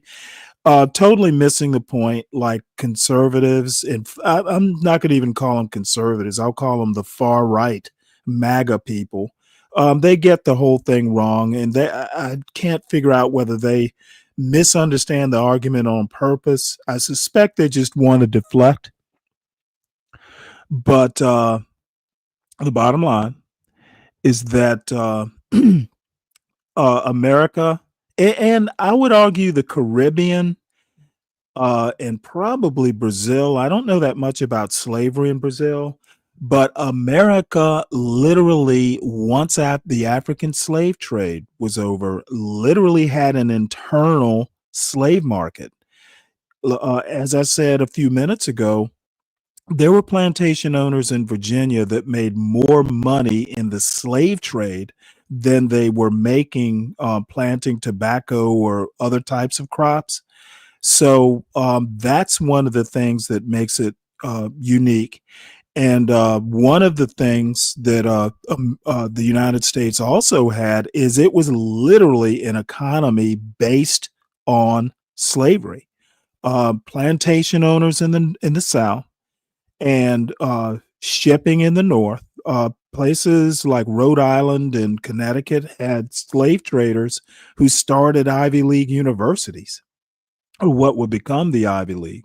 So people just either purposefully or simply do not know American history. And to me, that's just kind of like rudimentary if you're into making these sorts of arguments. I'm sorry. Everybody else did have slavery. Slavery is probably as old as Homo sapiens itself, as old as war. But that America did slavery probably better than anybody else. And then it took a whole war. Slavery was not going to end on its own. It took a war to end slavery. And even that war did not start out as an emancipation exercise. It became something, a tool, basically. Emancipation became a tool. And it, I use the term interest convergence. It would weaken the South. It would also, kind of help the North. And that is what ended slavery. It wasn't going to end on its own. It wasn't going to fizzle out. And the Southern plantation class, and there was a whole nother class that were slave traders, kind of like humans as commodity brokers. They were trying to, get into Brazil. I mean, there is like descendants of the American Confederates in Brazil, or maybe it's Argentina, in South America somewhere. So people again don't realize that Cuba, they tried to basically get Cuba annexed. Or maybe it was take over Cuba. Maybe they were gonna like do a coup or something. But after slavery, then they figured out how to do, quote, slavery by another name. It's a mess. And even after slavery was over, they tried to do a neo-slavery. So I don't want to hear this bullshit about other countries had slavery too. And let's see here. I'm looking at something else in this Discord.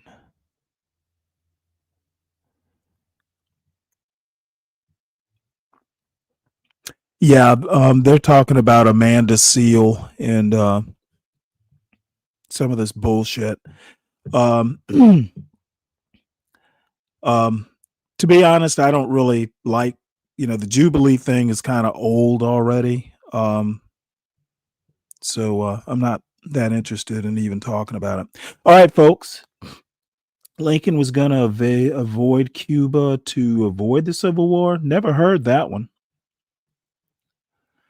So anyway, that is it for the day. Finally, I must go and start dinner, and I will see everybody in the morning. And if you'll notice, I don't have the startup music and the closing music. I'm going to have to build out some of this stuff from scratch. Though Portia is supposed to send me the beginning theme music, so at some point we'll have at least back close to where it was. But I don't know. I don't really need a startup theme and an ending theme anyway. It's a lot more business-like. I appreciate that, John. I'll get a little more innovative, as time goes on. But as long as I can maintain where I am. We will sally forth and do the best we can, folks. And I will see you all in the morning. And who knows? I may listen in on Free Zone Lose stream. I listened to a little bit of it. It didn't seem like anything I was particularly interested in, but who knows? I may pop up on somebody in somebody's chat. So yeah, every superhero. That is pretty funny. All right, CK. That's a good point. See y'all later.